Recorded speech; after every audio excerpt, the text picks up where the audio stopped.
Volume 2, Chapter 50. Peter sat quietly in his seat gazing at the wooden box placed in front of him, a sturdy wooden box. It bore intricate patterns that could be described as either splendid or eerie. The Count Rabnoma's family was the only family in the West capable of upholding the oath. I understand. Many priests, including Andrew, were folding their hands in front of Peter. This is because they knew that they were placing a heavy burden on the lord of this land. I will send knights with you. I will uphold the oath to the best of my ability. Peter stood up from his seat, addressing the priests. He promised to provide the best support he could offer. He said he would do his best to move the dragon's traces, which were proof of the oath.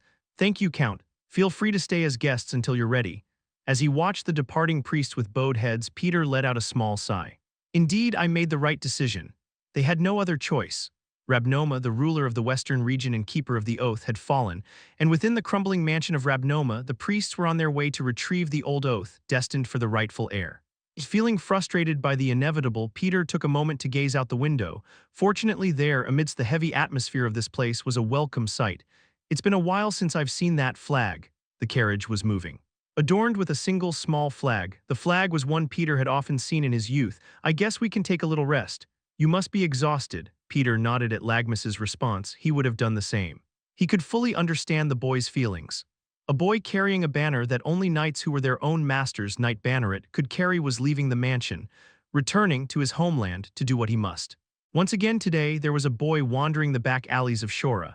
While most of the residents of the alleys clenched their hungry stomachs, the boy was born under slightly worse conditions than them. Jet black skin. Born with the target of disdain and discrimination, the boy with black skin was someone who couldn't help but be ignored even in the darkest corners of Shora, known as the back alley. There's nowhere to even work around here. Ned, the boy with black skin, he had to get up once he opened his eyes, and once he got up, he should at least eat something, but these days, finding a meal anywhere in Shora was tough reality. It wasn't this bad back in the old days. Ned rolled his eyes silently, surveying every nook and cranny of the alley. Those who had made a living by begging were completely helpless and just rolled their eyes, and those who did have work could only sigh as they looked at their cheeks getting thinner despite working all night. Everyone was bleeding, to the money bug craving for gold. Those were the good old days. While sighing inappropriately for his age, Ned's gaze naturally drifted towards a certain building. When people were in distress, they tended to recall the good old days. Now, if I try pickpocketing there, I might not even make it out alive. The building Ned was looking at was Rose's Smiles.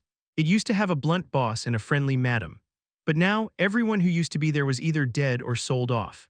The once cheerful laughter of the prostitutes at Rose's Smiles, always accompanied by pleasant music, was now replaced by nothing but mournful cries and the shouts of thugs. Even if Ned were caught pickpocketing there now, there would be no blonde boy to save him. As Ned lamented the past and sighed over the present, he spotted some out-of-place individuals in the alley. A chubby man who looked like he had money, and a sharp-looking man who seemed like a mercenary.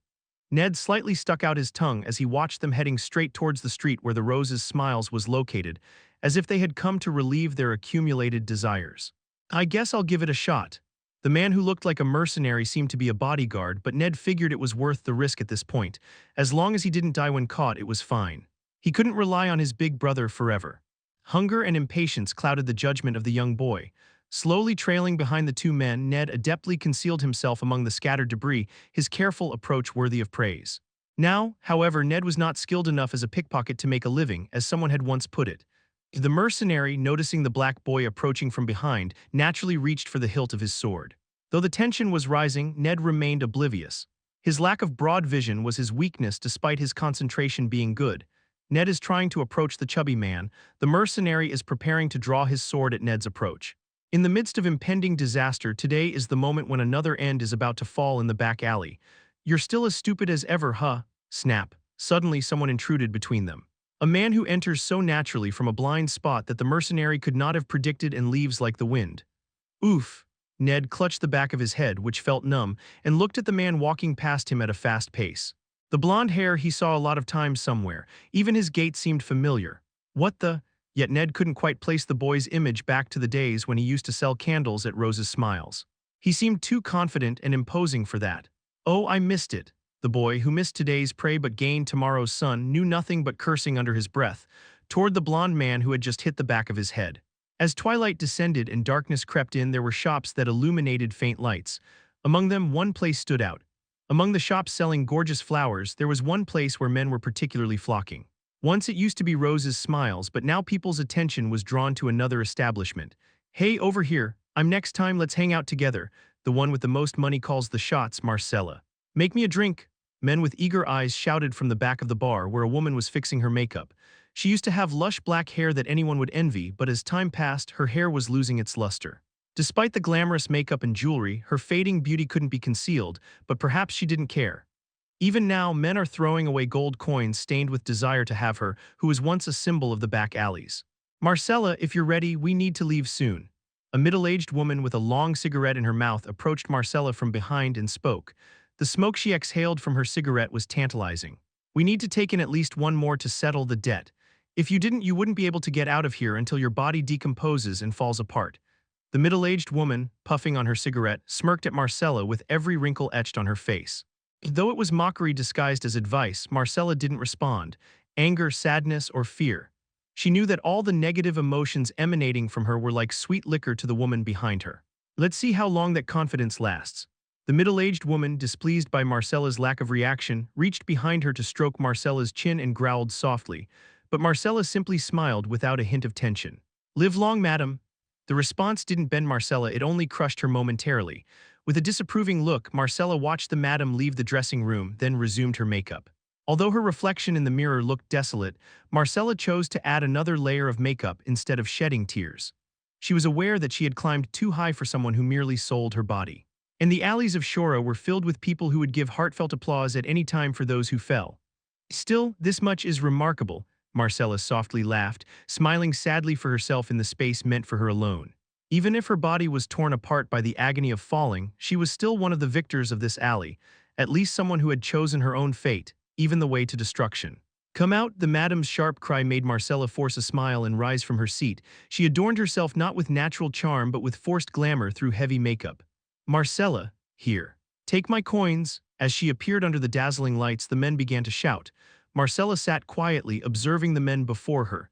Pitiful animals dominated by desire were gathered there.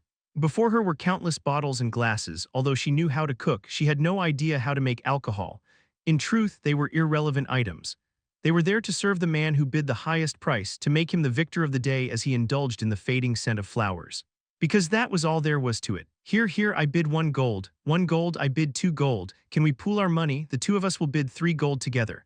Marcella closed her eyes quietly as she heard the raucous shouts of the men. Although the males in front were throwing gold coins, their coins wouldn't even reach her feet. She was bound by the chains of debts forcibly imposed by one-armed Jack. The madam who had just mocked Marcella was now smiling. Even though she might be a fading flower, she was truly admirable for producing golden honey. Well then, as the madam picked up her long pipe, intending to auction Marcella to the highest bidder, 100 gold coins, a voice resonated quietly under the empty stairs, spreading with such clarity and strength that everyone turned their heads. What? I bid 100 gold. With the madam's astonishment, a creaking sound echoed as someone ascended the worn-out steps. Marcella shuddered involuntarily and closed her eyes as she heard a screeching sound in her ears. Marcella was letting out a silent scream as she heard the sound of the man who had brought destruction to Rose's smile stepping on her. Creak. She accepted everything calmly, but the memories of that day still deeply pierced Marcella's soul, stirring up wounds as fresh as ever. Excuse me, did you say 100 gold? The madam of the establishment asked the man ascending the stairs to confirm if she had heard correctly. Even the men who had been lusting moments ago now stared wide-eyed at the sudden intruder bidding such a large amount. However, the man who ascended confidently didn't say a word and simply strode towards where Marcella was sitting. Can I place an order here? Yes, but although the bid was absurd, the madam couldn't object. The atmosphere was so tense that it felt like someone could die any moment. He looks wealthy, though. Most notably, the black cloak and leather armor the man wore looked exceptionally high quality. Though his hood obscured his face, he must have been a noble young man or a well-to-do knight, without a doubt. Even if not 100 gold, he seemed capable of paying at least 10 gold. Then he would be more than qualified to embrace the wilting flower. Shall I bring you the menu? No need. Already understanding the atmosphere of the place, the young man skillfully stopped the madam, then turned his attention to the woman sitting quietly before him. The madam, observing this, was briefly puzzled. There was no sign of desire in the man's smile, it was simply a sad one. I've always missed these even after leaving this place. With his sudden appearance, incomprehensible words began to flow from the man, capturing everyone's attention. Grilled sausages, black pudding, hash browns, and white bread. Everyone was perplexed as they saw a man ordering breakfast in a place where one had to order alcohol. Is he insane? Even Madame, the owner of this place, was tilting her head as if she didn't know what to do, but Marcella understood clearly, perhaps more than anyone else. The words the man uttered were things she longed for. They were the foods that always appeared in the scenery she dreamed of. Please prepare what Jorge always ate, Marcella. It was the menu she always prepared for Jorge. Marcella didn't want to open her eyes. It was like the voice of the familiar boy echoing like a dream. If she opened her eyes and found that what she had hoped for wasn't there, she felt she wouldn't be able to accept it. Marcella slowly opened her eyes, tears streaming down. A sigh of relief escaped her lips. Amidst the shimmering gazes, she saw the radiant blonde hair. I told you I'd come back. Marcella, as the man removed his hood, a radiant golden light emanated from him. It wasn't the dirty gold that people in this place spat out with desire. It was the color that the boy from that day, whom Jorge had picked up and Marcella had washed, possessed. Chapter 51. Marcella quickly wiped away the flowing tears and frowned, gazing at the boy before her. It was undoubtedly a familiar face, yet one that shouldn't be here. Hurry, get out. Quickly, Marcella spoke with all her strength, her lips pressed tightly together. I said, get out quickly. There was urgency conveyed in her quietly whispering tone. Tears still lingered on Marcella's cheeks untouched. Vlad lowered his head as he looked at her. Yes, this was the place where my nest once was. The woman struggled to hold back tears under the harsh light as she communicated with her eyes. Something sparkled and fell. Vlad gazed sadly at the twinkling starlight on the ground, amidst the cage of desires created by men. Even if a flower falls to the ground and is trampled, if it still has a scent, it is still a flower. The boy, smelling the scent of roses after a long time, slowly rose from his seat. Now was the time to wipe away her tears. Madame sensed the tense atmosphere between the blonde man and Marcella. But she too was someone who survived in the back alleys. Accustomed to such sudden situations, Madame quietly signaled to the men sitting at the table far away.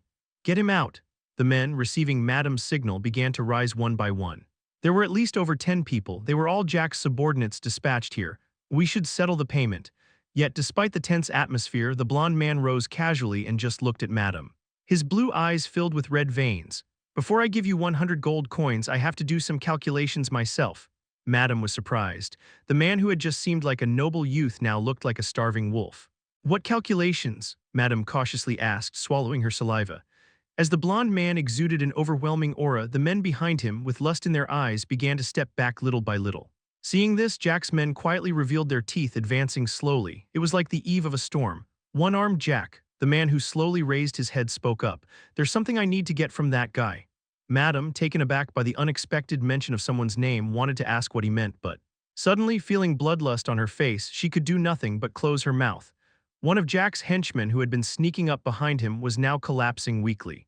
You stay here quietly. A trickle of blood was flowing from Vlad's unadorned sword. If these guys aren't enough, I'll take from you too. The hungry wolf, released from its cage, was salivating. Having endured for so long and with tasks that must be done before him. Get out of the way, move. Who is that bastard? In a place where desires were spat out, it suddenly turned into a scene of carnage. Guests witnessing this scene began to scream in terror. Go in now. Where did you learn such futile tricks? Fleeing desires, rampaging beasts. Watching Jack's henchmen charging recklessly, Vlad smiled faintly. I think I missed this. Vlad felt his foot sinking once again into the dirty mire, but it didn't matter, because the star that the boy dreamed of all those years ago was now held in his hands, not high up in the blacksmith shop. Who sent you, bastard? Who sent me? Vlad smiled without realizing it at a line he hadn't heard in a long time, and so he replied, the name he had carried in his heart for so long. Jorge, what? With those words, Vlad drew a dagger from his waist, the same one the man who had picked him had always told him to carry. Jorge sent me. Jorge's dagger, along with the unadorned sword, entered the men's necks. Though that day he had slipped away silently, today was different. Vlad had crossed many rivers to reclaim his name, so today, in this place, he had returned with the right to call himself by his own name. The Vlad you've been looking for is right here. Marcella covered her mouth with her hand to suppress the exclamation that came out. She remembered.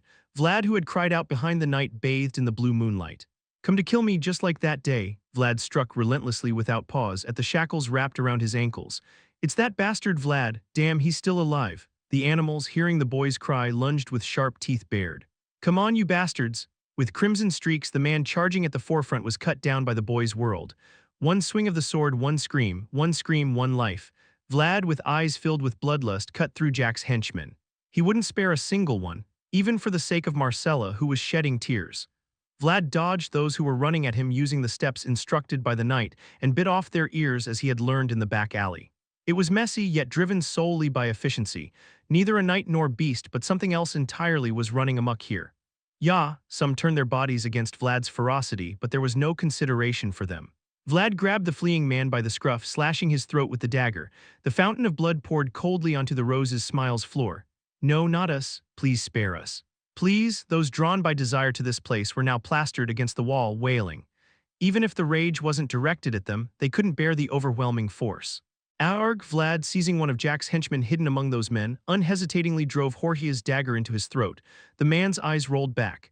Hua Hua, the last surviving henchman who had made it to the door, gasped for breath. With trembling hands, he continued to turn the handle, but the door cruelly refused to open, as if someone outside was blocking it. If you start a fight, you have to pay the price. Quang. The door burst open with a violent kick of Vlad. He coughed. Though he stumbled, he finally made it outside. The last remaining henchman, driven by the instinct to survive, clutched his chest and tried to stand up. But awaiting him were Shora's guards surrounding Rose's Smiles. It would have been better if we just finished it inside. Vlad's voice came from behind. It was a strangely calm voice, but the man who heard it actually got goosebumps. Please spare me. No. Vlad stomped on the ground, pinning down Jack's henchman, then mercilessly slashed his throat with the dagger. Though he desperately tried to stem the flow of blood pouring out, it was all in vain. If you had caught me that day, you wouldn't have spared me either. That would have been the case. One of the rules of the back alley was that if you couldn't kill it, you would die. Gah. Gak, in the silent alley, only Jorge's dagger swallowed someone's final scream, Rose's Smiles. It was once a symbol of Shora's alley, but now it had become a den of moneybugs where a man sat pouring himself another drink. Another round. Using the hook on his left arm, he smashed the ice and pushed the cold chunks into the glass in front of him. Boss, you've had too much. His subordinate beside him cautiously suggested he stop drinking, but one-armed Jack just stared down at his glass in silence. The night of the prostitutes, Jorge. Since his disappearance, Shora's back alley had practically become his domain, yet one-armed Jack didn't rejoice. Instead, he sank deeper into alcohol with each passing day. As he deteriorated, so did the pulse of the back alley. Is this all I can control? Enough talk, just pour the drinks. Yes, boss. Watching the liquor rain down like tears, one-armed Jack turned his head to gaze silently at his subordinates below. These guys are talking loudly without knowing anything. Do they know that our lives are merely dictated by those above us? A life like a dog's. Even though he lived in a miserable back alley, one-armed Jack was an ambitious man. I will climb to a higher place. I am not one to settle in this place. Thus, he didn't hesitate to snatch what belonged to others and willingly built stairs by stepping on the corpses of his enemies. The victors were above, the losers below. He firmly believed that everything could only be obtained through victory, yet here he was, despite his defeat. That day he lost to Jorge, but in the end it was Jorge who died. This damn world. Someday I'll end up like that too. Someone above will decide my fate, just like Jorge who died feeling empty that day. In the end, it's all meaningless. One-armed Jack downed the bitter liquor in one gulp, trembling with the rising intoxication. It was a night where one couldn't sleep without getting drunk. Bang, boss, boss. In a moment, everyone present turned to see a man who forcefully opened the door, causing a commotion. Boss. Something big's happened. What is it? Why are you in such a rush? What happened? Jack's subordinates asked a few questions as they saw the man running up to the fourth floor in a hurry, but the man who suddenly appeared only kept sprinting up the stairs until he was almost out of breath. Boss, what is it? The man who was out of breath in front of Jack was barely able to utter a single word. We're surrounded. What? Jack's eyebrows furrowed at the unexpected news. Here, not just here. The man who was reporting swallowed nervously before speaking in a subdued voice. The entire back alley is surrounded. Soldiers surrounded us. Move aside. One-armed Jack, who had finally put down his drink in response to the unusual report, roughly pushed the man in front of him and stood up. Boss, are you all right? His subordinates approached to support Jack as he staggered down the stairs. This is.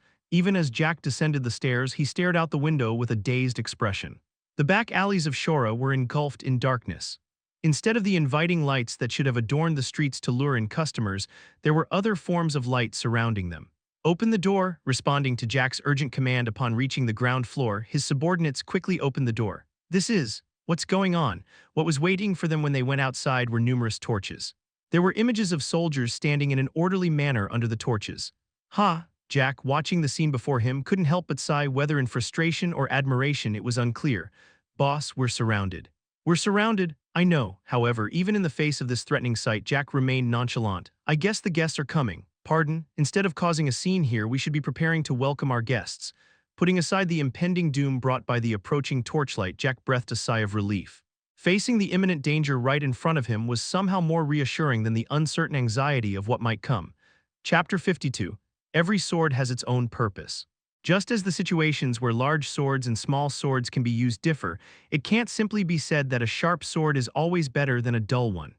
Vorden, who was always pushed around by Joseph, was also such a person. Though old and chubby, and a knight who didn't even know how to properly handle a sword, Joseph chose to keep him by his side, because he was a person who could definitely be used. Have you completely sealed off the other alleys? Of course, I've done my best. The mayor of Shora nodded to the chubby knight in front of him, wiping sweat off his forehead with a handkerchief. Though he was just a mere knight, the mayor, who seemed to know the ins and outs of city affairs, raised both hands in resignation. He was curious where this man had come in from. Why did you let it escalate to this point in the first place? Even the Count knows about it. Because one-armed Jack is quite skilled, but after today won't the cancer of Shora be removed? Looking at the knight who bore the authority of the Count, the mayor revealed a continual sense of consternation, but Vorden, in response to the mayor's words, just grinned. The cancer must be you. Birds of a feather flocked together. How could a man like one-armed Jack manage to rule over such a vast underworld ecosystem called the back alleys? It must have all happened under the tacit approval of this man who bears the title of mayor. By the way, when will the knight who will enter come, the one specially sent from the Vayezid family? The mayor had gathered not only soldiers but also all the knights dispatched to Shora, but Vorden refused, saying that there was someone else in charge of this matter. This wasn't simply about taking down one-armed Jack, the boss of the back alleys. It was also Vlad's official debut match arranged by the Vayezid family. It seems he's coming over there. The dimly lit street of the back alley. There was a man walking alone along it. Drops of blood that had not yet dried were falling from the dangling sword. Just one person. The mayor, seeing only one figure no matter how he looked, frowned in puzzlement, but Vorden simply answered with silence. Have you arrived? Yes, Lord Vorden. The boy emanated a strong smell of blood from his cloak. Seeing Vlad for the first time, the mayor was surprised by his appearance and the aura he exuded. It doesn't fit him like this. Behind his handsome face was an expression of an animal. The blonde hair that everyone would admire was shiny and wet with blood, and the vivid blue eyes had a strange glow that made them look blue even at night. Preparations have been made, thank you, but wouldn't it be better to enter with the soldiers now? If you were to be seriously injured, I would truly lose face in front of Lord Joseph. Upon hearing Vorden's words, Vlad chuckled. His consistent attitude of always worrying about his own safety was, in a way, trustworthy. Even if I get hurt, I'll make sure it doesn't harm you, Lord Vorden. That's not possible. Confirming his determination, Vorden personally took out Vlad's unique flag.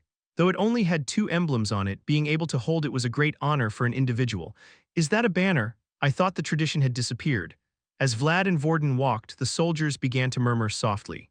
What they were about to witness was nothing short of a reenactment of a fading scene from the history of the North. Plant the flag. Yes. Vlad planted his flag into the ground, handed to him by Vorden. From now on, this land is my territory. Under the honorable names that guarantee me, I will now exercise my rights, even at the expense of your lives. Good. Confirming that Vlad's declaration was properly stated, Vorden took out a parchment from his pocket and unfolded it. The boy with the honorable flag, the chubby knight with the Count's orders, each had their own role to fulfill. Listen up, one-armed Jack, the scum of the back alleys. You have been ignoring the rules and laws set by the Vayezid family and sucking the lifeblood of the people. Reading out the contents of the parchment on behalf of Vlad, who was weak in etiquette and procedure, Vorden unfolded the parchment and went through its contents. For those seeing Vorden's confident proclamation for the first time, the knights couldn't help but applaud in admiration. Therefore, I, Peter Vayezid, the rightful owner of Shora, cannot stand idly by any longer and sent forth Vlad as my representative. Henceforth, all authority exercised by him is the right jointly endorsed by me, the rightful owner of Shora and the faithful church. After Joseph had drafted and Peter had approved, when the declaration from the Vayezid's knight came to an end, the soldiers' cheers echoed loudly. Vayezid, Vayezid, kill one-armed Jack, may the gods protect him. Open the door, one-armed Jack and his minions, accept the rightful representative. However, even after Vorden's solemn declaration, the Rose's smiles remained firmly shut. It was the expected choice. Whether they opened the door or not, all that awaited them was a cruel demise. My task here is done. Thank you. Vlad, having finished cleaning his plain sword, listened to Vorden's words and quietly adjusted his breath. Once again, there was no need to go this far. There must be at least 50 people inside, so I said I would do it this way. Understood. Looking into the determined blue eyes of Vlad, Vorden nodded and took a step back. With his own world in hand, that kid would undoubtedly have his own stubbornness. Only those who have confidence in their own path can handle the aura. Vorden's task, undertaken to assist Vlad in place of the incapacitated Joseph and Zayar, was now complete. He had effectively pressured the mayor and successfully utilized Shora's administrative power to blockade one-armed Jack. All that remained was the execution of the rightful representative. Vlad remained silent, his hand resting on his unadorned sword, his eyes closed. The soldiers around him nodded in approval, as if Vlad's posture resembled a prayer. They all thought he appeared befitting of the role of the rightful representative, but as always, reality was far from their assumptions. They are probably already preparing. I know, you need to broaden your horizons. This will be a completely different battle from before. I understand. Having successfully established his own world, Vlad no longer felt the need to speak aloud with voice. There was a horizon where the boundaries of worlds met. Begin in splendor. The foundation of every battle is seizing the initiative. Having received the final advice, Vlad closed his left eye. Slowly, the aura began to permeate his plain sword. It's an aura, at that age. The soldiers murmured with excitement, and Jack's henchman, who had been observing from the window, hurriedly closed the curtains, startled. The key to a one-hit kill lies in its unpredictability. And the boy currently emanating the aura was nothing if not unpredictable. I am Vlad of Shora, Vlad thought within his own world. If he hadn't called for God in that day, could Jorge have survived? If one-armed Jack hadn't threatened Jorge, would Vlad have called for Godin? I am not only the rightful representative but also the rightful avenger. Countless what-ifs had haunted his mind, but ultimately there was only one conclusion. One-armed Jack must die. I have come here to end our struggle. His world was devouring his own. As Joseph had said, messy ties needed to be severed for progress. I have returned, one-armed Jack. With a resounding cry, Vlad charged towards the broken nest, towards Rose's smiles. I have returned to bring everything to an end. Crack, the boy's tightly held world split apart Jack's world. Under the boy's intense onslaught, the stolen Rose's smiles finally blossomed open. Crash, what power is this? The men blocking the door stumbled backward, clumsily rolling to the ground as they failed to withstand the boy's strike. Merely organization members, they were woefully inadequate against the boy's sword, which embodied his world. Stop him from getting in, strike him down. Amidst the flying splinters of wood, the boy's golden hair scattered, mixed with someone's blood droplets. As soon as he saw Rose's smiles, sharp blades flashed from various directions. They thrust their sharp blades towards the boy charging through the broken door, but thunk, thunk, the boy's swift counterattack carved paths through the wicked blade's onslaught. Compared to the knight who was like a castle wall, their strikes were feeble. Quack. This madman, Vlad, was no longer someone who used half-baked counterattacks. If he found an opening, he had to dive in. In order to dig in, he has to extend his sword. That's what Zayar had said. Godin had swept away all of Jorge's daggers with his sword, but Vlad could not do that. However, if there were only a few surrounding him, it might be possible. Ha! The boy's sword gleamed in an instant. In a flash, Jack's bewildered henchmen had no choice but to surrender their vulnerable bodies without any defense. From the tip of the boy's sword, roses bloomed gloriously just like that day. Throw the nets, iron nets. Jack's henchmen were taken aback by the boy's fierce charge like a bison. The boy shining brightly before their eyes was not the Vlad they knew. Hurry! Now that Jack's henchmen understood the situation, they attempted to resist, but Vlad didn't move according to their will. Clang. In the vast lobby and the corridors surrounding it, iron nets were being thrown. Although the nets fell precisely where Vlad had been, he had already widened his field of view as advised by the voice. Sensing malice, Vlad swiftly rolled along the familiar hallway, even with his eyes closed. It was always the hallway where he carried out his pushes. Too fast. It can't be reached from our side. Vlad skillfully evaded the nets with his swift movements, hiding behind pillars and relentlessly attacking the men who stood still, unaware of what to do. That brat is too fast. Jack's henchmen couldn't cope with Vlad's agile movements combined with his elite training. Vlad was a potential target for the prestigious Vayezid family in the north. Block the stairs. There's only one staircase here. After firmly blocking it, make them charge. Faced with the obstruction, Jack's henchmen quickly converged towards the central staircase. It was a basic strategy to seize control of high and narrow spaces. And Vlad was well aware of that common sense.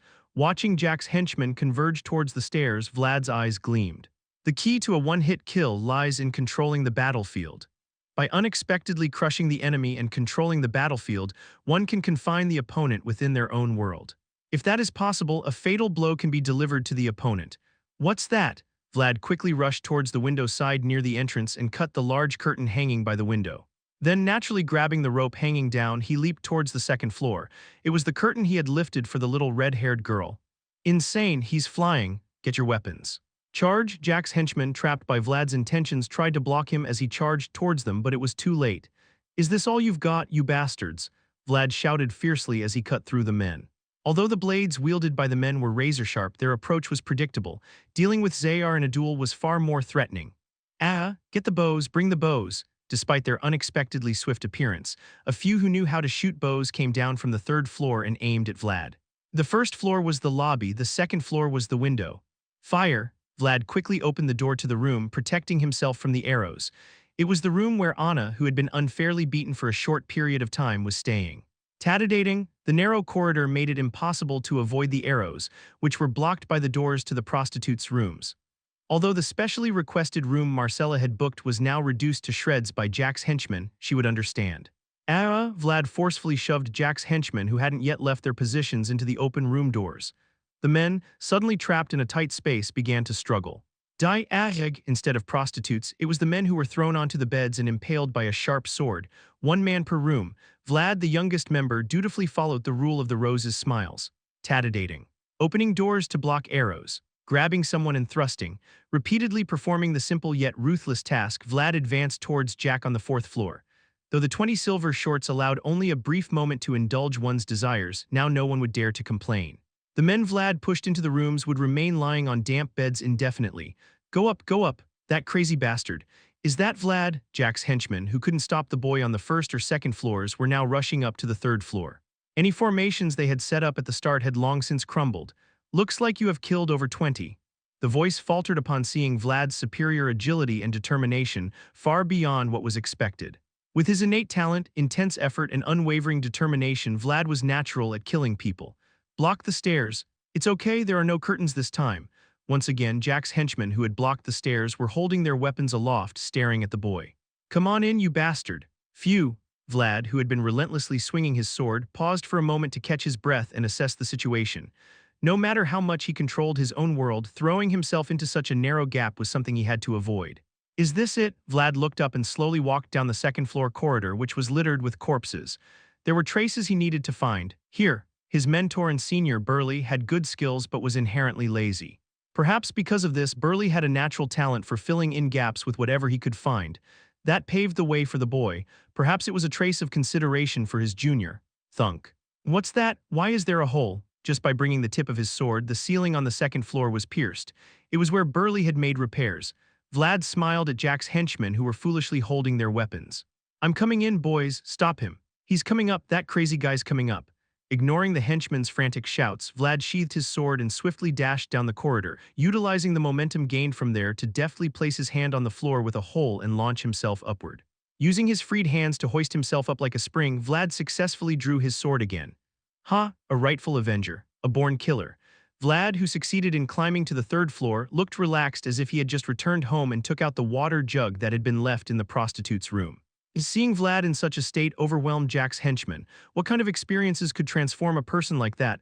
Wanna take a break? I can keep going though. Why, you bastard? The boy chuckled as he tightened the lid of the water jug, his smile deepening with each kill, throwing Jack's henchmen into a state of panic. You should at least pay the rent of the house, you guys. Jack's henchmen thought this place was their territory, but they were mistaken. This was Rose's Smiles, the boy's nest. Chapter 53. The night in the back alley is brighter than the day in the city. Because it was a place where only those who could live in the darkness gathered, most of the people living in the alleys were accustomed to activity at night. Among them, it would be needless to say about the organization members of Captain Hoover, who made smuggling their main business. One of the organization members of Captain Hoover, Cripple Harvin. He was currently struggling, holding a document in his hand. One-armed Jack is going crazy. The ledger he was holding was empty in many places, but Harvin, who had to fill it in, was at a loss for what to write on the documents. One-armed Jack, who virtually ruled the alleys. The night of the prostitutes had fallen, and in a situation where other organizations were severely diminished, there was no organization left that could dare to raise their heads against him. At best, those engaged in the special business of smuggling, like Captain Hoover, were somewhat free from Jack's control, but even that was now a thing of the past. What am I supposed to do if he keeps plundering so blatantly? Harvin sighed deeply, covering his face with both hands. One-armed Jack had always been one to keep to the line. Though he squeezed out a drop of silver from a dry rag, he was not the type to push his debtors into a corner.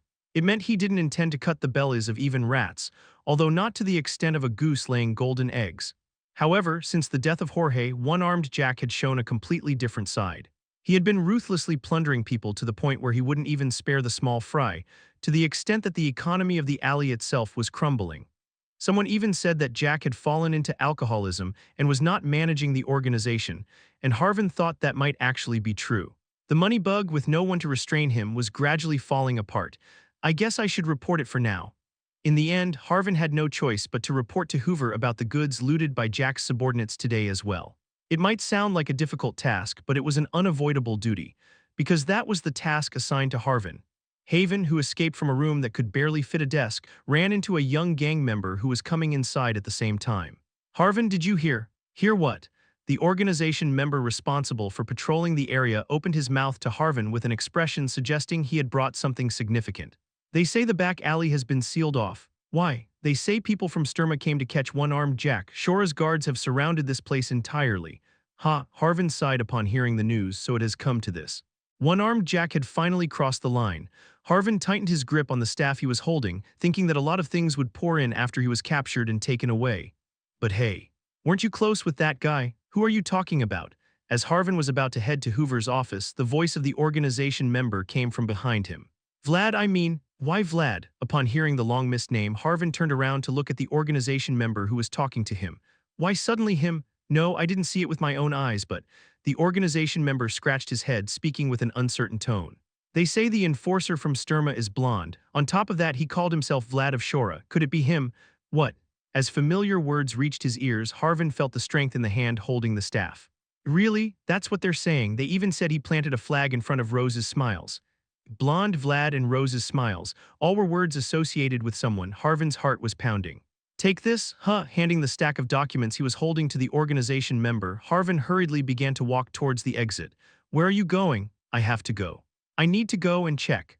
Harvin, who was sensitive to information and news, was already aware of the existence of Vlad of Shora, the young squire of Vayezid, who had shown his prowess in the duel at Diamers and played a role in the recent deathworm hunt. It might be real, however, based solely on rumors. He couldn't be certain that it was the Vlad he knew. He had done some remarkable things. The Vlad he knew was certainly a guy with potential, but it was hard to believe he had caused such a big commotion. "You're going to get whipped again. Just a little late, that's all." Harvin stepped out onto the sealed-off street to confirm if the blonde he knew was indeed present. Relying on his staff, his stumbling footsteps were undoubtedly more unsteady than before. "Should have filled in those teeth while I had the chance." "Huh." Vlad looked at the man staring helplessly at his feet. It was the same guy who had come in with one-armed Jack back in the days when Vlad was Jorge's subordinate, overturning crates of candles. His teeth, which Vlad had knocked out back then, were still empty. "Guess it's not needed now." Quietly, Vlad slowly pushed the sword into the chest of the man lying on the ground. Gah! Whether from the punctured lung or not being able to properly groan, the man slowly lowered his head, foam forming at the corner of his mouth. Sighing, Vlad took a moment to breathe as he looked back at the path he had walked, the corridor filled with blood, the broken staircase, the rooms of the prostitutes silent. All of one-armed Jack's subordinates, numbering over 50, lay collapsed with the boy's sword piercing them, all silent, all holding their breath. That should do it. Hearing the voice's words, Vlad swung the unadorned sword to rid it of blood. The boy had willingly led himself onto the path of hardship. Even Vlad, who aimed to become a knight of the blue-moonlight, had to somehow follow in the footsteps he left behind. Yes. This should suffice to some extent. And although not perfect, Vlad could somewhat reproduce the scene of that day. Everywhere was filled with roses blooming from the boy's efforts. "Just need to finish it." Vlad wiped something, whether sweat or blood, from his forehead. He leaned against the wall for a moment and looked at the stairs leading to the 4th floor. The 1st floor was the lobby. The 2nd and 3rd floors were the brothel rooms. And the 4th floor was where the organization's members resided. There, as always, sat the knight of the prostitutes, consuming his predetermined meal. Vlad ascended the stairs to the 4th floor step by step. Creak. The ominous sound from that day still echoed in this place.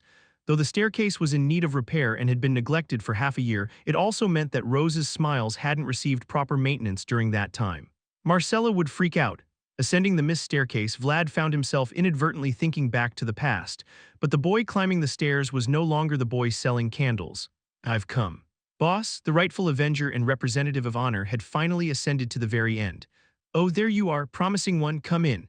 Having presumably shoved all his subordinates onto the 3rd floor, only one-armed Jack sat alone on the 4th floor. Jack turned his head with a welcoming gesture, but Vlad remained motionless, saying nothing. Not in the mood for small talk, eh? As Vlad just stood there silently with a grim expression on his face, one-armed Jack turned his head and raised his glass alone. This might just be Jack's last drink. So you're the real Vlad of Shora, huh? I heard the rumors. Did it spread this far? I should have brought you in a couple of years back. Who was the one I took in back then? One-armed Jack furrowed his eyebrows, pondering for a moment before chuckling. Well, that guy's already dead by now. Setting down his drink, Jack slowly rose and stood facing the boy. Well, it's still good to know someone. Jack, dressed neatly with his waist straight, held a short sword that looked like a cutlass in one hand. He then looked at Vlad, his hook out in his other hand. I usually let things slide because I don't feel like dealing with them, but I'm someone who always finishes what they start. An inevitable connection, a world that devours its own. However, facing one-armed Jack directly, Vlad didn't feel the same presence he had sensed back then when he looked up at him. Perhaps he had fallen, but it was also because Vlad's world had expanded in equal measure. One-armed Jack's world could no longer confine him. I'm coming. Though he was akin to an enemy, Vlad decided to show one-armed Jack one last courtesy. Kong, though it was a rough gesture typical of alleyway manners, it was still an act of respect. Grrgh, Jack crossed his sword and hook to block Vlad's blade. He had done so to see if Vlad would stop at this point, but Vlad's force exceeded his expectations. That's right. You've come this far, crawling up from there. Watching the boy's growth, Jack was genuinely impressed. Jack too had dreams. He was a man who harbored his own star, albeit in a different form. That's why he could understand the hardships the boy had faced. Excellent. Amidst the clash of swords, sparks flew. The boy was struggling against the world that had bound him for a long time. Knowing that Jack's world could no longer contain him. Gah, Jack did his best to receive Vlad's blade, even if he stumbled, even if he looked pathetic. Perhaps this was the last appearance and choice he could make. Jorge would have been pleased to see this. Shut up! Seeing Jack dare to bring up Jorge in the context of their enmity, Vlad shouted fiercely. He was unforgivable. He aided in Jorge's death, swallowed the broken Rose's smiles, and sold Marcella. You deserve to die miserably.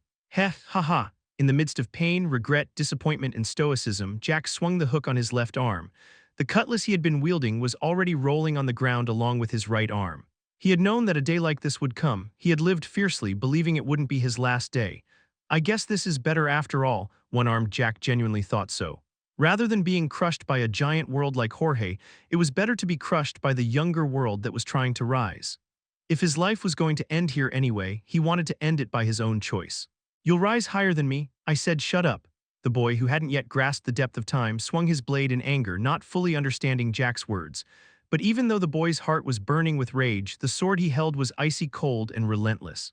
Grrgh, that chill pierced through Jack's insides and emerged from his back. Red drops dripped from the bloodied tip of the sword, breaking the severed bond and truly liberated with his final words. What's your last word?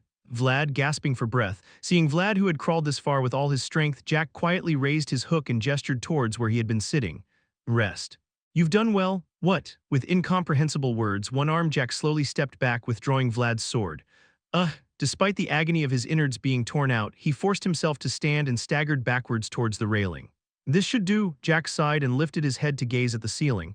He looked back on his life as he watched the flashing lights passing by inside the gorgeous chandelier. I've done enough. He was content. He had lived wickedly, but his life had been intense. Even though he was ultimately crushed and crumpled by the giant world at the end, it wasn't entirely his fault. Finally, Jack shouted loudly towards the building he could never possess. Jorge, I had a good time. Vlad watched as one-armed Jack slowly fell backwards over the railing, back into the lobby from the 4th floor. The last sight of him falling from the 4th floor to the 1st floor. Thud. A world that fell apart just like Jorge that day. In the death-like silence, only the falling blood drops indicated the passage of time. Revenge is sweet, it's what must be done. However, the bitterness lingering at the tip of Vlad's tongue was inevitable. After finishing everything he had to do, Vlad walked wearily towards the table where Jack was sitting. Oh dear, there were 2 drinking glasses waiting for the boy. Vlad looked at the full glass sitting beside the empty one that Jack had emptied. Having caught on to what Jack had just said, Vlad sat quietly and looked at the glass poured for himself. The seat where the boy sat with his head bowed. 2 empty glasses. I'll return it, boss, and a glinting gold coin. The boy returned the gold coin that one-armed Jack had given him that day. A knight should only accept a fair price. This is Rose's Smiles. A place where people passing by gather for a moment. Today, a drop of stagnant water flowed out into the world, leaving behind a small ripple in the boy's world. Chapter 54. The faint dawn was shining on the boy, Rose's Smiles. A splendid garden created by the boy. The boy, dyed in brilliant red, was walking with heavy steps, leaving behind the countless roses that he had bloomed. At the end of sweet pleasure, there always comes a sense of emptiness. Revenge may be sweet, but the subsequent emptiness is inevitable for anyone after taking it. Shora's soldiers watched the boy, who emerged from the building covered in blood, with blank expressions. They couldn't believe it, but the boy had truly emerged after defeating 50 of them. Seeing the boy, who had accumulated achievements to the point where they couldn't even approach him, the soldiers showed both reverence and fear. Even Vorden, who had descended to take responsibility for all this, the rightful executor and avenger, walked alone like that, relying solely on his unadorned sword. At that moment, Vlad. Vlad, there was a desperate cry from someone behind the soldiers. Vlad, over here, it's me, Harvin. The boy, who hadn't completely emerged from his own world yet, turned his head upon hearing the voice of someone he longed for. His figure reflected in the boy's blue eyes. A humble staff was swinging above the soldiers' heads. Harvin, Vlad, standing at the edge of the horizon, was gradually returning to reality, Harvin's ugly staff. It was personally carved by Vlad for Harvin, who walked with a limp. Harvin, Vlad waved his hand gently towards the brown-haired boy, eagerly searching for him. Seeing this, the soldiers quickly made way for the brown-haired boy behind them. Hey man! As the sight cleared and the path opened up, Harvin was at a loss for words when he saw Vlad he was looking for in front of him on the open road. More than the joy of seeing each other after a long time, the sight of Vlad, looking so red and pitiful, pierced Harvin's heart painfully. Are you okay? Harvin hurriedly made his way through the soldiers with limping steps. Ah, my goodness! Vlad put away the unadorned sword he was leaning against and hugged Harvin as he approached. The tension that was holding Vlad was released, the feeling of emptiness he was holding was thrown away, and he became truly free. Ah, damn, it hurts so much, everywhere hurts. What's this, what happened? Harvin naturally had to let go of the staff he had been holding to support Vlad, who was naturally embracing him. Vlad relying on the unadorned sword. Harvin relying on the ugly staff. Both of them, setting aside the things they had been relying on, embraced each other. They stood in the world leaning on each other, just like they used to rely on each other under a single blanket. Feels like you've finally returned. Vlad closed his eyes within Harvin's embrace. As the moon set in the night sky and the sun of today rose in the morning of Shora, yesterday's chaos seemed to have vanished, as if the city's back alleys had fallen back into slumber. And now, the boy who needed to be active in the daylight rather than at night slowly opened his eyes, welcoming the spreading sunlight, having a hard time getting used to it. He wasn't adapting well. The place where Vlad opened his eyes wasn't the back alleys. Shora may have been his hometown, but the areas beyond the back alleys still felt unfamiliar. Ooh, take your time getting up, Captain. As soon as Vlad opened his eyes, Got, who seemed to have been watching over him by his side, quickly offered him some water. My whole body hurts.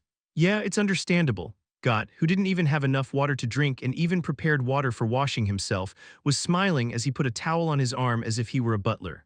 Why are you like this? Well, that's just how I am. Watching Got's suspicious behavior, Vlad furrowed, cut it out.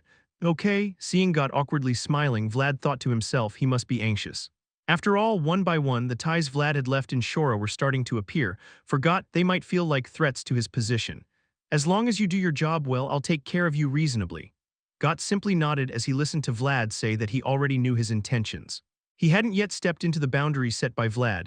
It would take some more time for Vlad to enter the boundaries he had set for survival. What time is it now? Lunchtime has already passed. Upon hearing Got's words, Vlad absent-mindedly looked out the window at the light streaming in. Indeed, the sunlight seemed to have deepened in color, indicating that he had slept and risen late. If you're feeling all right, Lord Vorden wanted to see you for a moment. All right then, one-armed Jack is dead. His subordinates, too, were all killed by Vlad. Even so, Jack's shadow wasn't wiped out in one fell swoop. He had long been rooted in the back alleys, and he was also the one who controlled everything. Lord Vorden must be busy. Vlad knew well the process of the organization's bosses being defeated or pushed out, as he had seen it right next to him. So guess I'll have to help out. Vlad got off the bed with a heavy body. In all things, it was always important to finish what was started. We've kept a good watch over the woman named Marcella. It looks like she was a bit distressed. Thank you. You can take care of her later. Yes. While Vlad breathed a sigh of relief at the news that Marcella was doing fine, he also widened his eyes at the snacks laid out before Vorden. Want one? Did you eat them all by yourself? Piles of sugar cubes, desserts with no traces left. The corpses of the sweet things that the chubby knight had devoured were scattered all over the desk. You'll die if you eat like this. I feel like I'll die if I don't. Watching Vorden putting sugar into his coffee while replying, Vlad couldn't help but shut his mouth. What are you going to do from now on? Well, I'm not sure. Although Vorden looked convincingly professional with his own office, to Vlad, who knew his true self, it was just refreshing. Things ended faster than expected because of you. I'll be busy with handling the aftermath, but officially I'd say your job is done. I'll help. Vorden stroked his thick jawline and smiled. I would have been disappointed if you hadn't said that. I was planning to help from the beginning. The old knight nodded and took out a piece of parchment from the drawer. What's this? Vlad, who knew how to read but was not familiar with it, stuttered to read the letters written on the parchment. Guard leader's authority deputy. It's an arrest warrant. Ah. An arrest warrant. It's also a permit that allows you to squeeze it reasonably. Understanding what was being implied, Vlad nodded and Vorden swiftly wrote his signature on it. However, the name being written wasn't his own but that of the mayor of Shora. One-armed Jack's remnants are still lurking in the back alleys. Lord Joseph wants to clean up Shora's back alleys on this occasion. With the giant weed uprooted, it was natural for a void to be created. While uprooting the weed was a significant achievement, filling the void with something substantial would be an even greater accomplishment. Joseph always had the next step in mind. If that's the case. Vlad nodded as he stroked his chin. If it came to that, entrusting the task to Vlad would be the most excellent choice. Vlad was someone who knew the back alleys better than anyone else. For now, until Lord Joseph arrives, you're officially on standby. Just help me with occasional tasks. Vorden pushed aside the caramels beside him, chuckling playfully. Take some time off for a while, catch up with old friends, relax a bit. Maybe bring out that girlfriend you said was in the convent.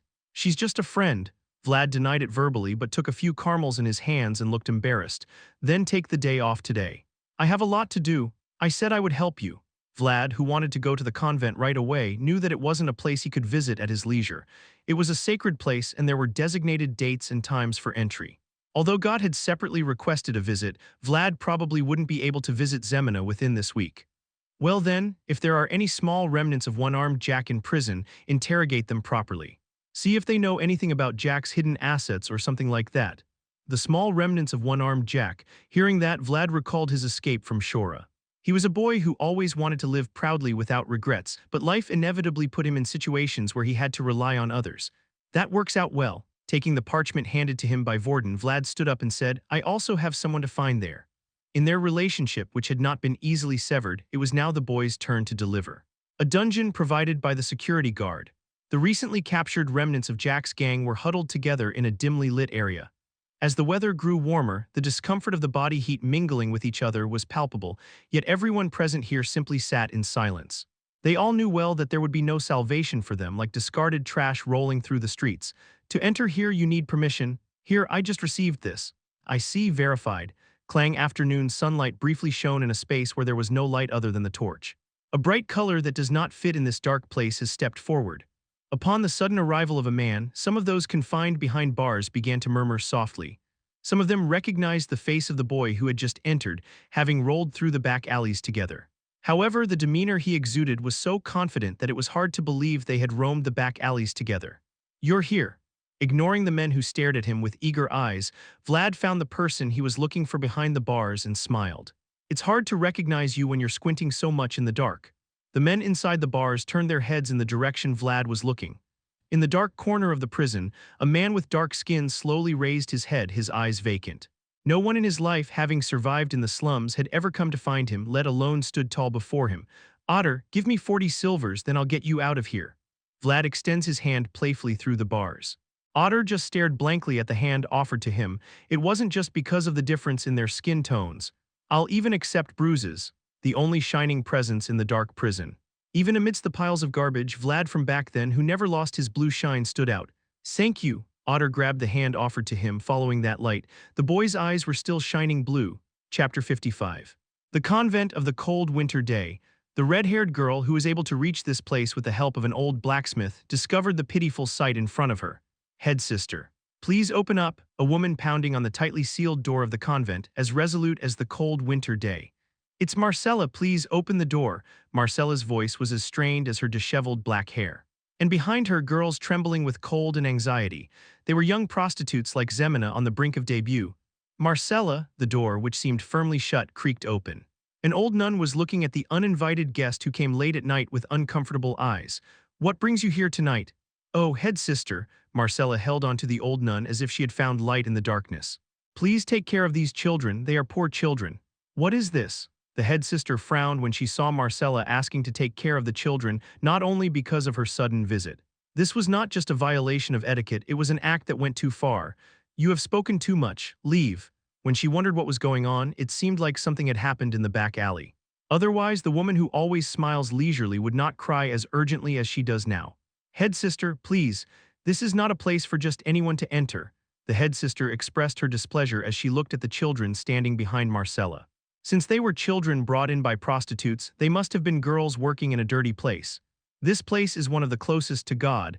They cannot house such dirty children here.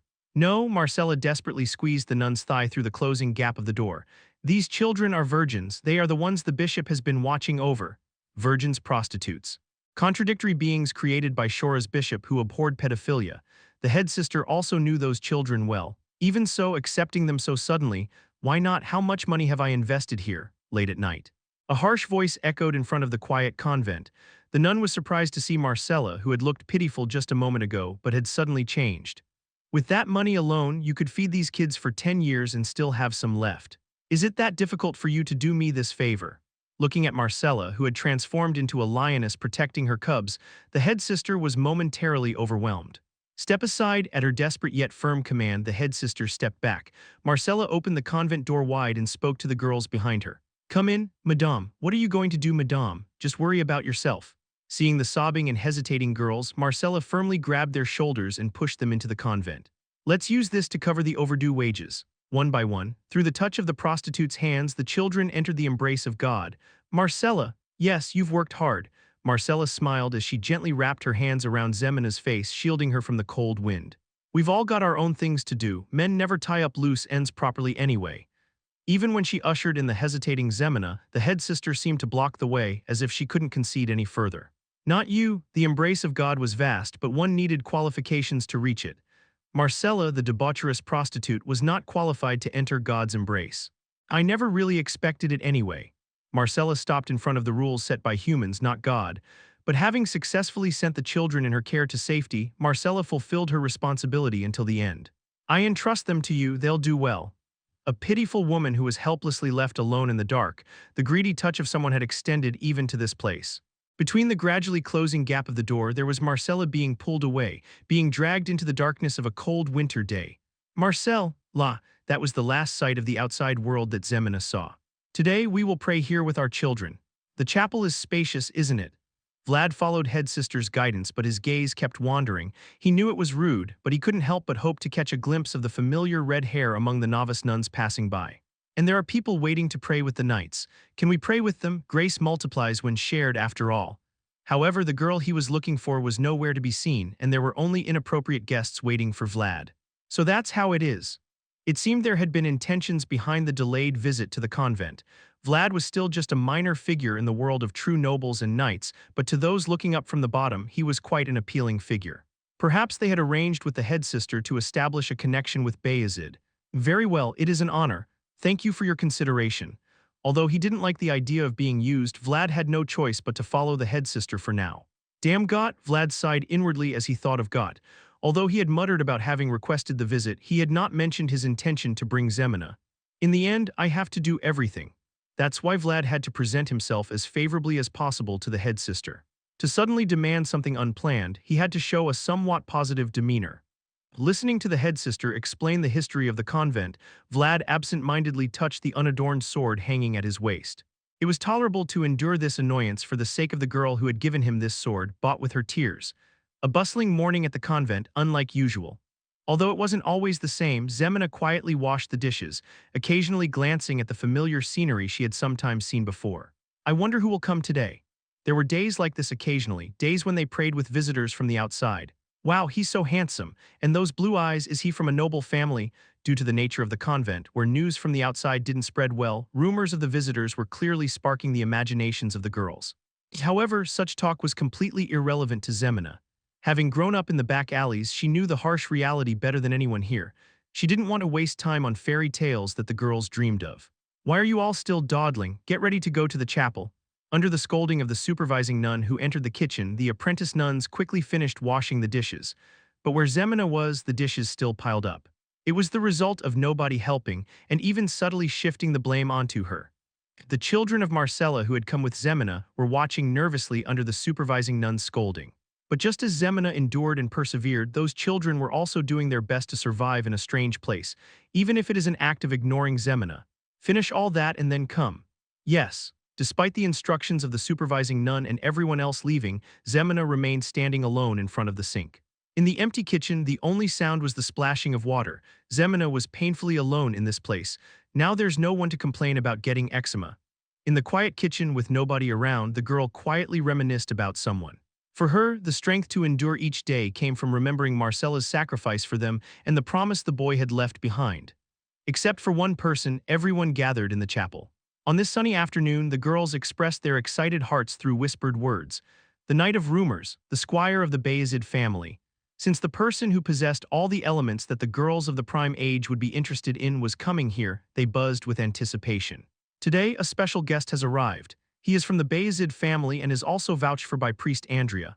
The girls murmured the name mentioned by the head sister.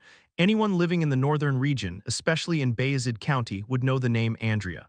No matter how much effort one made, merely being a noble wouldn't create the current situation. The girls nodded to each other, acknowledging that there must be a reason for this. The man who came here now had brought excellent references with him. Let's pray. As the head sister led, everyone present bowed their heads. Seeing the blonde man praying so naturally, the girls couldn't help but scream silently again. Because his posture of prayer was so natural. Just by looking at his posture, one could tell how devout he was. He didn't seem like someone uncultured who only pursued the sword. The girls' hearts raced at the sight. Quickly go and stand, sorry. Finally finishing the last of the dishes, Xemena hurriedly found her place in the corner, feeling the nun's eyes on her. Phew! Luckily, she wasn't too late. If she were late or absent for such tasks, severe reprimands awaited, so Xemena breathed a sigh of relief. But what the girl didn't know was that the blonde man who had been pretending to pray up there had been looking for her. And he had spotted the last red-haired girl entering the chapel. After the prayer, after polite greetings and laughter, when all that remains is connection with people under the guise of lunch. Xemena, who had finally lifted her head after finishing the prayer, felt like she locked eyes with the blonde man standing at the altar. And from the moment their eyes met, Xemena couldn't look away from the man. While his flamboyant hair naturally attracted attention, it wasn't the reason Xemena stared at the blonde man. It was because he resembled someone she knew. Tusk, Vlad, who was coming down the altar in step with the head sister and the guests she had invited, began to frown as if he had discovered something unpleasant. Is there a problem? When Vlad furrowed his brow with discomfort, the head sister asked with a smile. She looks too thin. Are you feeding the kids properly? What? The head sister was momentarily taken aback by his seemingly reproachful tone. No. Vlad uttered those words and walked down from the altar alone, showing a demeanor that was contrary to his behavior moments ago. The guests and girls, surprised, were taken aback by the man's sudden breach of etiquette. Xemena felt the same way, though her sense of astonishment was slightly different. The approaching figure of the blonde man made Xemena feel a sense of unease, like someone from her memories was approaching, someone who shouldn't be here. Vlad stood in front of the girl, his expression heavily furrowed, ignoring the gazes of everyone around him, regardless of who was watching. He had come this far for this moment. Hey, despite Vlad's curt call, Xemena only blinked her large eyes and made no other movement. It was as if she couldn't accept the current situation, just standing there like that. Vlad, the words kept echoing in the girl's mind, but she couldn't bring herself to accept it. Is it Vlad? Though it was Vlad, the man in front of her didn't seem like Vlad at all. The well-groomed black cloak, the expensive-looking gray leather armor, the shining blonde hair, and the well-fed face were clearly different from the thin Vlad she knew. It doesn't seem like him. But there was a fundamental reason why Xemena couldn't recognize Vlad. The Vlad in Zemena's mind was a boy, but the Vlad in front of her was a grown man. Broadened shoulders, increased height, and those blue eyes looking down at her. Are they not feeding you properly or washing your clothes here?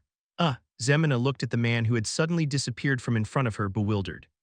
Damn, Vlad muttered with a mix of anger and frustration, kneeling down and wiping away the dirt on Zemena's apron. It was the dirty residue she hadn't wiped away yet. What's this? Were you two acquainted?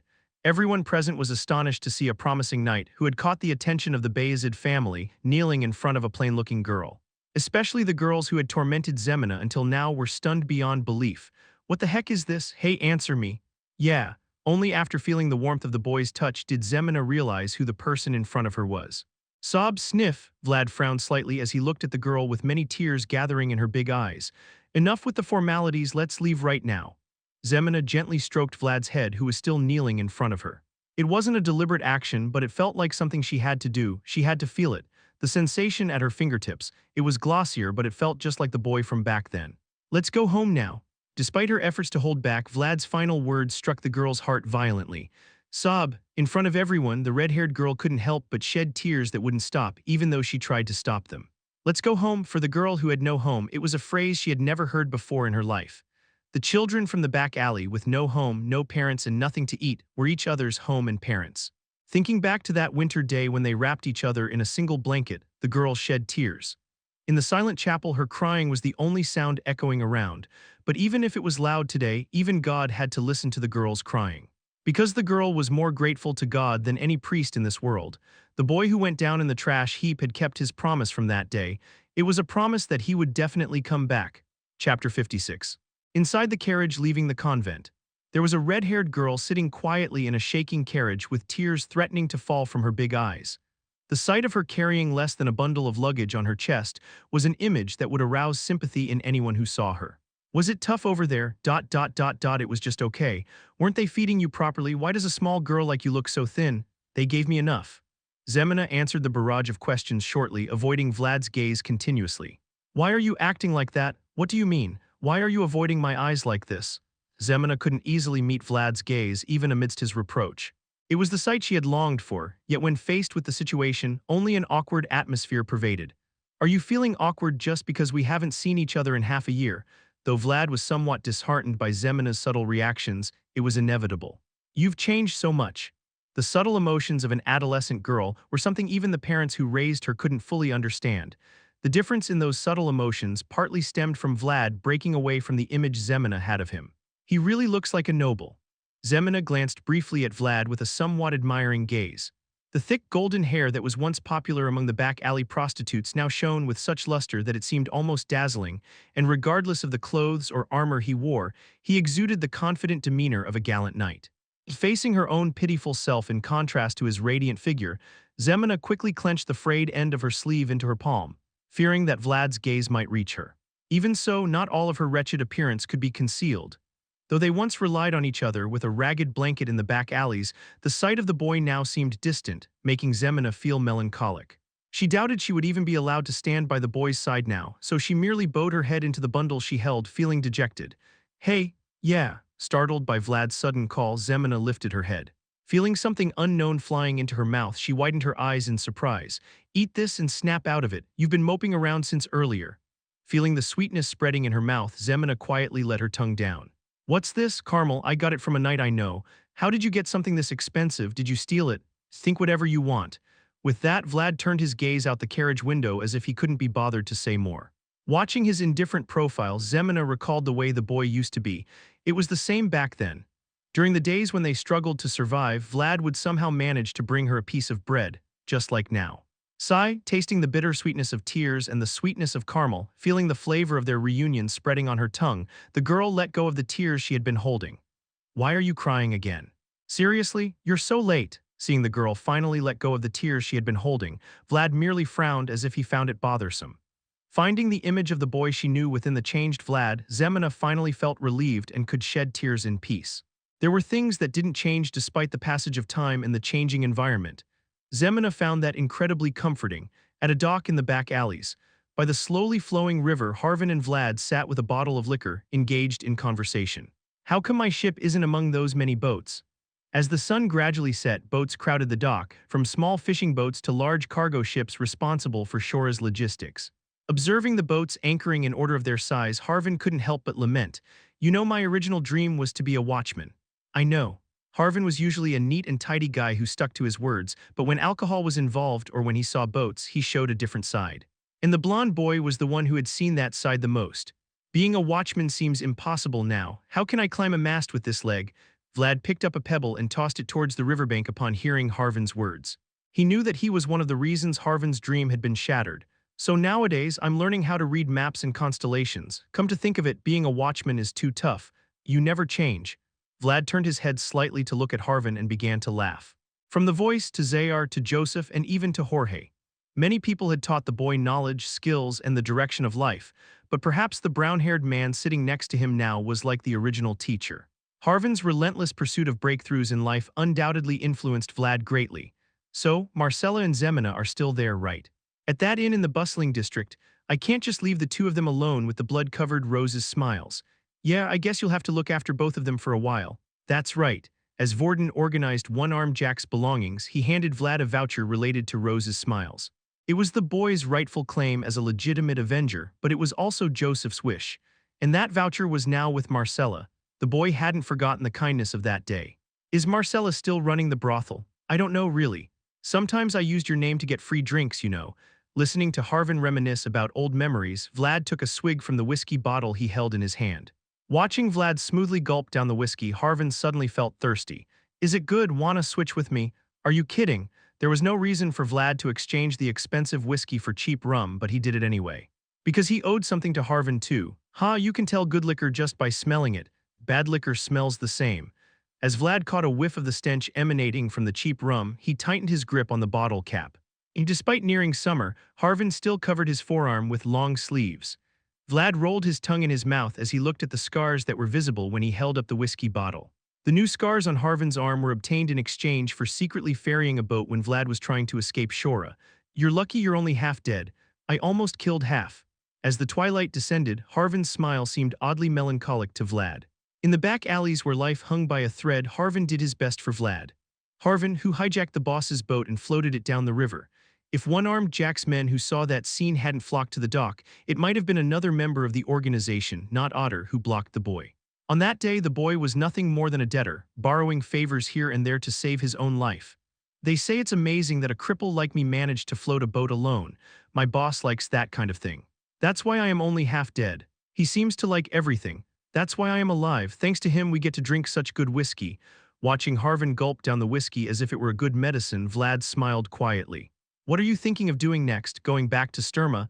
I'll stay here for a while. It's a kind of standby. Looks good on you, a man who takes orders from the noble family. You've made it. Ignoring Harvin's drunken talk about how he should leave soon or take Zemina with him when he goes up, Vlad dismissed it as the ramblings of a drunk. I'm going to look for some people around here for a while. Who? Watching the sun set slightly to the west, Vlad licked his lips. While it might signal the end of the day for some, for the people in the alley, it signaled the beginning. I need to look for hidden treasures of one-armed Jack or things we haven't collected yet. Moneybug is always digging around in various places. You might be able to help. Heh, the whiskey isn't free, huh? Seeing Vlad smirk at him, Harvin gripped his cane. Today, the staff that the boy had whittled down seemed reassuring, and Marcella seems to want to find other prostitutes. Wouldn't they have all been sold off? They must be somewhere around here. Joseph wanted to root out every last bit of one-armed Jack's hidden treasures in the alley. And Madame Marcella wanted to find the prostitutes scattered. Gold coins and prostitutes. In the footsteps of the prostitutes sold off by loan sharks, there would surely be glimmering gold coins forged from their tears. As the intermediary of Vayezid between duty and favor, Vlad, the last remaining knight of the prostitutes, accurately discerned what he needed to do. There must be some connection between the two tasks. Still, it seems troublesome. I tried looking around, but some of them don't even leave a trace. Who? Anna for one, and a few others. Vlad remembered the prostitute who was beaten by the man who called him a mercenary. Since she had a lot of debt to begin with, he thought she would have been sold off to a harsher place, but he didn't expect her to disappear without a trace like this. Yeah, it's quite unusual for there to be no trace at all. Harvin furrowed his eyebrows, sensing that Vlad's words weren't just empty talk. During the time when one-armed Jack ruled the back alleys, many things happened that shouldn't have. If you need help, just call me. The organization has shrunk a lot lately, so I might not be of much help though. Got it. Harvin put strength into his cane, balanced himself, and stood up. Though his body was uncomfortable, seeing Harvin somehow manage his work made Vlad think a lot. I'm going, sure. Vlad waved with one hand as he watched Harvin's back returning to work. The setting sun cast Harvin's shadow long. His shadow, more unsteady than before, wasn't just because he was drunk. I have to pay it back, Joseph had said. Whether it's gratitude or resentment, when repaying, you should at least double it. A single bottle of whiskey wouldn't be enough to repay Harvin's kindness. I'll have to stop by. Vlad turned his body and began to walk in the opposite direction Harvin had gone. The boy heading towards the alley filled with resentment remembered Joseph's words well. Life is a series of repayments, and now the boy knew it was his turn to repay. With the faint lights of the alleyway, the boy's hair fluttered. It was more vivid than anything else. In front of a shabby blacksmith shop filled with mud, an old blacksmith who looked as unsightly as the shabby shop was sitting there with an unmotivated look. The only customers who come occasionally are mercenaries who come after hearing rumors and unsophisticated back alley thugs. The old man, who had very little time left to live, was finally feeling despondent that his life was wasting away like this. No matter where in the world one is born, everyone deserves to hold at least one star in their heart, but raising that star to the night sky is another matter altogether. Should I close up today? Feeling particularly uninspired lately, the old man rose from his seat with the creaking of old age. As he was tidying up the tools, he paused when he saw a nail embedded high up in the forge. There hung a sword, And the old blacksmith remembered the boy who had been looking at that sword. He wondered what had become of the unadorned sword that held his unfulfilled dreams. Was it being used somewhere doing something? Probably doing just fine. Knowing well the cruelty of the world, the old man had already come to terms with the fact that his star might not shine brightly. He simply wished for it to be floating in a better night sky than this cramped place. Closing up already today? Yeah, come back later. But I can't, I'll be busy from now on. At the voice from behind, the old man chuckled, as if you lot would be busy. You don't need the sharp blade I make, you can stab the other person with the metal skewer you are holding. This sword needs some work, it's been neglected for too long. What? The old man reacted to the words coming from behind. There was clearly the word sword in the words just heard. Other blacksmiths can't fix this, only you can. The old blacksmith slowly turned around, setting down the tools he was holding. Oh, in his cold eyes, a shining blonde figure entered. It was the color that he had cast out into the world with the girl that day. Not happening. No, it's fine. It's fine. The old man worked the bellows on the brazier as he saw the welcome guest who had been coming for the first time in a long time. Inside the forge, where the fire always seemed on the verge of dying, the old man's passion was ignited after a long time. Have a seat. The old blacksmith who gave the boy a seat accepted the unadorned sword he had made with a careful gesture, saying, "That's right." The old blacksmith smiled as he looked at the sword with scars here and there. The old blacksmith couldn't help but feel proud seeing the utility his creations offered, especially when it was something he had made himself. Where did these scars come from? Well, those are from a vampire goblin. I wasn't used to the sword then, so and this one, that one, when I was trying to catch a deathworm, I was baiting it and it, scraped the ground, tried to pull it out. As the old blacksmith listened to the boy's explanations about the scars on the sword, he wasn't berating the boy. He was reveling in the deeds accomplished by the sword he had crafted. It was fulfilling its purpose faithfully, unlike him who is rotting here. The blacksmith of that day remembered the boy who had been staring at the sword he had crafted endlessly. But today's blacksmith was smiling as he looked at the scars on the sword created by that boy. Wait, I'll repair it for you. The old man quickly closed the shop door and began working solely for the boy. Amidst the sounds of the hammer striking down from the alleyway and the boy's voice echoing, the old man's words resonated. So he struck down the shield there, asked my name. Is that so? And then, the old blacksmith dreamed along with those sounds. He saw himself standing in the scene where the boy's eyes looked on and the unadorned sword achieved its feat. The old blacksmith smiled as he looked at the scenery visible among the sparks flying out. Chapter 57.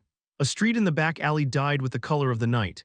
Thud, thud, the sound of bones being cut and tendons being severed was waking up the quiet alley. The sound, along with the unidentified bones hanging around the store, made the atmosphere here gloomy. Is the owner here? What do you want? Two men entered the butcher's shop, clearing away the meat hanging around. The butcher, who had been cutting meat for a while, frowned at the two men filling up the front of the store. Where does a brat like you with wet behind your ears get off using informal speech with an adult? Now feeling irritated by the boy who seemed to have just shed his childishness and spoke informally to him, the owner growled, spitting out the tendon he had been chewing. Is that how your parents taught you? It's been a while since I have seen anyone looking for my parents here. Shrugging his shoulders, Vlad took off his hood and handed a small note to the owner. The owner's face seemed to harden a little when he saw the boy's blonde hair that did not match the atmosphere of the place and the note with small letters. Who are these people? Well, I thought you recognized them. Why come to a butcher's shop looking for someone? We don't sell people here. Is that so? Vlad smiled knowingly as he watched the owner who was sweating while chopping meat. Here we go. I used to be a local here, but I recently returned. Was this place always a butcher shop? You should ask the Black Bear about that. I got permission. Swine Slaughterer, the Black Bear, another boss's name encompassing the back alley, emerged, but Vlad just smiled as if it were pathetic. Now just that level of reputation couldn't shake the boy. Well, let's leave that for later. Vlad leaned over the counter and brought his face close to the butcher. Although the act of confronting the person wielding a knife with his face was clearly risky, each action the boy took seemed to carry an unknown weight. But it's really fascinating. What is? The owner, looking straight into the boy's blue eyes, found himself swallowing involuntarily. When he first saw him, he thought he was just a tender lad, but now with just a few words, he seemed to dominate the atmosphere of this place. If you're going to buy something, buy it, otherwise get out right now. How did you know that the name written on the note was a person's name? The knife stopped in its motion as the boy asked his question. The only sound echoing quietly was the sound of the iron chain that Vlad had just playfully pushed. A strange silence enveloped the butcher's shop. Learning to read here isn't exactly easy. Clang, the owner, still holding the meat cleaver, rolled his eyes, looking at the boy standing in front of him. More precisely, at the black-skinned man standing behind the boy. That man had just closed the shop's door. I came all the way here to ask questions. How about giving us some answers? Seeing the owner, who was staring at him with tense eyes, Vlad's lips curled up slightly. Do you sell people here besides human meat? You little. The owner swiftly swung the knife he was holding, but Vlad just tilted his head as if he had already anticipated it. It was a sharp blow that was unexpected for a regular butcher, but the boy now stood as if he were a knight in full armor. Today's business ends here, Otter. Otter, the black-skinned man, officially the deputy in charge of the guard, pulled out the axe he was carrying. What the hell are you guys? Where did you come from? Where did we come from? As the door closed and the lights from outside were concealed, the only flickering lights inside the butcher shop were the candles lit by the owner. Faint lights flickering in the darkness. It was the color of the back alley. That's actually the question I want to ask. Those lights cast deep shadows on the boy's face. Thud, thud. From within the tightly closed butcher shop, the sound of cutting meat and bones still echoed. The only difference now was that someone's sobbing could be heard mixed in with the sound, just before dawn in the back alley. Vlad, now sitting in front of a street vendor who was about to close shop, picked up a skewer. You should have one too. The two men sitting down began to clean their weapons as they each took a bite of the skewer. Otter's axe stained with blood, and now only Vlad could wield Horchia's dagger. Things appropriate for the back alley were now being cleaned of blood by the hands of their owners after today's work was done. When did that guy show up? One-armed Jack hasn't been managing well lately. Did he really mess things up that badly? Things changed after that day. Otter, once Jack's lackey, seemed reluctant to criticize his final appearance. Regardless of the outcome, Jack was the only one in the back alley who accepted someone with a different skin color. Well, we'll find out the details from higher up. The man disguised as the butcher had said. I'm just a middleman and the details should be known by the slave traders. He hadn't heard about Anna, but ultimately it meant that people had been sold off in the corners of the alley without anyone knowing. Still, now that we've confirmed the reality of it, will this be enough? It had started lightly, and he hadn't thought it would have such deep roots. Perhaps if it weren't for the existence of Vlad, it would have been just another incident in the alley, buried and overlooked as always. Light and darkness, the marginalized and the shining, the boy still stood on the line that divided them. Vlad, Hyung. Amidst his contemplation, Vlad heard the familiar voice. There was a dark-skinned boy running frantically from the end of the alley. Don't run away. Vlad handed the panting boy a skewer. It was the fair reward the boy deserved. Did you find what I asked for? Yeah, there are kids who saw it. Indeed, Vlad and Otter nodded at each other. As if birds hear the day's secrets and mice the night's whispers, the rumors of the alley often reach the ears and minds of young vagabonds. What did you see? Blondie is looking for a girl named Anna, right? Yeah, that's right, Ned answered, biting into the skewer Vlad had given him, his expression triumphant. Someone saw that girl getting on a carriage for the first time about a month ago, but it seemed a bit strange. What was strange about it? Instead of answering, Ned pushed his palm towards Vlad. You've educated your younger brother well. Even the youngest ones had to be clever in order to survive in the muddy back alleys. Knowing this well, they simply nodded instead of getting angry. Here, have another skewer. What was strange was, with Vlad's prompt, Ned began to speak. The small mice that scurried around the alley had precisely delivered the information Vlad desired. They said all the women boarding the carriage were pregnant. What? To others, Ned's words might have sounded peculiar, but to Vlad, they triggered something, making him ponder. All of them were pregnant. They said all the women getting on the carriage had swollen bellies. Isn't that strange, buying and selling pregnant women who can't even work? In response to Ned's offer for more food, Vlad merely gestured with his thumb towards the back, wordlessly declining. What's wrong? Is there a problem?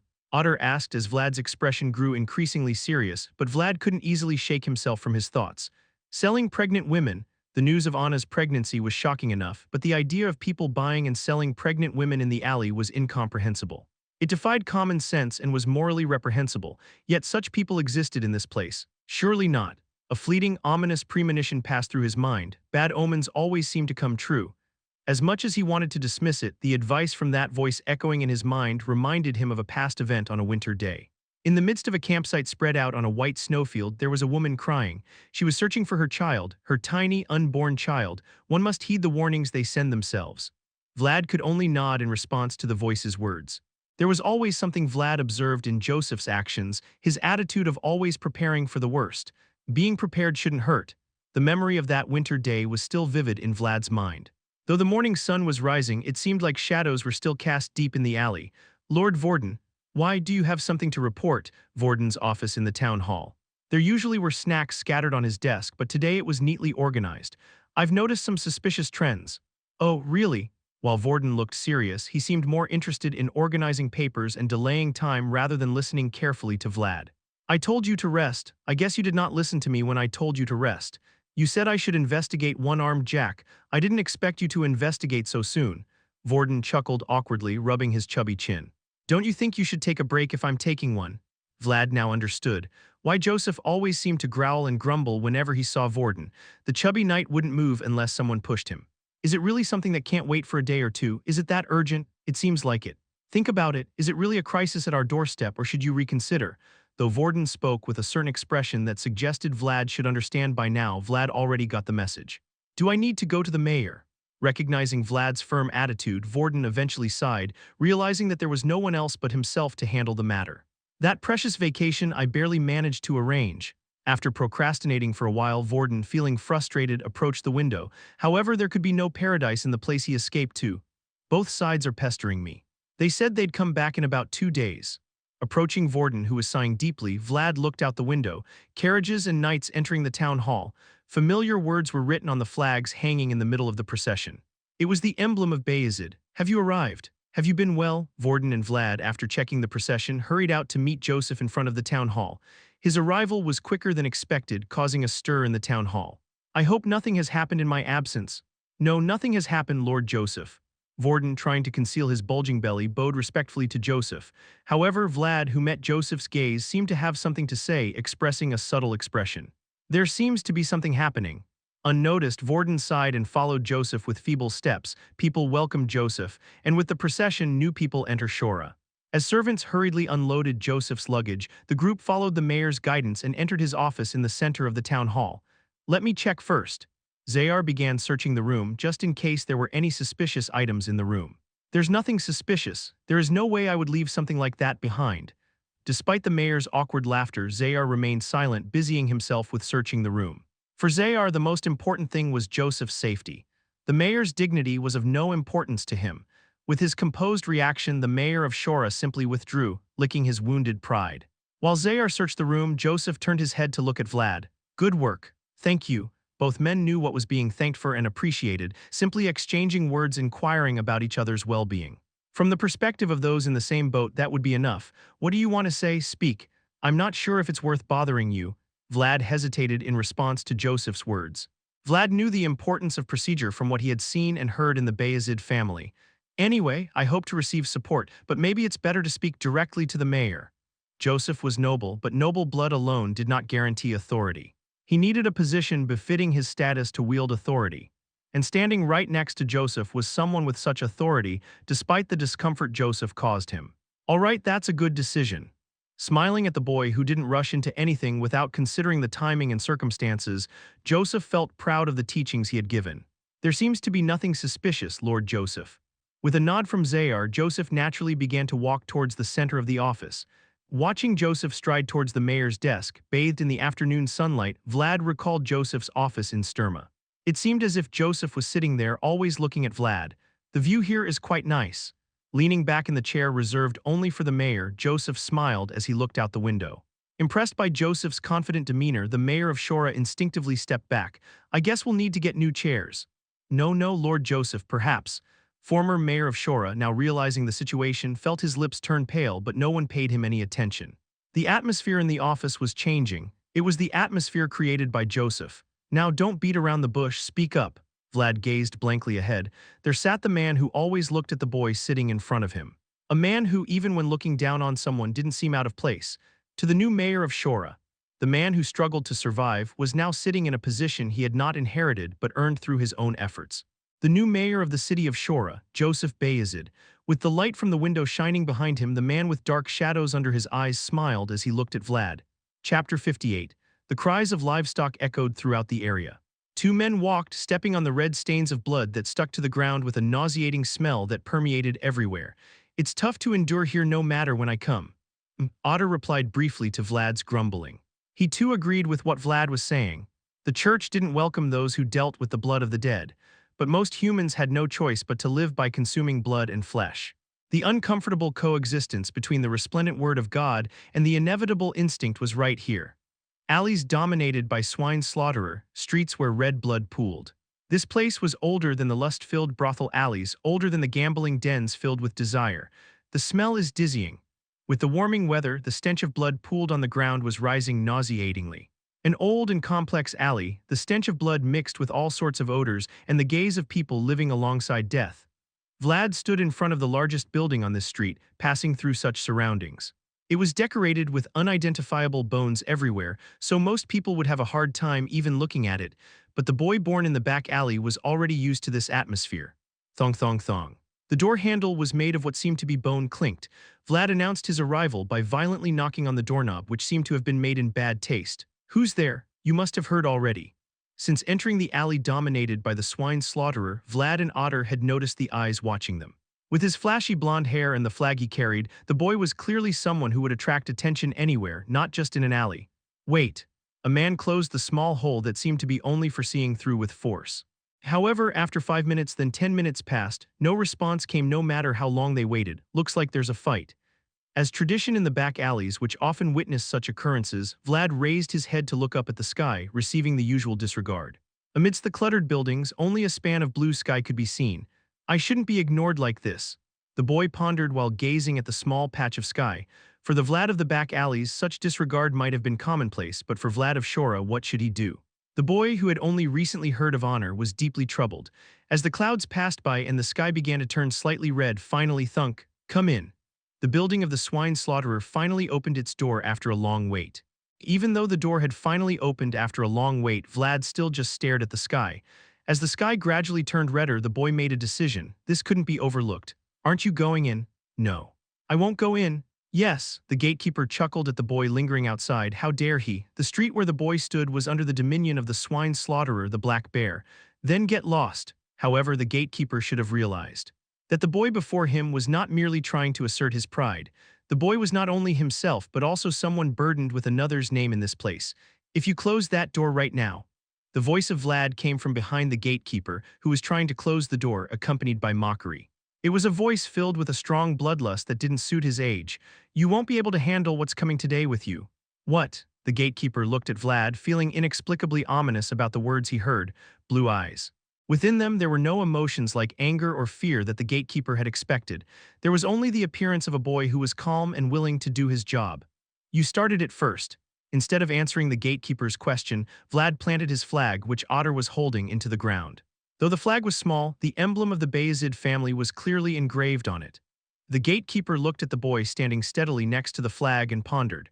Perhaps the rumors about him single-handedly taking down the money bug and his subordinates in the alley might be true.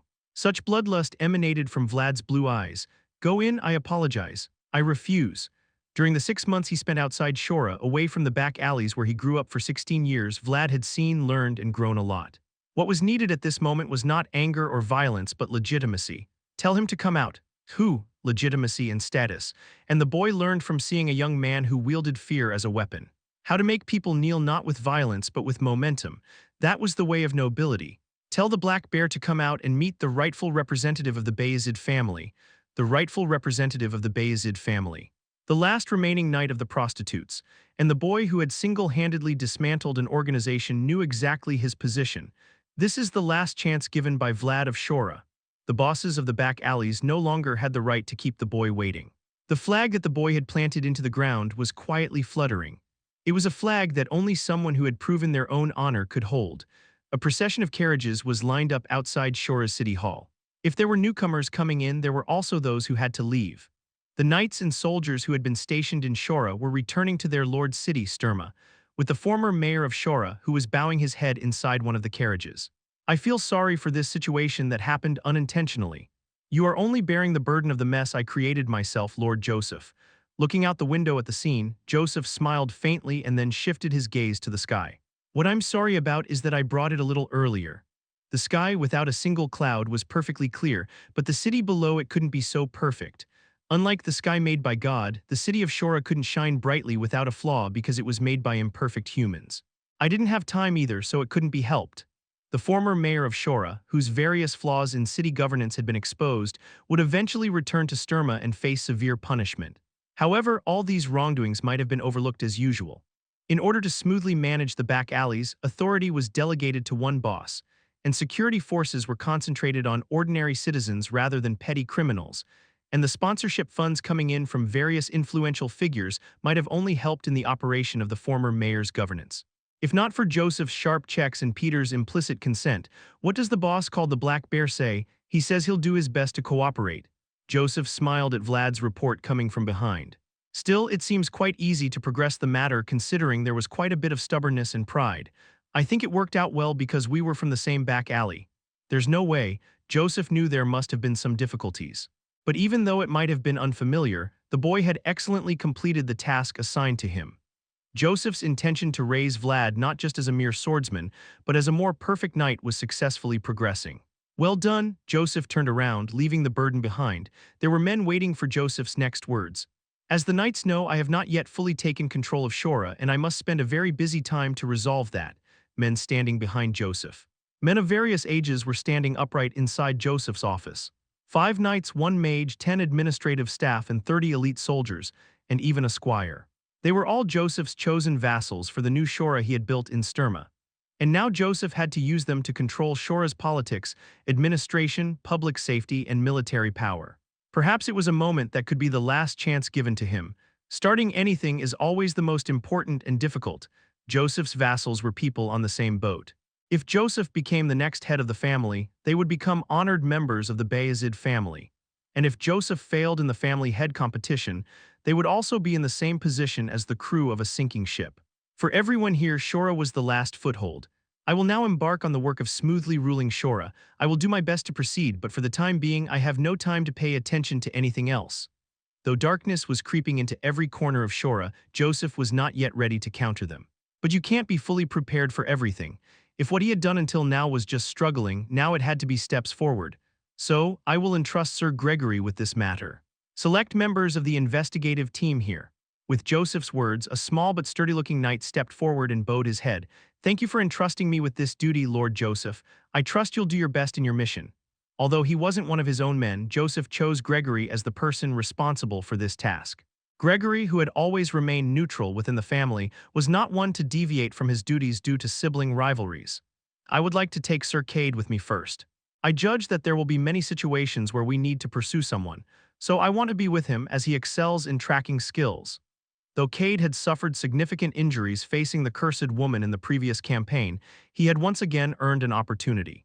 With uncontainable joy, Knight Cade tightly clenched his hands.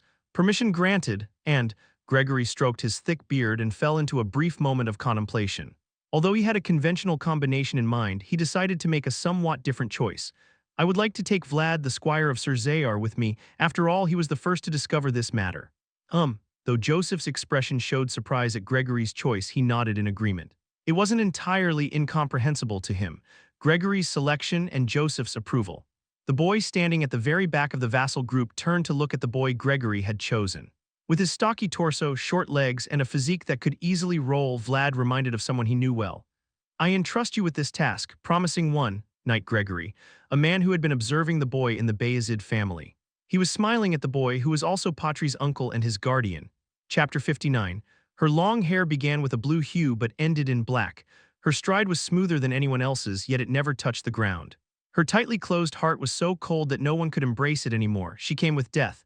Will my son truly be saved if we do this? Of course, Baron, a weary man, a weeping woman, and a dying child. Everything around the man was steeped in despair. He was trapped in deep darkness. We will do it, please. I will prepare, Baron. The presence of despair comes like an accident gnawing at their lives, and it chooses only the brightest parts. Baron Utman was naturally a rational man, but the presence of despair was consuming his shining reason. The fading breath of his only son and the agonizing cry of his wife made it so. Don't suffer too much.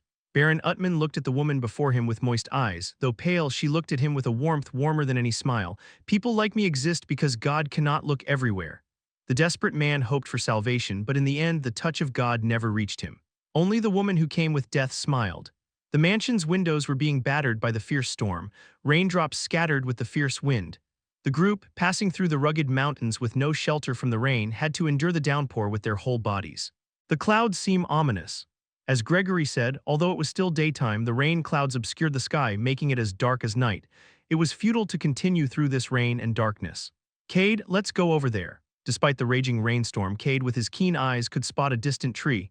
Though the tree had sparse leaves for summer, it seemed preferable to being drenched in the rain with nothing to rely on. It wouldn't get hit by lightning or something, right? Even if it does, we must go now.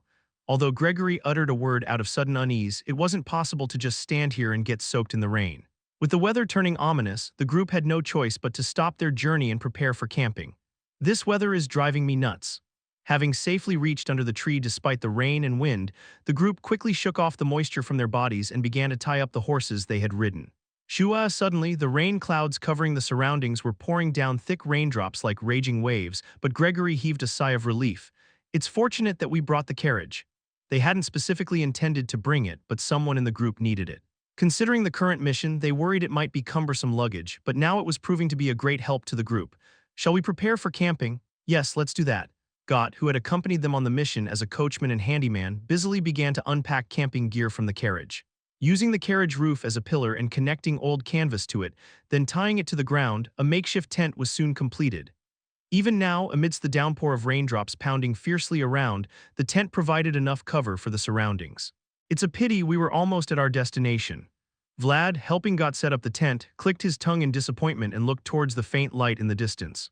There were traces of humans there, glowing faintly like torches shining alone in the darkness. Life never goes according to plan.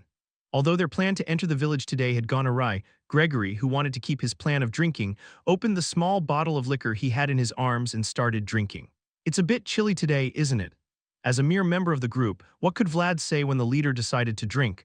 Vlad nodded and decided to make final preparations for camping. I'll gather some branches. They might not catch fire easily since they're wet. Still worth a try. While Gott set up another tent on the opposite side of the carriage to make a temporary stable, and Cade kept an eye out for anything suspicious, Vlad, who couldn't just sit around drinking like Gregory, gathered nearby branches to prepare for a campfire. These should do, they're hollow inside. Thank you. As Vlad rummaged around in the rain, Cade suddenly approached him and began to help. Though it seemed strange for a knight to assist Squire with such a task, Cade didn't seem to mind. I didn't have a chance to say this before, but thank you for back then. I just did what I had to do, don't worry about it. Vlad and Cade had never formally met, but they were familiar with each other. Last winter, during the monster subjugation in Varna, they had been in the same place. Are you feeling better now? I think I'd prefer losing a limb, Cade replied with an awkward smile to Vlad. The woman shed black tears as she searched for her child. During a time when Zayar was absent, two knights who had remained at the camp to protect Joseph found themselves wandering in a crisis due to her attack. If the boy hadn't borrowed the world of voice at that moment, there would be no Cade as he is now. Now that I think about it, I did a good job selecting the personnel. There are plenty of knights who just lounge around instead of doing their duties. Gregory tilted the bottle of liquor as he watched the men who naturally found tasks to do without being ordered. Let's keep going like this. From here on out, we're mercenaries, not knights. Everyone nodded at Gregory's words. That was the nature of their mission. Rather than boldly revealing themselves, they were tasked with secretly infiltrating and scouting the village. If the village they were heading to belonged to the jurisdiction of Count Vayezid, they would have immediately mobilized soldiers to investigate. However, this village belonged to the Baron Utman family. Having found the whereabouts but lacking concrete evidence, Joseph had reached his limit. The group started camping with their destination in front of them and decided to preserve their stamina for tomorrow. The sound of the wind howling fiercely, the pitter-patter of rain hitting the tent. Vlad, wrapped in his cloak, looked at the newly lit campfire. The cloak made of high-quality wool absorbed the heat from the fire, keeping Vlad warm. Why are you grinning like that? It's nothing. Ha, dull, Vlad chuckled as he lay comfortably with his cloak covering him. He couldn't help but wonder if Oksana would be proud if she saw him like this. Night passed like day. Vlad, who understood her affection even though she wasn't his own mother, lay back, basking in the warmth of the campfire, hoping that the sad cries he heard on that winter day were not present here. A village built of gray stones. In the village that had been swept by rain, something dense like mist was rising. Gregory clicked his tongue as he looked at the thick fog that obscured his vision. It feels like something is about to jump out. The group, perhaps aware that there might be people hiding here related to dark magic, cautiously followed the road, urging their horses forward. It was either still early in the morning or the weather was unfavorable. Even though they entered quite deep into the village, there were no people walking around, making the atmosphere of the city increasingly gloomy. There's an inn up ahead. It's a nice thing to hear. It wasn't a particularly large village, so they only spotted one inn as they ventured closer to the center. Perhaps they didn't even realize how fortunate it was to find an inn. Let's go in. The four men, along with their horses and carriage, entered the inn. With the creaking sound of the carriage, Gregory opened the door to the inn. Is the innkeeper here? You're quite early guests. We couldn't enter the village even though it was right in front of us due to the rain yesterday. Please give us a bowl of hot soup. While Gregory pretended to be a mercenary and conversed with the innkeeper, Vlad noticed a girl peeking out from the corridor connected to the inner kitchen. A child who wouldn't even reach his knees, maybe 3 or 4 years old still at an adorable age. Vlad gently waved his hand as he looked at the girl who reminded him of Zemina's childhood. The pink cheeks of the chubby child seemed to have become a little redder, with so many ominous events happening nearby these days. Even if it's because of the weather, are you going to send us away like this? We were planning to stay here for a while and even have our meals here. While Gregory and the innkeeper negotiated prices, Vlad slowly walked around the inn, checking his surroundings. It was a habit that stemmed from a long time ago, but the child seemed uncomfortable with Vlad's gaze and started to shyly follow the group. In the middle of the inn was a large pot bubbling over the fireplace.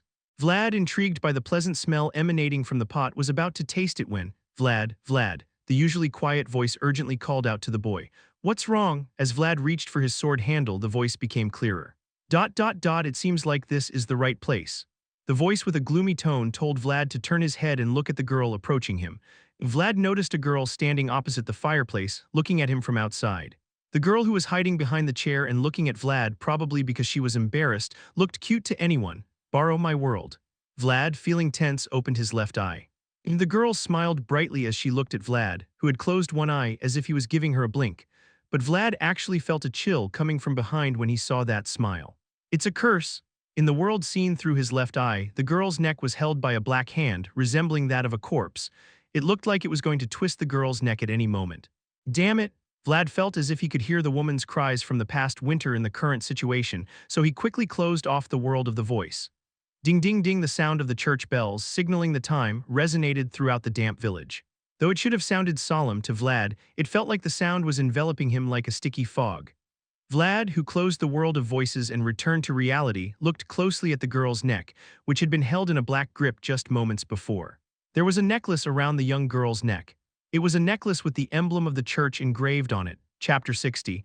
The young ones are innocent, but always the first to be sacrificed are the young ones. Vlad had seen it in the muddy back alleys. Adults who took away the children's things either to survive or to have more. The children starved to death, froze to death, cried themselves tired looking for the mothers who abandoned them and died. In that hellish place, Vlad held Zemina and Harvin close and made a decision. He would not become such an adult. He would not live like that. The rules of life he established in his childhood to not be swept away by the life of the back alleys still lived and breathed in Vlad's heart. That was the discipline the boy created for himself. Discipline is something to be upheld, and knights are those who uphold it. There were children dying here and now. Vlad walked through the damp air surrounding the village. Buildings made of gray bricks darkened the surroundings along with the fog. It seems to be here. Vlad raised his head and looked at the building in front of him, a building larger than any other around. A bell tower towering high like a horn caught Vlad's eye.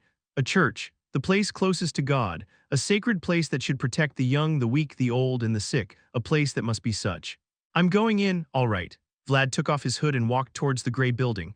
The only thing in this place that had its original color was Vlad's blonde hair, which he was born with. An empty church in broad daylight. Since everyone in the village was busy with their own livelihoods, Vlad was the only one to step into the chapel. "Don't you see anything strange?" "Not at the moment." Vlad slowly walked around the chapel, moving to see if he could find any suspicious signs or ominous evidence.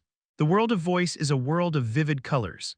In his world, which undoubtedly holds more than 100 colors than the world of Vlad, he would surely be able to find colors that do not suit a sacred place. While the voice searched for signs through Vlad's gaze, Vlad slowly grasped the structure of the church and prepared for any unforeseen circumstances. Although it appeared to be a 2-story building from the outside, given the nature of church buildings that strive to have similar structures, there would surely be a basement. Vlad wanted to explore it if possible. Someone is coming. However, just as every land and building has an owner, so too did this place. As Vlad slowly surveyed the chapel, he felt someone's gaze on him from behind. The gaze of someone looking at an unwelcome guest weighed heavily on him. Sensing the gaze, Vlad instinctively began to kneel, assuming a posture of prayer. He must not appear to be investigating this place. But he must be prepared to draw his sword at any moment, because this village was shrouded in an ominous fog. Step by step, while one knee was bent, Vlad gauged the distance between himself and the footsteps with his eyes wide open, preparing to draw his sword. His blue irises were gradually filling with their own color. "You must be someone new here."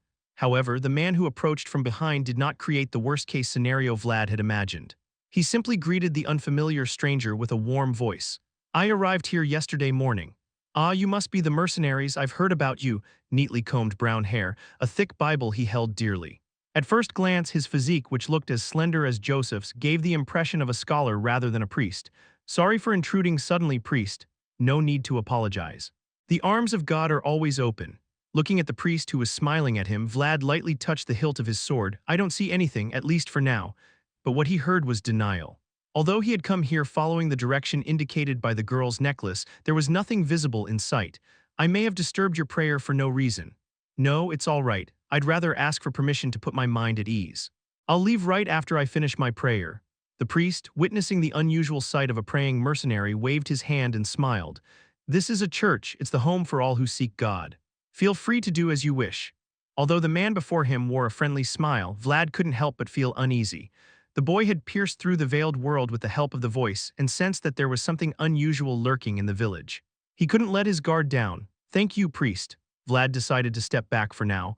Unless he hit the head of the priest right in front of him and searched every nook and cranny of the church building, he wouldn't find any more suspicious traces. He wanted to do just that, but Gregory had entrusted him with something. "Well then, I should also offer a prayer at this opportunity." The priest silently approached Vlad and knelt down next to him as Vlad sat down to pray again. A boy pretending to be a mercenary and a man whose status as a priest was uncertain knelt side by side before God. In the empty chapel, there were only the two men kneeling before God. "Please ensure that the epidemic sweeping through this area doesn't reach your companions." "An epidemic?" Seeing Vlad's perplexed expression, the priest's lips formed a faint smile. "And for the sake of our children." With those words, the priest bowed his head. His posture, which even appeared neat through countless prayers, was clearly the image of a faithful priest. Yet Vlad could sense a trace of unease within that appearance. The pattern that should have been engraved on the church's bell tower was hidden in the fog. However, the pattern that Vlad first encountered upon entering the church looked somewhat strange. The pattern on the church's door, which was upside down. The priest held his Bible upside down before God as he prayed. Exiting the church, Vlad was lost in thought. Following the tip from the Black Bear and the confessions of the captured men, the investigation team had reached the village in the Baron Utman territory. However, upon arriving at the village following the trail of the missing pregnant women, they found nothing but ominous rumors waiting for them, accompanied by dense fog. A disease only affecting children. After hearing the priest's prayer and sensing something amiss, Vlad quickly questioned nearby residents about the epidemic. The answer he received made Vlad bite his lip in contemplation. While women were missing in Shora, children were dying here. This epidemic-like phenomenon occurred not only in villages covered in fog, but also in most villages belonging to Baron Utman. The ominous signs were continuing. "We need evidence, but I can't show them anything." It won't be an epidemic, Vlad was certain, but he lacked evidence to prove it. He couldn't show the black hand he saw in the world of voice to his companions. Although he brought the holy relic from Shora near the innkeeper's child, there was no response as expected. It seems to be a curse created by a powerful dark mage, as it does not react to the holy relic. Only a well-trained priest can confirm it. "How did you figure out something so significant?" "I don't even know." Vlad shook his head vigorously and expressed his frustration in response to the still vague answer. No matter how much one knows, if they cannot act upon it, it's futile. Now, the boy with his own world was once again faced with a realm where his powers alone were insufficient. Vlad was about to leave the corner of the alley, wondering how he could tell Gregory about the situation when he saw a suspicious sight there. A small square at the center of the village. There, a person wearing a reversed robe stood in front of a young girl. "This was given to me by the church." The girl proudly presented the cursed necklace to someone's inquiry. An unidentified individual accepted the girl's necklace and examined it. Vlad was a former pickpocket, former thief, and sometimes even a robber, but regardless, his longest-held occupation was taking wallets from others' hands. A job he took pride in its own way. "It seems like they've noticed." "I'm aware of that too." Vlad, who was chasing a suspicious person wearing a robe, realized that they were heading towards the outskirts of the village, being lured into a place where there were no people. "I should go back." Vlad stopped in his tracks, biting his tongue. The boy didn't overestimate his abilities. Having seen numerous skilled individuals, he knew well that he was still just a novice. Moreover, being in such a suspicious village meant that caution was imperative. "I should report to Gregory." Since he confirmed the suspicious person's identity, reporting to the superior was the right thing to do. Perhaps through this person he could inform Gregory about the village's suspicious aspects. "They're coming." However, life never flows according to one's intentions. Just as Vlad intended to gradually retreat, the person in the robe suddenly rushed towards him. Like this, they hadn't even left the back alleys where the inn was located. However, unlike their cautious behavior so far, the unidentified figure was rushing aggressively towards Vlad. Damn it! Although unexpected, there was time to prepare. Vlad calmly drew his sword and prepared to confront the unknown person. Clang! The clash of swords echoed through the air. Just as the weight of the sword coming at him was heavier than expected, Vlad realized. To the left, utilizing the rebounding force, Vlad swiftly maneuvered to avoid the incoming sword, which had unexpectedly risen high into the air. In the brief moment when he could not raise his sword, Vlad unknowingly got out of the blind spot with agile footwork, taught to him by his one-eyed teacher. Thud, Vlad was convinced as he looked at the rough, hollow ground. It's a knight. Now he could tell even when facing only a sword, those who possessed the skill to subdue him, such people could only be knights. While the unknown person was momentarily confused as he watched the boy let his attack flow like water passing through his fingers. Vlad quickly closed one eye towards the person, who could either be a former knight or a current knight. The world of the boy began to flow through the unadorned sword. The essence of a one-hit kill lies in its unexpectedness. Having already revealed his hand, the boy knew that the opportunity lay solely in this moment. Just one chance. Haya, with a brief shout, Vlad lunged towards the figure before him, taking advantage of the element of surprise. The unknown person was taken aback by the boy's unexpectedness and hurriedly raised his sword. Vlad, there was a bright light pushing away the heavy fog. Krrang, facing a boy who felt completely different from before, the unknown person desperately blocked Vlad, but Vlad didn't stop.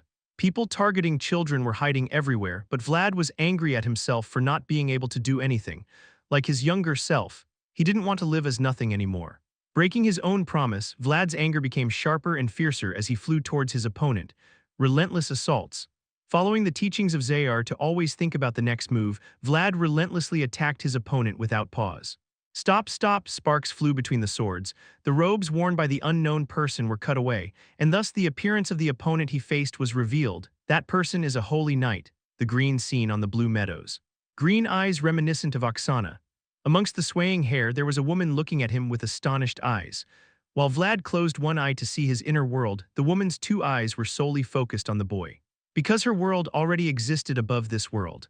Underneath the words of God, chapter 61, the woman was wearing a worn-out robe flipped inside out, yet wielding a sword infused with holy power. The boy who looks like a mercenary but already has his own world. They realized that their backgrounds were extraordinary, but their swords were already entangled.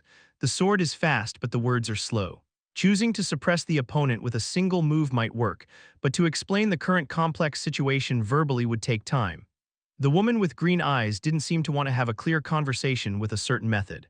It would be much safer that way. Respond. Whether she resolved to suppress him or not, the woman suddenly rushed at Vlad. The voice seemed to order the boy to respond as if he couldn't do otherwise. The situation progressed, and now it was irreversible. Vlad accepted her attack with a sense of relief. He was curious about the existence of a holy knight that he encountered for the first time. Quang. Her sword, filled with the will of God, clashed against Vlad's world. As the worlds collided, sparks flew, and at the same time, Vlad's world shook greatly, like a candle extinguishing. Too heavy, Vlad, encountering the holy knight's sword for the first time, was greatly surprised. Though her sword came with a weight and speed that were insufficient to deliver the same shock as now, it possessed a power that could rival Xayar's when it struck. It was an incomprehensible outcome. That's what a blessing is. It's evidence that the world is helping her. Where is that? To think that merely receiving the will of God would compensate for one's original ability. Vlad once again closed his left eye with determination. The unadorned sword slowly ignited with the boy's resolve. Though it was a faint energy compared to the holy power emitted by the unknown holy knight, Vlad took pride in the world he built up solely with his own strength. It was something no one could take away from him. I see. Having already adapted somewhat to actual combat through his intense sparring with Xayar, Vlad observed the woman before him with gaps in her defense. I can end this. The trick to killing with a single blow comes from controlling the battlefield. If one can lead the opponent's movements, they can lay the groundwork for victory. Vlad, who had strengthened his resolve, charged in with lightning-fast movement. Aiming for the shoulder, Vlad plunged ahead, prepared for the imminent response, but what?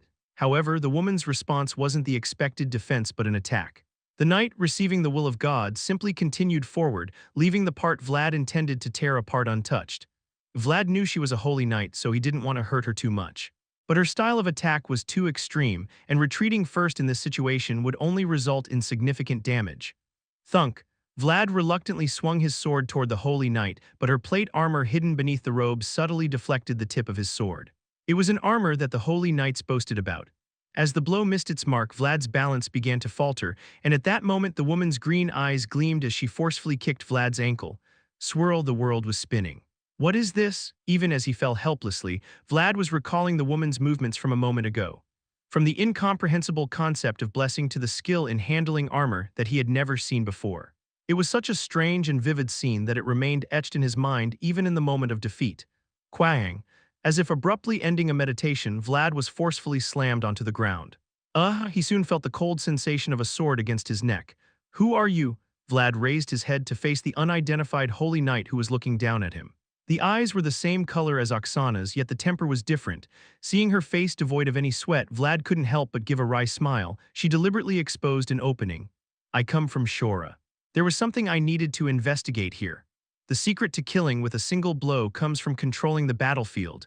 However, the one who controlled the battlefield just now wasn't the boy, but the unknown holy knight. A new adversary, a new technique. Today, the boy who glimpsed another world raised both hands and admitted his defeat, with yet another color that felt like a wound etched into his world. In the inn where there were only companions as guests, knights sat facing each other across the table. Vlad, who was watching them from across the brazier, took a sip of the glass of water he was holding. Perhaps because of the situation created by his defeat, the taste as it went down his throat was bitter. Meeting the Knights of Shora here must surely be the will of heaven. I also think so. Lady Yuscha, knights met in a village shrouded in suspicious mist. Though they carried different orders on their backs, they had clearly come following some ominous sign. I was investigating a strange occurrence where children were dying in this area. Initially, I approached the investigation thinking it might be some kind of epidemic. The woman Vlad had secretly followed was indeed a holy knight sent from the church, as her voice had indicated. More precisely, she was one of the personnel dispatched from the northern parish of San Regino. The church was already aware of the turmoil unfolding in the Baron Utman territory. It's a curse. I found traces of something ancient. I see. Upon Yuscha's words, Gregory began to stroke his thick beard and fell into thought. Though he had anticipated it with her appearance, this matter was exceeding his authority and abilities. However, there seems to be a church here as well. Afraid of being rude, Gregory hesitated before finally asking, but the response he received was only cold and aloof. I believe the church here is the subject of the curse. Oh, seeing a knight following the will of God accusing the church as the culprit, Gregory decided to keep quiet. The situation was more serious than he had thought, and this place was not their territory. Please convey my gratitude to the new mayor of Shora. The mayor's attitude in preparing for it with information we were unaware of was truly excellent. Though spoken in a roundabout way, in the end, Yuscha's words were a request for Gregory to refrain from further approaches. This was not the land of Vayezid, and anything related to black magic had to be done by the church. As Knights of Shora in a precarious position, they no longer had any justification to proceed. Understood, a line had been drawn in the conversations of the two. The investigation team's work ends here. They had confirmed the ominous situation in the Baron Utman territory and obtained testimony from the Holy Knight from San Regino. Although they hadn't found the missing women, further involvement in the situation would only burden Joseph. This place was not their territory. In the face of the weight of authority and responsibility, the knights decided to turn back. Vlad, feeling a bitter sensation rising within, absent-mindedly flicked the glass he had been holding. It seemed Anna would never be found after all. Vlad kept his mouth shut, thinking of the woman who was smiling pitifully at him. Yuscha said that she had already raised support from the nearby regions. Since other knights were expected to arrive within 3 days at the latest, Gregory said he would stay by Yuscha's side until then. Perhaps that was the best ending Gregory could choose. Shall we go now? Yeah. In the quiet inn looking out at the empty square, Vlad was talking with a child. Why are you leaving already? We're done with our work. Is there an end to anything in this world? It might not have been intentional, but the words from the young girl seemed to hit the nail on the head, so Vlad coughed awkwardly. Don't you have any friends? Why have you been here all this time? Daddy said not to leave. At her words, Vlad cautiously turned his head to look at the counter where the innkeeper was glaring at him. He told me to just stay a little longer and then go out. I heard the church would give us a gift if we stay a bit longer. What? Vlad felt a sense of discomfort that he couldn't ignore as the girl's words flowed out inadvertently. Vlad turned to the innkeeper with a questioning look, prompting him to start explaining what his daughter had said. They're planning to gather the children soon for a blessing ceremony at the church. In these dark times, we're truly grateful as parents of a child. When was that supposed to be? I don't remember exactly, can't recall. The innkeeper scratched his head as if his memory failed him, furrowing his brows in frustration. Whether it's supposed to be in 3 days or 4, the priest himself will be going around to gather the children, so that's that. Disregarding the innkeeper's praise for the priest, Vlad looked at the girl sitting beside him. A wooden necklace carved with church symbols.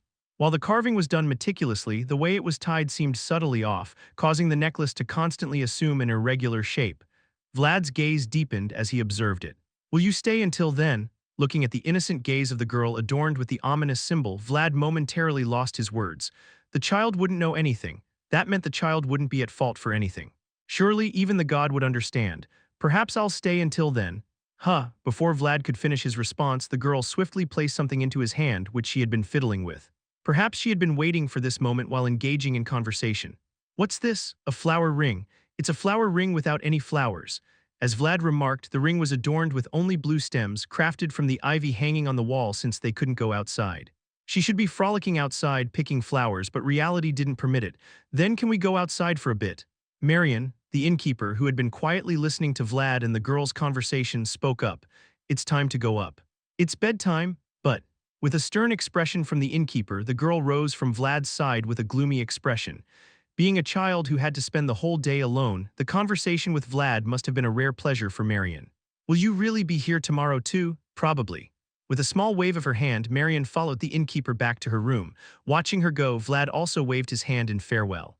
Alone on the first floor, Vlad looked down at the flower ring the girl had handed him. The damp reality filled with fog didn't even allow the girl a small flower. As he pondered over the fog surrounding the outside world, the curse around the girl's neck, and the flowerless flower ring she had given him, Vlad was lost in thought. "Marion, Marion!" Suddenly a man's scream-like cry was heard echoing throughout the quiet inn. "What's happening? What's going on?" Startled by the sound, the companions on the second floor rushed downstairs. Vlad, who was sitting alone on the first floor, cursed under his breath and dashed towards the spot where the innkeeper and Marion had disappeared moments ago. "Damn it!" Vlad, who seemed to know what the scream he just heard meant, quickly ran towards the inside of the counter where the innkeeper and the child were. "No, Marion!" Vlad roughly opened the door and saw the child lying there with a pale face. The innkeeper is crying while holding a child, and the girl is crying and foaming from mouth. It seems like the curse has been triggered. "They must have noticed us." Just as Yuscha and the investigation team of Shora noticed the anomaly here, the other side seemed to have sensed the presence of the knights. Since this village was practically in their grasp, they decided not to wait but to act first. "I will lend you my world." It may not be possible to solve the problem by looking at it, but at least the voice tried to make the boy understand the situation. A crying father, a panting girl, and knights unable to move easily.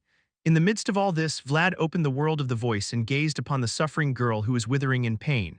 A world of intense colors. In that realm, the scene unfolded with a black hand mercilessly twisting the girl's neck and thin wisps of smoke emanating from her mouth. It seems to be a curse that drains life force. The smoke was escaping from the suffocating girl and flowing outward through the inn's windows. It was in the direction where the church was. "The curse has been activated. It seems they have sensed my presence." Lady Yuscha, who had been silently observing, hoped that she would be of some help, so she secured the girl's airway and without hesitation she put on the robe she was holding. She must have known, to resolve the current situation, the culprit must be eliminated. "If I do not return, please explain the situation to my companions who will arrive later." Gregory, who was standing next to her, couldn't say anything and just bit his lip. Knights leave to follow the will of the god, and knights bound by duty and authority to stay behind. Although they witnessed the same thing, the choices made by the two worlds were different. Vlad, without hesitation, watched as Yuscha disappeared into the fog and unknowingly found himself following her out of the inn. Breathed. There's something wrong with the child. No. No, as the boy instinctively followed in the square one by one, lights began to illuminate the houses through the fog, accompanied by the mournful cries of parents.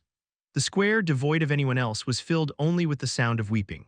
Chapter 62. Yuscha walked into the thick fog. The boy, standing as if rooted to the spot, watched her retreating figure and thought to himself. Escaping the back alley wasn't simply about surviving. Gazing at the old blacksmith's sword wasn't merely about admiration, it was about moving forward. You will surely become a knight. Merely living isn't enough. To find the meaning of life, one must harbor something within their own heart.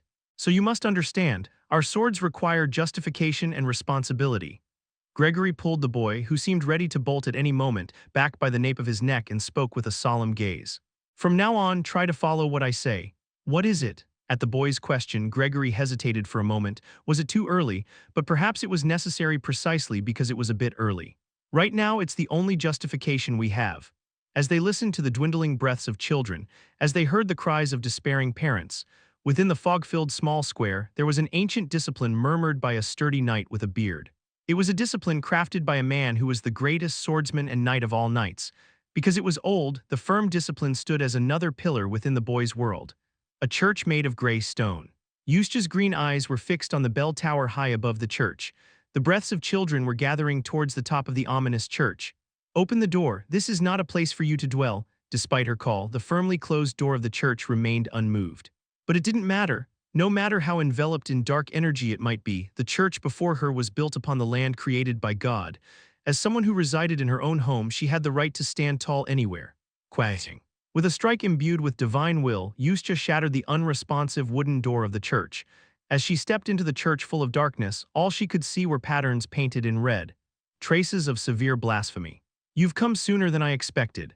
At the deepest part of the chapel, the altar, which should be closest to God, stood a priest holding a thick Bible.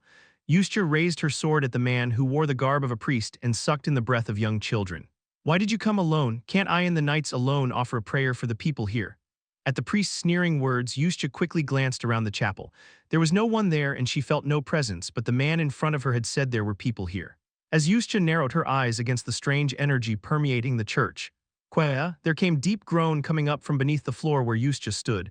It wasn't just one but many, all of them shedding pitiful black tears. Dang dang dang, the church bells were tolling. It was the sound of bells announcing the worship time. You were hiding it in the basement. Despite the urgency of the situation, Eustace responded calmly. She was prepared and expected for this. The only thing lacking for her was a few days of free time. However, Eustace knew well that the will of God is narrow door and that it would take a lot of hardship and patience to get through it. Please hear my prayer. Eustace quickly illuminated the dark church with her sword and focused on the sounds coming from it. Not just one but many, not heavy but light things. It sounded like jumping barefoot on cold stone floors. Tang, finally the crawling sounds rose up, roughly opened the door that hid the basement, and from there black-stained hands began to reach out. Child, my child. It's too dark, I can't see anything, women shedding black tears. In the places where eyes should be, there were only empty voids filled with darkness. The girls were struggling in the darkness. Seeing the horrifying sight that was too cruel to witness, even Eustace found it hard to maintain composure. More horrifying than the wailing women's twisted eyes was the fact that only their lower abdomens were soaked with blood. To do such a thing, the world always has harsh laws for the weak, but the current situation far exceeded the limits. Something this out of place couldn't be created by just anyone. Only those who have crossed the line could do such a thing. Aren't you afraid of God? I'm afraid of God. The man who always seemed to smile at Eustace's threats slowly began to lose his expression. It was a very natural change, as if it had always been that way. God may be a fearsome figure, but it doesn't concern me much. The man dropped the Bible he had been holding, as if there was no longer any need to hide. Under the feet of the liberated from death, I no longer need to return to his embrace. Eustace's eyes trembled as she watched him. Seeing someone who mocked her world, Eustace erupted in anger, unleashing her pent-up fury. O glorious commander of the heavenly army, and standing by the side of God, Saint Regino. Eustace shouted the name of the saint, who shined brightly even in the history of the church with a voice full of rage. Light began to emit from her sword. Come forth and save the wretched souls from the tyranny of evil at a great cost. Women reaching out with stained hands seeking something, they were the ones sacrificed and robbed by someone. Unable to hold all their hands, Eustace sought to open a path of light even in the darkness. I shall pay the price. A single torch shining in the darkness began to burn itself, emitting even stronger light. It was a light that could be seen even without eyes, and found even in darkness. Solemn exorcism, the miracle that only holy knights who receive divine will can perform pierced through the unholy church. You were more remarkable than I thought. The false priest, burning himself in his own flame, briefly turned his head away. It was a wave of light not imbued with any physical power, but the pillar of light made by Eustace's unwavering will was fiercely shaking the unholy church. The warm and glorious light descending from the sky was wiping away the sorrow and grudges of the women shedding black tears. It was sending them back to where they rightfully belonged. Yet even within the light that burned with righteous intent, the false priest only laughed. No matter how bright the torch may shine, there are limits to what one can do alone. Though the man's fingertips were being singed by the expanding pillar of light, he could still scoff, knowing full well where its end lay. Eustace had performed the solemn exorcism without any sense of preparation, and while her skill was commendable, ultimately she was alone now. To fully illuminate the current darkness, more torches would be needed. As Yusha prayed to the god with her eyes closed, sweat began to bead on her forehead. It was a powerful spell, a miracle paid for with her own life. While this world was filled with the will of the god, the divine presence was far away in the heavens. As the cries of the wretched women diminished, so too did the light of Yusha's solemn exorcism gradually fade away. Watching this, the false priest drew a sword from his shadow. It was a dark-hued blade that seemed to suck in the light just by looking at it. Yusha steeled herself as she saw the man approaching with the sword in hand. As a knight, always prepared for the worst, she had at least one last resort in mind for dealing with the man before her. Holy knights were those who prepared for moments like these. May your church destroy all adversaries. This time, Yusha tries to recite a prayer to summon the divine flames with her own body, not her sword. With each word that fell from her lips, her green eyes shook violently. As she prepared for her final stand, a loud noise came from behind. The already broken door of the church shattered once again, falling heavily to the ground. Push, get out of there now. Amidst rough shouts, there were men breaking through the crowd, along with blazing red carriage. For a moment, all eyes turned to that direction, even the women who couldn't see in front of them. A new torch was rushing into the church, which was gradually filling up with darkness.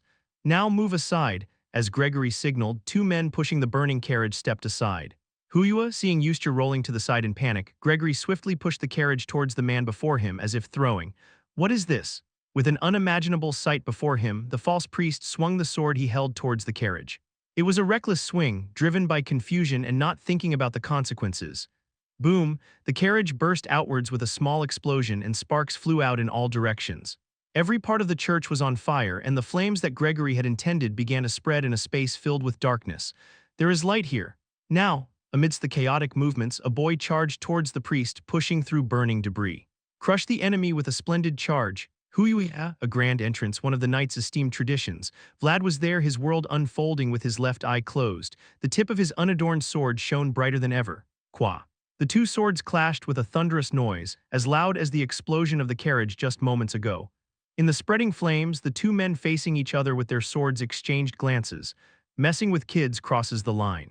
Damn it, this, seeing the growling boy's eyes, the false priest's expression subtly shifted. Nice to see you here again, I finally recognize you. Quit the crap and just die. As Vlad's blue eyes held the false priest, Gregory and Cade quickly surrounded Yusha, forming a defensive formation as the flames burned. Are you all right? Won't you be in trouble if you come here? She looked at Gregory with a sad expression. A knight's sword should be as sharp as it is heavy. Reckless swinging without justification is nothing but violence, and knights dedicate their swords to those who can bear the responsibility to prevent such situations. There's no other choice. Gregory helped Yusha with a bitter smile. While the kids are dying, thank you. Gregory swung his sword based on his own judgment, creating a justification. The responsibility for that now fell entirely on him. Observing the virtue of sacrifice that knights should possess, Yusha recalled the reason she came here. We need to go to the bell tower. That's where the source of the curse is. Understood. Gregory closed his left eye as he watched the sluggish figures approaching them in the darkness. Thunk, as he stamped his foot against the ground, a sturdy brownish light began to wrap around his body. We don't have time. Yusha's words were right. Even now, the children were likely gasping for breath, dying. I should take care of that bastard first. Given the urgency of the situation, there was no time to move up while sorting things out step by step. In times like this, they had no choice but to separate the group, even if it was unreasonable. Luckily, there was one fellow ahead, energetically leaping around. Hiya! With his throat inflated and air sucked in, Gregory lunged forward with a powerful cry. I'm here! With a loud roar, his momentum exploded as he charged towards the false priest. Gregory pushed through and lunged at the unknown figure at a speed that seemed impossible from his bulky frame. Passing by Vlad, who was momentarily surprised by Gregory's charge like a raging bull, his eyes glinting, Gregory crashed into the false priest along the wall, sending debris tumbling down. Sir Gregory, there's something in the bell tower. Holding down the struggling false priest, Gregory shouted loudly, I don't know what it is, but go there and smash it. Understood, Vlad, who received the order, nodded. While he wanted nothing more than to tear apart the man pretending to be a priest, the priority was to save the children. Vlad, filled with anger yet keeping his composure, quickly turned his head and began to scan the darkness. There, he spotted it, the spiral staircase leading beyond the darkness of the chapel. Though precarious, it seemed to be the only way up. Where are you going? Suddenly, incomprehensible, eerie words began to flow from the false priest's mouth. It was a curse and also a signal. There, my child is over there. Women who had not yet ascended began to flock towards Vlad. Damn it! With every step he took, another child's breath seemed to vanish. Knowing full well that time was running out, Vlad focused all his attention on moving forward rather than swinging his sword. A scratch appeared on the boy's face from sharp claws, but the protective aura of the white snake shone brightly to ward off the relentless onslaught of evil. There are too many, yet despite Vlad's efforts to block them, the gestures of the pitiful women attempting to impede him were getting closer. PSHH, suddenly Vlad turned his head to see a woman's head exploding right in front of him. It was a knight wielding an arrow blessed by Yuscha. It was Cade. "I will cover you." Urgently conveying his intentions with a gesture, Cade quickly shot another arrow towards another woman rushing towards Vlad. It was a shining arrow piercing through the darkness. Thanks to Cade's arrows, Vlad managed to stomp on the heads of the women and successfully sprinted up the stairs. Deflecting the black hands reaching out from all directions and ignoring the relentless curses of the false priest echoing behind him, the boy had found the only path leading to the sky. Hurry, the boy with blue eyes was climbing up towards the sky veiled by fog. Without a moment's rest, the boy swung his sword, knowing that he had a single star in his heart that needed to be lifted up, and to do so he had to ascend to where the children's breaths were. In the Vlad's hand, grasping the dusty railing of the stairs, was a flowerless flower ring. "Get out of the way!" In the darkness that filled the unholy church, there was a cry of a boy striving towards the sky. "All things of this world is precious, but not everyone can protect themselves. But you are the ones who have sworn to protect.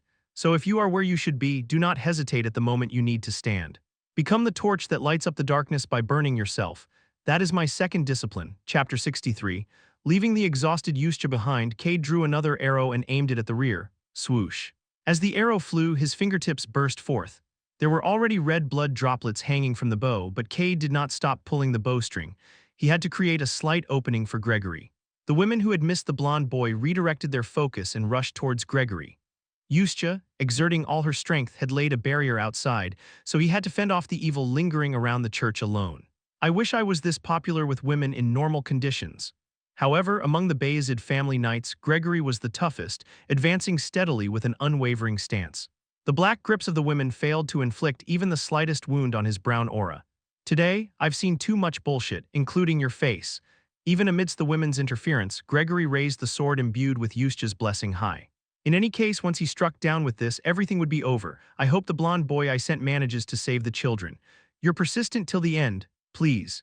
In response to Gregory's blow, which was as mighty as a bull's, the false priest lying on the ground withered but managed to reply with a faint smile. "I'm someone who cannot end with death. Let's see if you can utter those words even if your head is torn off." Whether Gregory's words amused him or not, the false priest began to laugh aloud. Laughter mingled with the cries of women and echoed around. "Indeed, laugh until the end." Gregory's sword, shining with blessings, swung fiercely. Squelch, as the man who had been laughing had his throat slit without hesitation, he tumbled down beneath the altar. Once the man who was the subject of the curse fell silent, the movements of the sobbing women also simultaneously ceased. To overthrow the army, they had to capture the commander. Gregory's judgment, which felt like a gamble, had succeeded. Seeing the man's head rolling down, Gregory let out a long sigh and slumped down on the steps of the altar as if collapsing. "Nimiral, today has been quite a pain." Exhausted from the recent strike, Gregory tremulously retrieved a bottle from his pocket. It would be permissible to drink until his nose twisted today. Gregory had borne much for this victory. Gregory took a sip from his bottle, thinking about the many responsibilities he had to take upon returning to Shora. With the knights victorious from the recent blow, they had earned the right to savor the moment of triumph. Until the fallen man spoke. "Come to think of it, it seems there was no wine at today's mass." "What?" The companions, exchanging weary smiles, were suddenly taken aback by the voice that unexpectedly broke the silence. "If it wouldn't be too much trouble, could you spare me a sip of your wine as well?"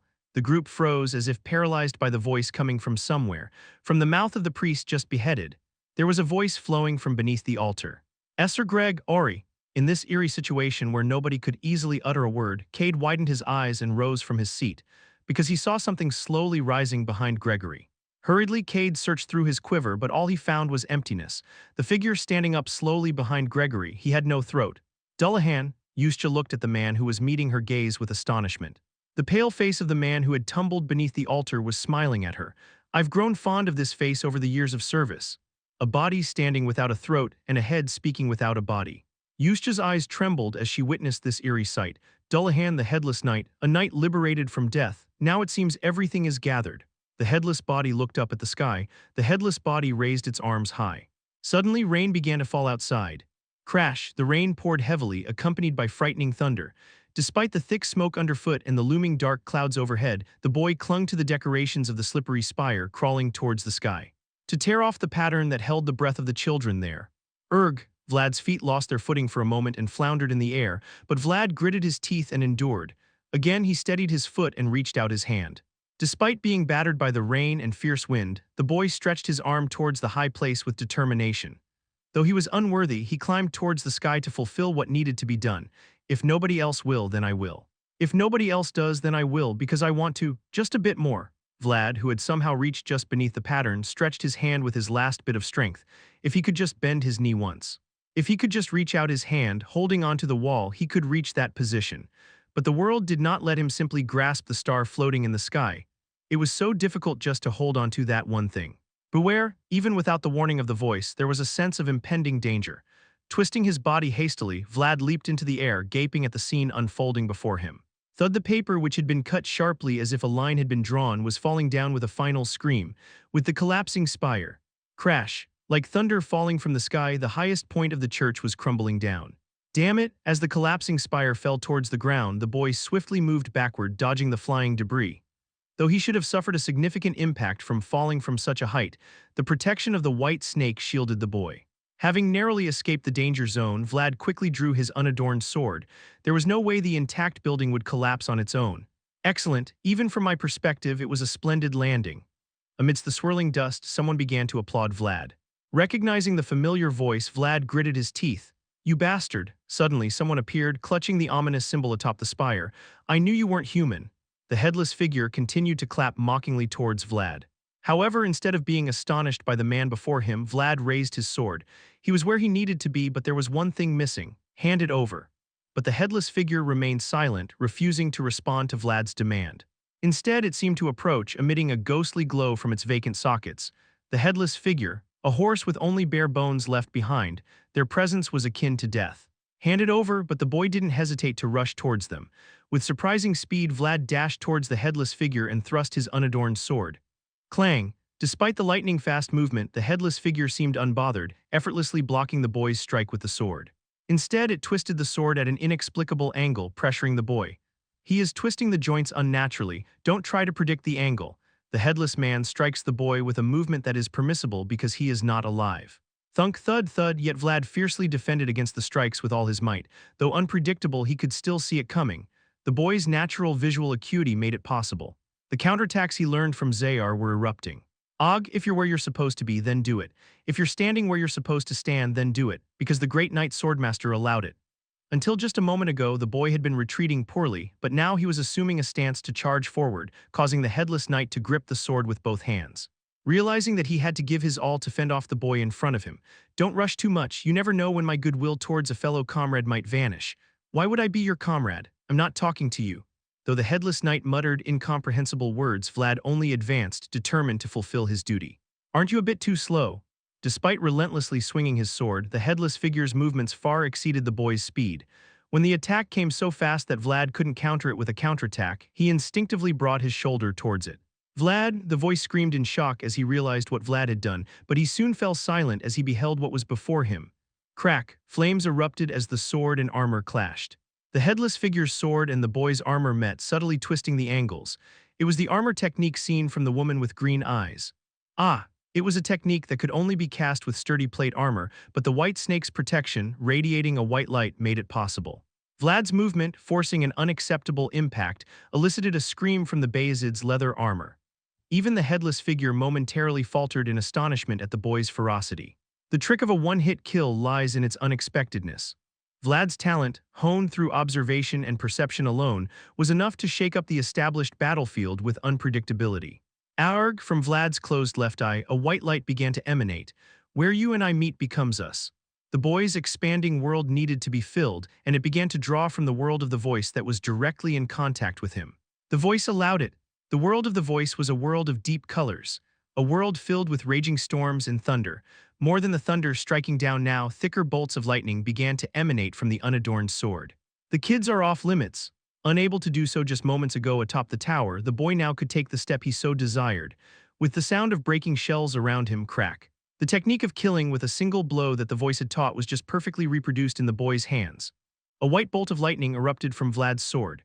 In front of the church building filled only with the sound of falling rain, Vlad, exhausted to the point where he couldn't even wipe away the thin droplets dripping from his mouth, had expended every last ounce of his strength in that strike. He had done his best, but it wasn't enough. The lightning-like strike, thrown with the determination of a finishing blow, was halted in front of the headless knight's sword. The boy clearly moved forward, but it was only a feeble step for those who were already ahead. The world was cruel to those struggling to catch up. I was being lenient because we were comrades. From the headless knight's sword, faint smoke began to rise. Perhaps the boy didn't even realize he had succeeded. He had created a crack of anger in the serene smile of the headless one's world. Arg! With the headless figure's rage, the cursed sword struck Vlad's body. Vlad, who had exhausted all his strength and was just staggering around, was just thrown out helplessly like a kite with a severed string. Clang, crash, Vlad was rolling nonstop, collapsing a nearby wall. The white snake's protection radiated its final light and protected the boy, but this was the end. It was raining. The boy had climbed towards the sky to grasp the stars, but ultimately he fell. Not every attempt could yield results. I should deal with this in advance. The headless knight, momentarily hesitating as he mounted his horse, slowly approached Vlad with his sword drawn. The boy held a remarkable potential. The being reflected in his eyes seemed subtly different from what he had expected. Leaving such an unpredictable potential unchecked would be unsettling. The Knight of Blue Moonlight took the chance and spared the boy, but the headless knight was trying to nip it in the bud. The two worlds, one shining and one dark, held opposite attitudes towards the brilliance. That's why I said you should have been more moderate. Vlad, lying motionless in the rain, his blonde hair plastered to his face, yet still gripping the sword, only strengthened the headless knight's resolve. This lad must die here even if he harbors similar potential. Raindrops cascading from the cursed sword poured onto Vlad's face. With the pouring rain, the headless knight's sword thrust towards Vlad's heart. Clang. In that moment, Vlad, seemingly unconscious, moved his hand to deflect the headless knight's sword. Was this his final struggle? While the headless knight was confused as he saw the hand moving on its own, although he was clearly losing his mind. This guy told you earlier not to mess with the kids. Leaning on his unadorned sword, Vlad stood up. No, not the boy, it was the voice who rose when I closed. That's why, let's settle this like adults. A white lightning flashed from his left eye as he rose. Chapter 64, Part 1. I do not know who I am, but I know there is something I must do. Although the memories of my existence have long faded, the duty to uphold remained deeply engraved in my soul. I exist solely for that purpose. The first encounter was a confrontation, but from the second onward it turned into rage, and then, do you think you've achieved anything with such mediocre skill? It was nothing but violence. Amidst the pinnacle of relentless violence, the headless man could only stagger back in great confusion. It seemed he had momentarily forgotten. The headless man, who had survived by taking the lives of others, realized the possibility that he too might become someone's prey. Crash, roar, crash, as he witnessed the sharp flashes thrusting through the unadorned sword, the headless man finally grasped an emotion long forgotten. Who are you? Fear. He feared that the current moment, with the priest's robes bursting and the distant presence of a ghost horse, would soon become his own fate. I have no words for trash who revels in the blood of children. A raging storm surged from the left eye of the voice. It was a merciless tempest, so just die. For a moment the world went white. At least that's what the headless knight felt. There it comes, the white monster, baring its ferocious teeth, coming to devour me. A fierce beast made of white lightning charged straight towards the headless knight. Even the raindrops falling seemed unable to catch up with him, moving at an incredible speed. Left, or maybe, even in the fleeting moment, the headless knight hesitated dozens of times, twitching his body. Each step of the voice contained countless possibilities. The problem was that within each of those possibilities, his own demise was engraved. It was like an approaching fate, relentless and violent. Right. Despite reacting as best as he could to the uncertain movement of the voice, all that returned was a chilling sensation from behind. Was this all you could muster with such sluggishness? Suddenly, the ferocious beast approached and breathed down the neck of the headless knight. Daring to mock the potential I cherish, are you? Roar. The voice, filled with rage, mercilessly struck down the headless knight with the force of a raging storm. Thrown to the ground by the overwhelming impact, the headless knight couldn't help but scream, and it wasn't over yet. Crash, crash. The headless knight, who had been cut dozens of times while floating in the air, was struggling in fear worse than death. Cough. The headless knight, who was free from death and refused even pain, was now unable to come to his senses due to the attack of the voice that seemed to be tearing at his soul, not his body. How could such a being exist in this world? The headless knight could only wring his hands as he saw the voice that could not be compared to any enemy he had ever faced. Handed over, a white beast lunged towards the headless knight lying in the rain-filled mud. Give it to me now. Arg, the voice, echoing the boy's words from a moment ago, mercilessly struck the headless knight. With each swing of the sword and fist, dry fragments fell weakly away from the headless knight. Thunk. Arg, the voice twisted with the sword and pounded with fists, searching for the children's breath within the embrace of the headless knight. A fragile world was bound to be devoured, but the children were innocent. They should not be driven into the harsh rules just yet. Here it is. Thus, the voice managed to catch the breath of the children being sucked into the darkness. With a small sigh, the voice carefully held onto the shimmering breath of the children, still twinkling. Though small, the presence of the children felt heavy. Two worlds must shed blood and tears to grow the little sparkle they are holding on to now. Feeling the weight ingrained by father and mother, the voice struck the chest of the headless knight once again. GRRK, on a rainy night, the knight who didn't know his own name plucked a single star from the darkness within the headless knight. Now, let's finish this. The voice carefully tucked the star into the boy's embrace and once again gripped the unadorned sword. There was still work to be done. I used to remember how to kill scum like you, but it seems I've forgotten.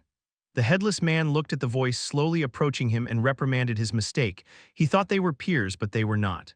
He was clearly someone who had escaped from death like himself, but his energy was extremely pure. I may not remember, but that doesn't mean there isn't a way. From the tip of the voice's fingers, white lightning began to illuminate the unadorned sword brightly. If I tear your limbs apart and shred you to pieces, you'll be no different than dead. The victor stands above, the loser below. The winner determines everything, and today you will be torn apart here.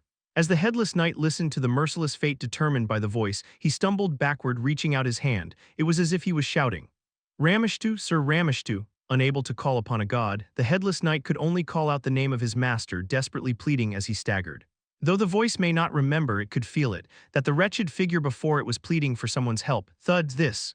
But the boy's body began to scream, unable to endure any longer. Though Vlad's body in the world had clearly grown, it was now too much. Rather, it should be grateful for everything it had borne until now. I'm here. While the voice hesitated for a moment, the headless knight reached out his hands towards the sky as if seeking salvation. Yet the salvation he sought was not from the heavens, but from the earth. As if a hole had opened, a dark shadow slowly opened its mouth, pulling the headless knight and the ghost horse towards it. Sir Ramishtu. Sir Ramishtu, looking down at his hands, which were gradually withering away, the headless knight uttered a pitiful cry, but his master was already reclaiming immortality from him. Ramishtu, rolling the familiar resonance in his mouth, the voice watched as the headless knight's last moments crumbled away. Things that have served their purpose are bound to crumble someday.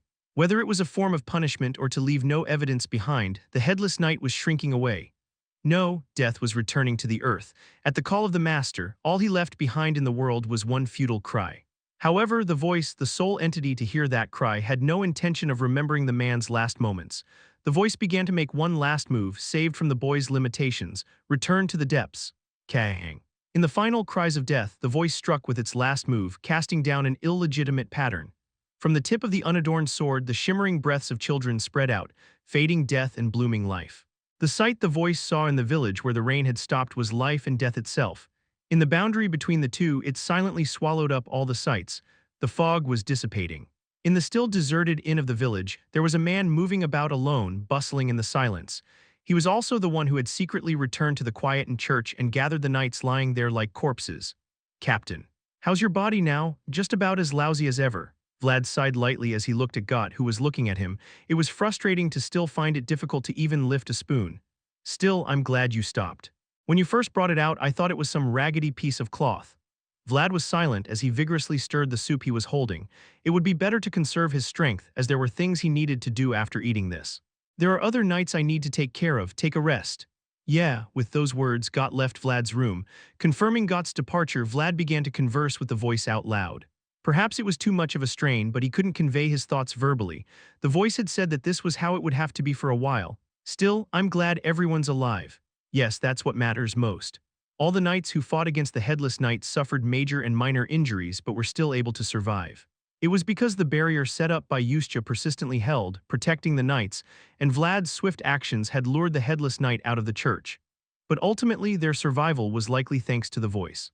The knights might have thought they were only for that night, but in reality there was one more hidden member, a secret known only to the boy and the voice. "Thank you." "Okay." The boy, though not yet accustomed to openly expressing his feelings, did his best to speak sincerely at that moment. The voice that knew the situation said nothing more and just closed its eyes inside the boy. In the room with only Vlad, the sound of utensils clinking against each other echoed. After finishing his meal, Vlad got up to finish the work he had to do, even though he felt uncomfortable. Thank you." Sir Knight, thank you so much. Parents who had been cradling their children, whose breaths had been thinning that night, didn't hesitate to express their gratitude to Vlad as he shuffled with weary steps. Perhaps to them, he was a subject worthy of more praise than any hero. Vlad didn't respond directly to their gestures of gratitude, merely rubbing his nose to feel the tickling feeling that was rising for no reason. And there were still matters to attend to. Do not approach further. I am from Shora, the holy knight named Yustya know me. Wait. Vlad was standing in front of the half-destroyed church waiting for the holy knight to inspect him. Though the holy knights called by Yustya arrived a bit late, they were ensuring the completion of the task. Their investigation into the curse spread from the church undoubtedly reassured the villagers. Go inside and see. With the permission of the unnamed knight, Vlad cautiously walked into the interior of the church. The creaking floorboards and the lingering traces of that day filled the church with an eerie atmosphere, despite it being daytime. If it weren't for the busy holy knights moving around, Vlad might have walked in with his sword drawn. Lady Yustya, what brings you here, Vlad? Vlad, who was looking for the green-eyed woman while tilting his head, found Yustya holding a Bible-like book under the suspicious symbol. I need to go downstairs. There's someone I need to find. The women who went missing in Shora have already been confirmed by Sir Gregory. The investigative team from Shora had come here originally to find the missing women. Although things had escalated along the way, Gregory hadn't forgotten his mission. I have someone specific I want to find. Come with me, and so did the boy. There was someone he needed to find. Guessing Vlad had his reasons, Yustya closed the book she had been examining for a while. Opening the burnt door and descending the stairs into the basement, the two passed through, with faint light seeping through the small holes in the wall. There might still be remnants of the curse. Vlad, who went down to the basement with Yustya's consideration, frowned at the bloody smell he felt from there. Can I investigate a bit? If you get my blessing when it's done. Understanding Yustya's words as permission, Vlad cautiously began clearing away the debris scattered around, searching for someone. The faces of the suffering women were there, carefully uncovering, offering condolences. As Vlad sifted through the bodies lined up, he let out a small sigh, though dirtied, familiar brown hair lay before him. I'll go out for a while. Yustya, realizing that the person Vlad sought was there, stepped aside, the basement devoid of anyone else. In the dim light, Vlad looked down at Anna without a word. Life can be truly dirty, right? The woman who had been beaten by a stranger and offered her eggs to the boy for protection lay there, her face stained with unshed tears. Looking at her, the boy's predominant feeling wasn't anger but rather a melancholic sorrow. If his blade had been sharper, if he had been stronger, perhaps she wouldn't be lying cold on the ground now. Unable to find solace in his best efforts, Vlad swallowed a bitter lump and spoke. In your next life, be born as something other than a prostitute. Vlad raised his hand and gently closed the woman's exposed chest, which was wide open like that day.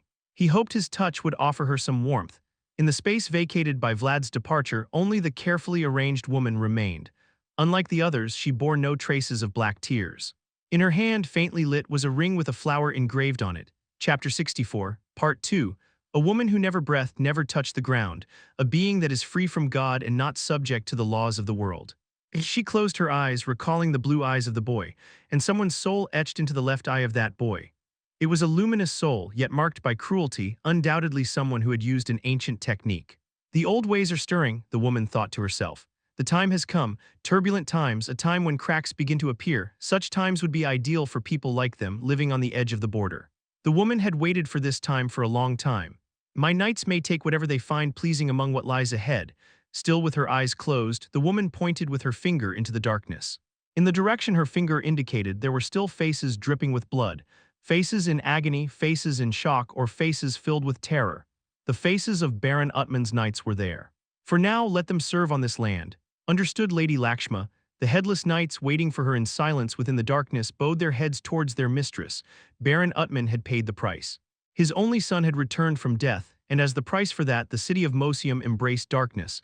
Darkness seeps in everywhere, and it always seeks an opportunity, just like the woman with her eyes closed right now. Tonight, the night sky that approached Mosium was darker than usual. Vlad looked at the woman facing him and thought. Her eyelashes are quite long when you look closely. Her eyes were of the same color as Oksana, yet they portrayed a completely different feeling, which made observing her all the more interesting. So you got sucked into a black hole that suddenly appeared? Yes. Yustya's harsh tone and facial expressions were reminiscent of a scene from an interrogation, but her attitude toward Vlad was actually very considerate. After all, it was the blonde-haired boy who dealt with the headless knight while they were lying in the half-collapsed church, relying on a faint barrier. It was only natural to want to take extra care of the boy who had done his best. Please explain in more detail. Although she asked in a stern tone, Yuscha handed him a sweet tea with her hands. Their first meeting was the worst, but having survived the battlefield akin to death together, the two were now comrades. So I climbed up to the bell tower and broke the emblem. Then that bastard got angry and, Vlad, encouraged by Yuscha's consideration, once again began to describe the events of that night in detail. The boy, the last witness and survivor of the Headless Night, was the person who held an important clue to explain this situation. In other words, it also meant that there was no solid evidence to replace the boy's testimony. The battle was too intense. Just deflecting the blows from that guy's swinging sword was difficult enough. The scene recreated through close investigation was truly gruesome. This is because there were traces of another person who had suffered pitifully in the face of one person's violence.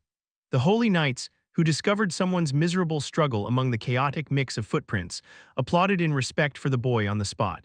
No one had thought that the boy, who was just a squire, could overwhelm the Headless Knight. Then suddenly, a black hole appeared from the ground. It sucked in the Headless Knight like the mouth of some giant beast. Yuscha listened intently as Vlad's testimony skillfully blended truth and falsehoods about that day's events. Having grown up alongside prostitutes who lived by their eloquence, Vlad's storytelling was quite convincing. And then he vanished. I'm not that old, but it was a sight I'd never seen in my life. Yuscha became lost in worry as she listened to Vlad's testimony, which sounded like gibberish but contained everything. Oh, and he seemed to be calling out some names. Some name? What name? Yuscha, who was thirsty for even the slightest clue, looked at Vlad, who was tearing his hair out trying to remember with wide eyes. Oh, I can't remember.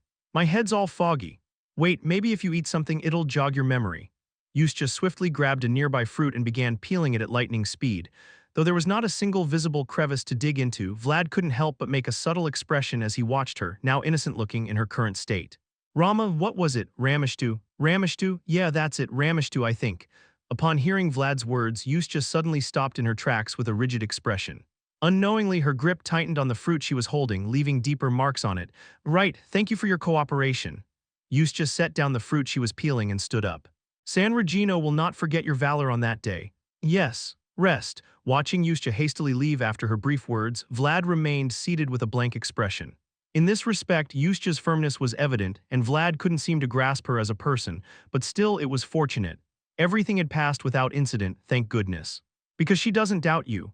I heard the size of the foot was the same. Even if you're like me, you're confused. Here was a boy who used common sense and prejudice as a shield to give false testimony to a faithful holy knight. Although he had lied, the information he contained was true, so Yuscha's efforts would not be in vain. If you're going to peel it all before you leave. Vlad casually picked up the fruit Yuscha had left behind and took a bite out of it in one go. Sour, the fruit only half peeled had her taste in it. The next morning, after faithfully completing all investigations, Yuscha and the Holy Knights bowed their heads as they saw off the group leaving the village. Though they held a certain pride, being close to God, the actions of the Shora investigation team in this village were undoubtedly commendable. Even now, there were Holy Knights extending handshakes to the boy in recognition of his efforts. Our San Regino will not forget your courageous decision. Then please speak a bit more carefully, because the mayor I'm currently serving is a very strict person. Yuscha could only respond with silence to Gregory's jesting remark, which sounded more like a warning. As a holy knight who always had to speak the truth before God, she couldn't afford to omit the name of Vayezid's Gregory in this matter. Although I cannot tell a lie, I will do my best to consider Sir Gregory's position. I just wish you wouldn't do it in the first place. Sorry. The group, who had recovered their energy with the holy power of the Holy Knights, was making final inspections and waiting for Gregory's departure signal. Yuscha's green eyes lingered on a small flag the boy was carefully folding. Vlad had the flag. He is a squire that Vayezid is paying attention to, which appeared after a long time. We should handle it with care. Upon hearing Gregory's words, the surrounding knights nodded in agreement. It was reasonable to pay attention to someone with such courage. We'll take our leave now. May the grace of Saint Regino be with you all. After bidding farewell to the Holy Knights, Gregory signaled and took hold of the reins. The group moved forward with a modest cart instead of the burnt carriage. Although they had lost the carriage, they had gained the favor of the northern parish of San Regino. They didn't know when they might need it, but surely they could expect help at some point. Are you okay? I can manage. If you're uncomfortable, speak up. It'll be troublesome if you get hurt for no reason. Still feeling the effects of the voice, Vlad settled himself at the end of the borrowed cart.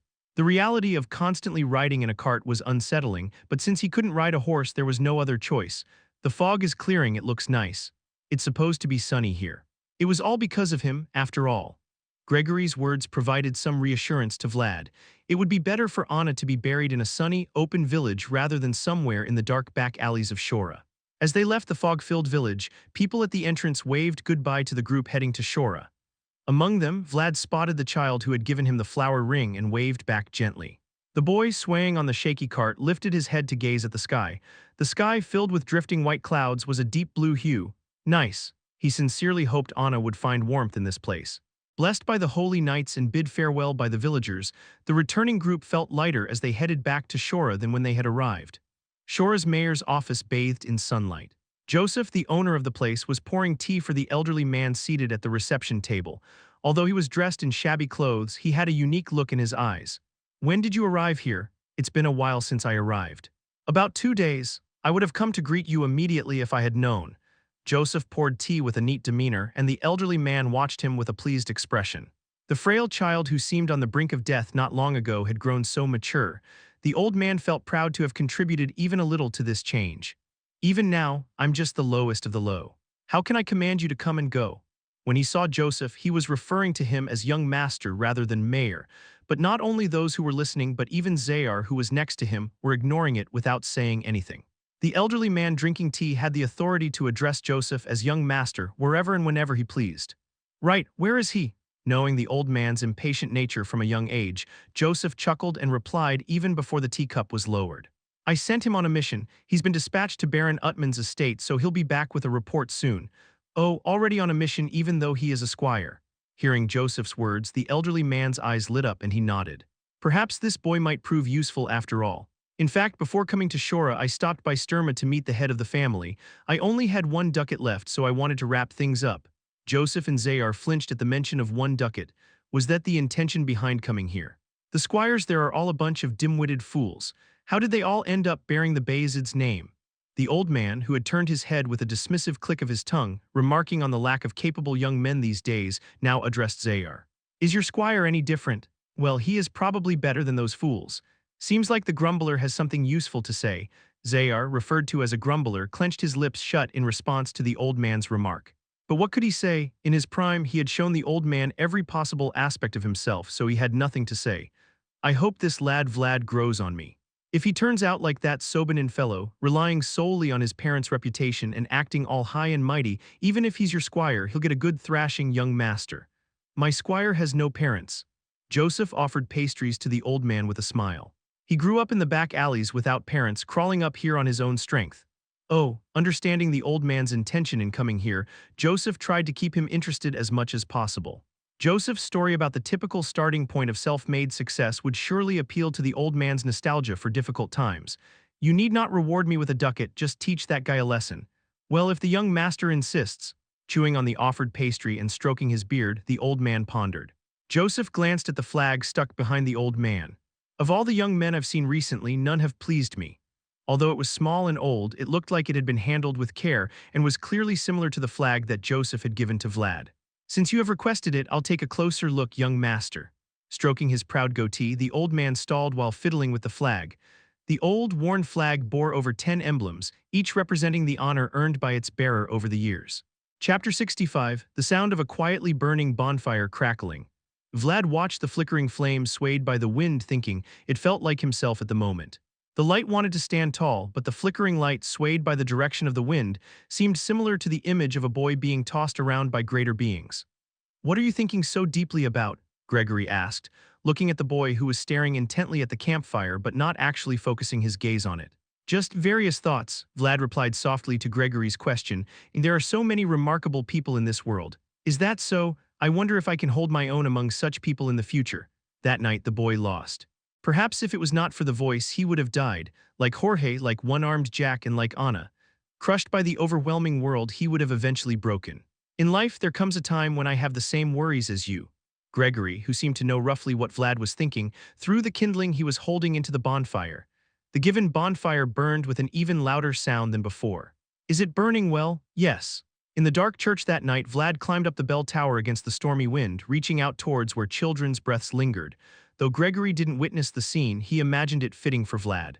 Born from the bottom, Vlad, who knows how to reach eagerly towards the heights, might one day reach the end of the sky. Perhaps he would even hang one of his stars there with his name engraved on it. In the end, it's about enduring. Emerging from the flickering flames, Vlad finally looked at Gregory sitting beyond the bonfire. There, a knight with a strong beard looked back at him, chuckling, "Just keep burning.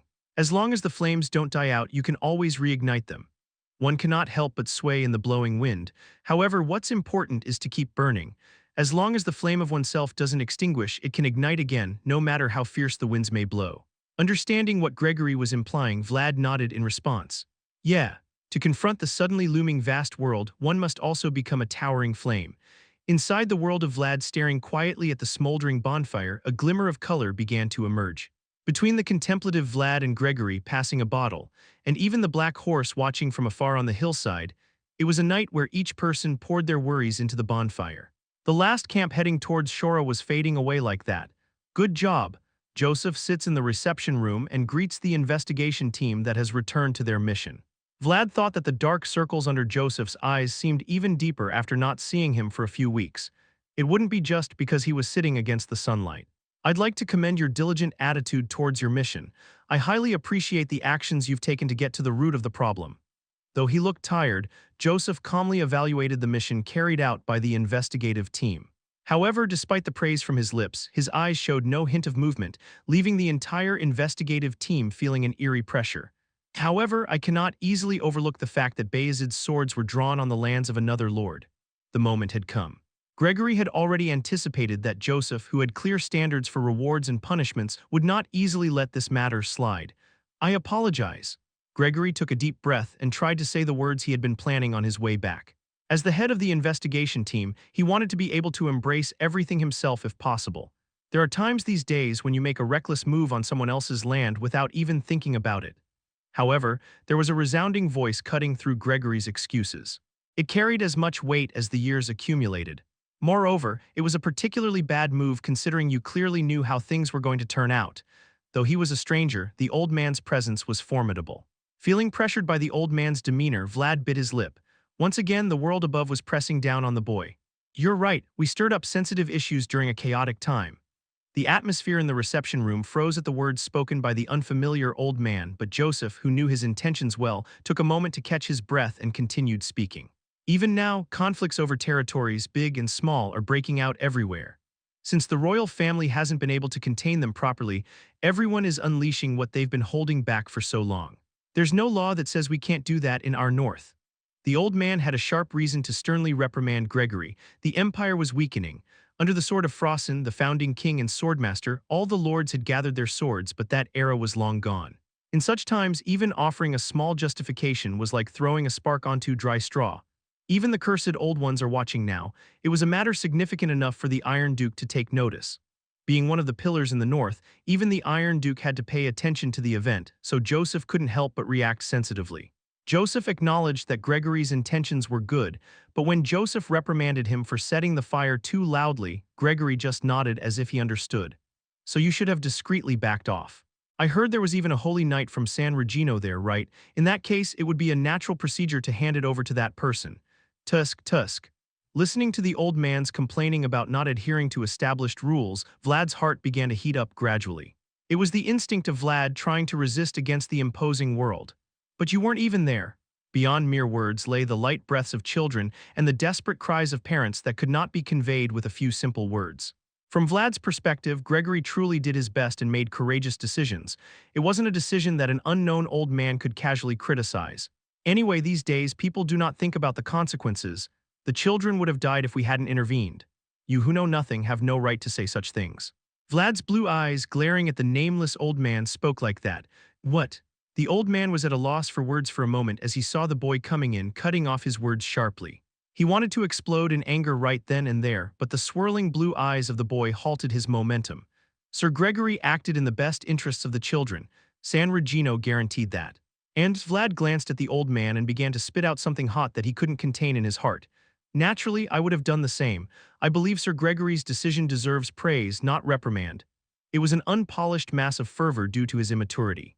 However, precisely because he was unrefined, his sincerity could manifest itself.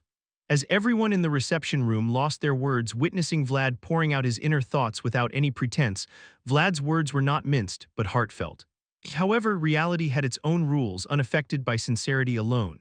Seeing Vlad spout unauthorized remarks, Zayar closed his eyes sternly, and Gregory had to bow his head even lower. Intentions aside, Vlad had just crossed a line. Vlad, Joseph Vayezid, the man who cherished the boy more than anyone else but was thus obligated to rein him in sternly, rose from his seat. Stop. Do not test my patience any further. Joseph couldn't wield a sword, but the force emanating from him overwhelmed everyone present. Bayezid's bloodline alone would not be able to contain such momentum. Yes, under Joseph's stern warning, Vlad bowed his head. Even the weighty gaze of Joseph, indicating not to proceed further, managed to quell the boy's simmering fervor. Sir Gregory will understand, I think. The second discipline of a swordmaster is particularly sensitive. Joseph naturally shifted the focus of the conversation to Gregory, but those who knew him well could tell that he was suppressing his anger. The sight of Joseph quietly unbuttoning one of the buttons on his neck proved this. Yes, Lord Joseph, it was my mistake. Gregory quickly admitted his fault, not wanting any more sparks to fly towards Vlad defending him. It was a complicated situation. We should have acted before receiving direct complaints from that side.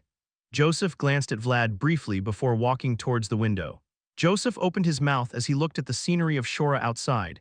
Knight Gregory is under indefinite probation. He will not receive his salary during this period, and he will not enjoy any of the knighthood rights guaranteed by Vayezid. Understood. Gregory bowed his head, hoping this would be the end of it. However, after finishing his words, Joseph turned to meet the eyes of Vlad, who was still watching him. There were procedures and regulations for everything, even applicable to the boy. Squire Vlad, looking at him with a slightly different angle, still exuded the rebellious spirit from earlier. Despite all the care and attention he had given him, he still remained untamed. Looking at Vlad, who showed no change from the first time he saw him, Joseph couldn't help but feel a sense of frustration deep inside. I express deep regret for making me uncomfortable with your unauthorized remarks. Vlad bowed his head, meeting Joseph's intense gaze. He had always shown a friendly face to him, but now he seemed nothing more than a sharp lord giving orders. I also order you to a week of probation. You must not attract my attention for a while. Understood. Vlad raised his head in response and deliberately avoided his gaze as he saw Joseph giving him a cold command. He received the order and did his best, but what came back was a probation order, so it was inevitable that the boy would also feel disappointed. Everyone leave. I need to write a letter to Baron Utman explaining the situation. The investigation team, having completed their report and received their punishment, bid farewell to Joseph and left. Meanwhile, the old man, observing it all, chuckled at the unwavering blue eyes amidst it all. You must be him. There was no need for introductions, the old man already knew. Are you Vlad? Vlad, who was just about to leave the room, stopped abruptly at the old man's words. A moment of silence enveloped the room. Not even a response when an elder calls.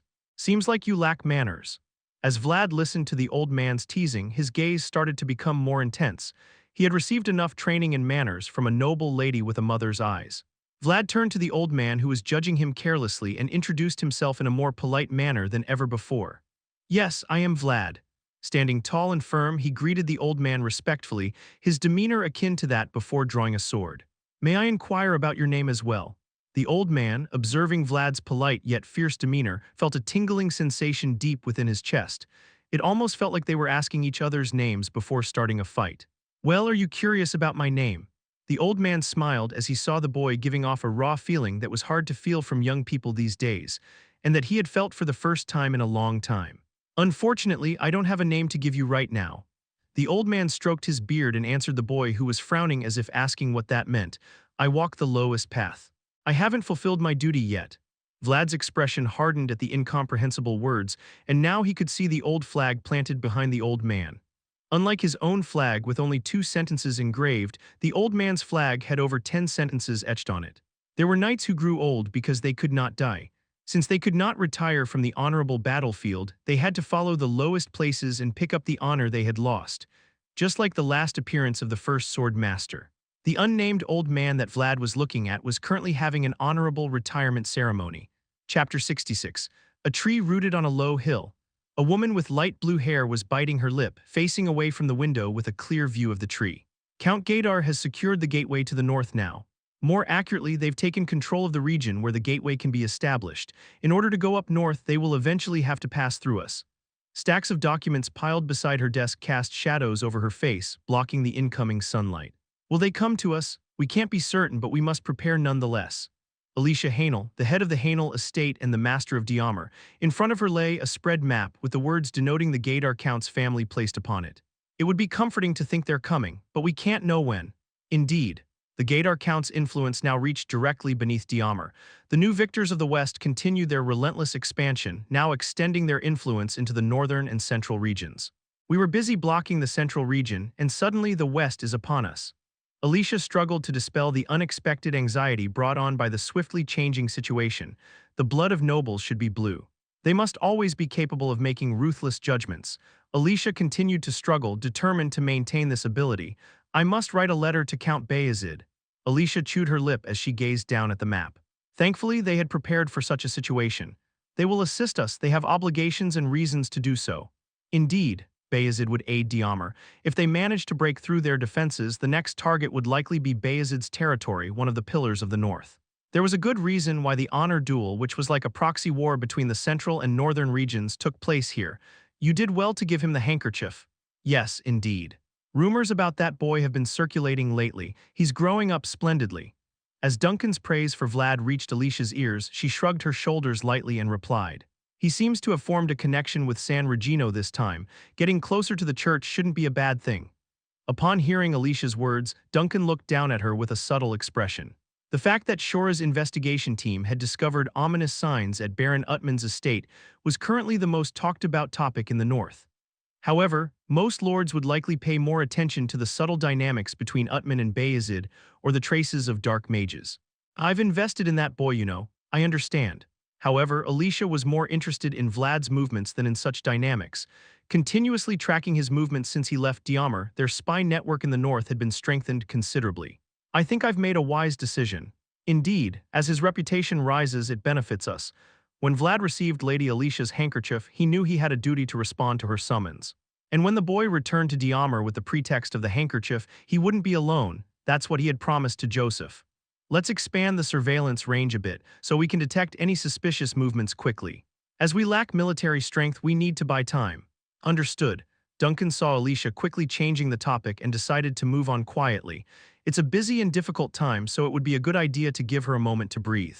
"I hope everything goes smoothly." "I feel the same way." The world was changing rapidly, more unpredictable than the old men who had ruled the world thus far could have foreseen. The elderly knights could only sympathize with the young ones who now had to shoulder heavy burdens in this ever-changing world. White flowers are blooming profusely on the hillside trees. Since the boy's departure, these flowers had been the only comfort in Diamar. Clang clang, Vlad sat grumbling as the hammer pounded loudly in front of him. That old man, acting like such a stickler. Honestly, I felt like giving him a piece of my mind right then and there. "Is that so?" Seeing Vlad cursing the old man in front of him, the old blacksmith just struck the hammer in silence with a subtle expression on his face. Even young lads had burdens to bear, but there were times when the old ones had to turn a blind eye. "But what on earth did you cut this time?" "It was a little difficult this time." It was said as a reprimand as he looked at the sword, which had lost a lot of teeth despite how long it had been since it had been serviced, but the boy had a good reason for it. "A headless knight, huh?" The old blacksmith spat out words like a sigh upon hearing of an unheard-of existence. The unadorned sword, usually gleaming, looked pitiful today. "You seem to always end up fighting tough ones as you go." "Seems to be my fate, oh well." Watching the boy, who was complaining that there would be no easy living anyway, the old man began to hammer the unadorned sword silently. The lad had put all his strength into it, but this sword wasn't made for such purposes. "Isn't it time to change the sword?" "Pardon?" Vlad's eyes widened in surprise at the old man's subtle remark. The attitude of the old man, who seemed calm as if nothing had happened, seemed even more unfamiliar to Vlad. "I created this sword thinking that at most I would be lucky if I just went out and cut up monsters. The material is just ordinary iron and the person who made it is just an ordinary blacksmith. But if you keep using it like this, it'll break one day." The boy would encounter more challenges as he grew, but the unadorned sword would forever remain as it was now. The old blacksmith hoped that the sword he made wouldn't hold the boy back. The sword lying wounded right now probably wouldn't want that either. "I'm not telling you to change it right away, just think about it." "Do you take custom orders too?" The boy's question made the old blacksmith chuckle. Though he usually acted all grown up at times like these, Vlad couldn't help but reveal his youthful side. "This one's my final masterpiece. Find another blacksmith." Longing for farewells was a privilege reserved for the young and immature.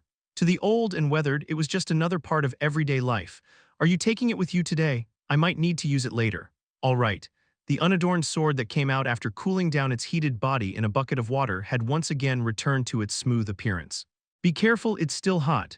Yes, the old man watched as Vlad, now walking confidently, left the forge. Vlad's steps as he walked out were confident and sure, unlike before.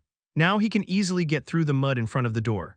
That's how it should be. Nodding to himself as he watched, the old blacksmith closed the forge door with a creaking sound along with a dry cough. Business for today was finished. After all, he had poured all his strength into Vlad's sword just now. Vlad's nerves had been on edge lately. It wasn't just because of the recent probation from Joseph. Someone is following you. True to the voice's words, someone had been following Vlad since yesterday. Vlad, who seemed to know who the owner of the gaze was, quickly left the familiar alley and began to deliberately twist his path. Vlad walked quickly in front of the skewer restaurant filled with acrid smoke, widened the distance, and passed by the crowded street, hiding his presence. Then, seeing the boy suddenly disappear into a dark alley ahead, the old man halted in his tracks, raising an eyebrow.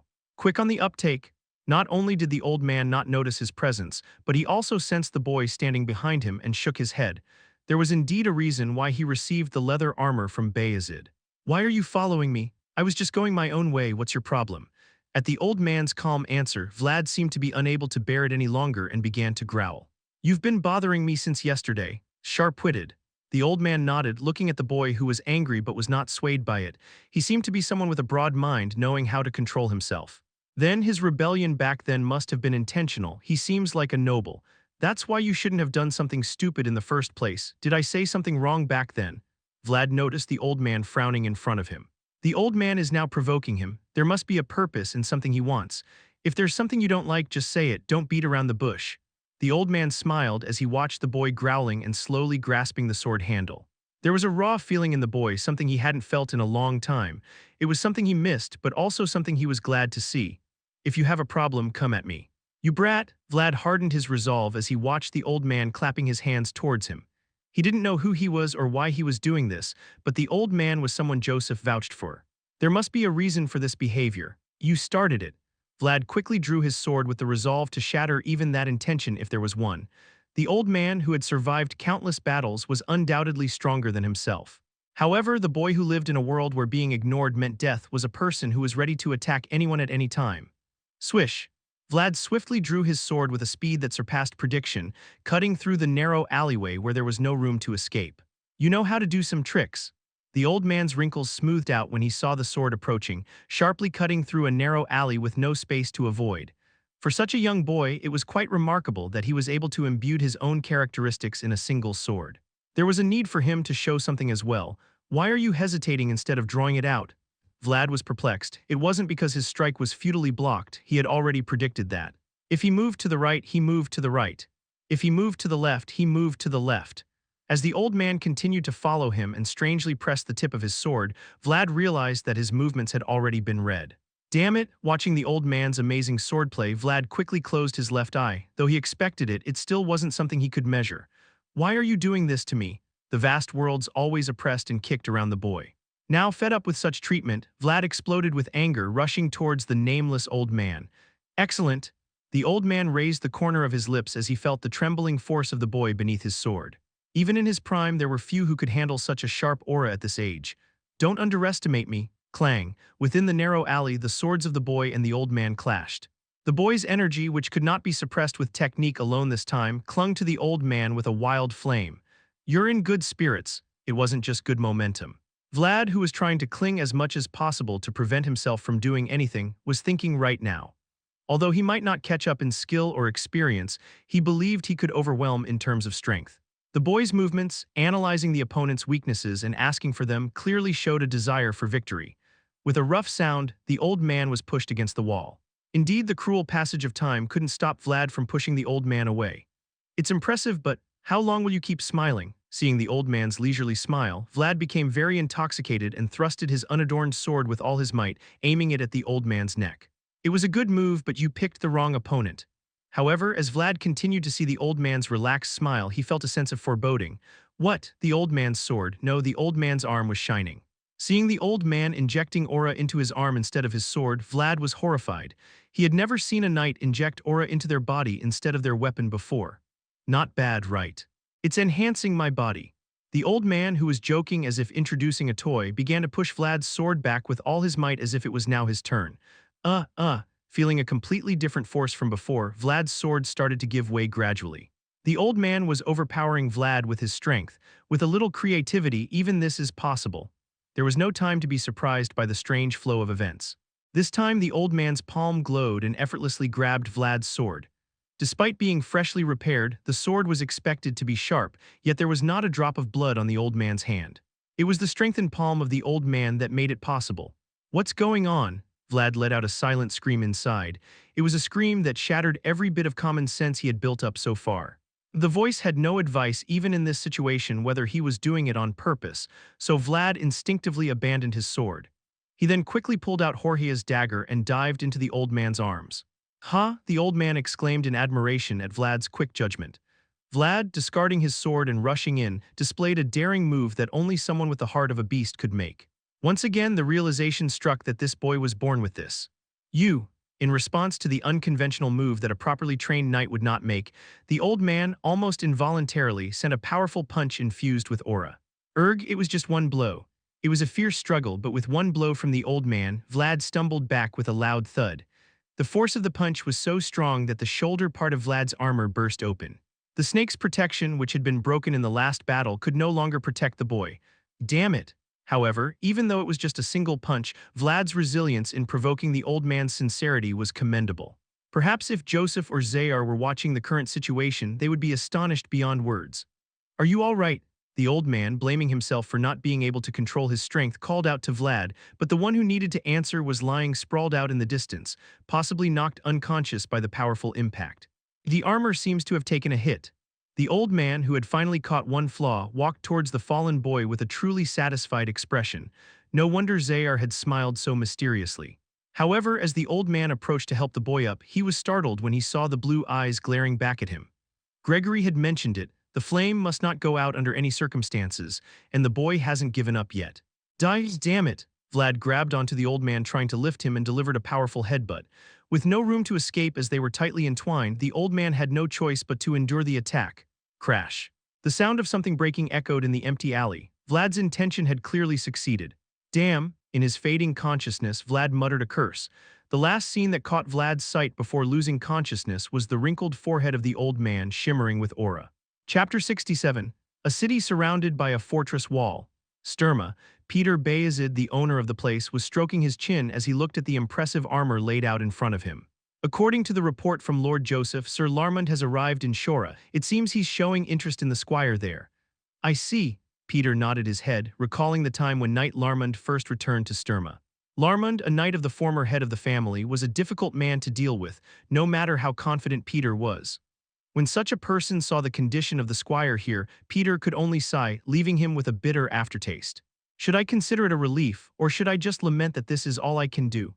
Lagmus remained silent as he watched Peter's eyes become increasingly sharper. The Vayezid family was known not only for producing knights, but also for nurturing promising squires. Larmond had worked his way up from a squire to a knight at that time, so seeing the level of the squires now must have felt as if Vayezid's old self had collapsed. The Vayezid he had seen would not have been like this. Times have changed, haven't they? Even though times have changed, there are some things that should not change. It wouldn't have been more than an old man's tantrum, but Lagmus's sharp advice certainly struck a chord with Peter. "It seems I've been neglecting the promising talents in the north." While the quality of the knights had improved due to expanding recruitment from outside, the level of the squires was decreasing. This meant that the colors of Vayezid were fading, and it was surely something Peter needed to think about. The armor glittered in the sunlight. Peter, lost in thought, found his gaze involuntarily drawn to it.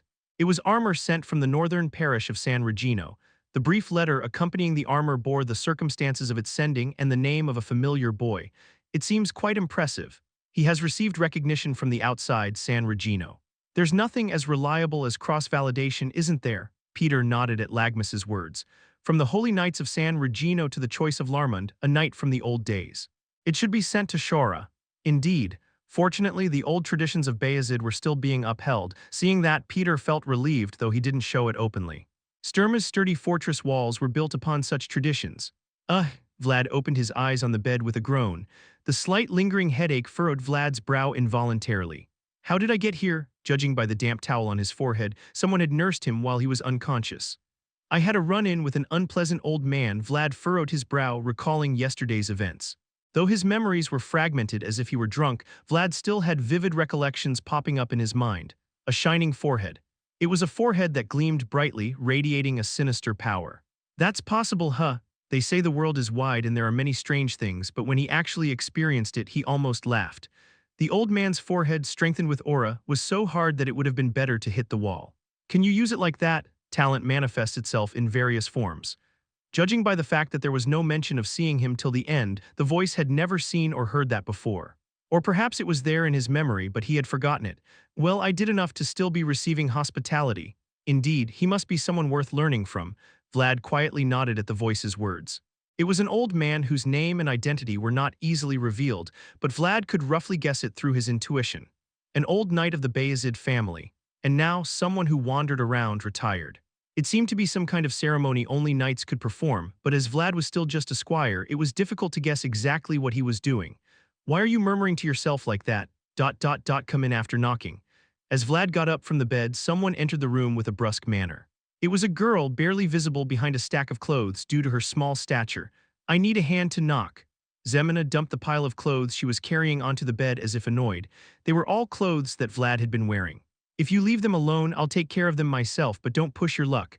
Guests, this is also a service provided by our inn. Zemina looked up at Vlad with a cruel smile that tried to appear friendly. Today, Zemina's teeth looked unnervingly white to the boy. Since you're staying on the expensive fourth floor, you're a precious guest. It's only natural that we do everything for you. Vlad knew that Zemina's words weren't just a joke. Rose's smiles, which was no different from Marcella's alter ego, was being transformed into an inn instead of a brothel according to her will. In Jorge's absence, Marcella was striving to survive and do her best at the crossroads of life. I still don't have that much money, but you're staying for free just by being here. You're helping. Marcella provides a comfortable place for the boy to rest, and the boy lends his name to Marcella. Will I be enough on my own? That's up to Marcella to decide. Vlad, who had long observed the struggles between organizations, was worried that he alone would be able to suppress them, but from Marcella's perspective, it seemed like it could work. Since Joseph is the mayor of Shora and the second son of the Vayezid family, he is a talented person, so if not known elsewhere, at least within this city, he will be worthy of a reputation. Come to the dining room. Marcella prepared lunch. Zemina, who was busy leaving the room, came back with an expression of regret and held out her hand to Vlad. I almost forgot this. Take it, Sir Knight. I'm not a knight yet. There's no need to go through all this trouble. Vlad was about to say something to Zemina, but he closed his mouth upon seeing the handkerchief she handed him.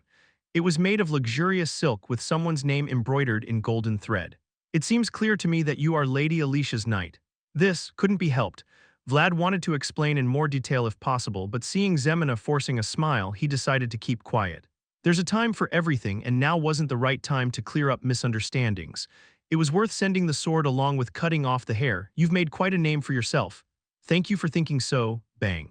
Before he could finish his sentence, Zemina slammed the door and left. Vlad raised both hands and shrugged. Was doing just fine as always. Vlad scratched the back of his head while looking at the closed door where the girl had left. Zemina probably wouldn't even know that Lady Alicia was the Dowager Baroness of Diamar, let alone that the handkerchief she received was handed over through complex political calculations. Perhaps even if she did know, her reaction wouldn't have changed from what it was now. Iron them too. Vlad looked at the clothes laid on the bed, remembering the dedication the girl had shown him on a cold winter day.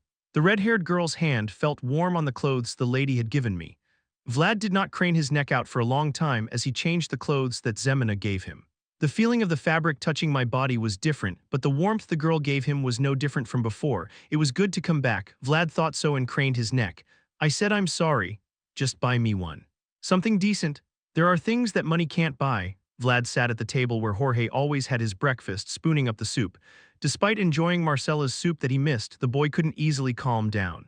The worn leather armor he was wearing seemed to affect his demeanor as if he were protesting. I liked this, you know.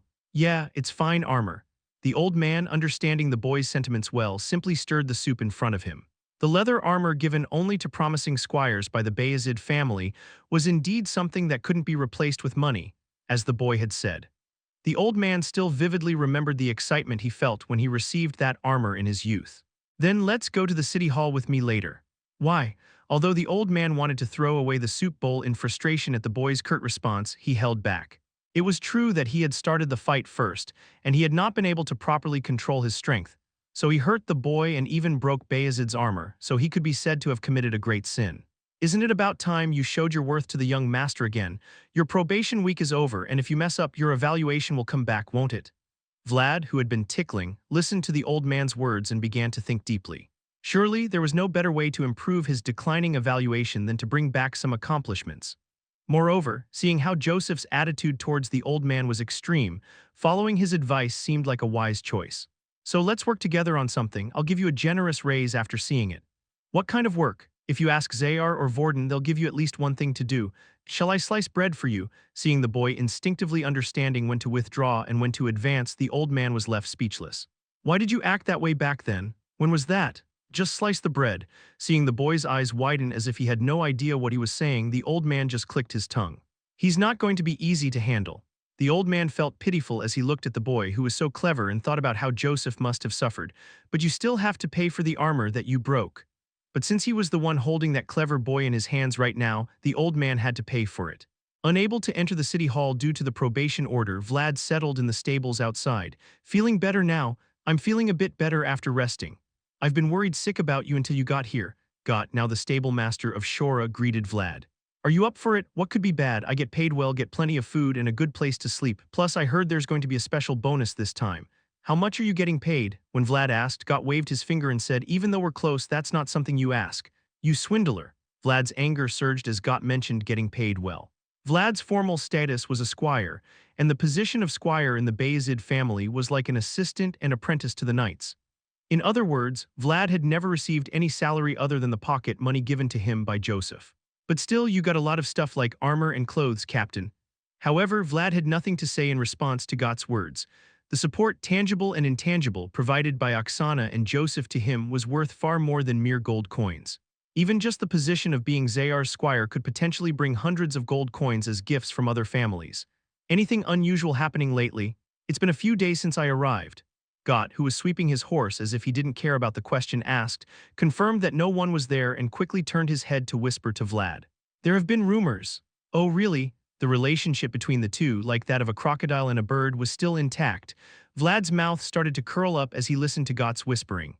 The night guards say they've seen something strange. Tell me. Although it was an uncertain rumor, there was certainly something intriguing about Got's words. They say there's a pitch-black horse that keeps looking towards the castle gate from afar. When they approach to see what it is, it disappears. A horse? Vlad seemed to understand why Got was whispering. A scene from the foggy village began to emerge in his mind. At that time, they said a headless knight was riding a ghostly horse. Yeah, he did. A pitch-black horse watching over Shora in the dark of night, and trying to approach but disappearing too quickly to get close. Got's speculation certainly had some merit. Maybe so. Be careful, you're still on probation. After hearing Got's words, Vlad stood up briskly and straightened his clothes.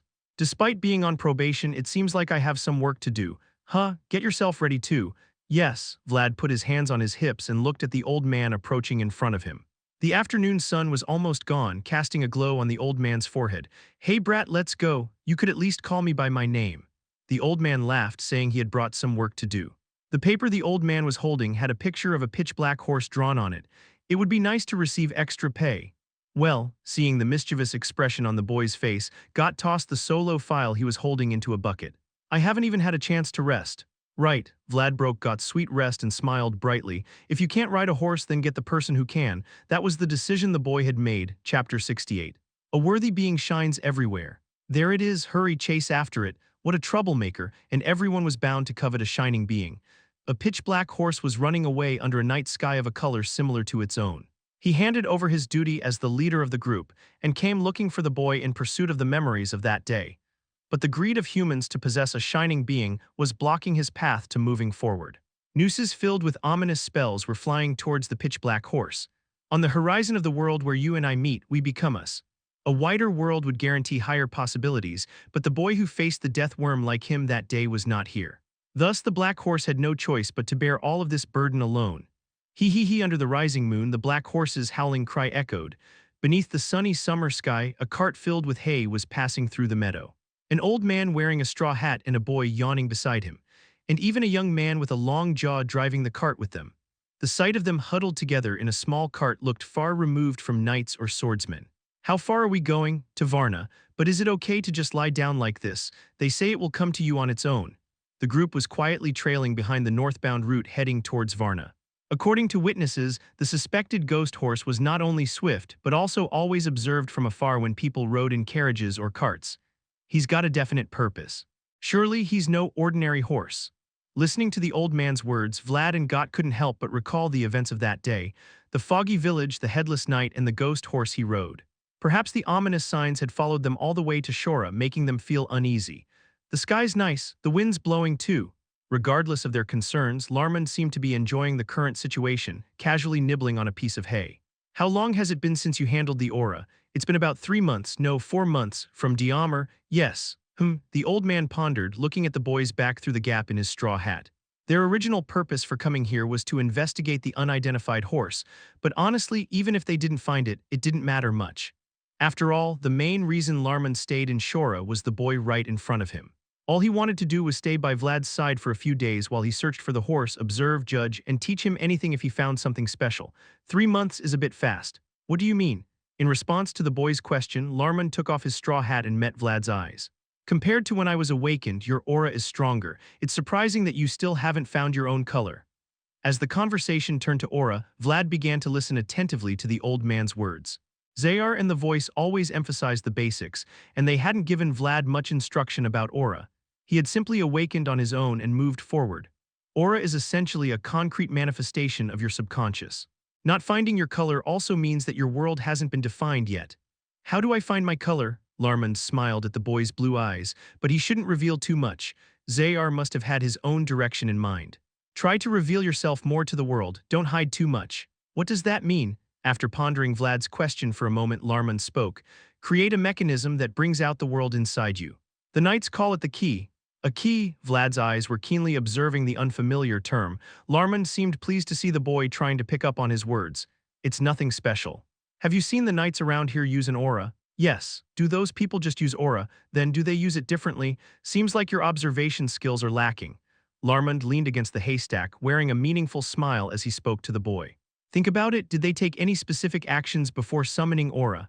Actions? Vlad furrowed his eyebrows, contemplating the old man's words. Other knights always summoned aura in urgent situations, so there wasn't much time to observe properly. However, after hearing Larmand's words, a few scenes came to mind. Clashing swords and shields. Pablo, the knight who had led him to the path of aura, he had clashed swords and shields, asking Vlad's name. The resonance from that moment still echoed vividly in Vlad's ears. And House Vayezid, who had defeated the deathworms, he seemed to flick his sword with his finger, reminiscent of a volcano erupting, though it couldn't be confirmed from a distance. And then, Godin, the knight of blue-moonlight, the owner of aura whom the boy first saw, is that why he kisses the sword? It's possible. It's about vividly recalling your own world through specific actions. That was what the key was. It was a tool to open up one's subconscious world like a ritual. I just use it. That's why it's mediocre. Vlad had no response to Larmand's answer. Indeed, compared to other knights' aura, his own aura only emitted a faint light. When the time comes, Zayar will surely teach you, but it wouldn't hurt to think about it now. The ritual of opening up the world. Since it was a technique that only firmly established knights could use, Vlad might not have known how to use it yet. Feeling the distant state of other knights, Vlad raised his hand, feeling a sense of frustration in his chest. Bo, hearing the sudden warnings, Vlad instinctively lowered his head without realizing it. Thunk, turning his head towards the sound, Vlad heard a foolish noise. There was Larmand holding a trembling arrow. Things aren't going to be easy. The gaze in Larmand's eyes, visible through his straw hat, began to sharpen. It's an ambush. It's bandits. Stay on guard, everyone. The procession came to a halt. At the same time, there were shouts echoing from all directions, and arrows flying from the hill. Overturn the carriage. Where to? Larmand quickly identified the direction from which the arrows were coming and pointed with his finger. Hold on to the reins. Make sure that guy doesn't escape. Coachman. Yes. Even in the sudden situation, Larmand quickly assessed the situation and began giving instructions to Vlad and Got. Vlad and Got were able to quickly find their positions thanks to Larmand's natural and agile handling. What is it? Are they a group of mounted bandits? They seem more troublesome than those guys. Vlad asked, tilting his head towards the direction the arrows were coming from. At least 20 men were mounted on horses on the hill. They wore unfamiliar leather armor, had peculiar hairstyles, faces adorned with tattoos, and they kept shouting in a strange language without pause. They're barbarians. Barbarians? Vlad's expression turned puzzled at the unexpected word coming from Larmand. Thunk, suddenly an arrow struck next to Vlad, a barbarian holding a bow on the hill. Vlad felt as if their eyes met for a moment. The two, with eyes akin to beasts, stared at each other, amidst the acrid smoke and the roaring cries of mercenaries, "Damn it!" and the arrows flying. Vlad, staring at the trembling arrow stuck in the ground, quickly used the carriage as cover and began to assess the situation. He never expected things to turn out this way. Why are the barbarians here? People from the north wouldn't be unaware of the barbarians living beyond the northern borders. Vlad was well aware of the fact that there were people who rejected the teachings of the church and established their own territories. This is County Vayezid, right? Even if we've traveled far, we're only a day's journey from Shora. Indeed. However, the problem was that this was the land of Count Vayezid, far south from the usual areas where barbarians appeared. Even the experienced Larman seemed to be lost in thought, chewing on his lips as if this were the first time such a thing had happened. No matter how much they thought about it, there seemed to be no reason or benefit for these individuals to come all the way down to Count Vayezid's land. But the deed was done, and now it was time to come up with a plan. SSSHRK, well, this isn't going to be easy. Vlad muttered about his twisted fate and drew his sword. Larmand also drew his sword and gave instructions to God. "Coachman, saddle the horses, we need them to deal with these guys." Larmand was already contemplating how to salvage the situation. The deep wrinkles on his forehead indicated that the situation was dire. "Except for a few warriors, these are people who wouldn't dare fight even a knight. We just have to kill the barbarians' unique mobility." It was said that barbarians were born alongside horses. Vlad couldn't help but bite his lip at Larman's remark about the barbarians' exceptional cavalry skills. The area related to words was one of the boy's painful weaknesses. "Listen up. We don't want to kill all of you." The barbarians, who had been threatening the procession with arrows for a while, now seemed to feel that the time had come. They let out roaring cries as they descended the hill, pressing forward. "We'll spare your lives if you pay the toll." Amidst the silence, a man who appeared to be a merchant raised his hand and shouted. He was the leader of the procession. "We'll pay the toll. Please stop the attack." The corners of the barbarians' mouths began to rise as they heard the merchant's words, which sounded like a declaration of surrender. "How much do you want? Give us all the goods you have." Seeing the bewildered expression of the merchant, the leader of the barbarians shouted loudly. "Leave with nothing but the clothes on your backs. Anyone holding onto anything will find it as their afterlife toll." The barbarians celebrated loudly, circling the procession, already boasting of their victory. The merchants were taken aback by the barbarians' excessive demands, and several mercenaries who had been hired to protect commerce only showed shaking eyes and lost appetite. Even if they were to abandon their goods and leave, would the barbarians let them go unharmed? "These guys aren't easy to deal with. I tried to be friendly, but it didn't work out." None of the members of the group had anticipated that things would turn out this way. However, life is always a series of unpredictable events, sometimes requiring one to endure trials that come like storms. Now was such a time. "I came to catch a horse, but what's this?" Just as Vlad didn't expect things to turn out this way, the barbarians who were approaching now probably didn't expect the group to be here either. Vlad closed his left eye quietly, listening to the approaching sound of hooves. "Get ready." Yes, a retired knight and a boy who aspired to be a knight. Though neither were currently active knights, the swords they held carried enough power. However, the problem was that his power didn't reach his opponent. While Larmand was ready to leap forward, holding onto the reins of his horse, Vlad had only one opportunity. That moment when they approached the procession. It would be the only chance for the boy who couldn't ride a horse. "Hugh." Vlad waited quietly for the approaching men amidst the commotion, but the boy's weakness wasn't just the inability to ride a horse. Neighing, something's there. The horses were startled. "Darn it." Vlad, who had been quietly waiting for the barbarians, felt that things were wrong when he saw them suddenly stop. Eventually, the strange momentum that had been uncontrollable until now seized the boy's ankle tightly. "Get out now, damn it." They didn't approach as intended, and they hadn't dismounted from their horses, but there was no more time to wait. If he wanted to wield his sword, now was the only chance. Despite his old age, Larman spurred the horse and bolted forward like lightning. His entire body was already covered in a shimmering aura. "What are those things?" Turned the horses around. Spread out, as two approached with an unusual momentum, the barbarians attempted to retreat, but Larmand had already reached them. "You scoundrels, how dare you intrude here?" With a thunderous roar, Larmand, standing tall, began to swing his sword fiercely. Having dedicated his entire life to protect this land, there was no need for mercy towards those who disturbed it. Blood began to spurt from his old sword.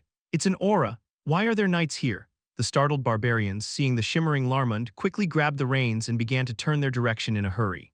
"Where are you going, you scoundrels?" Though later than Larmand, Vlad, with his characteristic agility, closed in on the closest barbarian. "Aim for the horse." Following the advice, Vlad swiftly cut the horse's knees, causing the barbarian riding on it to lose balance and stagger. "Get off!" Amidst pain and terror, the horse, disregarding its rider, began to buck wildly. and the boy seized the opportunity to quickly grab the dismounted barbarian. "Arg, try smiling like earlier, you bastard." The plain sword, which had been made to run after them, shimmered, along with the wailing of the horse and the spurting of blood. The sudden charge of the two caused the momentum of the barbarians to falter. "Go back, Vlad, go and protect the people." Although it was a half-failed surprise attack, the two men succeeded in defeating the barbarians with their own abilities. No. However, the procession stretched out long and there were only Vlad and Larman standing against the barbarians, because the mercenaries were running away, using the crying people as sacrifices.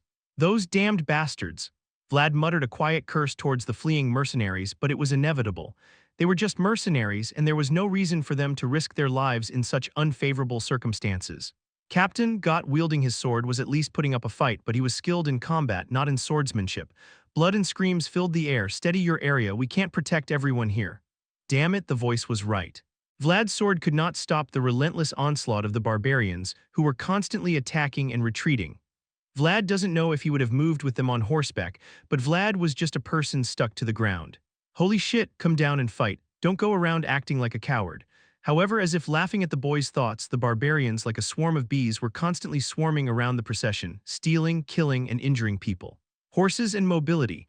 The people who were trampled by the barbarians' unique tactics had no choice but to sit down and let out deathly screams. "Mom, Mom." A father, covered in blood, held his child, who lay sprawled on the ground in disarray, in his arms.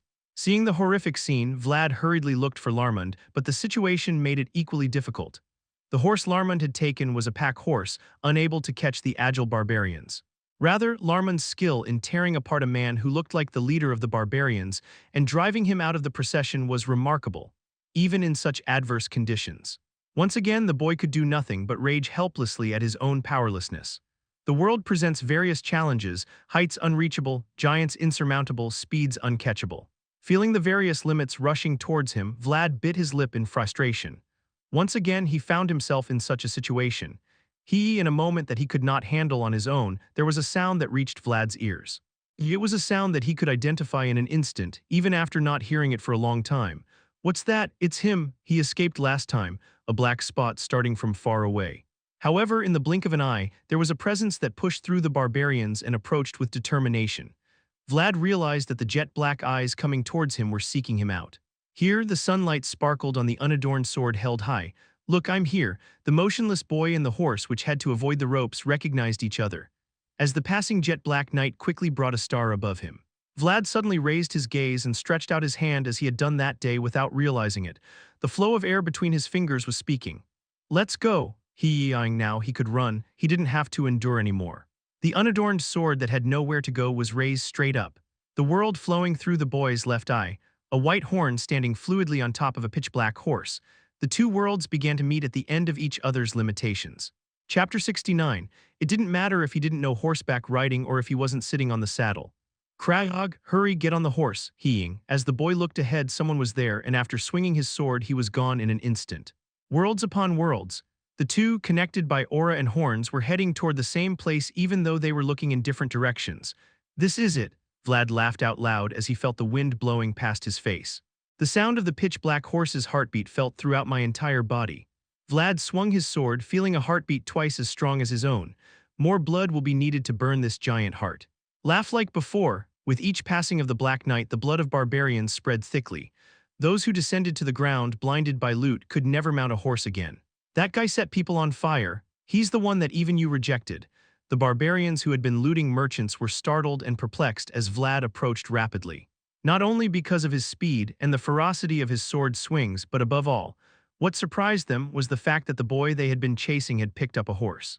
Only they, the son of the plain, born from sacred bloodlines, could ride the children of the plain. But their firmly held belief was shattered by Vlad, who was now mounted on the black horse.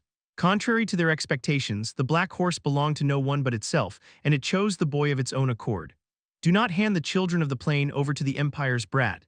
Feeling as if their own belongings had been stolen, the barbarians cursed and chased after the boy.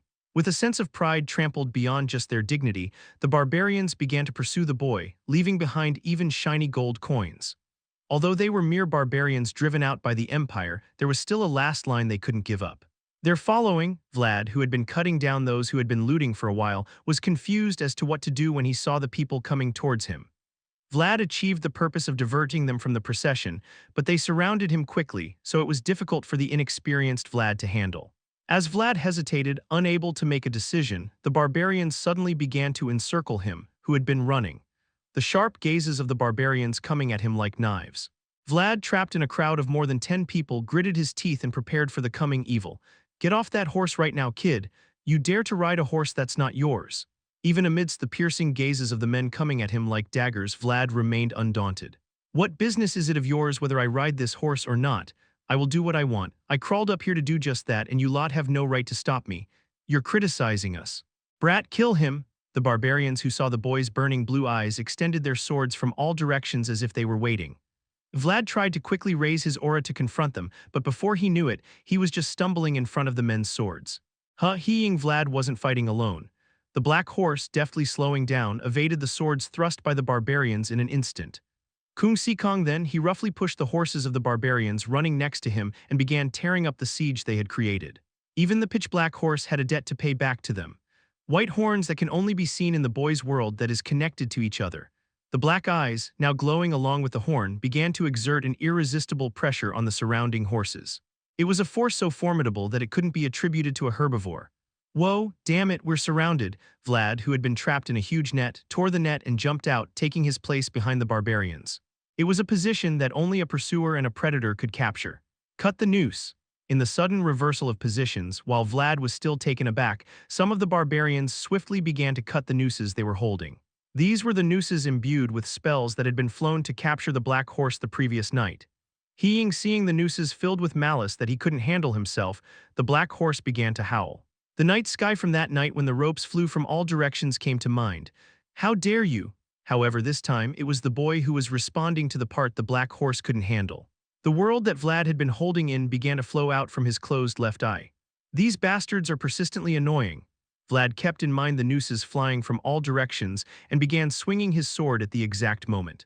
If they had been flown from various angles, Vlad would have been caught off guard, but he had already caught up with them, and the hastily thrown ropes were just flying towards him head-on. Juke, along with the gleaming flash, the barbarian's spells were ruthlessly cut off, together with the malice of humans that the black horse couldn't handle. "This kid's also using aura. The little guy was a knight too." Seeing the bewildered barbarians, the boy and the horse grinned fiercely. "Now it's my turn." The unadorned sword in the boy's hand began to tremble. Faster and sharper than the barbarians, the night sky descended upon them from behind. The horses are scared. Another group of people confronts each other outside the procession. The old man and the leader of the barbarians in the group turned their heads without hesitation at the strange scream coming from behind. Vlad, oh no. They were barbarians who had lived their lives chasing and hunting someone, but in the scene before them now, they were the ones being chased by someone. By the blonde boy wielding a sword alongside the black horse. "Stop him!" Sensing the urgency of the situation, the leader of the barbarians quickly instructed the group that followed him to take care of Larmund and swiftly ran towards the source of the screams. "Where are you going, you bastard?" Larmund noticed him moving towards Vlad and hurriedly tried to follow, but the horse that was only driving the cart was unable to catch up with him as he rushed forward in an instant. The remaining members of the group hindered Larmund's path, grabbing hold of him. "What's going on?" The leader of the barbarians, running towards his fleeing subordinates, witnessed a shocking sight. Lord Oj. Lord Oj, one of his injured subordinates, upon seeing Oj running towards them, waved his remaining arm weakly. Oh no! His subordinates were suddenly reduced to half their number. And behind them, the blonde boy and the horse with the spiritual blood he had been eyeing. Watching the unimaginable scene unfold before him, Oj's eyes widened in disbelief. How dare this brat? Seeing the scene that made his blood boil just by looking at it, Oj grabbed his bow. From afar, a cruel arrow was shot towards the boy, emanating its inherent presence even from a distance. Simultaneously, the ears of the black horse perked up. Vlad instinctively grabbed the mane of the startled black horse, pulling himself close without even realizing it. Swish, the sound of a sharp wind passing by his ear for a moment. It was the sound created by the arrow Oj had shot, piercing through the very spot where Vlad's head had just been. Vlad quickly raised his head and glared at the direction the arrow had come from. Unlike the other barbarians, this one had his hair tied up with various colored strings. "You bastard, you're the one from before." Vlad gritted his teeth, remembering the cold-eyed man who had shot an arrow at him from the hill. Oj, too, was left dumbfounded as he saw his arrow miss its target. He knew the horse born of spiritual blood was extraordinary, but he hadn't expected it to be this formidable. "I must capture him here." A shiver ran down Aj's spine as she saw them becoming perfect together and becoming stronger because they were young. He needs to stop these guys' momentum here and now. Surround those brats, but Lord Aj, I'll finish them off myself. Aj's eyes began to blaze as he looked at the boy. Even his tattoos etched all over his body seemed to come alive. With the barbarian's magic coursing through him, Aj's world was rising up from his skin. Once again, the formation tightened. Come on then, there was a man coming through the gap. The eyes of the boy and horse looking at him began to flash sharply. At a distance where they could even see their reflections in each other's eyes, the two cried out fiercely as if they had been waiting. Die rot, swords clashed, eyes burned with intensity. A moving arena crafted from horses circled around them. Damn it. As a swordsman, Aj was formidable enough. That's what Vlad thought as he clashed with Aj. From the perspective of a boy who had fought against formidable opponents until now, Aj, the warrior of the plains, was a worthy adversary. But the problem was that he was currently riding a horse. You have no saddle. It's disadvantageous as time goes on.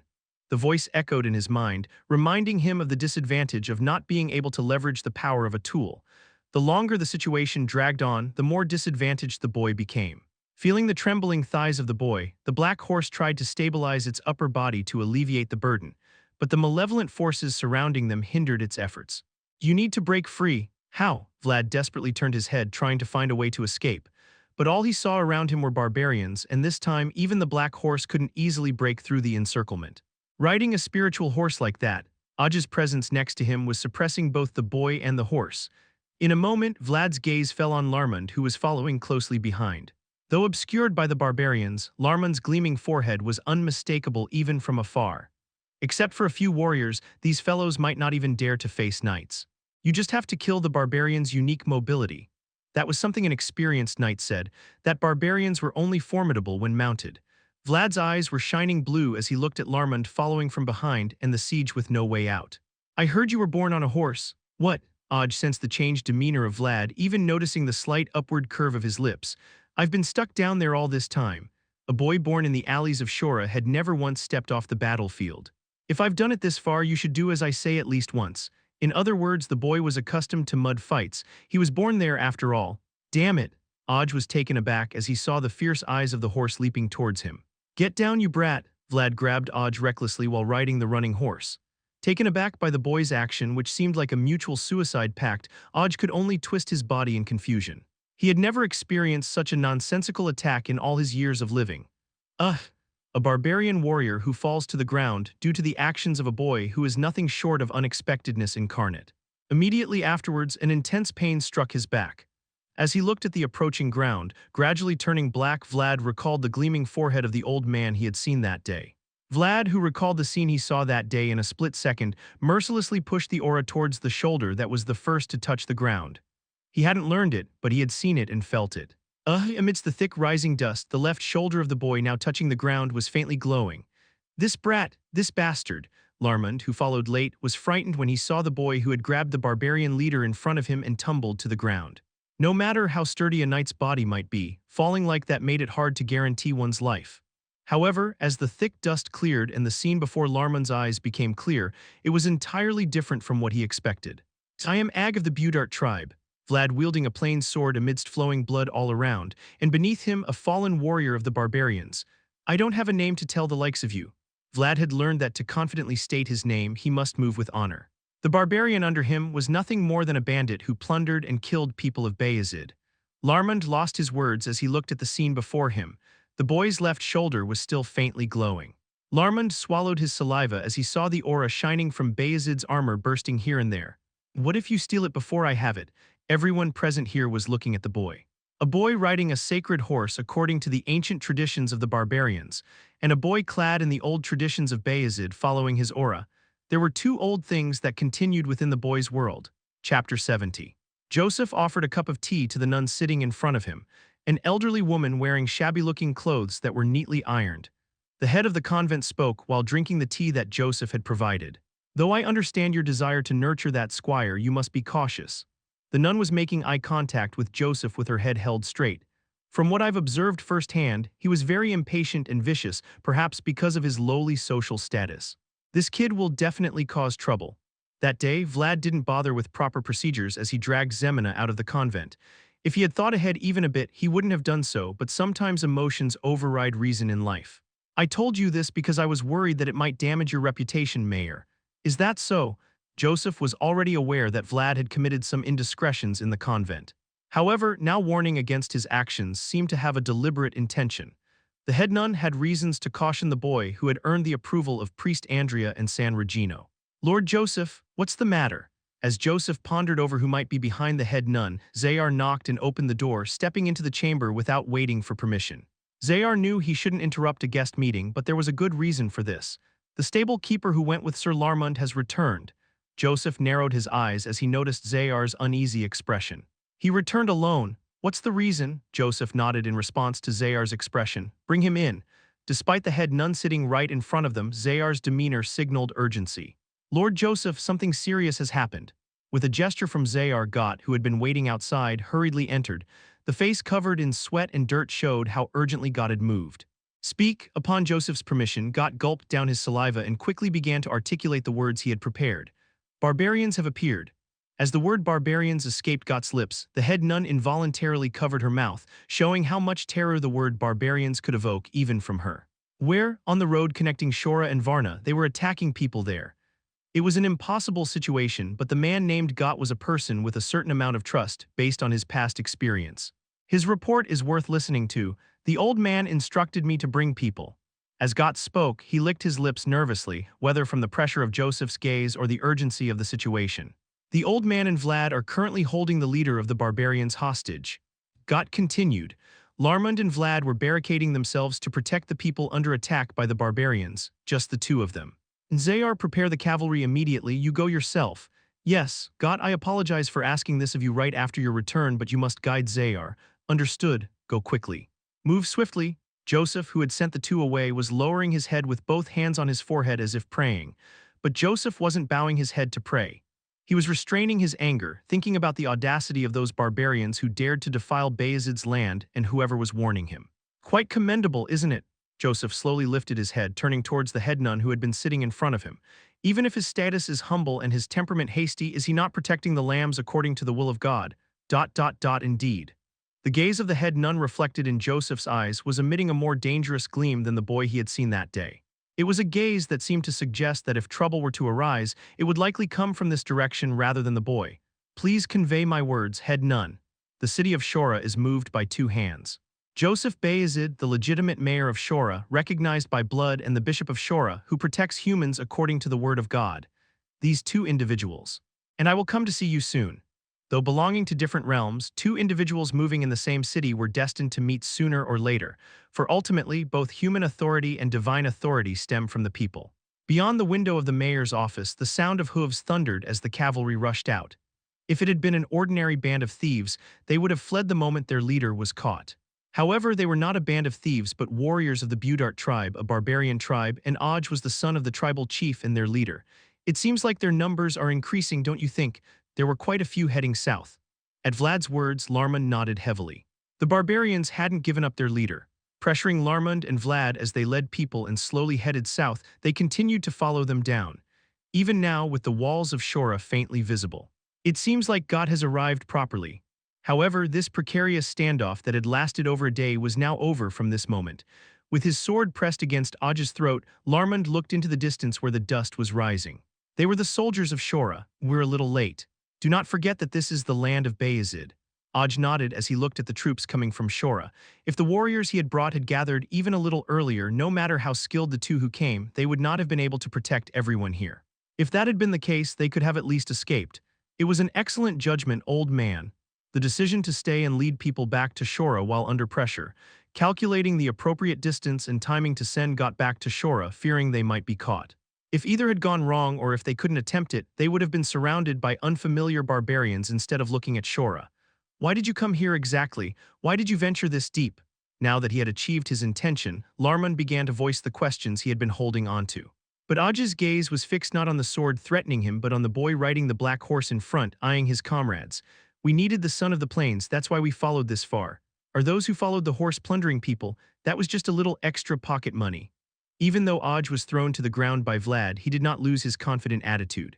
But it seems the son of the plains chose an imperial boy rather than us. Although he was alone, the boy did an excellent job holding back the barbarians' charge on the way here.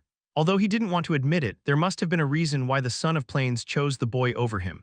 We need to explain this incident in detail. It seemed like there was some story behind it, but the tip of Larman's sword did not waver. Anyway, they were individuals who had intruded into Vayezid's land without permission and carried out plundering, so there was no need to be lenient. Go back, everyone go back. Realizing the situation was over, Oj shouted loudly to his comrades. Stay still. Due to the sudden outburst of Oj, Larman's sword penetrated his neck and bright red blood was forming, but Age did not stop shouting. Go back. The barbarian warriors who heard Aji's voice hesitated for a moment, but nodded as they saw Shora's soldiers running from afar. Their leader had failed and been captured. They couldn't afford a direct clash with the soldiers in Shora's front yard. They would have to wait for another day. Until next time, leader. With sharp cries and the sound of reins being pulled, the barbarians turned their horses. Only after seeing them flee like frightened rabbits could the people here finally breathe a sigh of relief. Thank you, sir. Thank you for saving us. People sobbed and kneeled as if collapsing. None of them had thought they would return to Shora alive, given the intense pressure and despair caused by the barbarians. But there were those who had blocked the barbarians and led them to this place. It's over. Watching the barbarians retreat into the distance, Vlad finally sighed, sticking out his tongue slightly. Vlad's blonde hair fluttered in the wind as he looked around at the people. His name was Vlad of Shora. What happened? I'm not sure. The barbarians just suddenly appeared. Even though he was involved in the incident, Zayar quietly nodded at Vlad's words, indicating he didn't know the details. Good work. As they approached Shora, the group of barbarians brought by Oj numbered nearly 40. Vlad felt quite exhausted as they had been the only ones holding them off, a situation enough to drain anyone. But where did that horse come from? Zayar's gaze fell upon the black horse Vlad was riding, seemingly larger and more imposing than the others. Oh, this fellow. A smile formed on Vlad's lips as if he had been waiting for that question. I saw this guy when I faced the deathworm. Somehow he found his way to me. The boy looked tired but shrugged his shoulders and said that he could finally ride a horse. Especially in front of Zayar, he seemed eager to impress. Enough with the boasting. As soon as we get back, I need to adjust the saddle. Ignoring Zayar's words and getting carried away, Vlad seemed lackluster. Seeing that, Zayar wanted to kick him, but since there were still people behind him occasionally shouting the boy's name, he decided to endure it for now. Now you know you owe me one for this. It was just a muttered remark under his breath. He saved people from barbarians and also revealed the identity of the ghost horse that had been rumored. Vlad was nodding his head, thinking that this was enough to recover the points he had lost to Joseph, but the work was not over yet. Hey, what's wrong? Hey, just moments ago, the black horse had obediently followed Vlad's commands. However, as they approached the gates of Shora, it began to prance and refused to move any closer. What's wrong? Vlad started to feel flustered by the sudden strange behavior of the horse, and the surrounding soldiers quickly began to move away. I said I need the saddle first. No, why is it acting like this? Zayar narrowed his eyes and began to notice the strange behavior of the pitch-black horse. The horse seemed uncomfortable ever since the soldiers got closer, and Zayar suspected something was amiss. It seems like the horse dislikes riders, and rider dislike humans, so they've naturally formed a bond. As if retreating wasn't enough, now the black horse was lifting its front hooves and showing signs of agitation. Zayar couldn't help but think they made quite the pair. Chapter 71. The clearer the world one possesses, the clearer the boundaries become. As vivid as the color of the meadow the black horse possessed, the boundaries of the fortress encircled by humans were clear. The boy and the horse with clear colors were still beings who found it difficult to mix with other worlds. Vlad and the black horse stood beneath the human boundary, gazing up at Shora's fortress. You've come. Larman tilted his glass and spoke to the boy climbing the stairs from below. The only guests at the inn, which is not yet open, are an old man and a boy. Though Larman spoke quietly, his voice resonated quietly, reaching the boy well. Did it have some effect? A little. In response to the old man's question, Vlad replied with disappointment, tasting his drink again. That barbarian didn't teach you anything useless, did he? Well, barbarians know best about the meadows. As Larman lifted his glass, a bouquet of red flowers caught his eye, roses. A bundle of flowers that looked bright and beautiful was held in the boy's hand. His taste is quite clear. They say he moves along. On the day he finally returned to Shora after avoiding the pursuit of the barbarians, Vlad was greatly embarrassed by the black horse's rejection. When the horse stubbornly refused to enter the bustling fortress walls, Vlad was at a loss for what to do. It was then that a tattooed barbarian man with a smile on his face spoke. That horse likes red. He pointed to the red string that tied his hair. I didn't know wild horses moved along with climbing roses. It's probably a method he instinctively found. He must respond sensitively to temperature. Wild horses live by grazing on grass. Therefore, they are inevitably sensitive to the cold. The frozen meadow can offer them nothing. For these wild horses, the climbing roses that stretch their bodies in response to warm energy are like a signal directly related to survival. But it seems like this isn't enough. Vlad carefully set down the bouquet of roses on the table and pondered deeply. The more red the better, right? That's right. And the bigger the better. That's a way of getting two birds with one stone. And if he can move, it'll be even better. After finishing speaking, Vlad turned his gaze and looked at the red figure moving diligently below. A red-haired girl struggling under a blanket bigger than herself. The most dazzling red that Vlad knew was down there. That should be enough to call it a rose. Sensing what Vlad was thinking, Larmund nodded with a meaningful smile. But you guys didn't seem to be getting along lately. That's how it's always been.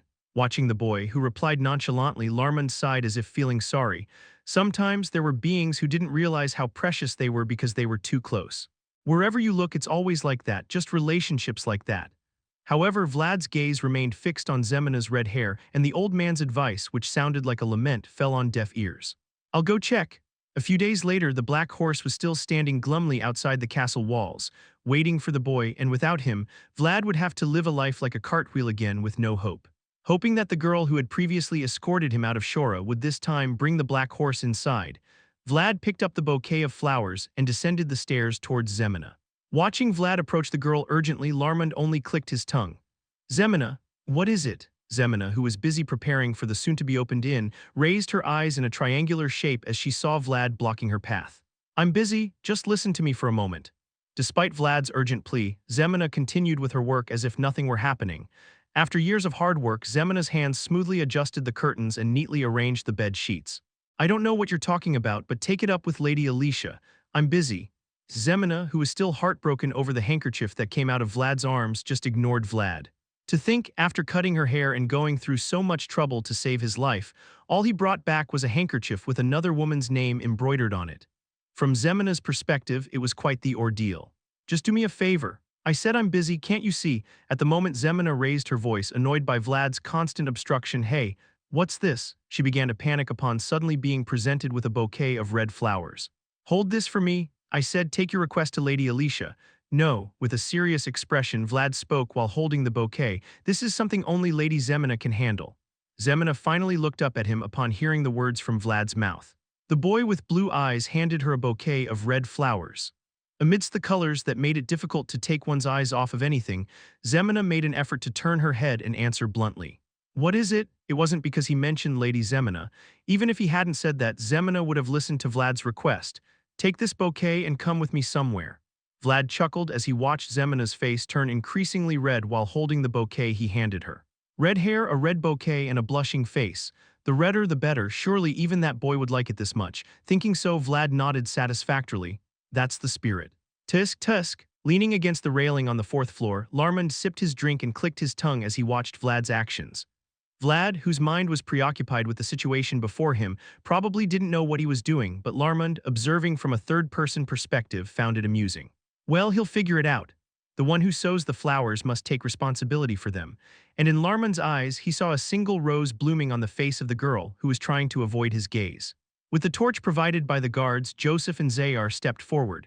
In the dimly lit prison cell, the two men stood facing each other across the bars. Two men standing in front of the bars that divided their worlds. The shadows cast by the torch made Joseph's dark eye sockets even darker. It's quite an honor for the city's mayor to come see barbarians like me. I hope your journey here was worthwhile. Even though he was laughing inside the bars, Joseph said what he wanted to say without being swayed by his provocations. I want to know the real reason you've come down here following the horse. Aj stroked his chin as he looked into Joseph's eyes, which were deep for his age.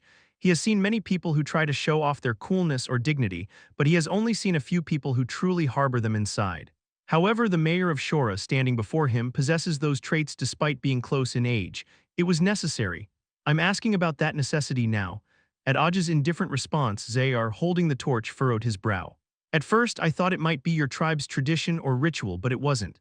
Joseph had consulted with Larmund and others who knew the habits of the barbarians well, and at Joseph's question, they all nodded in agreement. I heard that taming wild horses is actually prohibited for you. Is that correct? Every world has its own domain where it shines the brightest. The one wielding a sword on the battlefield, the one wielding a pickaxe in the fields. And wild horses that can only shine when running are most suited to the green plains. The barbarians were people who respected such principles. I came here to ask about the real reason you've breached that prohibition and ventured all the way to the county of Vayezid. After finishing his words, Joseph simply stared at Aj as if waiting for his response. An irresistible air of strangeness. Aj looked at Joseph, wondering if this man might actually answer his question. After all, Aj had things he needed to ask the people of the empire. I've been thinking about it all the way here. Seeing Joseph's unwavering gaze, Aj, who had been sitting comfortably until now, slowly stood up and approached the bars. Perhaps being captured and brought here might turn out to be a blessing in disguise. In the darkness, Aj, approaching, grabbed the bars with both hands and leaned in close to Joseph. A dog that is about to bite doesn't bark. It just quietly holds its breath and waits for an opportunity. The reason my men and I sought to tame the son of the plain, even breaking our tribe's taboo, was simple. We needed the fastest horse we knew. Joseph thought as he looked into Aj's eyes filled with tattoos. They resembled the gaze of the untamed boy. What exactly have you done? What do you mean by that? Joseph watched the slow boiling anger in Aj's eyes, a rage not just directed at himself but aimed towards the entire north. The dragon is going mad. As the sudden statement flew in, Joseph felt puzzled, but before he could react, the wolf within the bars started howling. The dragon that has been calm so far is going crazy. The eyes of Aj, trapped behind the bars, blazed with fury. And that anger wasn't solely Aj's. It was the culmination of all the barbarians driven to the frontier by the empire, enduring constant rejection. You're the highest authority here, you know what I'm talking about. Due to the force that Aj gave off, Zayar placed his hand on the sword handle. That was the level of momentum. How did you deal with the dragon pieces? A wolf growled at the human leader, while a knight stepping out to subdue the wolf stood between them. In the midst of it all, the man with deep shadows under his eyes was reading the ominous signs hidden within Aj's words. The dragon has gone mad.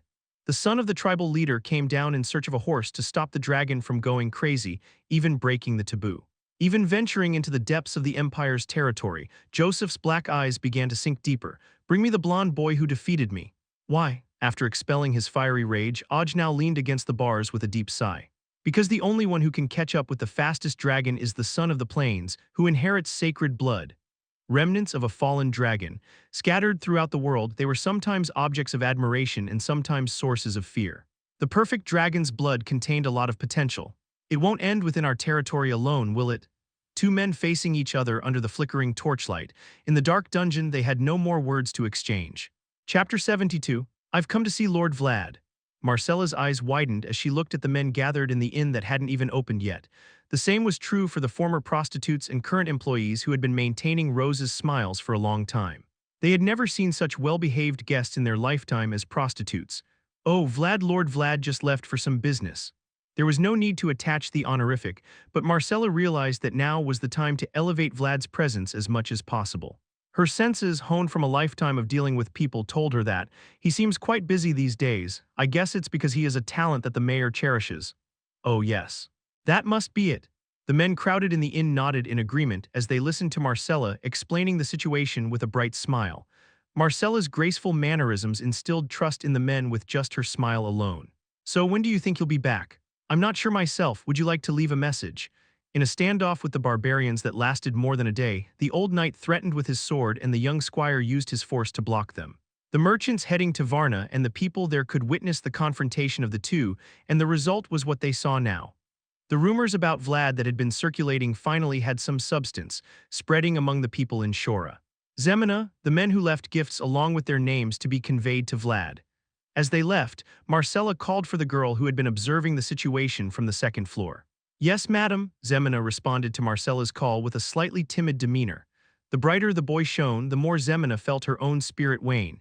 She couldn't be sure if her plain self could continue to be by Vlad's side. From now on, you'll be in charge of all the guests who come to see Vlad. Me. And Marcella, who knew why Zemina felt demoralized, decided to give the girl a chance. Marcella was sincerely one of those who cheered for the girl and firmly believed that Zemina had the qualifications for it. But Zemina was taken aback by Marcella's words. Not only were her words shocking, but she also knew it herself. Everyone seems to be gathering around one person. It seems more appropriate for Madame to handle it. It was undoubtedly a great opportunity, but Zemina, with her neck shrunk, rejected Marcella's offer. One of the biggest reasons was not only her lack of confidence in her abilities, but also the fear that she might make a mistake and bring trouble to Vlad. Zemina. Seeing the dejected Zemina, Marcella spoke in a firm tone. If you're deemed qualified to receive Vlad's guests, there's no one here more qualified than you, isn't that so? The women around Marcella affirmed her question in silence. Without the red-haired girl, Vlad might not be where he is now. So Zemina needed to be a bit more confident in Vlad's success. Me? Yes, you. I'm sure I'll make mistakes, I don't know much either. Marcella nodded as she looked at Zemina, looking up at her with wide eyes. Of course, just because she was told to do it doesn't mean she could perform well immediately. To serve important guests, she would need to accumulate her own experience and knowledge, and Zemina wasn't familiar with such things yet. What if you make mistakes? Vlad should be able to handle that much. But there was no need to worry. There was a woman here who was the best at serving guests, and this time he even asked you to lead the horse. Look at this. Vlad still needs you. Zemina quietly nodded as Marcella's words rang quietly in her ears. The boy clearly owed something to the girl. Even if she were to demand it now, it wouldn't be an unreasonable request. And if the reason for it was to struggle to stand by the boy's side, then even more so. Marcella gently lifted Zemina's head, lost in thought, and shaped her appearance. Indeed, it seemed to fit her thoughts perfectly. Let's go to my room later. Yes, Zemina gave Marcella a puzzled look, but she just smiled. Going to the battlefield wasn't just for men, women had their own battlefields as well. And today, Marcella planned to impart to Zemina the weapons of a woman, just as Jorge had given Vlad a dagger. The Gaidar family won't come straight north. Larmond was drinking the tea provided by Joseph and sharing his judgment based on his experience. Expansion requires stability. Although the momentum of expansion is fierce, remnants of the former rulers, the Rabnoma family, still linger in various parts of the West. Joseph was listening attentively to Larmond's words. As a knight from the north, Larmond had been active in the West when he served as the lowest rank. Furthermore, behind them lies the Dwarven Liberation Front. If there is an order, wouldn't it be better to solve the concerns behind them rather than advance north or central? I was thinking the same. As Joseph spoke, a letter from someone was placed in front of him. It was a letter stamped with the seal of the Hainel family. But there is cause for concern. Larmond reassured Joseph that there was nothing to worry about for the time being, but he himself leaned back in his chair, sighed deeply, and continued, "What do you mean?" In response to Joseph's question, Larmond weakly smiled and turned his head. "I only have one ducat left, and there was a reason I thought I should use that for Vayezid's squire."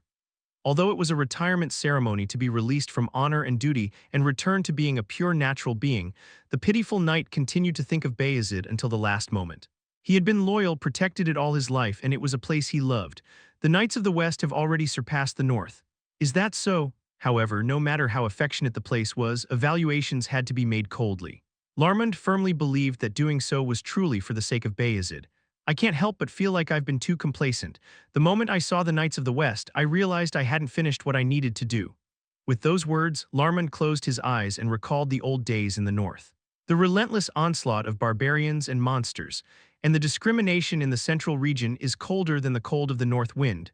The Knights of the North were people who fought against all of that. Therefore, they were stronger and more honorable than knights from any other region. Perhaps because of the nature of the frontier, the knights there are always hungry and want to steal. Young master, you will have to prepare for them. However, time marches on and people cannot always greet the next era in the same way. The empire weakened, the rough north stabilized, and meanwhile the west expanded. Now was a time when the balance of power was shifting. Joseph rose from his seat and approached the window, guided by the elegant scenery of Shora, which always seemed to lead his footsteps to the window. But the north still bears strong fruit, does it not? And the view outside the window comforted Joseph's frustrated heart. Larmond nodded quietly at Joseph's words. Of course, people were gathering at the gates of Shora Castle, visible in the distance. Although the era of the old man might have passed, a new era was rising once again. Why are so many people gathering here? Something interesting has come, so naturally people will come to see. Struggling to control the black horse with barely held reins, Vlad lost his words at the voice's response. Interesting? Of course it's interesting. Just think about what you've been doing all this time. After pondering the events of the past few days prompted by the voice's words, Vlad indeed understood what was being said. Vlad had been making desperate attempts to drag the black horse into Shora Castle all this time. He tried covering its eyes, pulling with force, tempting with food, even begging and scratching his head in frustration. He even tried to seduce it using the mare according to Gott's suggestion, but the black steed didn't budge. A boy who had been making a name for himself in this way for a long time was doing something unusual, so people's attention was likely to be focused on him. But is it really necessary for so many people to gather like this? And today marked the final moment of that endeavor. Vlad bit his lip at the people's perverse attention, but he was confident that this time it would be different and pulled the pitch-black horse to the front of the castle gate. "How long are you going to make me wait?" As Vlad made up his mind, someone's voice sounded in his ears. Turning his head, Vlad saw Zemina standing in front of the gate, dressed in a red gown with her head and face veiled by cloth. "Why are you wearing a dress?" "The dress is a woman's combat uniform. I admired her well-prepared appearance." Vlad, who had been muttering despite her request, turned his head and shouted loudly that he was ready. Zemina. That's enough. Not just Zemina, but also the bystanders held their breaths at Vlad's words. "All right." Taking a deep breath, Zemina nodded in understanding at Vlad's signal. Feeling the weight of the people's gazes and finding the black horse larger than she had anticipated, Zemina bit her lip and then removed the cloth covering her head. If she hesitated out of fear, she wouldn't be qualified to stand by the boy's side. Oh, wow, it was really worth hiding it. Along with the girl's determination and the admiration of the people, a gorgeous red flower bloomed under the shining sunlight. Finally revealing herself, Zemina's red hair indeed captured the attention of the black horse as intended. "Why did you wear earrings? They match the dress." The girl, wearing a fancy dress and sparkling earrings, looked completely different from Zemina Vlad had seen before. Even Vlad was momentarily speechless at the sight of Zemina's dazzling appearance. "Here, this way." However, Zemina ignored Vlad's remarks and focused on the black horse in front of her. Vlad might not have known, but Zemina had prepared herself for this moment. "Good. Come here." With determined resolve, the red-haired girl shook the bouquet of roses hidden behind her back. The black horse began to move as it saw the girl, who was filled with red roses in her petite frame. "He is moving. It's working." The surrounding people applauded in admiration at the current situation. The boy who caught the attention of Vayezid, the confident black horse, and now the unbelievably colorful girl all marched together in a dazzling spectacle. As the three of them filled the street with their vibrant display, the onlookers found themselves inexplicably drawn to the scene. With a triumphant neigh, the black horse finally entered through the castle gate along with the boy holding the reins, prompting the crowd to erupt in cheers. There's really nothing he can't do. Despite Vlad's grumbling about becoming a spectacle, the situation had already slipped from his grasp.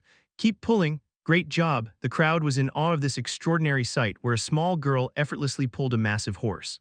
A girl with fiercely raised eyes, clutching the hem of her skirt with one hand and holding up a bouquet of red flowers with the other.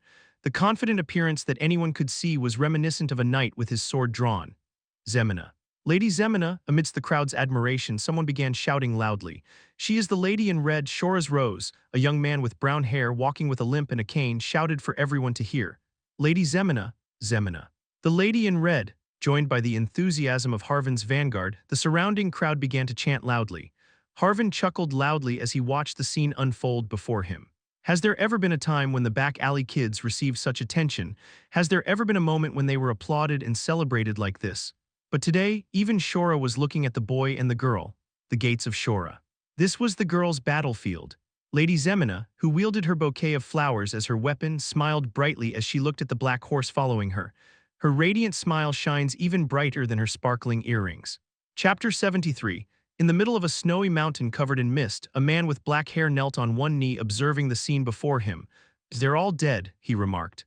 "It certainly looks that way," replied Dorothea, nodding in agreement at Rutger's words. The corpses of monsters lay frozen stiff upon the icy expanse, their last breaths mingling with the cold exhales of the White Mountain. Though there was no stench of carnage, the traces of their final struggles were evident in their frozen expressions. "They were taken out in an instant. The first one didn't even realize he was dying," Dorothea commented, approaching the corpse of a gray orc with wide eyes. "That's how they operated," murmured Rutger, joining her side and walking in the direction she indicated. Indeed, her observation was accurate. The first corpse was facing forward, the middle one attempting to turn around, and the last one only managing to do so before meeting its end. "It moved like this." Rutger walked up to Dorothea's side and walked in the direction she pointed. Indeed, she was right. The first body was facing forward, the body in the middle was trying to look back. The last corpse finally looked back but was unable to avoid it. At an estimate, the number of orc corpses scattered around was close to 50. "You mean it killed them all in just one turn?" Rutger grasped the situation and nodded. The bodies of the gray orcs, shattered as if they had collided with something massive, were strewn about.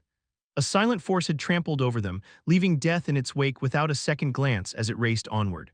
Rutger sighed heavily as he surveyed the scattered limbs of the orcs. "Joseph's report was accurate," he muttered, lifting his gaze to the snowy peaks, but the mountains with their sharp ridges remained silent about their secrets. The perfect being torn apart by the Swordmaster fell to the ground, scattering its blood all over the world. Thus emerged the remnants of fallen dragon. The dragon had lost its wings, its eyes. And so the dragon scattered throughout the world, forgetting even its own identity as a dragon. And now, for some reason unknown, a being possessing the most perfect pair of legs realized its identity as a dragon. Eric, a blond boy running sweating in the middle of a large training ground. Vlad, with sandbags tied to his arms and legs, ran tirelessly. He, the pitch-black horse seemed to find it funny that he was struggling under the weight of the heavy sandbag despite his strong will, so he followed Vlad around and ran around. Watching the exuberant horse, Vlad only grunted heavily. How long do I have to keep doing this? Until you reach your limit. Why do I have to do this? You want to learn how to use aura, don't you? Then stop complaining and do it. With a firm reply from Larmund, Vlad turned his head and gritted his teeth, continuing to run. With each drop of sweat falling from his chin, he silently cursed Larmund in his heart. Larmund watched Vlad run, lost in thought. Born in a dark alley, raised among glamorous prostitutes and unnecessarily flashy in appearance, Vlad carried with him the biases of his upbringing. Yet the boy before him ran silently like a beast plowing a field. Strangely diligent, Larmund thought, watching Vlad train quietly. At least he wasn't just a wild child relying solely on his talent. While you run, think. Imagine absorbing the aura into your body, shouted the old knight, his voice echoing across the training ground. At first glance, having someone run around recklessly while carrying a heavy load seemed like an old-fashioned training method, but Larmund was not just a stubborn person who believed in old values. His training method was carefully tailored to Vlad's current state. The boy possessed talent and determination, but lacked the skill and stamina to fully utilize them.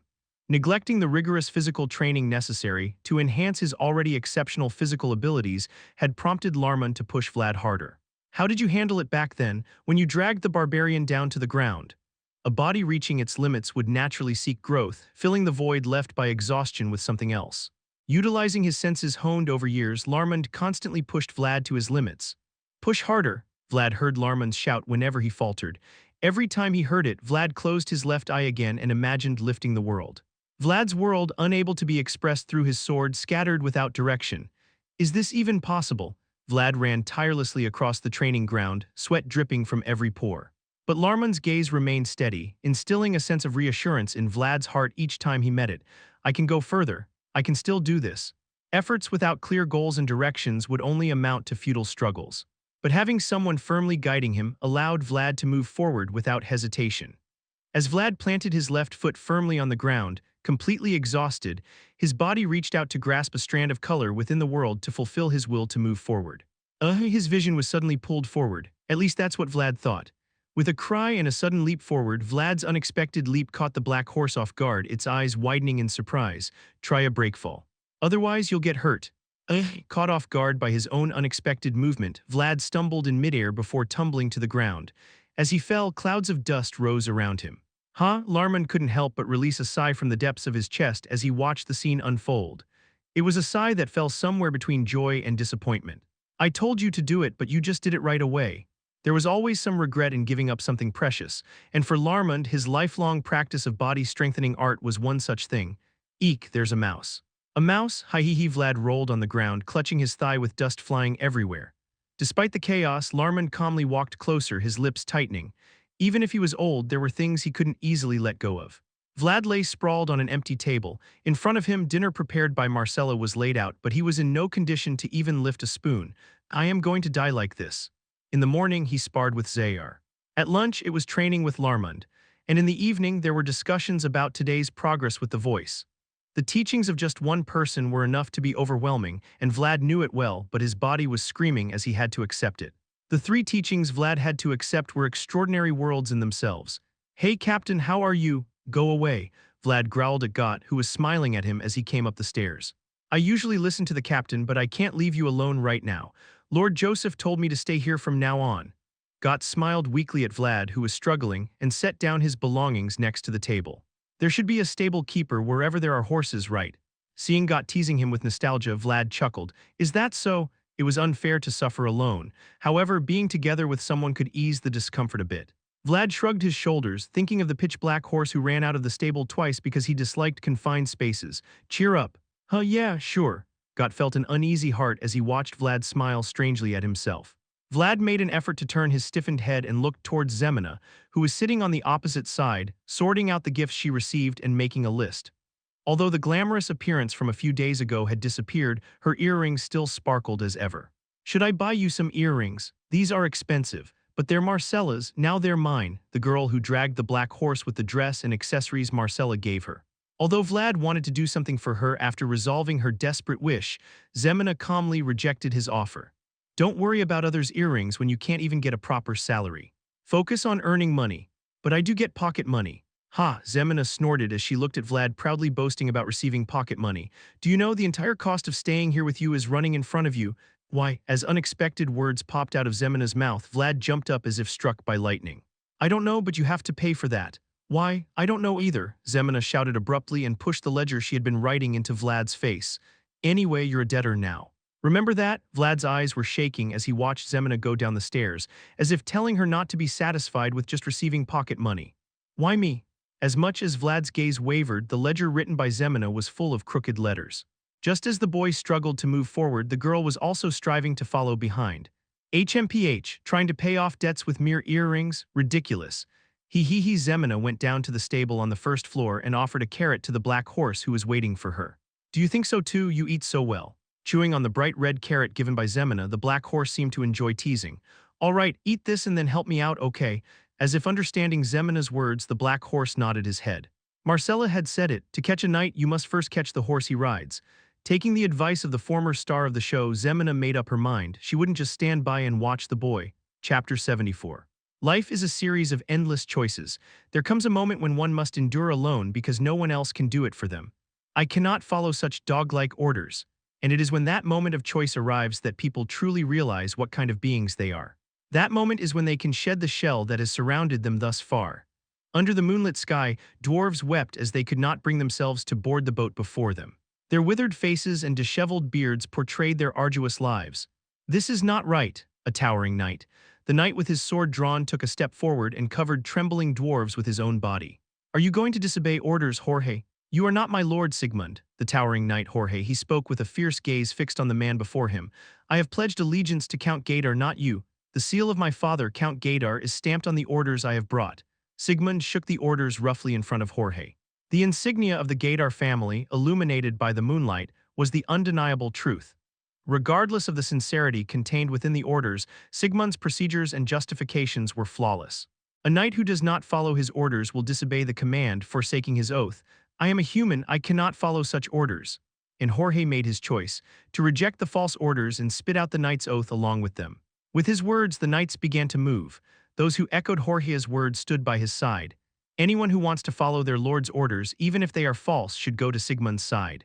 As their fleeting gazes met, the knights bit their lips in silence. Godin looked at Jorge with a hesitant expression, but his senior only nodded with the same indifferent expression as always.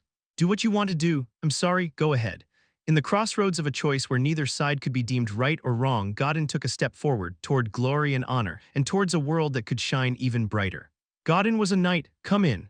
Vlad took a deep breath at the sound coming from inside and opened the door to the mayor's office, the bright afternoon sunlight streaming in through the wide-open curtains. Sitting with his back to the sunlight, there was a man with deep shadows under his eyes and his knights. I heard you called. Yes. Joseph sat upright in his seat, looking at Vlad, who had entered after opening the door. The appearance of the boy, whom he saw for the first time after issuing the prohibition command, seemed somewhat more serious compared to when he had challenged him. Have you been busy? A little. Joseph smiled lightly as he watched Vlad hesitantly answering. Though sometimes he would rush in like a wildfire, in cases like this where he was solemnly holding his ground, he was an unpredictable fellow. It seems rumors are spreading through the city. About a black horse and all. A mischievous glint briefly appeared in Joseph's smile as he looked at the boy. Like Lady Zemina, Baroness Alicia must be heartbroken if she hears about it. Do you still keep her handkerchief well? As the story of Zemina came up, Vlad could only smile awkwardly. Honestly, he couldn't have imagined things would escalate to this extent. While it might have been a nickname someone called out as a joke, the name Lady Zemina was circulating around Shora alongside the reputation the boy had built up. I'm sorry. There's nothing to apologize to me for. Just be careful not to spark any more trouble later on. Joseph nodded slowly as he watched the boy moving forward towards the goal of becoming a knight. Now, the boy's worth had increased to the point where it could even stand for someone else's honor. So it had to be clarified here. He couldn't just let him run wild like a thunderbolt forever. The reason I called you here today is to tell you something. Vlad lifted his head at Joseph's suddenly serious tone. That day in the village under Baron Utman's rule, you disobeyed my orders and saved the children. Remember? Yes. As the events of that day were brought up again by Joseph, Vlad became cautious once more. But Joseph had no intention of scolding Vlad again for something that was already settled. Vlad had already paid for his sins through his repentance. If such a thing were to happen again, what would you do? Would you ignore my orders again? Looking at Joseph, who suddenly brought up that day's events, Vlad was momentarily taken aback. He quickly glanced around at the other knights nearby, but they all wore subtle expressions and there was no one offering advice. Now it was solely Vlad's responsibility to think, answer, and endure before Joseph. The children were dying. Vlad bit his lip and answered Joseph's question. Even if he were to face punishment again, there was nothing he could do. He had pledged his loyalty to Joseph, and he couldn't lie before him. If you ask whether I would do the same thing again, then yes. Although his body hesitated, Vlad, whose gaze remained steady, made Joseph nod. Indeed, he was making the same choice again. Vlad's answer left Joseph with a bitter yet somewhat gratifying feeling. It was because of moments like this that he chose the boy. Honor is the light that shines upon others, but conscience is the light that shines upon oneself. Joseph slowly rose from his seat, his imposing presence naturally drawing Vlad's attention. Moreover, it's the compass that guides you when you've lost your way.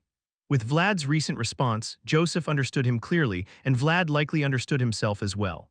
Vlad had set his own standards to avoid being swept away in the tumultuous back alley, allowing him to gaze upon the twinkling stars. And if those standards were to be expressed in a single word, it would be conscience. Now that you've found your path, I hope this armor will help protect your conscience. With those words, Joseph removed the cloth covering the armor standing beside him.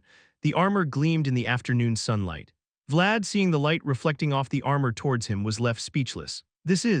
It's armor sent from San Regino. It incorporates various techniques as they are the most adept with iron armor. As Joseph finished speaking, Vlad looked down at his patched leather armor.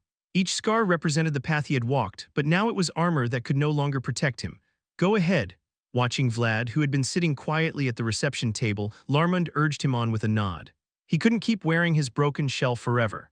The presence of Vlad had grown to the point where it couldn't be fully encapsulated by the mere possibility of being noticed by Vayezid. Yes, the boy took a step towards the armor illuminated by sunlight. He had done what he wanted to do and what he needed to do. San Regino testified to the struggles of such a boy, with the knights here as witnesses. The boy donned the armor provided by San Regino. Engraved on one piece of the gleaming chest plate was a phrase testified by the holy knights from that day. A knight who saved the lives of children. As expected, we need to pay attention to the blacksmiths and the knights of Vayezid in the north. There have been rumors lately about unusual movements among the knights of Baron Utman. Inside the candlelit study room, Gadar's knights and aides were gathered as Godin reviewed the report. Speak, yes. At Godin's instruction, the adjutant began reciting the list of knights that had been investigated so far. From the Baronov family of the Iron Duke, Sir Shuvendin, Sir Mikkel, Sir Bastro. From the Count Vayezid family, Sir Antalas, Sir Rutger, Sir Agos. Godin listened attentively to the names of the knights being mentioned. The Gadar family, who had driven out the Rabnoma family, had now become the loser of the West in name and reality, and their gaze was now directed to regions other than the West. It seems there are no new names for the Vayezid family. Except for Rutger, the son of Count Vayezid, there are no particularly noticeable individuals. While new names were emerging from the Baronov family of the Iron Duke, there had been no changes in the Vayezid family since the names were reported several years ago. It appears they've failed in generational change. We can't jump to conclusions. At the sound of a voice from beside him, Godin turned his head. The weight carried by the name Vayezid couldn't be gauged by just a single report. Perhaps there might be knights whose names were not revealed like his former self. Speaking of which, there seems to be a slightly unusual trend within the Vayezid family. Tell me. As the adjutant hesitated for a moment whether he should mention this, he saw Godin urging him with his gaze, and he spoke out a name not written in the report. There's a boy among the Vayezid squires who's showing promise, although he's not a knight. His name, the adjutant rummaged through his mind for a moment and then extracted a name that had been buried in his memory. His name is Vlad. He hails from Shora in the county of Vayezid. Godin furrowed his brows upon hearing the adjutant's words, looking into the distance. Although it was a name he remembered, it didn't readily come to mind. This is the boy who first appeared in Diamar's honor duel, but there were only unbelievable rumors, so we couldn't confirm it accurately. The adjutant hesitated to utter Vlad's name for a reason. He's said to have unleashed the aura at that moment, but it's not certain. Aura, a squire. The other knights present laughed at the report from the adjutant. It was more credible to assume that the information gathered was incorrect than to believe that a boy, who wasn't even a knight, had already unleashed aura. Shora, Vlad, however, Godin simply closed his eyes amidst the knight's mockery, recalling the events of that day. He could remember the unfamiliar name of the city where they met and the blond boy he encountered on the snowy plains. The boy sitting beside the campfire, his blue eyes shining like stars as he looked at himself. Understood. Everyone familiarize yourselves with the current names. Godin, the new commander of Count Sigmund's knights with his authority, dismissed the knights from the commander's office. Vlad, Godin sat back in his chair, wetting his throat and smiling quietly. He was a bold lad. He wanted to bring him if possible, but fate had separated them like destiny. Although Godin had no idea that Vayezid's squire, who was said to have used aura, was the boy he had seen, he could only recall the faces of the people in his memories. Do what you want, another person who came to mind with the boy's name. Godin silently pondered what Jorge had said to him that night. If he had followed Jorge then, how would it have been? There's no way, Godin sighed with a bitter smile, shaking his head. At the crossroads of choice, Godin crossed the line towards Sigmund, not Jorge.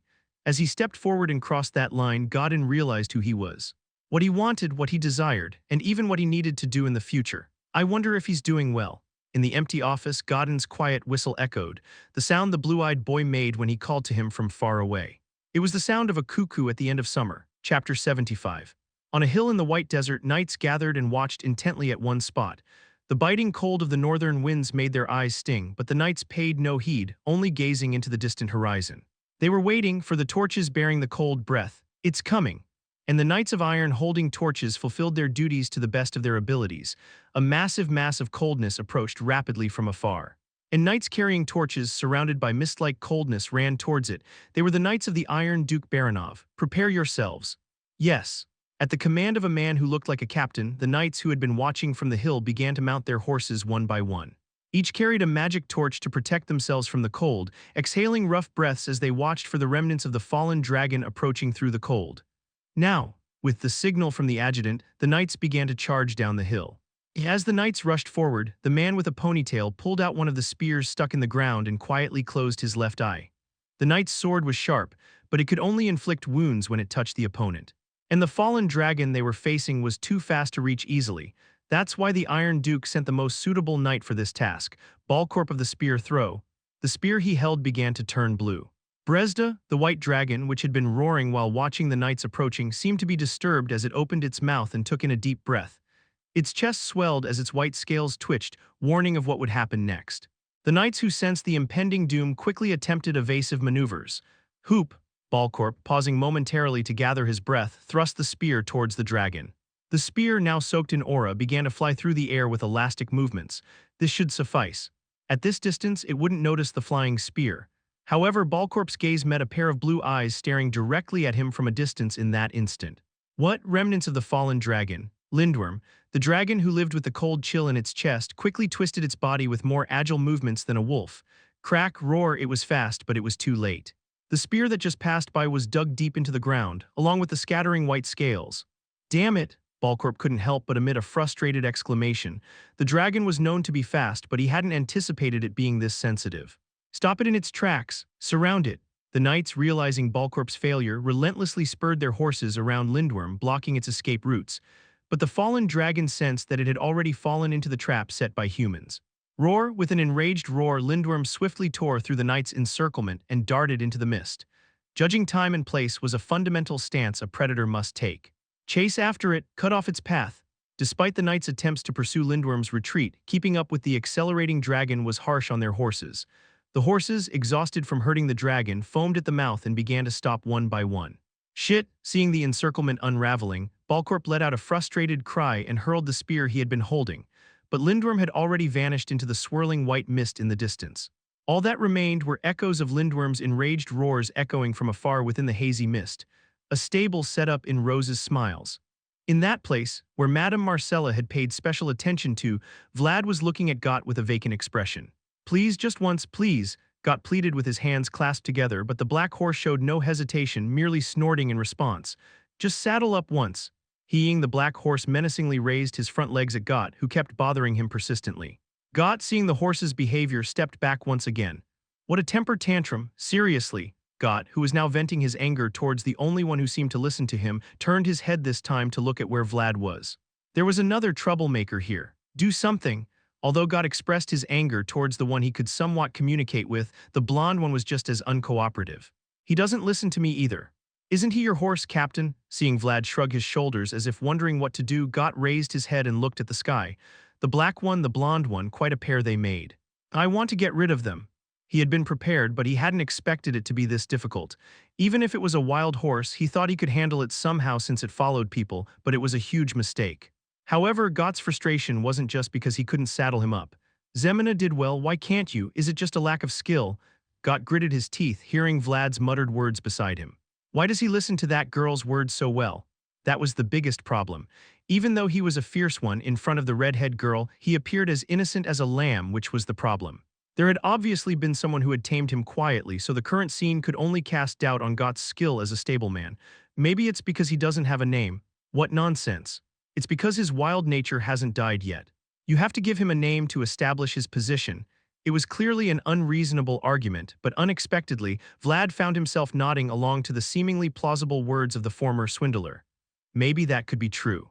Watching Vlad pondering over his words, Gott decided he needed a drink, smiling wryly, and entered Rose's smiles. A name. Vlad scratched his chin as he watched the black horse walking towards the stable on its own. Yeah, I guess I should give him one. The creature that used to roam the meadow had followed the boy all the way here, even abandoning its duty. In that case, it would be appropriate to give him a new name. Is Vlad here? As Vlad pondered over a name while looking at the black horse, he turned his head at the voice calling him from behind. Lord Joseph is calling for you. Upon hearing the man's voice, Vlad nodded. Let's go and see you later. The black horse seemed to understand Vlad's words as it nodded its head. Although it wasn't a name, Vlad took a step forward for the man who gave him a title that allowed him to be confident anywhere. Joseph looked at the man who had suddenly come to see him with a subtle expression. He wasn't someone who shouldn't have come, but he also wasn't someone Joseph expected to visit him. As expected, your mother's insight is amazing. I've never tasted tea like this anywhere else. Rutger made a humorous expression as he raised the teacup he was holding towards Joseph. As if to show that his words were not empty, Dorothea, who was holding the teacup, perked up her ears. Didn't you ask my mother to give it to you? It wouldn't have been too expensive. It's not that easy. Rutger shook his head with a bitter smile at Joseph's words. It's something that's hard to explain in words. You know what I mean? Joseph nodded at Rutger, who was subtly expressing himself. Although Oksana wouldn't refuse to grant Rutger's small request, their relationship was awkward in many ways. Since they had no choice but to compete for the same thing, Rutger couldn't expect Oksana to fulfill the role of a mother from a young age. Joseph let out a small sigh as he watched Rutger confidently talk about sensitive things that he would not have dared to reveal. The two brothers were truly different, and yet they were people who possessed what the other lacked. What brings you here? Well, brothers don't always need a reason to come visit, do they? Looking at Joseph with his arms crossed over the back of the chair, Rutger nodded as if he had expected his brother to react like that. Don't look at me like that, I came for a reason.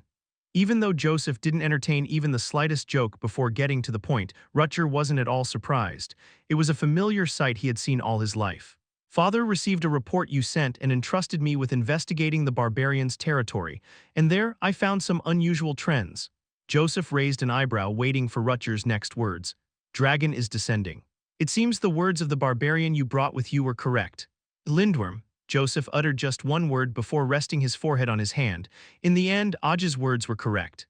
Even in the bitter cold of the north wind, the dragon that lives in the coldest place was coming down.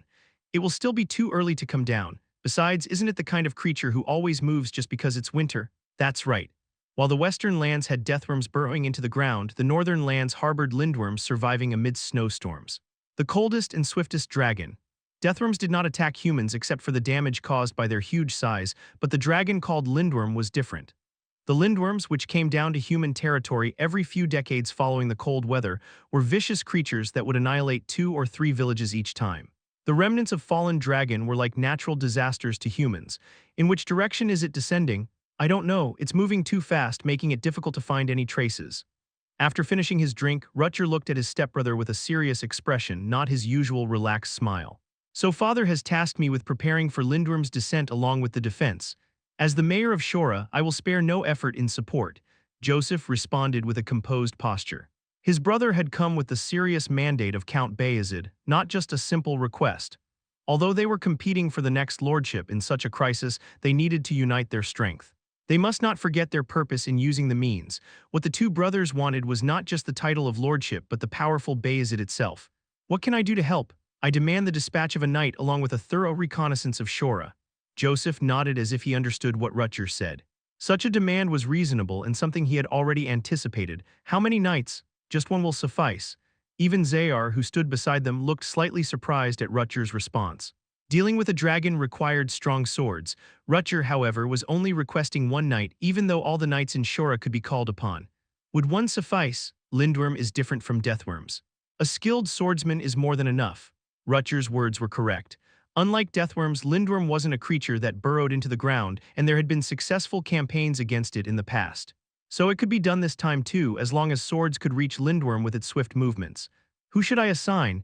In response to Joseph's question, Rutger smiled slightly and answered.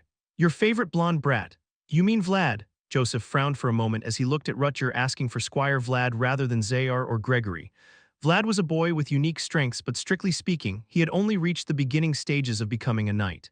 Yes, that brat, Rutger remembered, the boy who proudly shouted against the deathworm in the meadow on a summer day. He's the best dragon herder I know. The boy that day with the pitch-black horse was shining brightly. With that presence, Lindworm wouldn't be able to ignore him, just like how the deathworm, which emerged unexpectedly from the ground, just as the deathworm emerged to capture the shining boy. Chapter 76. This time it'll take about a month. With those words, Vlad pulled up a small chair and leaned against the wall to start tending to his sword. The unadorned sword illuminated by candlelight always soothed the boy's heart. Being busy is a good thing. Zemina, who replied to Vlad's words without much enthusiasm, was sitting on the bed, holding a flag and sewing next to the sentences embroidered by the noble lady. You're doing well these days. Vlad, Zemina, who had been concentrating all her attention on sewing so as not to be embarrassed when compared to the sentences pinned next to hers, raised her head and looked at Vlad in front of her, as if she had suddenly remembered something. Your mother would have been pleased to see you like this. Vlad suddenly looked at the girl who was talking about her mother with a subtle expression. Zemina sometimes made Vlad uncomfortable with such irrelevant conversations. Why bring that up out of the blue? Oh, no reason, it just suddenly came to mind. Even though it had been 10 years, there were few people who remembered Vlad's mother, but Zemina was one of them. One of the very few who could speak of memories that no one else remembered. I don't remember my mother, but I remember your mother. Oh, really? The girl's casually spoken words carried traces of wounds. Vlad's mother had left him to die, but not Zemina's. Like many children in the back alleys, Zemina was an abandoned child. I don't remember my mother well either. There were inevitably wounds that one couldn't tend to oneself. Vlad, who found traces of that in Zemina's words, only answered calmly as if nothing had happened, because it was one of the few considerations that could be given to her. All right then, listening carefully to Vlad's troubled words, Zemina stood up, brushing off her hands and making the white flag flutter proudly. It won't be noticeable at this level, right?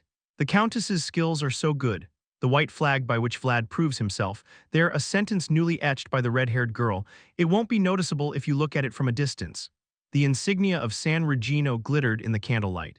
Just as Vlad had casually looked out for Zemina, Zemina, too, watched over Vlad's risky ventures with her usual demeanor. Though he hadn't seen the dragon himself, it must be a dangerous creature. Otherwise, the experienced knight in the adjacent room wouldn't have been preparing so diligently. You will come in the winter, right? Most likely. Autumn is a fleeting season after all. Then take this too. Vlad looked at the piece of cloth thrown casually by Zemina towards the bedside with a puzzled expression. What's this? A handkerchief. Vlad chuckled wryly as he looked down at the handkerchief, as white as the flag. She must have been fussing over it all this time. Didn't have anything else to do. I felt sorry seeing you carry around a useless handkerchief, so I made it. Listening to Zemina's words, Vlad carefully held the handkerchief in his hand and examined it closely. Alicia's handkerchief, as Zemina said, was made of gorgeous silk and was not intended for actual use. It's pure cotton. It will be good to use every day. Vlad quietly held the handkerchief in his hand as he looked at the traces of Zemina, who had done the best she could. Leaving behind a word of caution, Zemina departed. Alone in the room, Vlad carefully folded the handkerchief with Zemina's name on it and placed it in his breast pocket. She made it for use, but why put her name on it? It seemed Zemina's handkerchief, which fell asleep with Alicia's handkerchief, was not destined to turn out the way she intended. Vlad embedded it deep into the breastplate so that it would not fall out easily. A group moving northward along the endless snowy plains. After over a week of advancing, they had finally reached the northernmost region of Count Vayezid's territory, leaving about half a day's journey to their destination, Burnham Fortress. The knights that Rutger had already placed will be waiting for the party there, preventing the barbarians from moving south and scouting Lindworm. I distinctly asked for just one from him, but he has given me 3 instead of 1. What could this mean? Perhaps it's out of consideration for you, sir. Rutger firmly shook his head at Vlad's uncertain response. Joseph undoubtedly has some grievances against me. Don't you think so too? Seeing Rutger speak with such conviction, Vlad could only shrug his shoulders. While it wasn't likely that Joseph had intentionally done so, the situation with the two men glaring at each other from behind could lead to such misunderstandings. A barbarian warrior and an old knight of Bayezid. If handled properly, they could certainly be of great use, but for now, Rutger could only feel a headache as he looked at the two individuals who were clearly incompatible. You're already losing your spirit before we even arrive. From now on, you're in charge of those two, but I'm not in a position to do that. Although the refusal had its own reasons, Vlad had no choice but to nod when he saw Rutger, whose eyes were as downcast as Joseph's. Even if Oj had to be set aside, Larmund had been a knight who had served in Bayezid for a long time, so Rutger couldn't forcefully speak against him out of respect. I'll try my best. Thank you. Under such circumstances, perhaps Vlad, who could at least stick together, might be the better alternative. From Rutger's perspective, Larmund's attitude towards Vlad seemed to have a certain softness to it. Looks like you crawled out of the prison without dying. Indeed, you've managed to stay alive surprisingly. Just being near you gives off a stench of dirt. Ha ha ha. There's no order in how things happen. At the sharp voices of the barbarian and the knight, Rutger narrowed his eyes, but Vlad raised his hand to halt the group. Wait a moment. Already showing its effect, Rutger nodded in satisfaction, thinking he had made the right decision. However, Vlad's intervention came from an entirely different direction than Rutger's expectations. There seems to be something ahead. Upon hearing that, Rutger looked at where Vlad's finger pointed with a tense gaze. The endless white snow to the north. Vlad pointed to the beyond, which he could not clearly see, and looked at Rutger with a stern expression. Lead the way. Throughout the week of heading north, Vlad had consistently demonstrated keen senses, hearing, visual, smell, and even subtle shifts in the sharp energy around them. Rutger, thinking that Vlad had detected something unusual again, didn't easily dismiss Vlad's report. It seems quite chaotic. Following Vlad's lead, the group arrived at a clearing in the snow where they could witness a gruesome sight. The scattered corpses of barbarians, their animals, and even people. Oj's expression became increasingly hard as he looked at the cold, frozen beings lying on the snow that should have been warm. It has come down this far. Rutger got off his horse and turned over the bodies lying on their stomachs, grim wounds cleaving through chests. Looking at the wounds, Rutger furrowed his brow at the discrepancy between his expectations and reality. They have clean cuts. While they appeared to be people who had fled in panic due to Lindworm's rampage, the wounds they bore told a different story. These were not wounds caused by tearing or bursting, but rather sharp incisions that no creature other than a human could make. Observing these wounds, Rutger looked at Oj. Are they from your tribe? Not exactly. At Rutger's question, Oj silently shook his head. At first glance, the corpse of a barbarian with tattoos all over it looked similar to Oj, but it was not from the Budart tribe to which he belonged. We're not from the same tribe, but we've had dealings with each other to some extent. It was fortunate that they were not from Oj's tribe, but the situation did not allow for a sigh of relief. The barbarians were moving south at the same time, and the reason for this was a being called Lindworm. The Budart tribe who followed this trend would undoubtedly be wandering somewhere nearby. The Northerners wouldn't have done this. Rutger nodded at the words coming from behind him, spoken by Larmund. Although the barbarians and the Northerners harbored mutual animosity, they were in no position to engage in such extreme massacres, knowing full well that it would lead to a protracted conflict soaked in blood. The knights under Rutger's command at Bernheim Fortress would understand this even more. We need to move quickly. Something unsettling was happening on the northern borders. Sensing this, Rutger decided to hasten their arrival at Bernheim Fortress to assess the situation. The group moves forward, urging their horses urgently. However, as the group hurried forward, Vlad remained still, holding his chest with a troubled expression. Thump Vlad, who remembered the heartbeat he felt when he met the deathworm, only bit his lip, holding his heart as it beat strangely as he moved forward. Amidst the urgency of the situation, the only thing that responded to the boy's discomfort was the horse, which cautiously steadied its upper body to reduce the vibrations. Bernheim Fortress. A military facility marking the northernmost boundary of Vayezid County. After reaching the place that Peter cared about as much as the 3 cities owned by the county, the group just looked at the highest point of the fortress with puzzled expressions. Why are there 2 flags? Vlad, the most observant among them, asked, eyeing the flags fluttering over Bernheim Fortress. One flag bore the familiar insignia of Vayezid, which Vlad recognized, but the other flag displayed a symbol he had never seen before. Why would those people be here? However, even Rutger and Larmund, who recognized the flags, were perplexed by the situation. Vlad approached Larmund, who was blinking in confusion, and cautiously tapped his shoulder. What flag is that? It's not a flag from the north. In response to the boy's inquiry, Larmund furrowed his brow and savored his appetite. It's from the central region. Central? Yeah. Central, as Larmund referred to it as being from the central region, not the northern one, Vlad raised his head again to scrutinize the unfamiliar flag. It depicted the silhouette of a dragon spewing fire. It's the insignia of the Dragon Slayer Knights, an order of knights directly subordinate to the Dragon Blood Duke. The image of a fire-breathing dragon depicted on the flag had a strange drawing engraved on it. It was a drawing that symbolizes a sword cutting sharply through the dragon's neck. Chapter 77, K. Kadjujuk SS Stop, E. With a feeble scream, the eyes of the barbarian began to roll back. Even the last tears he shed froze upon his face in the cold breath. Intense red splattered across the pristine white snow, and atop it lay heaps of barbarians. No, they had not yet become corpses and were desperately trying to crawl away from the white dragon, but their pitiful struggles were in vain. The arms and legs that were supposed to be moving were cut off and rolling around on the snow. Crunch clack clack, the dragon, its mouth stained with fresh red blood, raised its head in satisfaction, different from the taste of tough orcs, different from the stench of monsters. Lindworm, the white dragon, the dragon which had the taste of humans engraved on its tongue by someone's intention, opened its mouth wide and roared. It was a thunderous sound that even the scattering snow mist couldn't swallow. Lord Rutger has arrived, open the gates. With the shouts of the gatekeepers, the heavy gates hung with thick iron chains began to descend. Rutger watched the slowly descending gates before him, placing his hand on the hilt of his sword. Uninvited guests, the Dragon Slayer Knights. There must be a reason why they, who had previously shown no interest in the north, suddenly appeared all the way up here in the far north. And there must be a reason why they raised their flags on the fortress without the permission from the person in charge. Lord Rutger, report. Rutger crosses the gate over the moat with an unusually stern expression and quick gait. A knight rushed out to him and began reporting urgently. The Dragon Slayer Knights sent from the capital arrived about 2 days ago. The reason? Under Rutger's sudden change in demeanor, the knight unknowingly swallowed his saliva and opened his mouth to respond. They say it's to subdue the Lindworm. They are quick to get information. Rutger clicked his tongue at the knight's response, wearing a fierce expression. Sending armed groups to other territories was not just rude but almost a declaration of war, but the Dragon Slayer Knights stationed at the Burnham Fortress had the justification for their actions. Dragon Slayer Knights. As the name suggests, they were created to kill dragons and were a group run by the central noble, the Dragon Blood Duke, with the guarantee of the Imperial Emperor.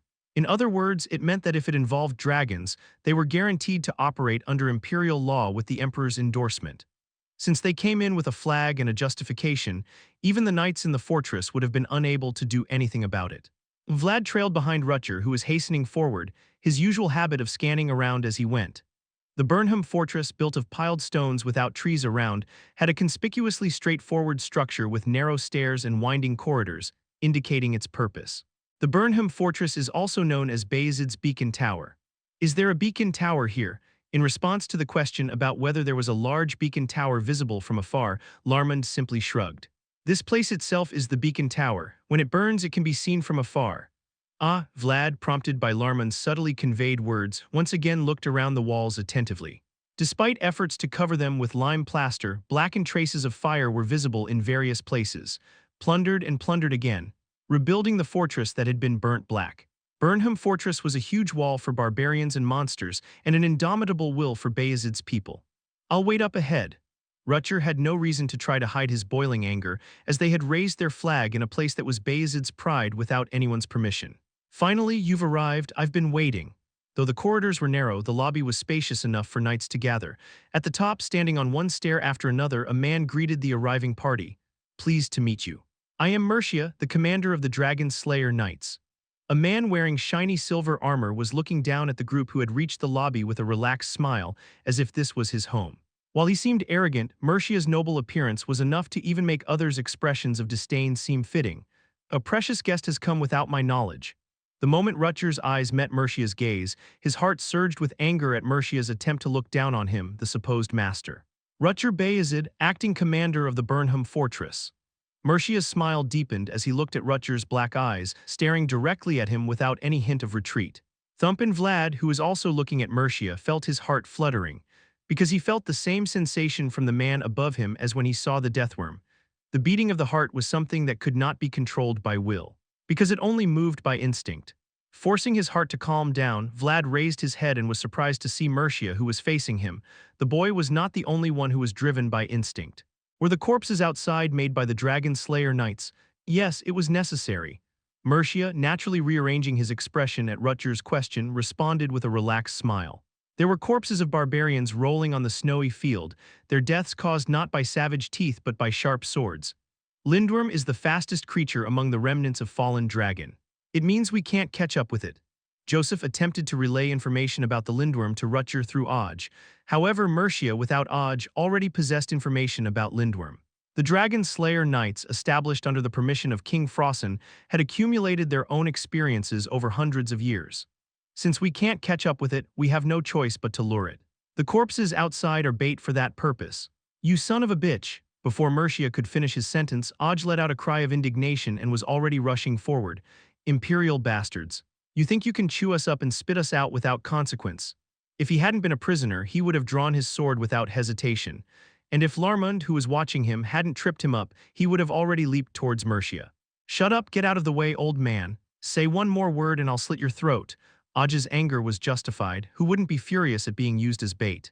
However, no matter how justified the anger, it needed power to be valid. The anger of powerless barbarians like Oj was nothing more than the whimpering of insignificant beings on the ground. It seems the son of Vayezid raises unruly dogs. Mercia looked at Oj, who was shouting wildly with a cold gaze. You also raise a cat. Dorothea quickly lowered her head upon seeing the chilling gaze that seemed directed at her. Not because she feared Mercia's gaze, but because she feared her presence might become a burden to Rutger. I'm not sure if you've trained them well. Lowly beings tend to forget their place from time to time. Rutger fell silent at Mercia's words. The nobles of the Central Region and the lords of the Central Region.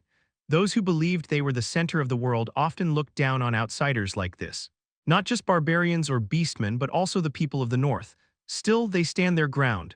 Rutger nodded and exhaled as if he had made up his mind. Whether it was intentional or not, the nobleman before him had crossed a line, and Rutger represented all the people of the north present here.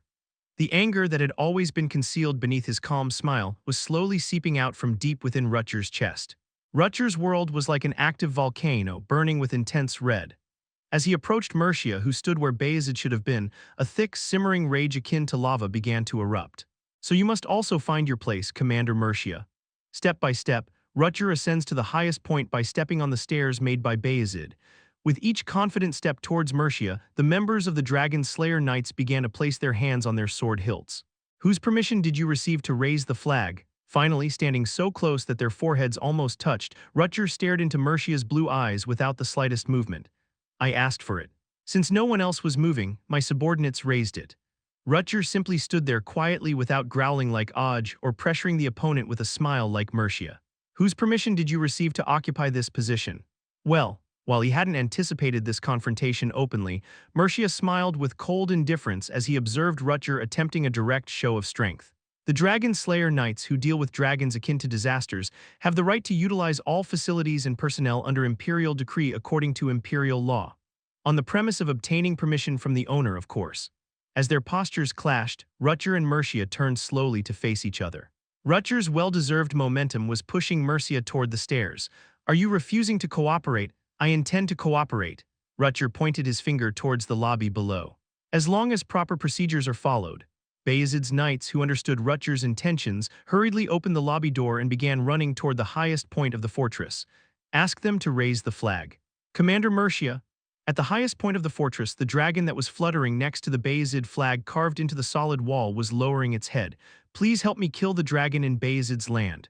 Their worthy, just, and loyal lord bared his teeth at the dragon slayers. Nobody moves. The owner of this place has not granted permission. The Knights of Vayezid, issuing sharp warnings, had now surrounded the Dragon Slayer Knights, blocking their path, Rutger and Mercia. The Knights of Vayezid and the Dragon Slayer Knights. The sharp aura they emitted enveloped the lobby with a chill more intense than a northern blizzard. Let's start over from there. Mercia turned his head to look in the direction Rutger indicated. In the center of the lobby, a position that required raising one's head to look at Rutger. You'll regret it. Life is full of regrets no matter what you choose. In response to Mercia's subdued threat, Rutger merely let out a muted laugh. And if we're going to regret it anyway, might as well do what needs to be done and regret it later. The black pupils, descended from the bloodline of Vayezid, stared at the man before them with a thick aura seeping out like lava. Blonde hair, blue eyes, and a noble appearance. Towards a man with a cold heart who uses even living people as bait for the dragon. Chapter 78, Lift Up Your Face. Vlad made a disapproving expression as Dorothea's hand forcibly lifted his face, but there was nothing he could do. Don't make faces at me. You want to be a headless corpse. That's why I'm wearing a helmet. I told you not to use informal language with you. The red engravings etched densely on the armor. As if that wasn't enough, Dorothea made a small brush to Vlad's face. Just as the Knights of the Iron Duke hold magic torches, it was Dorothea's measure to block the cold that Lindworm would emit. Why are you doing this only to me? Because you'll be running the longest. The Knights of Rutger, who were watching Vlad from the side, could only shrug their shoulders as if there was nothing they could do. There's nothing we can do. Your horse is the fastest. You are the best dragon herder in Vayezid, so you should be able to handle this much. The knights next to him seemed to find it amusing to see the boy's increasingly reddening features making jokes. I'll say it again, look at this map here. While Dorothea was engraving on the boy's face, Rutger's adjutant unfolded a crumpled map and pointed forcefully at the marked points with his finger. The Iron Duke's knights and we will drive the beast up to this point, so from here on out it's up to you. The map was covered with countless lines, traces left by those who had pondered on how to lure the dragon. Until then, dodge the wind while staying behind the knights, preserve your strength. Got it. It was the operational overview they had been discussing, but Rutger's adjutant didn't seem satisfied with just that. If we only manage to lure it up to this point, then Lord Rutger will come charging out of hiding. At the same time, Balcorp's spears will rain down from above. Vlad turned his gaze to the knights standing ahead as the adjutant spoke. Iron Duke's knight laden with short spears on his backs, Balcorp of the spear throw. He knew through Larmund that aura could be used in various ways, but it was the first time he had seen someone actually infuse aura into thrown weapons. Truly, the world was vast and there were many talents, so your role is the most important in this plan. I feel like I've heard that 100 times already. The terrain suddenly narrowed like a bottleneck on both sides. The plan was Vlad had led Lindworm to a point where retreat was impossible, and Rutger to block Lindworm's advance on the ground while Balcorp rained spears from the hilltop. If Vlad could lure Lindworm to the designated point in the plan, then the subjugation would succeed. Okay, question, I don't have any. Do something, anything. Seeing the boy maintain a bold attitude despite being at the center of the operation, Rutger's adjutant felt rather worn out himself. If we succeed, those people won't have to die, right? Of course not, absolutely. The adjutant nodded emphatically at Vlad's question. At the end of Vlad's line of sight, there were barbarians lying on the ground due to the cruel hands of the Dragon Slayer Knights. Bait is not something you get and use when you need it. The proper way to use bait would be to catch it in advance and then use it. That's why Mercia prepared the bait to lure Lindworm in advance. Vlad looked at the furious Oj behind him, gnashing his teeth in anger. The son of the tribal chief who followed the spiritual horse, yet attacked Vayezid's people recklessly. But his actions were driven by the intention to save his tribesmen. Things always seem to get this tangled, huh? And the bait, now held captive by the Dragon Slayer Knights, weakly sat on the cold, snowy ground. They identified themselves as members of the Budart tribe.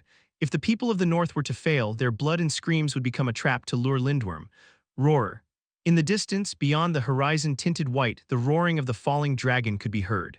All right, look here, Rutger's adjutant, clapping his hands, turned to face his lord, gathering the attention of the knights around him. At his signal, the young man with black hair nodded. Go. With the signal to depart, the dragon herders turned their horse.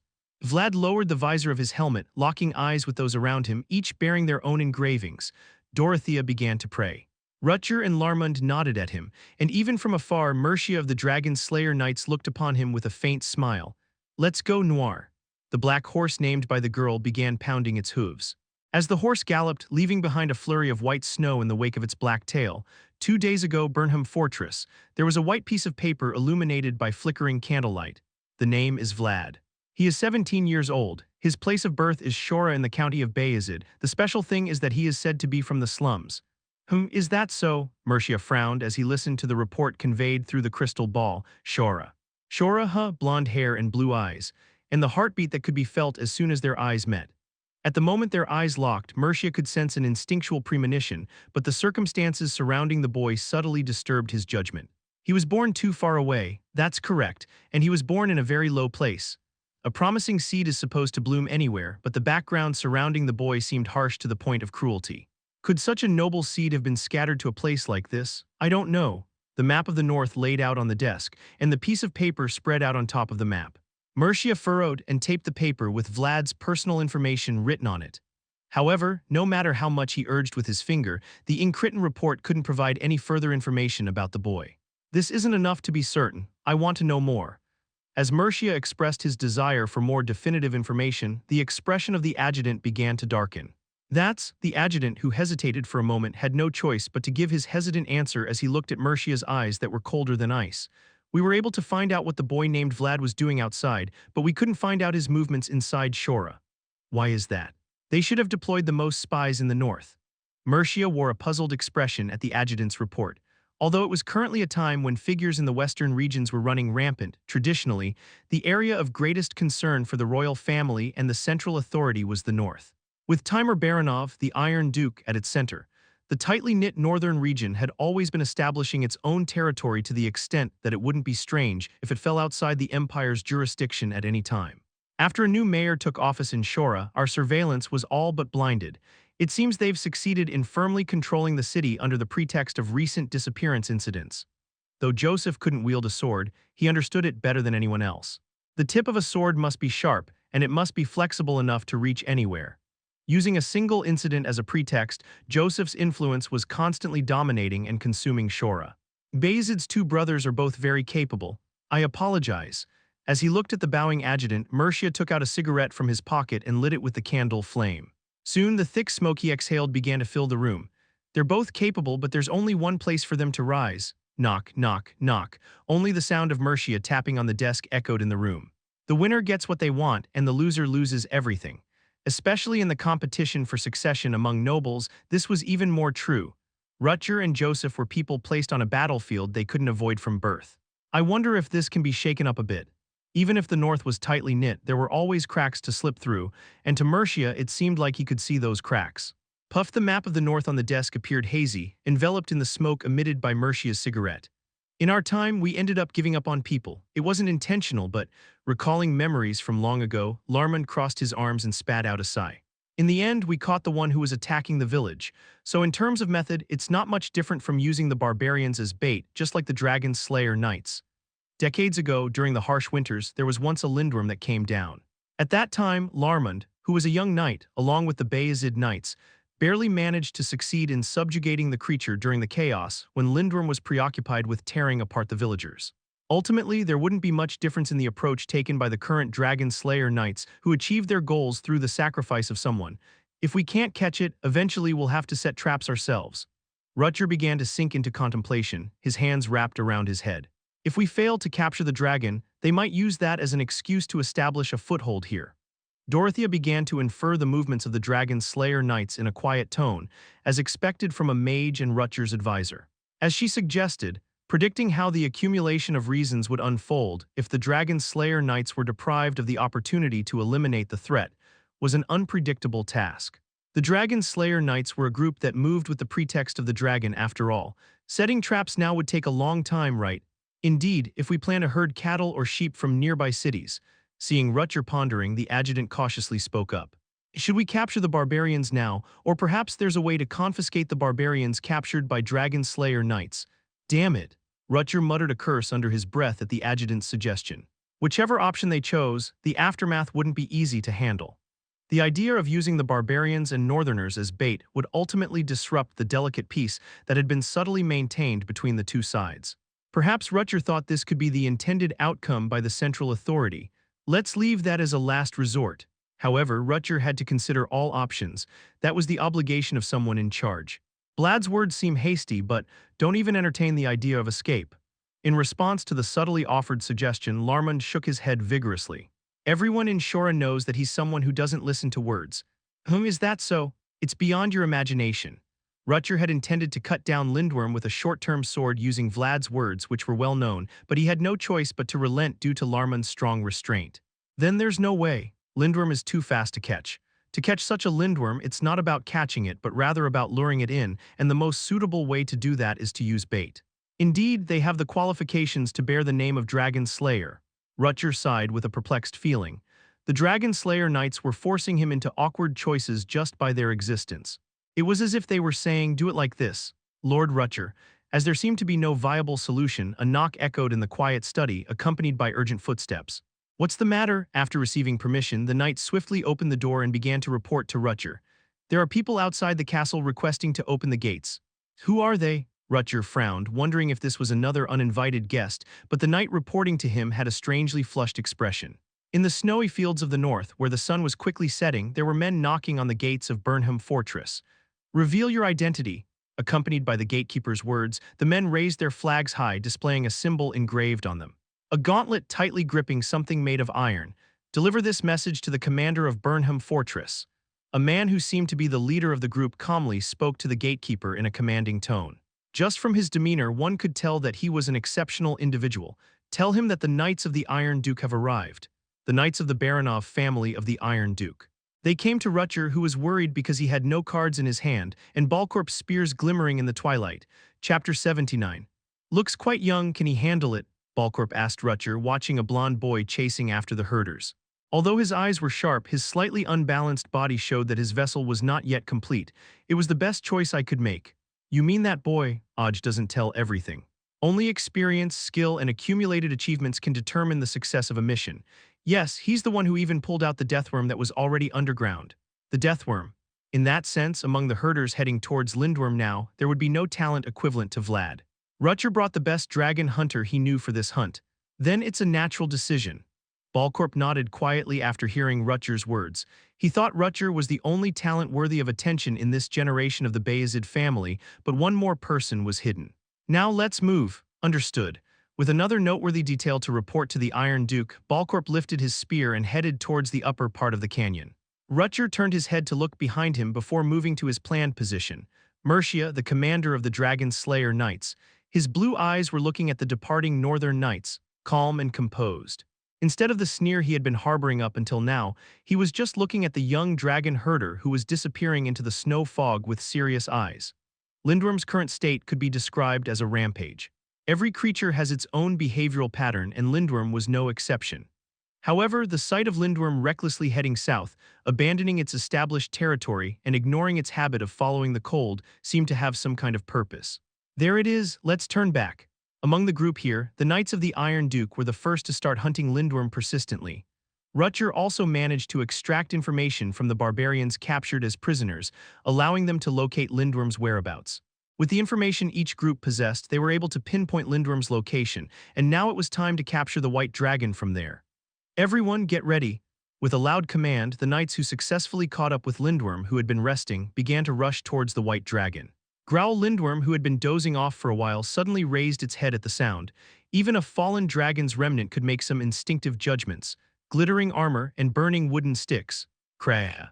Lindworm realized that they were not the barbarians he usually preyed on, but the sparkling humans who gave him painful memories, so he quickly stood up and roared in anger. Remembering the persistent and threatening spear that had ultimately caused it to shed its scales, Lindworm decided to flee rather than confront the knights for now. As time passed, Lindworm's instinctive judgments began to resemble more and more those of intelligence. Well, Vlad, instead of charging straight in, was somewhat surprised as he observed Lindworm's behavior, which seemed to be assessing the situation rather than immediately engaging. Given that Lindworm was showing a different demeanor from the Deathworm, which would attack at the slightest hint of human presence. Thump, the sight of Lindworm moving as intelligently as his beating heart was surprising to the boy. "It's moving, block its sides." The Knights of the Iron Duke, who had already missed Lindworm once, gritted their teeth and quickly moved to the dragon's sides, brandishing their magic torches. They knew well. Losing Lindworm here could lead to unpredictable consequences.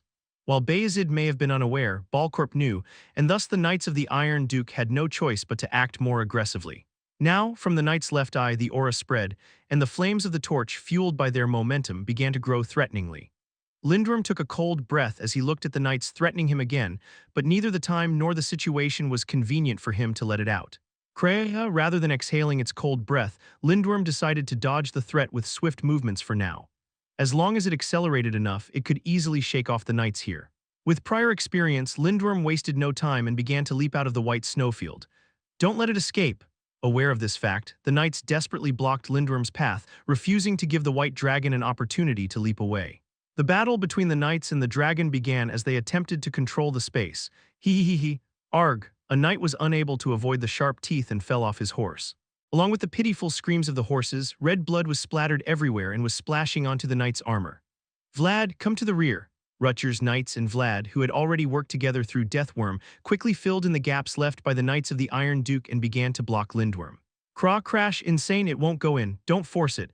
Among them there were knights who seized the opportunity to strike Lindworm directly, but the dragon's scales did not easily yield to the knight's attacks. Gruha. Not as formidable as the deathworm, Lindworm possessed scales that were unparalleled compared to ordinary monsters. To penetrate them, knights with a deep and sturdy resolve were needed. Breathe, finally seizing the opportunity, Lindworm inflated its swollen neck, prompting the knights to quickly disperse and avoid the dragon's exhalation. Kreha. One of Rutger's knights took the brunt of the breath attack head-on and slowly began to come to a halt in his tracks. Although Dorothea's imprint was shining, the harsh breath of the dragon would no longer allow him to participate. It's stronger than last time, we need to get further away. Why all of a sudden? The Knights of the Iron Duke were astonished to see Lindworm's breath even more powerful than before. As time passed, it became more sinister and stronger. The dormant blood of the dragon, stimulated by something, was slowly stirring up a more ferocious potential. You must step up. There are no more knights to hold out, damn it. And here there was another being whose blood boiled more as time passed alongside Lindworm. Vlad, there, pass the torch. Although they had prepared as best as they could, Lindworm's breath, which was much stronger than expected, was slowing down the horse's advance. Here, amidst the knights slowly retreating from Lindworm with frozen legs, a sleek black horse began to dart out. Though faster and different from the plan, sometimes such judgments were necessary in combat. You need to go towards its jaw. The moment it tilts left or right, it will be out of the canyon. This is insane. Vlad felt a surge of adrenaline at the voice telling him he had to lure Lindworm to the entrance of the canyon, but he also knew there was no other choice. Can I do it? In one hand, he held the magic torch passed from the Knights of the Iron Duke. In the other, Jorge's dagger. Vlad swiftly cut his own palm with the dagger. Arg! He heard that Mercia imprinted the taste of human blood on Lindworm by sacrificing barbarians. And if this plan failed, they would use Aj's tribe as bait to catch the dragon and roam the north as they pleased. Damn it, just do it. As much as you believed in me, I want to give it my all, even though my existence is very weak. Thinking of Rutger, who nodded in approval, Vlad raised his blood-drenched hand high. The red drops began to trickle down from the shaking hand of the boy atop the trembling horse. Here's the blood you desire. Lindworm watched with his eyes wide open as the blood dripped down and left a red trace on the white snow. There was a thirst there that couldn't be quenched by human blood alone. It was what it had been seeking all along. Kraya, the white dragon began to accelerate towards the black horse with a ferocious roar never seen before, as if it were mad, as if it only needed to tear apart one boy. It's too effective, perhaps you shouldn't go that far. Vlad quickly grabbed Noir's reins as he saw that Lindworm had become more ferocious than before, even though he had only cut one palm. Run, the knights, already exhausted and frozen, fell back. Now realizing it was just him, Noir quickly began to absorb the world of the boy rushing beside him. The boy's world is a world whose colors have not yet been determined. But even so, it would be enough to hang a single star in the dark night sky. As Noir sprinted at a dizzying speed, a single white horn began to form on his forehead. With it, Noir felt an indescribable sense of liberation and took a deep breath. This was it. For this moment, Noir had sought out Vlad, to become a little faster, a little more perfect. Now there were only two worlds racing across the white, snow-covered plains. The fastest dragon and the fastest horse, and only one being that could fully occupy these two worlds. Let's go, there was only one boy, his blonde hair blowing in the blowing snowstorm. The roar of the fallen dragon and the forgotten unicorn filled the white plains with echoes. Here they come, Balcorp, who had been standing still with his left eye closed, heard the report from his adjutant. How long? They're right ahead, so in about 5 minutes. No, unlike usual, the adjutant's voice reporting in panic was trembling. 3 minutes, no, 1 minute. What? In response to the frantic report from his adjutant, Balcorp quickly drew his spear and injected aura into it. The sight he saw with his squinting right eye was indeed something that would startle his adjutant. Right ahead, what in the world? A blizzard was raging across the white plains, fierce enough to cut through even the northern gales with its straight-lined fury. Right at the forefront of this blizzard, amidst the swirling snowflakes, was a gleaming black horse. And behind it there was Lindworm, whose blue eyes had now turned into blood-red ones that seemed to drip blood. They were charging towards the canyon. Signal the Knights of Vayezid. The plan they had laid out seemed to have vanished into thin air. All Balcorp could see now was the torch wielded by the boy swaying pitifully. So he truly is the best dragon herder. With a mixture of admiration and regret, Balcorp threw his shoulders back and brandished his spear. That is indeed true. Plans may go awry, but as long as the outcome is favorable, everything is justified. Balcorp swung his spear sharply, feeling both regret for daring to doubt and admiration for the boy. Swish! The spear heaved by Balcorp towards the distracted Lindworm raced through the air. It is coming, Vlad, who could not even open his eyes due to the blowing headwind, quickly lowered his head with a warning of the voice. Swish, for a moment, there was a sharp whistling sound that brushed past Vlad's ear. The ferocity of the sound even made Lindworm, who was chasing after them, momentarily turn his head. Thunk, but it didn't hit. However, it was an attack that was enough to turn the dragon's head with its momentum alone. All right, though the attack failed, Vlad tightened his grip on the torch he was holding. Although the starting process was a mess, from now on everything was going according to plan. Balcorp's intention was to lure the dragon into the narrow canyon. Perhaps he was even attempting to cut off Lindworm's retreat with his spear. "Where are you looking?"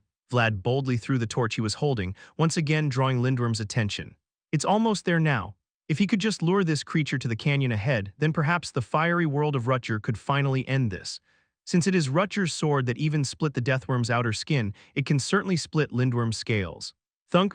Just as Vlad was celebrating the near success of the plan, he suddenly felt a heavy blow clutching his chest as his heart sank. "Vlad, what's wrong?"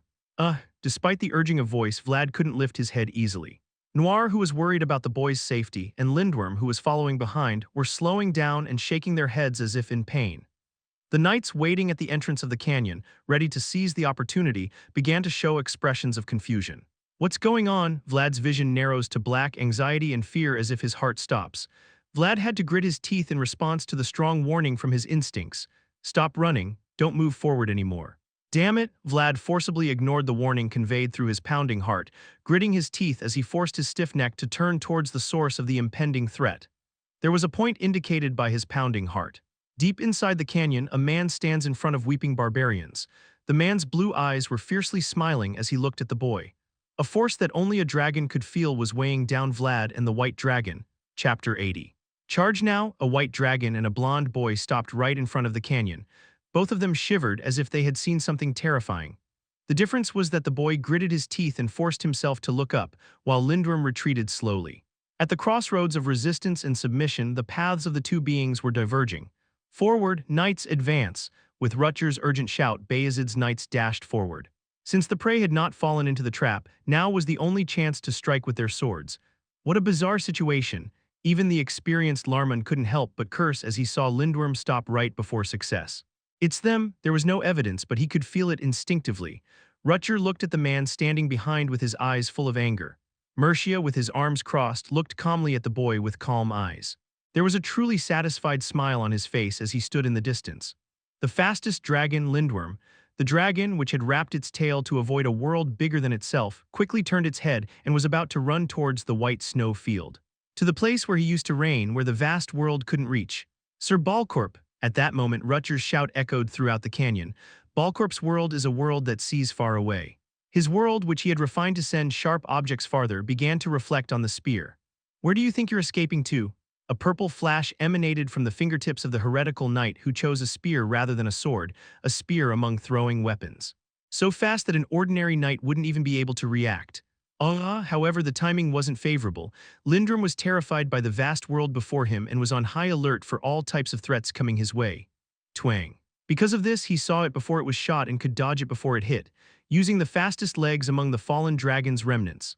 "What the hell?" While Balcorp quickly pulled out the spear that was stuck in the ground, preparing for the second strike, Rutger and Vayezid's knights reached the white dragon. "Buy us some time." It was Rutger who cut down even the Deathworm, famous for its hard shell, with a single sword. But to explode his world deeply buried within his chest, he needed time. Just like the day the boy bought time for him from the Deathworm. "Hold on, we have to block the front."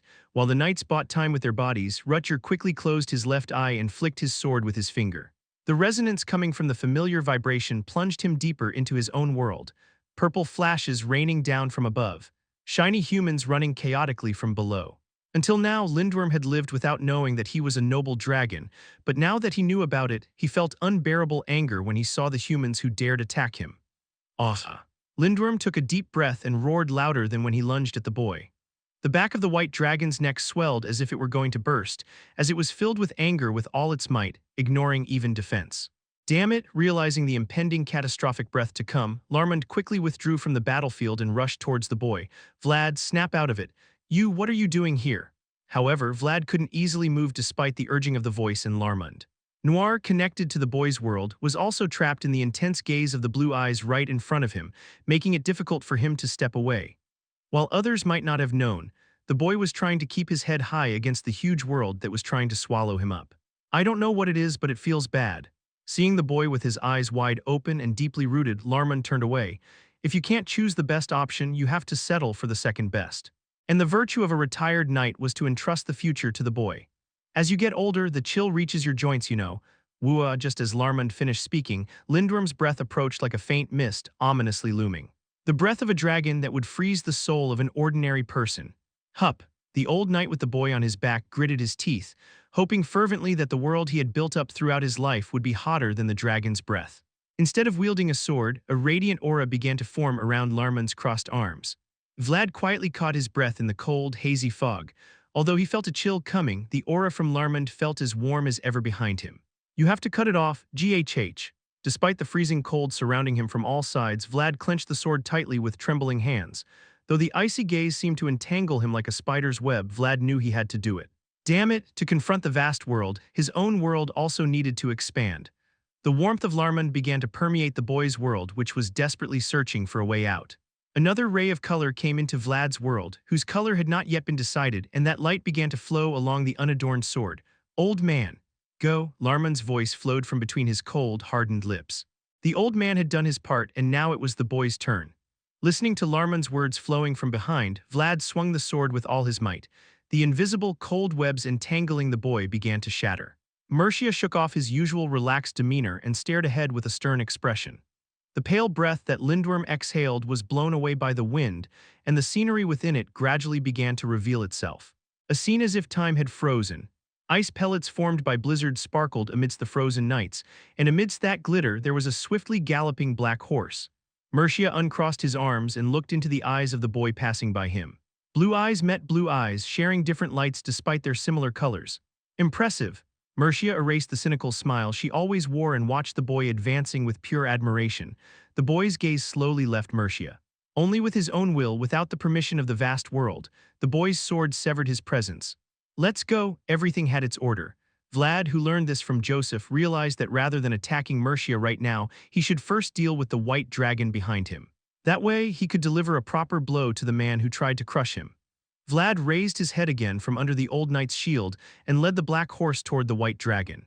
Ku, the cold breath of Lindworm froze everything in the canyon. Even the knights who had just been shouting and charging were now frozen in place. Rutger quickly tried to raise his aura to melt his frozen body, but just as he had the chance, the white dragon ahead began to move its feet, ready to advance. This, darn it! Though Dorothea's imprint was glowing in defiance of the cold, the knights still needed time to move.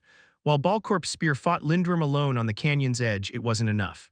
Is it a failure? Rutger gritted his teeth as he felt the tide of failure rising from below. Despite their best efforts, they still couldn't reach their goal. Sometimes failure was just one step away. In that moment, there was a swift figure that passed through Rutger's field of vision. I'll try to stop it. Vlad. It was a horse driven by a blond boy who had his head down just a moment ago. The black-haired young man lowered his head for a moment, but the blond boy never gave up even for a moment. That's why he was able to move alone now that everyone was at a standstill. Do your best with the strength you have. Arg, Vlad thrust his sword, adorned with raised aura, into the air, striking the back legs of Lindworm, which were just now beginning to leap. Kraoa, Kraoa. Vlad roared in response to the sudden burst of Lindworm's rough roar. It's too tough. Vlad, who was wielding a sword against a creature like a dragon for the first time, twirled his numb wrist and stuck out his tongue. How could he beat a deathworm tougher than this guy? If it doesn't work, you have to keep going. At the voice's command, the aura began to flow again towards Vlad's left eye, which was closed once more. Give me the spear, Balcorp had hope again when he saw the presence of a boy who suddenly jumped out of the fog. Ultimately, the success or failure of this operation depends on time. If Rutger and the knights moved before Lindworm accelerated, they would succeed in subduing it, otherwise they would have to give the Dragon Slayer knights a chance. We're running out of spears. At the adjutant's report of the dwindling supply of spears, Balcorp urgently turned his head. Good grief, even the spears Balcorp had stuck in the ground was now almost gone. It wasn't just time that was lacking, but we still have to throw them. The boy's struggle alone wasn't enough to stop Lindworm. Although Rutger is said to be the best dragon slayer, he is not a dragon slayer who can put an end to it. Now, with only a few spears left, Balcorp swung his arm with all his might towards Lindworm. You go to the right, the voice instructed Vlad, who was focused on facing Lindworm right in front of him, unable to pay attention to Balcorp's movements. To accelerate, they needed space, and ultimately the boy had to find a space where he could move forward alone. Krang, an ominous cracking sound began to be heard from the tip of the sharply swinging sword. Despite being enveloped in aura, the sword born in the back alley couldn't stand against the dragon's scales. Damn it, Vlad's complexion turned pale as he felt the crack that could be seen while holding the sword. The sword that the boy had looked at like a star was breaking. You must not stop. But you can't keep going with that sword forever. Vlad was left speechless by the voice's words. It was an unadorned sword hanging high enough that the boy had to look up. But the enemies he had faced so far were those that were difficult to handle with an ordinary iron sword. Rather, it could be considered a miracle that it had endured until now. Make the sword do what it is supposed to do. Things reaching their limits have no choice but to stop. Just like the old knight, the ordinary, unadorned sword must stop now. Damn it! The blacksmith in the back alley said that he wouldn't be able to bear it if his sword caught the boy's ankle. The boy remembered the blacksmith who had looked at him with deep eyes along with those words. Kyung, stop, Kang, I said stop. As Lindworm's legs began to rush towards the snowy plain, the boy was screaming mercilessly, striking the legs of Lindworm. Along with the boy's screams, the unadorned sword was also breaking apart. You bastard! Pieces of the white sword were flying along with the fluttering snow crystals, as well as the boy's tears flowing down, crack, roar. While the white dragon paused for a moment due to the boy's momentum, there was a purple flash shooting down from above the canyon. It's over. Thanks to Vlad's desperate interference, Balcorp's spear flew and struck Lindworm's knee. Balcorp, standing above the canyon, raised his hand high as he witnessed the scene. It was the last remaining spear. Blood flowed from the previously cut palm, trailing along the unadorned sword. The sword, stained with the boy's blood, lifted its head with its last strength. It's the last time. Facing Lindworm's blue eyes, Vlad raised the unadorned sword for the last time. Last. Really the last one. On horseback, the boy bid farewell to the sword as they ran together. Thank you for bringing me this far. Let's go. Vlad, finally catching up with the slowing Lindworm, looked into the blue eyes facing him. Though I can't pierce through your tough scales, perhaps I can pierce through your gaze. That would be enough for the unadorned sword's final act. Farewell. An unadorned sword imbued with the boy's aura sparkled for the last time on the snowy field. With the boy's shout, the stars in the back alley fell towards the blue eyes. Roar! Upon the white snowy expanse, amidst the dragon's scream, the unadorned sword shattered. In its final moment, the sword from the alley, which harbored the potential of the boy, became a star. Though the night sky wasn't exceptionally high, the sword was shining, because it was held in the hands of a boy who wanted to shine. In that case, the sword from the alley was more than qualified to become a star. And the name it left behind as a star was none other than Dragon-Slaying Sword. Chapter 81. Blue bloodstains scattered on the white snow field. Vlad sat blankly upon the snowy expanse, gazing down at the blue-stained snow field. The traces of Lindworm scattered upon the cold snow still seemed unbelievable, and the sensation of the unadorned sword in his hand felt different, heavier than before. Good work. Rutger swung his sword through the air, shaking off the blood clinging to it, then approached Vlad. Though the boy had dealt the fatal blow, it was Rutger's sword that put an end to the rampage of the wounded dragon. Vlad's world still wasn't tough enough to cut through dragon scales. Is the old man all right? Old man. He still hasn't told you his name. Vlad felt the warmth of Rutger, who came and sat quietly next to him. It was a warmth akin to that of the old knight who had shielded him from the white dragon's breath. He might tell you soon. The old knight who embarked on pilgrimage with the lowest qualification had thrown his body to save the boy. Though he might not have planned for the current situation, his actions ultimately yielded excellent results. Actions done in righteousness were bound to come back later. It's broken. Rutger looked into Vlad's unfocused eyes. The place where his eyes rested was on an unadorned sword that had been shattered, with only the handle remaining. You did your best. Yeah, it seems so. Rutger nodded at the boy's disjointed words. At that time when everyone was frozen, he was the only one who saw the boy's tears falling along with the snow. I did my best. Rutger remembered the sight of Vlad cleaning his sword by the campfire on the meadow. Watching Vlad meticulously polish the sword as if it were a ritual, Rutger could sense how much he cherished that sword. I'll get you a good one. It was only natural that a sword crafted by the blacksmith Rutger had commissioned would surpass one made by a back alley blacksmith. Moreover, since it was given by Rutger, one of the family's successors, it must be a sword with special meaning. However, even though it might have been words that other knights would leap for joy to hear, Vlad simply sat there, holding onto the hilt of the unadorned sword in silence. The blue eyes of Vlad, reluctant to part ways, turned towards Rutger. Will there be another like it? It didn't need to be sharp, it didn't need to shine or be robust. Vlad simply wanted a meaningful sword that encapsulated his world, like the unadorned sword that gave him hope in the mud of the back alley. I wonder. Rutger, who seemed to understand what Vlad was saying, only turned his head with a wry smile. He couldn't even bring himself to give that much away. Snow swirling in the air. A fallen white dragon, the Lindworm that plagued the north, had been subjugated, and with its corpse the dragon left behind another title. Dragon Slayer. Vlad of Shora. He was the second dragon slayer of this generation of the Vayezid family, and the shattered, unadorned sword bore witness to that title, Shora's office. As Joseph focused on his work, using the sunlight pouring in through the window as illumination, a one-eyed man quietly opened the door and entered. "Lord Joseph, what's the matter?" Zayar let out a small sigh as he looked at Joseph's deepening shadows under his eyes as the day progressed, and handed over a letter he was holding. "It's a letter from Diamer. It's sent directly by Baroness Alicia." From Diamer, Joseph, who had been sorting through documents, looked away from his work at the mention of Diamer. For Joseph, matters regarding Diamer were as important as his position as mayor of Shora. "Has there been any significant activity from the Gaidar side lately? At least, there hasn't been any military movement." Joseph nodded at Zayar's report. In times as chaotic as these, held information was crucial. To ensure safety and success, one must hide their own information as much as possible while peering deeply into the opponent's information. There hasn't been any significant military threat, but to send a letter directly. Joseph picked up the letter opener nearby and carefully opened the envelope sent by Alicia. Although Alicia lacked experience as a lord, she was a person who tried to be careful in all her actions. While they were firm allies, it meant she wasn't someone to diminish her own worth for trivial requests or demands. Zayar silently observed Joseph holding Alicia's letter. This was because his eyebrows were gradually lowering, showing that the situation was not as simple as it seemed. After a moment of contemplation, Joseph put down the letter with a subtle sound. "When will Vlad be back?" "It'll take at least another month. At least he'll go as far as Burnham Fortress." Joseph, who had not yet heard the news that the subjugation team had captured Lindworm, furrowed his eyebrows at Zayar's words. "We're running out of time. Is it something urgent that requires his presence?" Joseph nodded quietly at Zayar's question.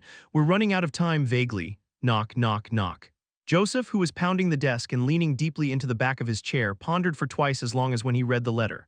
"When the dragon subjugation team completes their mission, they'll return to Sturma, right? I suppose that's what will happen. In that case, I should head back to Sturma too." Zayar was momentarily surprised by Joseph's sudden decision to return to Sturma, but he quickly nodded in response. "I'll make the arrangements. Once a decision is made, one must act swiftly. Hesitation only wastes time without contributing to the outcome. Please." As Zayar stepped out of the office to prepare for the journey back to Sturma, Joseph clasped his hands together and rested his forehead on them. "This is how it's going to be." Though the threat wasn't visible, there was a clear intention behind the movement.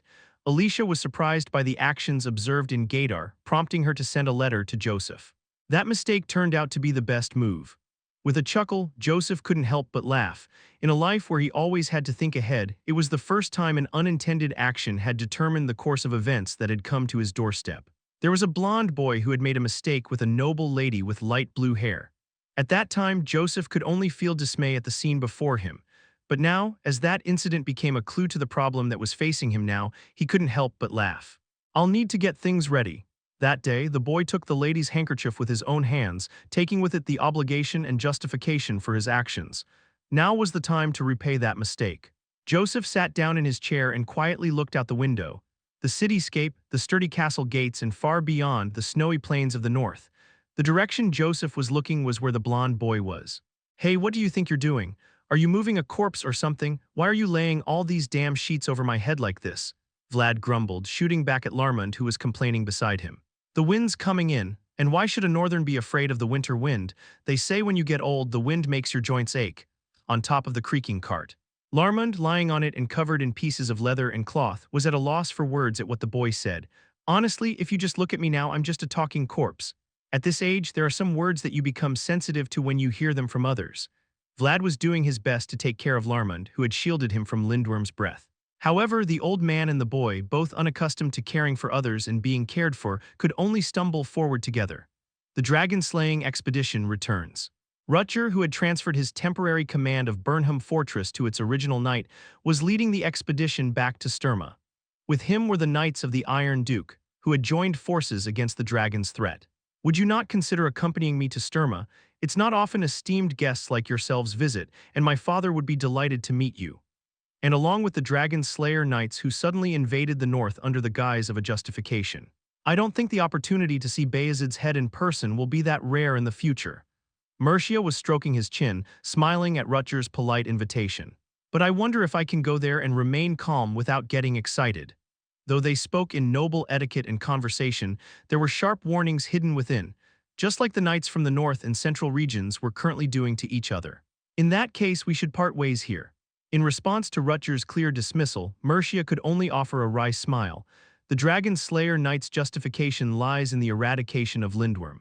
However, with the boys' achievements, they lost that justification and no longer had the right to stand on the northern lands without the owner's permission. What shall we do about the barbarians? Shall we handle it ourselves? Leave the affairs of the north to the north? Even if they were barbarians, they could not be handed over to the Dragon Slayer Knights. The expression on Aj's face brightened at Rutger's firm refusal. If that's the case, following the gestures of Mercia and Rutger, the two groups began to separate. The gap that could no longer be narrowed began to widen between the Knights of the Central Region and the Knights of the North. Can I bid farewell to the new Dragon Slayer before we leave? I have a few questions to ask. Birds of a feather flock together. Therefore, the Dragon Slayer Knights always showed respect and affection to those covered in dragon blood. If Mercia and Rutger weren't rivals, their relationship would have been quite different now, if only for a moment. Thank you. Rutger nodded at Mercia's strong determination to do just this one thing before leaving. It would have been ridiculous to stretch his neck just to prevent one greeting. Mercia slowly made his way through the razor-sharp northern Knights, unaffected by the menacing energy and gazes from all directions. Those who carry themselves with confidence can establish their own territory anytime, anywhere. The squire of Vayezid, Vlad of Shora. After passing through the Knights, there was a boy standing there as if blocking the cart on which the old man was lying. Blonde hair and blue eyes, Mercia smiled as he caught a glimpse of something within him. Not bad. Say quickly what you want to do. The blue eyes that oppressed him. Recalling the memories of those times when his intentions were not good, Vlad swung his teeth at Mercia. If it weren't for his interference, Larmund would have been standing there intact. I find you welcome, but you might not reciprocate. I have many reasons not to reciprocate, but none to welcome you. Though he lacked a sword in hand, his aura was as sharp as a blade. Vlad expressed his anger not through words but through his gaze and aura. Is that so? Mercia narrowed his eyes and looked at the air current flowing around Vlad. Even the scattered strands of the boy's hair and the swirling snowflakes nearby seemed to freeze in place. Although it was not his intention, the boy was building his own territory with momentum like Mercia. It was evidence of a more mature way of expressing oneself, of portraying one's world. I find it somewhat regrettable. It seems my warning not to go to dangerous places wasn't expressed properly. Don't be absurd. Mercia smiled quietly as he looked at the boy growling in front of him. Indeed, this is how it should be. One should confidently lift their head high anywhere they go, because you have to be like that. Then I'll just ask you a few questions and disappear. But compared to Mercia, his world is still fragile. Mercia tore through the boy's domain with a single step and slowly approached Vlad. Close enough to feel each other's breath, close enough for their reflections to be seen in each other's blue eyes. First question, and then Mercia began to quietly whisper his questions into Vlad's ear, in a voice that only the boy could hear so that no one else could listen in. Do you find your heart racing every time you see a dragon? Mercia slowly exuded his aura with the question. Vlad found himself unconsciously clutching his chest in the same way as he did then, in the presence of an aura only a dragon could detect. What do you mean? Second question. Mercia smiled as he sensed the boy's heartbeat even without a spoken answer. The blood of Lindworm was blue. Vlad, who was barely able to stand while his heart was pounding as if it was going to explode, was taken aback by Mercia's next words. This was because his question was so absurd. Did you not feel thirsty when you saw that blood? What? The question felt strange. Vlad, who sensed something suspicious from Mercia, slowly backed away and looked at the man in front of him, the commander of the Dragon Slayer Knights. Mercia Dragulia, are you asking if I wanted to drink the blood of a dragon? The blue eyes, reminiscent of the boys, were coldly smiling. Chapter 82, a large lock, sturdy iron chains. Two boxes that were tightly sealed with magic spells and the church's inscription engraved on them. A man was standing in front of the box with his back turned. Report. An old knight with silver-colored hair that is close to white. His thick, unruly beard and hair spread out like a lion's mane. We have succeeded in subjugating the Lindworm. Behind the old knight gazing at the boxes, Balcorp stood with a respectful posture.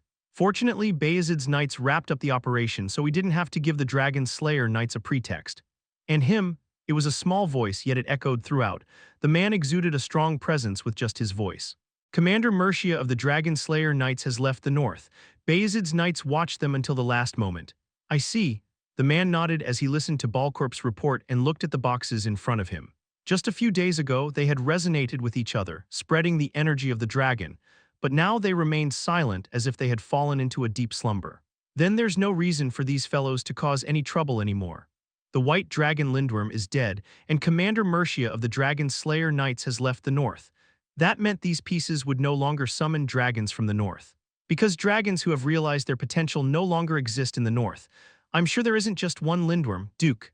That's true, Timer Baranov, the Iron Duke, agreed with the words of the mage advising him.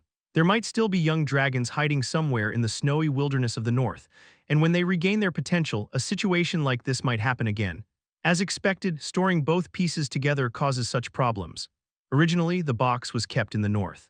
And then the box from the west, which was rescued by the priests when the Rabnoma family fell. When they were far apart it didn't matter, but being close together caused such side effects. We need to separate the pieces. The two pieces that react to each other must be separated, but who will take charge of these boxes? As it requires heavy duty and responsibility, it's a problem that cannot be decided by one's thoughts alone. Your Grace, I have something to report. Is there more to report? Upon Timer's words, Balcorp nodded silently. A new dragon slayer has been born. There was a boy who chased after a white dragon on the snow-covered plains. He wasn't the strongest, but he was the fastest, and he didn't miss the opportunity Balcorp had given him. What's his name? Timer, upon hearing the sudden appearance of the newcomer, furrowed his thick eyebrows.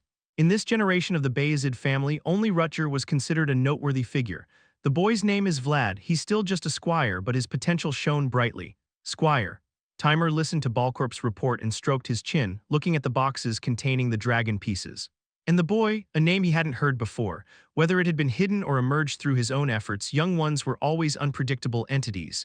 Young lads grow up fast. As they were unpredictable beings, no one knew what they would become. Time passed, generations changed. Timer knew now that time was not on his side. Before a new dragon somewhere realized its potential, he had to separate the dragon pieces. That was his duty as the guardian of the oath. Vlad set down his plate and looked around. The mess hall of the squires, a place he hadn't visited in a long time. Nothing seemed to have changed, but he could sense the stares of the other squires dining with him now, focused on his sword. Anything unusual? Nothing much, at least not for me. Patri smiled at Vlad, seeing him after a long time. There seemed to be a glow on his chubby face, perhaps because he wasn't being harassed anymore. If you have something to say it. Can I ask a question? Patri hesitated for a moment, looking at Vlad, who was stirring his soup with a spoon. One question, one sausage. But that sword, was it really a gift from Lord Rutger? Patri responded, as if there was no need to think about Vlad's proposal. Vlad frowned, thinking that perhaps he had made the deal too easily, judging from Patri's reaction. Is that what you're curious about? Wouldn't everyone be curious? Vlad felt the surroundings suddenly become quiet along with Patri's words. Perhaps everyone had wanted to ask whether Vlad really received the sword from Rutger. My sword broke during the mission, so naturally I should get a new one. The boy did his best to capture Lindworm, and in the process his own sword broke. And Rutger, as the leader of the group, had a responsibility to compensate for that. Impressive, Vlad said nonchalantly, but Patri and the other squires around nodded their heads with shining eyes. What's up? He is the most likely successor of the Count. Receiving a sword from such a person is undoubtedly significant. The people around didn't just think of Vlad receiving Rutger's sword as mere compensation. That sword was evidence that Rutger recognized and vouched for Vlad. Perhaps he gave you a choice, just leave it at that. Though a squire of Joseph, Vlad was recognized by Rutger. To others, Vlad might seem to be standing amidst complex currents. Vlad didn't like people around him imagining freely about him. I have something to pay back to Lord Joseph. I apologize if I made you feel bad. Vlad quietly tore a piece of bread, reminiscing about the past while dipping it into the soup. His actions now might seem insignificant, but there was a time when it was a lifelong dream. Even though his current appearance may seem impressive, Vlad never forgot who he was.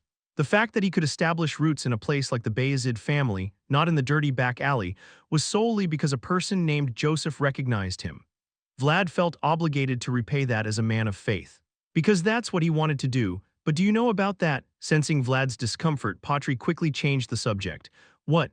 Understanding Patri's effort, Vlad raised his head to see the squires around him with awkward expressions. If it were someone else, Vlad might have coldly ignored them, but Vlad owed various debts to Patri and the Canor family.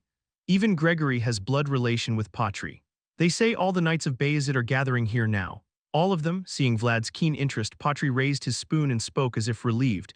At least it seems like everyone nearby is gathering. Why all of a sudden? I don't know about that. Sturma is the capital of the Vayezid family. It might seem natural for knights to gather there, but Patri's words hinted at something strange. Even the knights who were on duty seemed to be gathering. Rumor has it that the Count himself summoned them. Do you happen to know anything? Patri thought Vlad, who had been active outside Sturma, might be more sensitive to rumors. No, but Vlad also couldn't grasp the sudden situation of summoning the knights.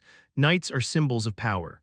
The fact that such people were gathering might mean that another threat like Lindworm was looming. We'll find out as time goes by.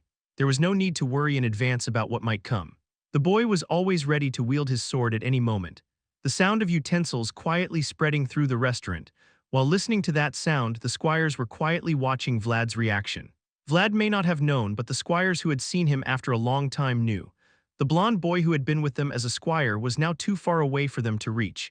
His presence, embedded in his actions and his gaze, proved that.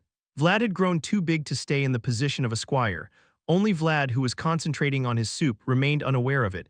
I've decided to stop the pilgrimage now. Have you made a decision? In the Lord's office.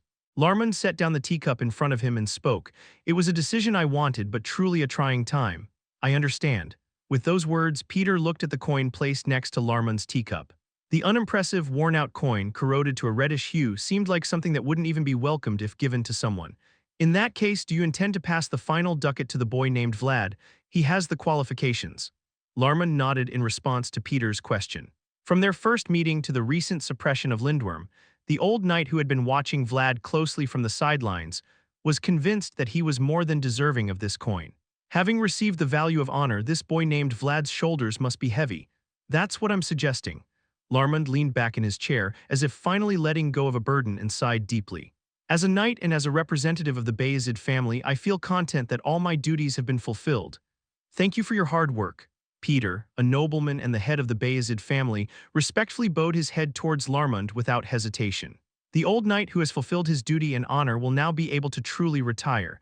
It was the kind of ending that every knight dreams of. Nevertheless, please stay a few more days before you leave.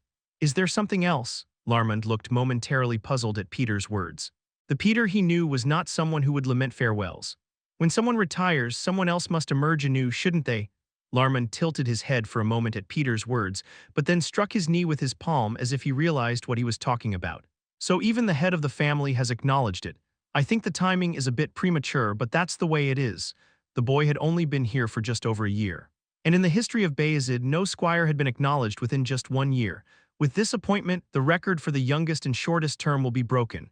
Such traditions can always be broken. Peter faintly smiled as he heard the words from the old knight who always valued tradition. Having heard those words directly from Lord Larmund, I feel even more assured. With those words, Peter looked out beyond the window, the sturdy walls of Sturma always guarding the city. Above those walls, white winter snowflakes were fluttering down, and along with winter, Peter remembered the boy who had come to Vayezid. The knights were gathering in Sturma, holding the flag of the Vayezid family. Everyone was expecting the birth of a new honor. Chapter 83. Shall we wrap things up now? Oksana poured some oil into her hands and rubbed them together, gesturing for the boy to come closer. You need to come closer. Yes. Oksana's living room is quiet, but everyone is busy. While the maids were busy polishing the boy's armor and ironing his clothes and cloak, only Oksana and Vlad remained still in the silence. I knew a day like this would come eventually. It's sooner than I expected, though. Oksana smiled warmly as she tidied Vlad's hair. Strands of hair slipped through her fingers, gleaming in the sunlight, making Vlad's blonde hair look quite impressive to Oksana. It must have been tough. Instead of replying to Oksana, Vlad closed his eyes, feeling her touch as she smoothed his hair. Though it was burdensome to be looked at by Oksana with such deep understanding, he wanted to focus on the sensation he hadn't felt in a long time. Despite his claim that he couldn't remember anything in front of the red-haired girl, Vlad cherished the few memories he had with his mother. Among them, the most cherished memory was of his mother brushing his hair with a fine-toothed comb. You look great with blonde hair. You should be grateful to your parents for passing it on to you. Even though I can't remember much about them, I'm grateful for inheriting their blonde hair. As Oksana's words brought back old memories with his mother, Vlad inadvertently placed his hand on the handle of the sword he was wearing. Oh, where there had always been a simple, comforting sword, now sat an unfamiliar and awkward one. The beings who would have been nice to have by his side in this moment were no longer in this world. The boy felt a twinge of regret about it. It would have been really nice to have them here with him now. Done. With Oksana's words, Vlad opened his eyes. The afternoon sunlight streaming in through the window was as dazzling as her green eyes. This should suffice no matter where it's displayed. Oksana looked proudly at the creation she had made. Vlad smiled only when he saw her smiling. Thank you. With those words, Vlad looked around Oksana's living room quietly, taking it all in. From the sounds to the scents, and even the feeling of the air flowing around. Vlad memorized everything in Oksana's living room before closing his eyes again. Just as the boy would move forward to reach the stars, the beings he left behind would only move farther away. But there was no need to lament that fact. Whenever he missed them, he could simply unfold the memories he had carefully tucked away in his mind, just like the memories he had just engraved. Are you nervous? Not particularly. Zayar merely raised an eyebrow at Vlad's attempt to appear nonchalant. Save the tough act for the enemies, kiddo. I really mean it, though. With those words, Vlad glanced at the door behind Zayar. The massive door, he had seen it when he brought the corpse of the deathworm, but on that day the boy didn't have the right to step inside. You may enter now. Understood. As the attendant standing beside him signaled, Zayar stood in front of the door leading to the knight's hall. Today, the door would open solely for Vlad. The only person who could open that door for him was Zayar, the knight who had taught him and given him everything he had. Vlad, squire of the Vayezid family, stands before the knight's door at the command of the count. Zayar shouted louder than ever before for his squire. Please grant entry. Zayar's shout is loud because he is more confident than anyone else, and is trembling because he is prouder than anyone else. Enter, carried by the voice, was a faint aura of authority. The world of knights had permitted the boy's entry. Keying, as the permission was granted, the door began to open from Zayar's fingertips. When the door that had been blocking the boy's path due to qualifications was opened, the cut red carpet began to show the boy's path. Vlad couldn't tear his eyes away from the scene unfolding before him. Everything sparkled in the space. The knights standing on either side, the sunlight streaming through the windows brilliantly reflected off the armor they wore. Vlad briefly glanced back at the glittering spectacle before him. There stood the man who had always watched over and pushed him forward. A person who cannot even stand in front of the door because he cannot wield a sword. The man with deep shadows beneath his eyes stood with crossed arms, smiling. Go on, Joseph had thought it was a line he would never cross in his lifetime. However, today Joseph succeeded in pushing one of his swords into it, even if it was not himself. The young man who hadn't given up would surely have earned the right to smile more than anyone else. Congratulations. As Vlad made his way towards the knight's hall, Zayar's voice echoed softly from behind him. Hearing Zayar's voice, which was different from usual, made Vlad feel something rising from deep in his heart, but he tried to suppress it. Vlad, the squire of the Vayezid family, steps forward before me. Vlad lifted his head in the direction of the voice. Finally, the world of knights, as the door opened, gestured for the boy to approach, with the same look in his eyes as he did that day when he was watching the boy under the moonlight. Yes, the red path is the path of honor. Step by step, the boy began to move forward, passing through the knights surrounding the path, towards the place he had always dreamed of. You've come this far, well done. Vlad had always dreamt of stars. Even though his feet were sinking into the gutter of reality, his eyes were always looking at the stars floating in the sky. And now he has reached that star. Take the unchanging discipline of the Swordmaster in your left hand, golden parchment. Vlad carefully accepted the parchment containing the oath of the Swordmaster. Vlad finally held the shining star he had only dreamed of in his hands and clenched his teeth without realizing it. Kneel and swear. Squire of the Vayezid family. The cold blade of Peter's sword descended upon the boy's shoulder as he knelt. The chill and sharpness of the blade settling served to sharpen Vlad's mind. A knight must always embrace a potential. That is the first discipline of the Swordmaster, Vlad of Shora. There were knights who had created that name. Though they had met as enemies, they had decided to protect the potential the boy held, for it was their rightful duty as knights. A knight must always listen to his conscience. That is the second discipline of the Swordmaster. In the mist-shrouded village, Knight Gregory had set himself ablaze, fully prepared for everything. Do not hesitate when you find yourself where you should be. At the moment you should be there. The only standard that determines it is your own conscience. A knight must always pursue the path of honor. That is the final discipline set by the Swordmaster.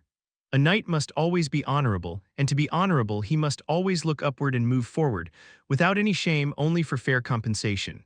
Swear before my sword and the discipline of knighthood, Vlad of Shora. The boy had always looked at the potential of an unadorned sword. The red-haired girl who was standing in the mud with him will testify to that. Even though it was a life in the mud of the back alleys, the boy kept the things he had to do to avoid getting caught up in it. The knight of prostitutes who protected Rose's smiles will testify to the conscience of the boy who always strived to uphold the line. I swear, and so, because he had looked to the stars, the boy had looked up and moved forward to grasp it, relentlessly, even crawling if necessary. Though it was a discipline he hadn't known, Vlad had been the one to uphold it to the best of his ability. I pledge to uphold the disciplines of the Swordmaster with all my strength. And the final discipline of the Swordmaster, which the boy had unknowingly upheld, would be testified by the unadorned sword that struggled alongside him all this time. I, Peter Vayezid, Vayezid family's head command. With the boy's oath, the rightful owner of this place declared loudly, "When the boy named Vlad knelt, he was but a humble squire. But when he rose again, a new star was born under his sword. He shall rise as the proud knight Vlad, the knight of Lady Alicia, the protector of the breaths of children blessed by San Regino. The dragon slayer is called out by Lindworm's blue blood, and now Vlad of Shora, a knight recognized by the Vayezid family." He was standing tall with confident steps. "Well done," the voice that had watched over Vlad closer than anyone else acknowledged him, with the oath of the Swordmaster held in his left hand. The rootless boy had today forged his own roots with his own will. Under the name Vlad of Shora, not as someone's son or descendant, all the stars present here testified to those roots. In a candlelit office somewhere, a middle-aged man frowned as if displeased with something. "The dwarves in the back are quite annoying." His body appeared bulky with a somewhat gruff demeanor, but anyone who knew the man even a little would know that beneath his thick frame, he hid sturdy muscles. "So this time I've decided to move differently, unlike other noble folks."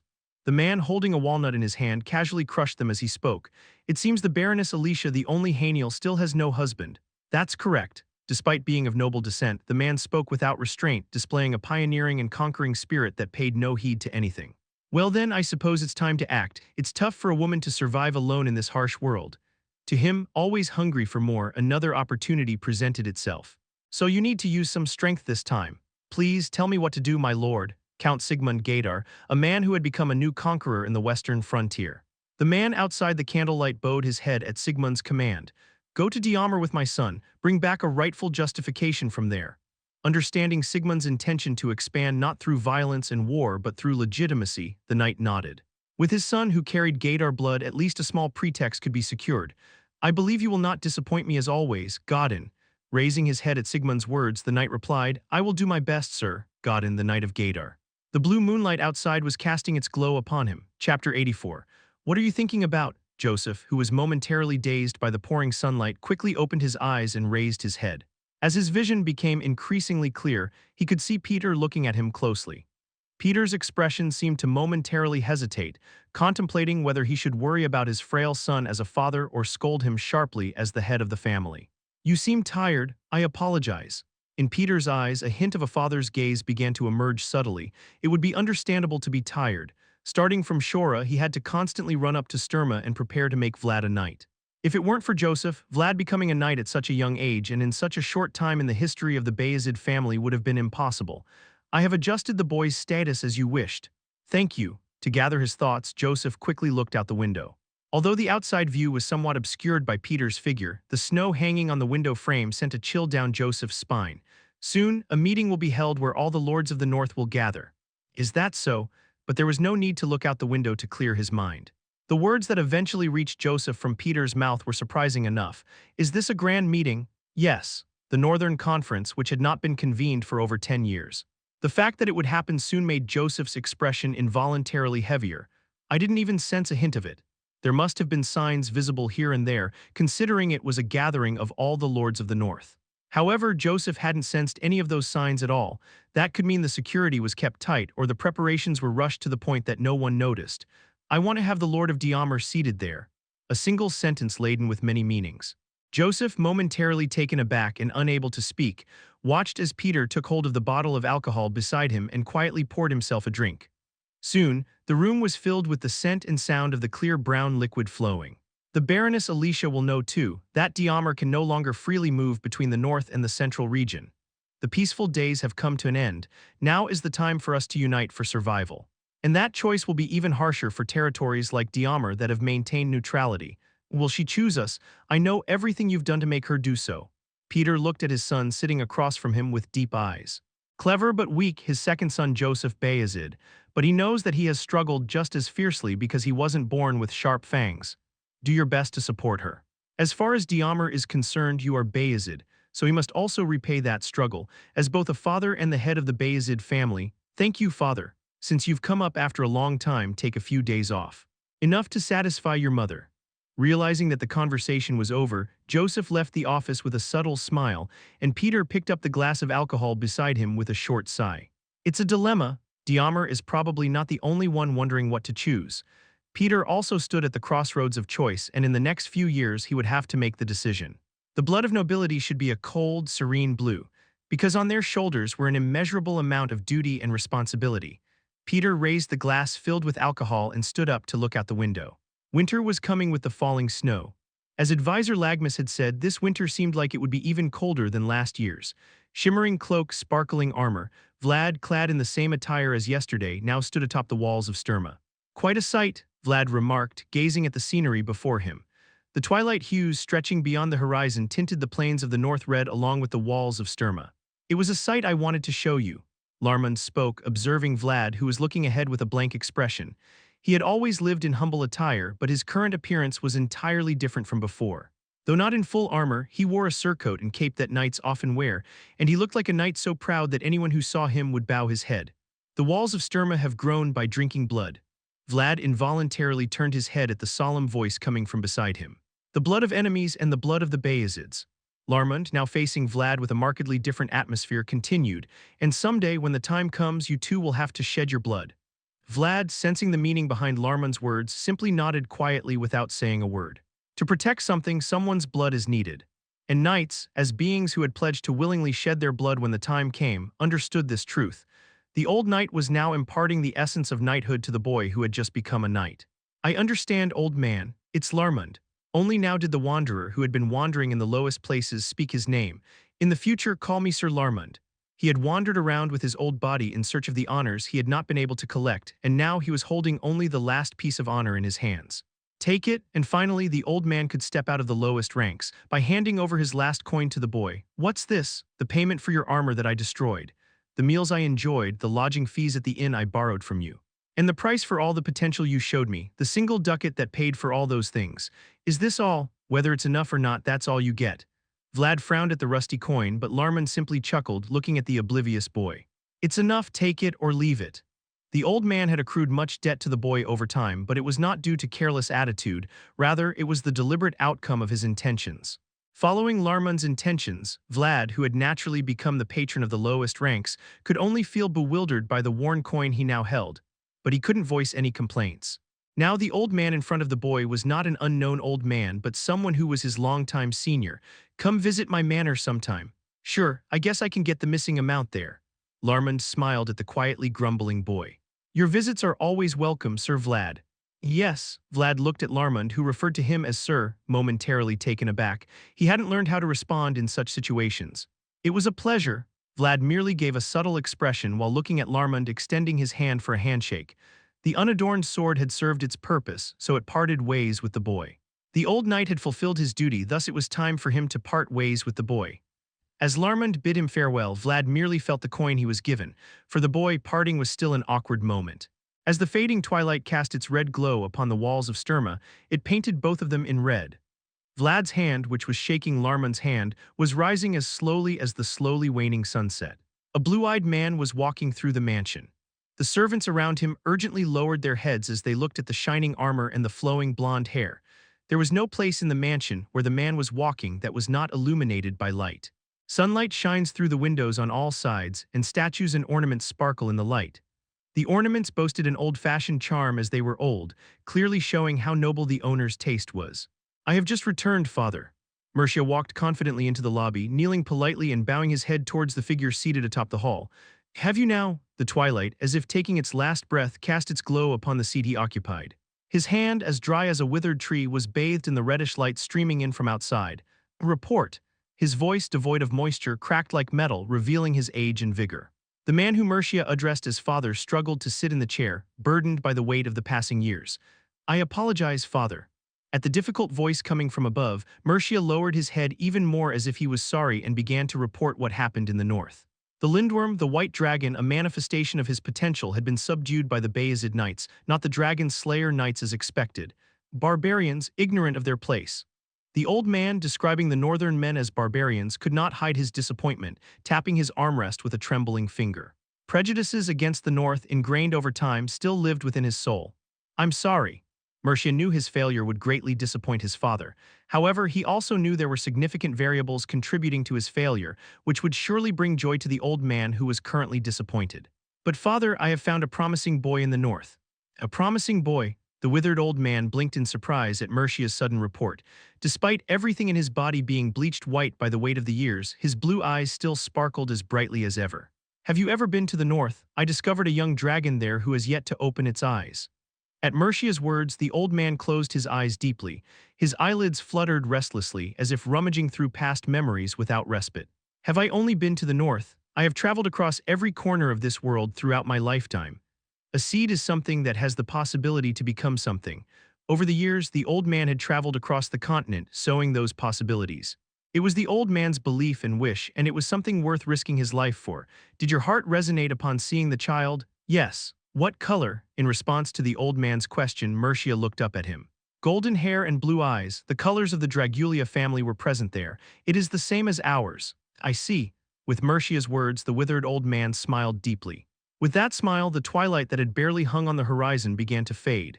Yet, seeing that the pieces of the dragon did not call out, it seems the child has yet to awaken, as you say. With the moistened voice of the old man, darkness began to seep into various parts of the mansion. The mansion, once illuminated by sunlight, now took on a different appearance. The elegant statues now appeared ominous under the creeping shadows, and the paintings depicting beautiful landscapes exuded an unmistakable aura of antiquity. Sowing seeds is always arduous and the waiting time is agonizing, yet humans constantly repeat this process. The lobby was finally filled with darkness. There, at the highest point, an unknown man stood up. I have been like that too. Lush golden hair, clear blue eyes, and a middle-aged man with a confident demeanor and atmosphere. A man who had absorbed the moisture from the darkness was descending the lobby. I'd like to see that child. The capital of the empire, Brigantes, even there at the center stands a mansion. In that place where the Duke of Dragulia family, Dragonblood Duke, resides, the oldest pair of blue eyes were shining. Chapter 85. Why haven't they arrived yet? Alicia wrapped her head in her hands and collapsed onto the desk, groaning in pain. It's been a month since I sent the letter, and there hasn't even been any message, let alone arrival, she lamented. It had been over a month since the unpleasant communication from Count Gaydar had arrived. They must have arranged for someone to depart by now, so they should arrive here soon. Please have a little more patience and wait. Duncan, the old knight, looked at Alicia, who was sobbing on the desk, with a sympathetic gaze. There would surely be impending threats, making things confusing. However, Duncan knew very well that this was the time when vassals like him had to intervene to correct their lord.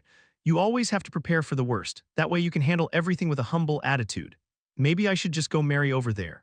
Alicia, who had been speaking in a grumbling tone with her lips sticking out, began to laugh ironically, as if it was funny even after hearing what she had said. It's a ridiculous idea. Yes. Count Sigmund Gaydar sent Alicia a letter asking her if she would marry his eldest son. The Gaydar family was one of the most prominent families recently, and above all, it bordered Diamar, so it was a proposal worth considering at least once from Alicia's point of view. However, the problem was that there was no sign of respect for the Hainel family in the letter. If Sigmund genuinely wanted a union between the Gaydar family and Hainel family, he would not have sent a marriage proposal that felt like a notice. Although the flattery in the letter was sweet, it didn't promise anything for Hainel's future, and the unstoppable war that Count Sigmund had waged so far was a good example of his greedy nature. In other words, the proposal sent by Count Sigmund was poison that shouldn't be swallowed. There are only thieves around. Lady Alicia knew very well, Vayezid is also not treating them with simple favor. There was no such thing as unconditional allies for the weak. We'll have a chance to stand up on our own if we just have time. At Duncan's words, who was trying to somehow give her strength, the only Hainel who was weakly slumped on the desk straightened up. Yes, we should try until we can. It wasn't shameful to crouch down when you had no strength. If there was nothing in your hands right now, you had to borrow it somehow, and Alicia was willing to pay the price for it. But is it this difficult to ask to borrow a squire who is not even a knight? However, the boy she had requested from Vayezid still had no contact and was not even seen. It's just one squire. But he wasn't just an ordinary boy. He was the boy who had defended the honor of the Hainel family in that day's duel, and the boy who wiped her parents' graves with his own hands after receiving her handkerchief.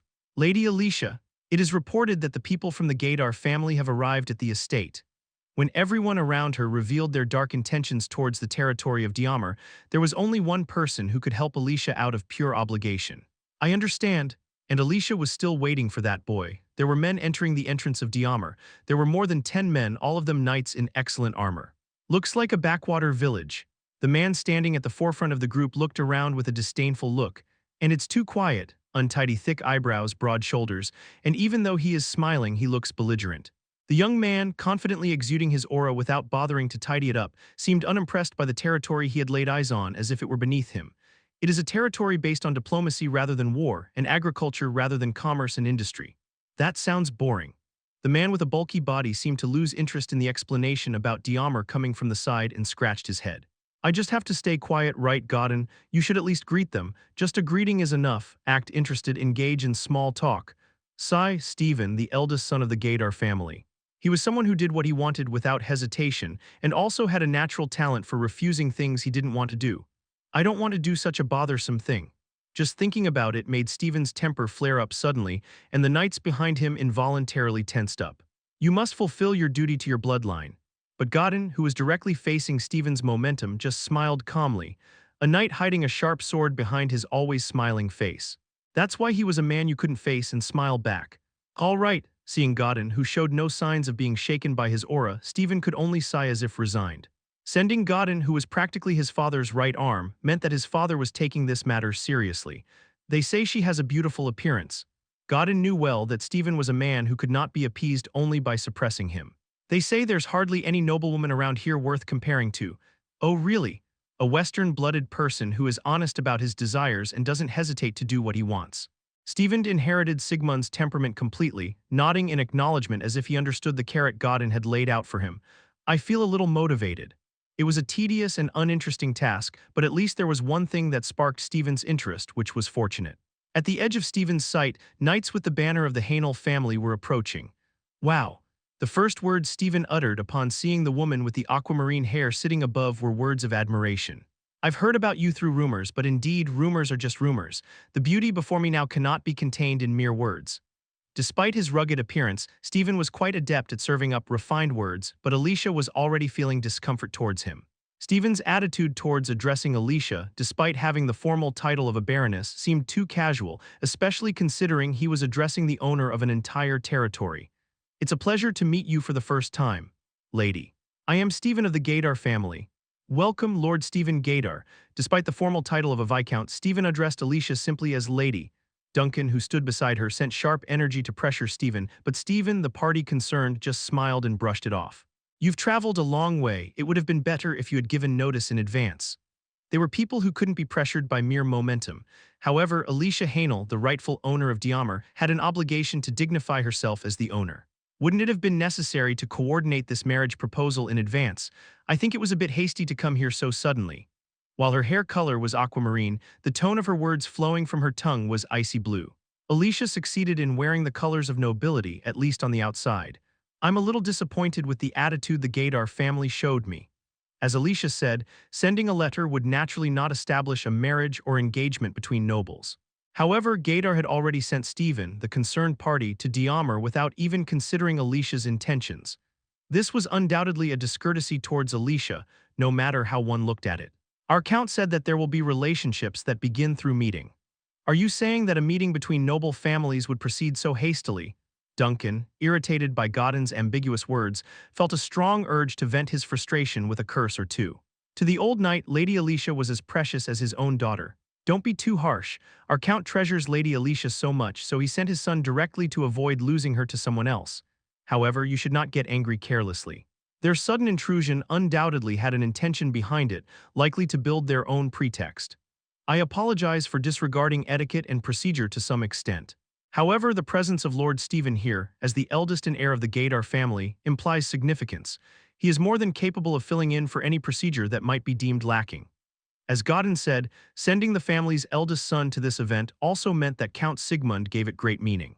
If Alicia were to disrespect him here, it would undoubtedly lead to public criticism of the Gaydar family. Don't be too angry, we're here to deliver good news. Alicia clenched her skirt tightly, watching Stephen's affable smile. Uninvited guests carrying a burdensome and difficult pretext of a proposal. Their intentions were clear and their actions were uncomfortably evident. Alicia did her best to endure. Welcome, everyone. Please rest for now in the prepared accommodations. I'd rather have a private conversation with Lady Alicia first. Pioneers have no scruples. If they want something, they want it without hesitation. I would like to greet your parents first, but the situation seems unfavorable. And to obtain, they spare no means or methods. Alicia's watercolored eyes rippled as she looked at Stephen, who was even talking about her now dead parents. How dare you? Patience is a virtue for everyone, but even that has its limits. If one continues to endure even after crossing the line, it is merely an act of self-abasement.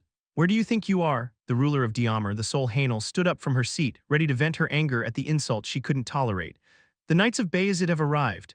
Just as Alicia was struggling to maintain her composure through patience, the butler burst into the lobby with a loud voice. From the employer's point of view, it was no different from tying the owner's mouth shut, but the butler was already allowed to do this and had to do it. They have just arrived at the mansion. The butler had a pale complexion and was breaking into a cold sweat due to the sharp aura emanating from the knights behind him, but he was trying his best to do his job. Let them in. Duncan's preparations for contingencies had paid off, and the pitiful butler managed to finish his duties to the best of his abilities. With Duncan's urgent shout, the lobby of Diamar opened its doors on its own accord. Through the gradually opening door there stood the men. They wore fur-lined cloaks typical of the north, exuding the sharp and cold aura characteristic of northern knights, much like the place they hailed from. It's been a while. Baroness of the Hainel family, Lady Alicia, and the one-eyed knight standing in front of them and bowing his head politely. The Knights of Bayezid have come to greet the mistress of Diamar. Unlike the Knights of the West, the Knights of the North were treating the owner of Diamar with courtesy. Alicia looked at the boy who made eye contact with her without bowing his head. The blue eyes were looking at Alicia with the same unwavering gaze as before. When she gave up everything, the boy entered the battlefield alone carrying her honor. Apologies for the delay. The boy standing before the lobby, with a slightly different qualification from the other knights present, belatedly bowed his head in greeting. I have come here now in response to your call, Lady Alicia. Stephen had no right to address Alicia as lady, but the boy standing in the lobby had the right to call her lady, because he was the only one she allowed. Welcome, Knights of Bayezid. With Alicia's nod, the door to the lobby was closing. All those who needed to be present were now here. Those who came for a justification and those who came with a justification in their hands were looking at each other. Chapter 86. Knight. A word that can resonate even with a boy rolling in the mud in a back alley. There was someone who opened the door to the world called a knight, which seemed impossible to reach even if he crawled all his life. He was a person with a blue world who did not lose his presence even under the moonlight, and the boy lost his nest by the world he wielded. The vacant look in Jorge's eyes that trembled emptily at his fingertips. Pieces of torn flesh falling down above his head. The knight of the blue moonlight who poured out pieces of salvation and despair said, "A knight always receives only a fair price." The third discipline of the Swordmaster. A knight must always be honorable, therefore they must always receive only a fair price. I have come here to pay a fair price for your handkerchief, Lady Alicia, and now the boy also understands that discipline. The boy's toes, struggling to crawl through the mud, finally touched the blue moonlight. Now the boy, who can confidently reach out for a fair price, raised his head towards the noble lady. I will stake the honor of my knighthood for that price. The world he dreamed of, the world he longed for, and the world he vowed to break, Vlad quietly shouted in front of the blue moonlight knight. I finally have the right to stand in front of you, with my name endorsed by Bayezid family. Bayezid's knight, Vlad of Shora. Blue eyes and blue moonlight were quietly looking at each other. The swirling eyes of the boy resembled his world. Vlad of Shora, the reception room Alicia provided for the guests from the west. There Stephen was seated on a chair savoring the taste. Things were expected to proceed smoothly, but Bayezid brought an unexpected variable. It's a name I haven't heard before. Stephen turned his head towards Godin sitting next to him as he spoke. A man who always wore a smile on his face, but today he was a man smiling with a somewhat disheveled expression, unlike his usual composed smile. Do you know him? If it were the usual Stephen, he wouldn't have bothered with knights from the north. His bold personality, born with veins and clenched fists, quickly pushed insignificant beings out of his memory, but the lad from the north was different. He seemed quite arrogant. Is that so? Although he thought they had made eye contact, they hadn't. Vlad's gaze was fixed solely on Godin standing behind Stephen.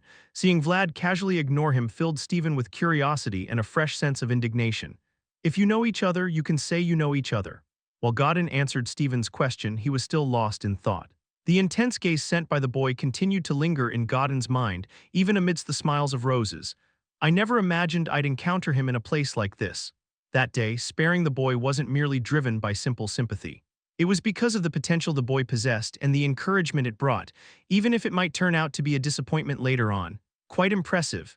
The boy who crawled through bloodied floors, the boy who cried loudly from behind him. But now that boy from back then is no more. The boy standing before Godin today was Bayezid's knight, Vlad of Shora. I never thought it would be him. Godin leaned back against the backrest, remembering the blue eyes looking at him. It was an unbelievable result, but the Vlad of Shora whom he had only heard about was really the Vlad he knew. Now what? At Stephen's blunt question, Godin opened his eyes.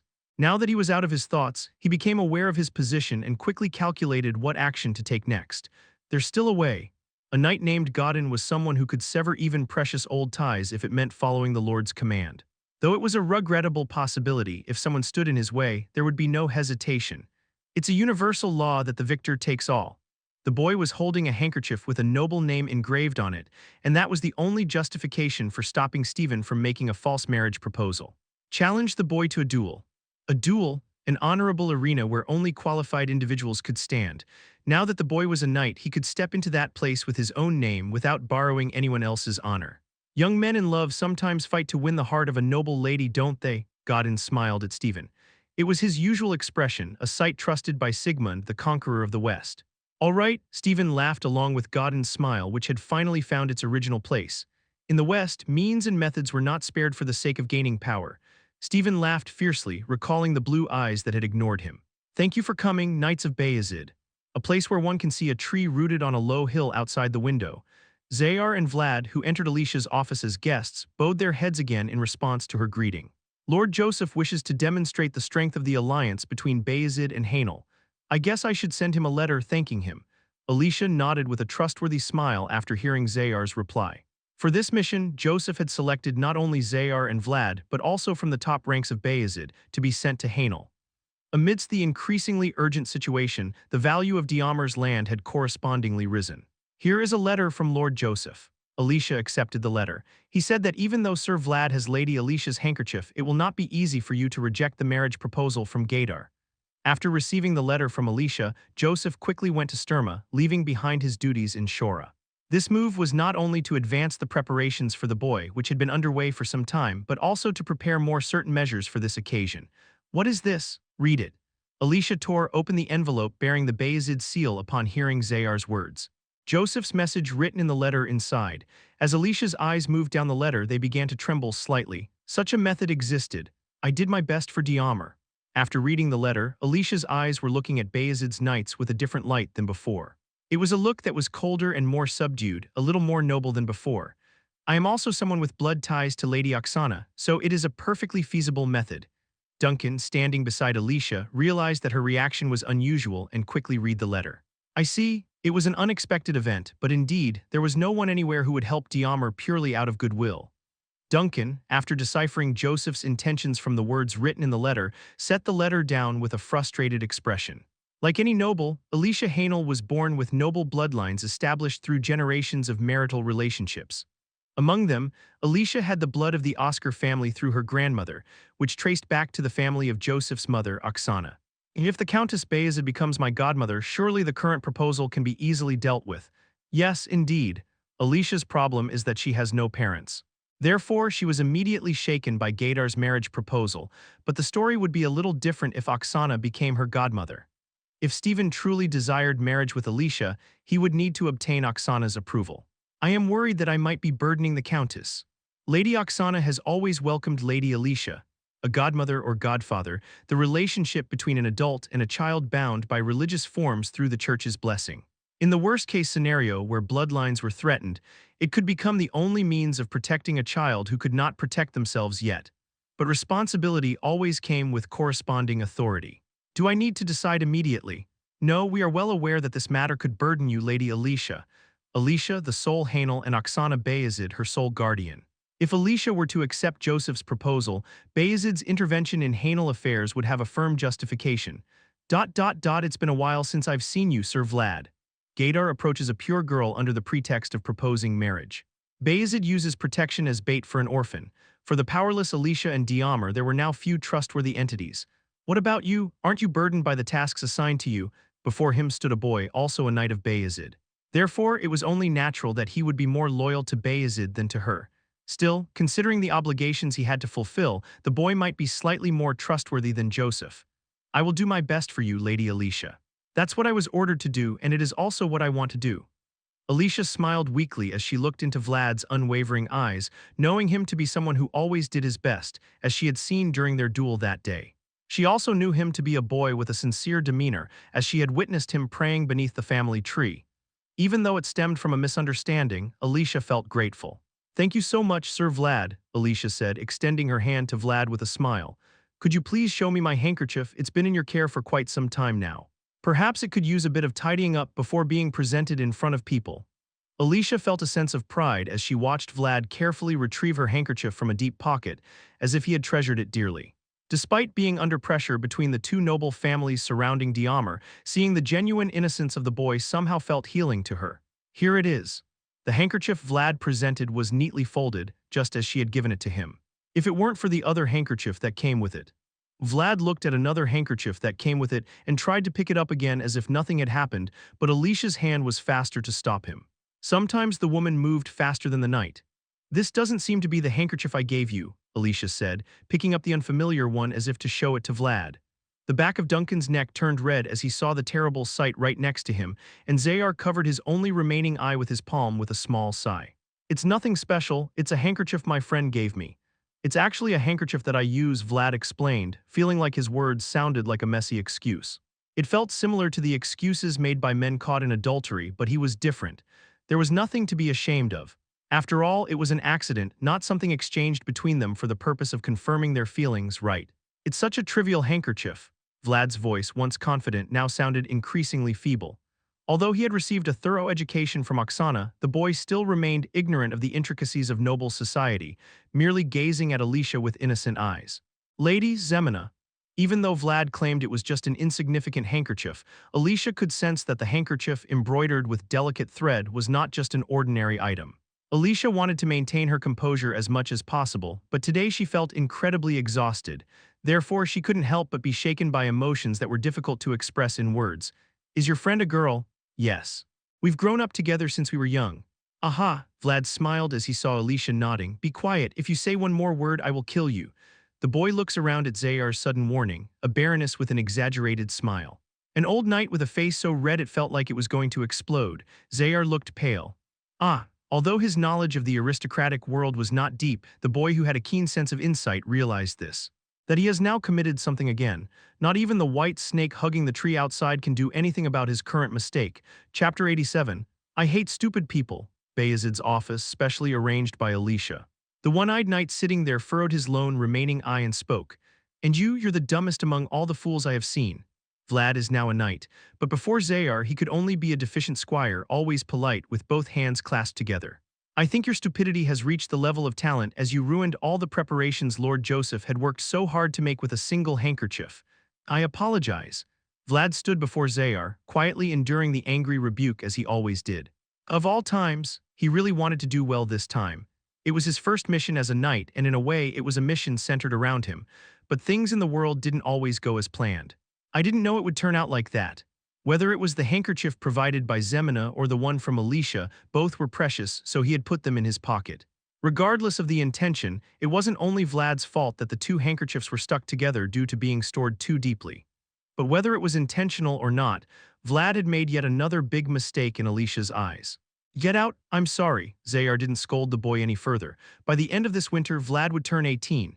It was time for him to become an adult, not a boy anymore, especially since he had gained the title of a knight. Zayar had to treat Vlad accordingly. Why aren't you leaving? Do you want to be beaten like before? Perhaps that would be easier. Vlad expressed his honest feelings, voicing the words he had kept in his heart. Yes, please. Can't I just get hit? I think that would be better. Zayar sighed deeply as he heard Vlad's absurd response. He had thought Vlad was difficult to handle from the moment he picked him up, but he hadn't expected him to become so unpredictably absurd. Stop talking nonsense and get out, please. Seeing Zayar growling while adjusting his eye patch, Vlad knew he had no choice but to quickly leave the office. The Knight of the Green World was unknowingly preparing to enter a deeper world due to Vlad's absurd words. What are you all staring at? With a hurry in Zayar's murderous gaze, Vlad hurriedly stepped out of the office. Waiting outside the office were Vayezid's knights who had come along for the mission. You are a remarkable guy. We should at least see your face. Aren't you the prodigal son of the north that I only heard about? I truly admire you. Carrying two women in one hand, this is truly the mark of a hero. The knights ridiculed Vlad's foolish actions while chuckling. However, their laughter was not mockery but rather affectionate teasing. The knights here had always seen the boy struggling and doing his best, and now that he had become a knight, they did not put up any walls against Vlad, who had become the youngest member. In other words, the current teasing was just to pick on the youngest knight. I just want to be alone. Oh my, should we leave the room then? The newcomer this time is different from the start. Seeing the senior knights chuckle at him, Vlad had no choice but to awkwardly exit the reception room. Damn it! Avoiding Zayar's anger and the senior knight's laughter, Vlad walked down the corridor, messing up his hair in frustration. It was such a foolish mistake that even Vlad himself couldn't find words to retort. As Vlad walked down the corridor, memories that were familiar to him began to resurface. The memories that came to mind like a sense of déjà vu slowly stopped Vlad's steps. People's lives seem similar no matter where you go. Rose's smiles from that time is now only a memory. There were men back then who laughed at the boy just like the knights now. The laughter of the knights still coming from behind was like the noise Burley and his seniors were talking about back then. Leaning against the corridor wall, Vlad began to fiddle with the handle of the dagger that Jorge had given him. Sharing memories was a way to alleviate longing, but there were few people Vlad could share his memories with. So, in the empty corridor, only Vlad stood, pondering over his memories. The more I think about it, the more ridiculous it seems. Alicia pursed her lips as if she were angry, but Duncan, who had been watching her for a long time, knew that she was not truly angry. The attitude Alicia was displaying now was just a small display of petulance. Even if he lacks common sense, isn't it obvious that he shouldn't store the handkerchief given by another woman together with mine? Do all men do that? Nevertheless, the handkerchief was neatly kept.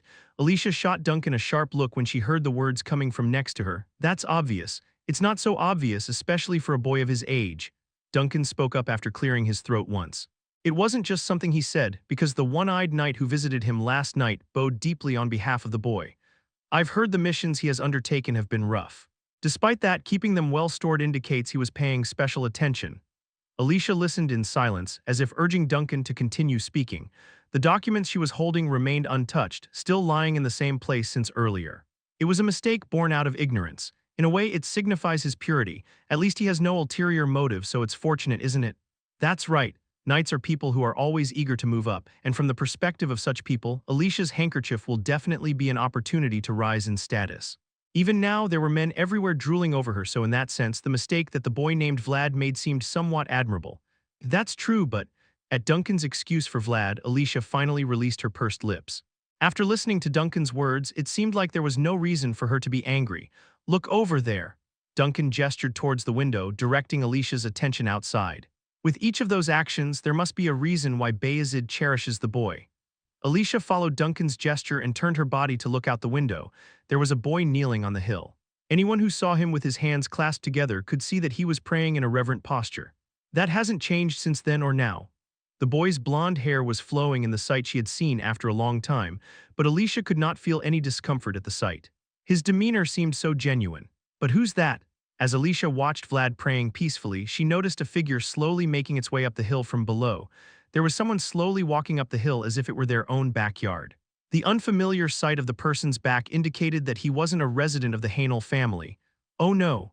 Duncan, who had recognized the man before Alicia, hastily picked up a bell and began to ring it vigorously. Guards. Are there no guards outside? Hearing Duncan's urgent ringing of the bell, Alicia approached the window slowly. The boy was someone who had received permission from the owner of the mansion to climb up the hill. However, the person ascending the hill now was someone who hadn't obtained Alicia's permission. Hurry, inform Sir Zayar, the most dangerous presence among the people in the mansion. A knight from the west who was not permitted to do anything in Diamar, Stephen of Gadar. He was approaching the praying boy. It's heartbreaking to be in a place where nobody sees you. Even if you shine yourself, it's saddening if that light holds no meaning. Vlad, who knew the situation well, raised his head towards the white snake that no one could see. The snake that made eye contact with the boy through the world of voices was smiling. Still no memories coming back, not really. Despite returning to the Hill of Diamar again for the sake of the voice, it seemed there were still no specific memories resurfacing. Haven't a few come back when you see Noir? It seems I may have some connection to the spirits. Still, Vlad's efforts weren't entirely in vain. The voice indicated an obsession with spirits or forgotten things, whether born out of obligation or personal will, remained unclear. Someone's coming. With the warning from the voice and a sense of someone confidently approaching as if to say, "Look at me," Vlad slowly rose from his seat. Though he didn't turn around, he had a sense of who it might be. There's a graveyard here. Vlad got up, pretending to have finished praying, and turned to follow the sound he heard. There stood a knight from the west whose physique was as rugged as his confidence. Is there anyone buried here that you know? Stephen Gadar, the eldest son of Count Sigmund and Alicia's suitor, and the one brought by the Knight of Blue Moon. This is a place you can only come to with the owner's permission. Seeing you here makes me feel like I could be here too. I have permission. Stephen smiled, meeting Vlad's unwavering gaze. Now you see me. At that time you were just staring at Godin. It felt like I had become invisible. Stephen, who passed by Vlad while casually joking, sat down nearby and asked, I heard you have Baroness Alicia's handkerchief. A man who is proud even though he is not permitted to come here. Looking down at the mansion below, Stephen continued, Godin said if you surrender that handkerchief now, he'll consider it the price for the second jerky. Bits of messy meat fell from above, reminding Vlad of the moment he was saved by them, an unjust exchange that allowed him to survive in disgrace. I don't know what that means, but, Stephen said, holding out his hand to Vlad with an indifferent look in his eyes, hand it over, a posture that demanded what was rightfully his. He wouldn't hide what he desired. If he wanted something, he'd take it, even if by force. The world of the West, where only the greedy could survive, was in the palm of his hand. Take it if you can. To Stephen's request, Vlad simply gave a cold answer as if he had been waiting. If you have the ability, that is. The North never backs down. As the red-stained walls of Sturma testify, they do not give up what they hold in their hands. The boy with northern blood had no intention of bowing to the insatiable demands of the West. Well, they did say you wouldn't listen. The West came here to take, and the North came here to block. In the end, they were destined to end up like this. With a small sigh, Stephen stood up from his seat as if he was annoyed. Under the tree of Hainel, knights from the north and the west began to face each other. There's no other way. With a snarling sound, Stephen's sword began to slide out of its scabbard, a form unseen in the north. Stephen's greatsword, adorned with sharp teeth like those of a set of fangs, was raised towards Vlad. I have no intention of returning empty-handed, brat of the north. Stephen's sword extended towards Vlad. I challenge you to a duel for Lady Alicia's handkerchief. Winner above, loser below, a duel of honor where the victor takes all.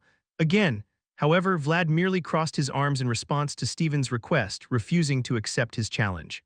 What, do it again? The cries of the boy, crawling across the bloody floor and shouting at the night of blue moonlight, were empty, because the boy of that day was unworthy. I am not just a brat of the north. But today's boy was different. The boy who struggled to earn his current status was someone worthy enough to boldly proclaim his name. I am a knight of Vayezid and a knight of Lady Alicia. A white snake began to come down from under the tree, matching the boy's soaring momentum. He was permitted, recognized by the owner and guardian of Diamar. If you wish to challenge me, address me properly, you ruffian of the West. Until just a moment ago, Stephen had thought he could suppress Vlad's spirit, but now the boy's presence was entirely different from before. Blue eyes were burning white with the blessing. At the same time, the boy's presence became as large as the tree above. The name of the knight who was more qualified than anyone else and was therefore permitted was Vlad of Shora. Chapter 88. Godin already expected that Vlad would reject his proposal to some extent. He knew the temperament Vlad possessed because he had experienced it before.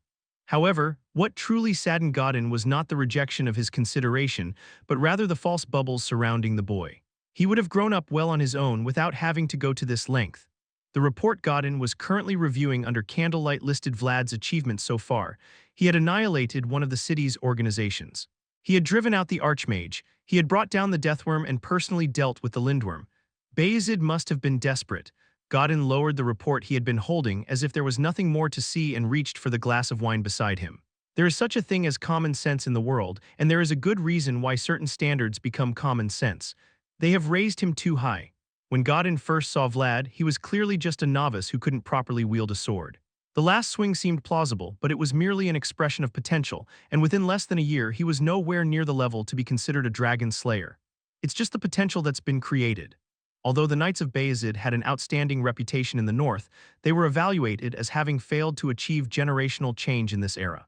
So there was some motivation to inflate the evaluation for Vlad, but waking up aura is still impressive.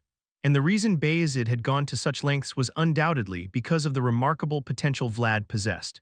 The manifestation of aura was not something that could be achieved by teaching them, so it was understandable that Vayezid was excited to see Vlad, who had drawn out aura at a young age. Should he have brought him no matter what? Although Godin left him alone because the direction of the relationship was not right, if he had been able to persuade him well, he might have become a Gaidar by now. It's a shame. As you live, you are bound to come across many crossroads, and even if you made the best choice at the time, you can't help but have regrets when you look back. Godin felt as if the boy's shining potential was being obscured by his own wrong choices. Vlad's gaze was wandering as he saw Alicia looking at him with a cold expression. Are you going to do that again? I'm sorry. I've reflected a lot. Although her demeanor was unchanged, the numerous dishes laid out on the round table emitted tempting aromas and enticing appearances, tempting Vlad. I promise I won't neglect your handkerchief again, Lady Alicia. All right. Alicia nodded as if she was satisfied with Vlad's sincere answer and opened her mouth with a different smile than before.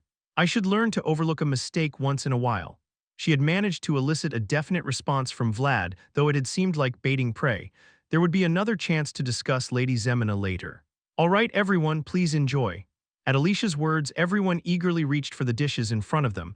All of Bayezid's knights who had been invited as guests looked satisfied. This is excellent. I haven't had such a feast in a long time. I heard the lemon harvest was exceptional this time. Though there were voices of seniors nearby, Vlad remained focused on the food before him. Vlad had once complained about the cuisine here when he first arrived in Diamar. While Joseph had appreciated it, Vlad hadn't been fond of Diamar's vegetarian culture. It's a roasted pork barbecue with a special lemon sauce. Oh, but what was now in front of Vlad was nothing but mouth-watering meat. It was common knowledge that growing boys needed protein. Thank you, Baroness. Enjoy your meal. Vlad couldn't help but exclaim in admiration as he took a bite of the sizable meat before him. Though he had tasted top-grade meats at the Canor family, the barbecue in Diamar offered a completely different flavor. The pinnacle of all dishes lies in the sauce. The voice sounded as if he was boasting, "I've had this much before," but Vlad continued to tear into the meat in front of him, determined not to miss the aroma in his mouth. Alicia, sitting opposite Vlad, looked pleased as she watched him. "Are you ready for the duel?" Duncan asked Zayar, who was sitting next to him, noticing his mistress's embarrassed attitude. "There are some requests I'd like to make regarding that matter." Zayar, too, felt awkward as he observed the dishes openly laid out in front of Vlad, understanding the need to consider the warrior who would bear their honor, but wasn't this a bit excessive? "Just let me know, I'll prepare as best as I can." In that case, Vlad, who would have to fight in a few days for the upcoming duel, needed to eat well, and those preparing for it needed to contemplate deeply. The knight named Stephen was the eldest son of the Gaidar family, the conqueror of the West, and he was a seasoned warrior who had been honing his skills since childhood. To be honest, Zayar didn't see Vlad's chances of winning as very high. "Feel free to tell me anything. Diamar will support everything for Sir Vlad's sake." Understood. Just like Duncan's words just now, Diamar would spare no support for the boy. If Vlad were to lose, Alicia would have no choice but to fully embrace the interference of another outsider, Vayezid, to fend off the threat of Gaidar. Everyone in Diamar was preparing for what they wanted. For legitimacy, for independence, and for revenge. Everyone present knew that this dinner was like the calm before the storm, preparing for the impending tempest. The night passed with plenty of laughter. The morning of the duel. As Stephen entered the arena prepared by Alicia, he felt an indescribable sense of unease. Don't duels usually take place in the lobby or the grand hall? Baroness Alicia had a special request. Just as Godin said, Alicia wanted this duel to take place outdoors rather than in the lobby hall. Since it is related to a marriage proposal, she said that she would like her parents, who are buried in the ground, to also see it. Oh, I see. It wasn't necessarily an understandable reason, but Stephen still felt reluctant. The sensation of the neatly trimmed grass beneath his feet, even the gravel had been cleared, leaving the field meticulously organized. Did it rain this morning? No, and yet the grass on the field was damp. It was convenient for quick movement, but not ideal for warriors who needed a firm foothold like himself. You'll have to endure this much. It's a hassle. Preparing the battlefield favorably before a battle is one of the basic principles of command. Stephen smiled fiercely as he looked at the one-eyed knight who had somehow accumulated small variables for the boy. "Are you ready?" Despite Stephen's meaningful smile, Zayar, who had maintained an indifferent expression, turned his head to look at Vlad standing behind him. The invisible killing intent of the Gaidar knights still poured towards Vlad, and the seniors who were diverting that killing intent for the boy who was standing behind them. "Yes," Zayar nodded, looking at Vlad's unwavering blue eyes. "He has been patient so far." Zayar knows very well that the reason Vlad was endlessly patient in the face of those who could be considered his enemies was to keep the promise he made to Lord Joseph. Good, now it's his turn to repay the boy's patience. When Zayar signaled to Duncan that he was ready, a priest invited by Alicia ascended to the dueling arena. He was the same priest who witnessed Vlad blossoming his own world in the previous duel related to succession rights. Challengers from both sides stepped forward, a masked priest, a battlefield crafted for the boy. The spectators from both sides also stepped forward, and rules crafted for the boy. Following the priest's instructions, two knights stepped into the dueling arena behind Stephen and Vlad. Godin, the blue-moonlight knight, and Zayar, the one-eyed knight. Representatives of the Gaidar family and the Vayezid family faced each other. The use of aura is allowed in this duel. Zayar, who thought that a pure swordsmanship battle with Stephen would be an inevitable defeat, chose an aura to create a variable. He believed that the strength of the boy's world was as solid as anyone's. As this duel doesn't decide life or death, either of you can intervene if the challengers are in danger. Since aura was being used, safety measures were necessary, and the two knights present would serve as observers prepared for the worst-case scenario. "Do you agree with the current rules?" Seeing the nod from both knights, the priest now left only the final preparations for the duel. The participants stepped forward. With only the duel participants remaining in the arena after the spectators left, Vlad and Steven stood facing each other. Do you have the handkerchief? I find it bothersome to go through unnecessary procedures to grab it. The priest raised his head while waiting for the sun to be hidden by clouds. Waiting for the imminent start of the duel, Vlad spoke. If I am putting out the handkerchief, what would you give? A weak dog barks. To hide one's own fear and intimidate the other person with a threatening attitude. However, the boy in front of him, who is clearly weaker, just smiled quietly instead of barking. I guess I should get the sword you're holding. This son of a bitch. Being accustomed to taking things away was not just a trait of the Westerners. The boy who had survived in the back alleys where being deprived meant death was no less greedy than Steven. Indeed, that should be enough to balance things out. He took it because he wanted it. He stole it to survive. The two beasts accustomed to taking things began to bare their sharp teeth at each other. God is watching under today's sun. With the signal from the priest, the duel began. What is that? Steven, who wanted to lunge forward and strike Vlad down immediately, was held back by the unfamiliar posture Vlad was adopting. It was a stance that made it difficult to reach out with a sword, and even if he did, it would be hard to land a blow. Holding the sword with one hand, Vlad leaned his body as much to the side as possible. The boy's posture, which allowed as little area to be hit as possible, was clearly the posture mainly used by swordsmen using rapiers. I hope you like it. Information does not always equate to truth. Godin had the information about Vlad in his hands, yet he made a wrong judgment. But Joseph used the information in his hands to predict and create the current situation. I prepared it for you. The Knights of Vayezid arrived at Diamar only after a considerable amount of time had passed since Alicia's letter arrived. It was to buy time for Vlad to prepare. Godin, who was watching the duel, saw Vlad's reluctant stance and looked at Vayezid's knights standing behind Vlad. They were preparing. The Vayezid knights watching Vlad from outside the dueling arena. Coincidentally, they all carried greatswords similar to Steven's. Chapter 89. Joseph said it was okay to lose. The young man who always prepared for the worst had already prepared for the possibility of Vlad's defeat. The Knights of Vayezid, who willingly offered Vlad the opportunity to spar, also did not see a high chance of Vlad defeating Steven. No one would expect that he could barely beat the Count's son, who had received the best education since childhood. Not even the teacher, Zayar, or Alicia, who entrusted him with honor. And even Godin, who was smiling outside the duel arena just like before, but still just once. Go for it, even a king has some expressions from his subjects. Let's see how good you really are. Now that he is the one carrying his own honor, Vlad had no shame in struggling to get here. Clang thunk. Flames burst forth every time the swords clashed. The Knights of Vayezid watching the duel found themselves unconsciously clenching their fists. Good, you're doing well, just keep it up. Just like that, it was the greatsword parrying technique taught as if cramming it into a tight schedule. Nevertheless, Vlad was managing to fend off Steven's sword as they had taught him. Even staggering, he gritted his teeth.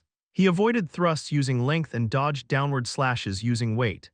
As it was an extreme stance difficult to use in real combat, Vlad's strategy effectively ate away Steven.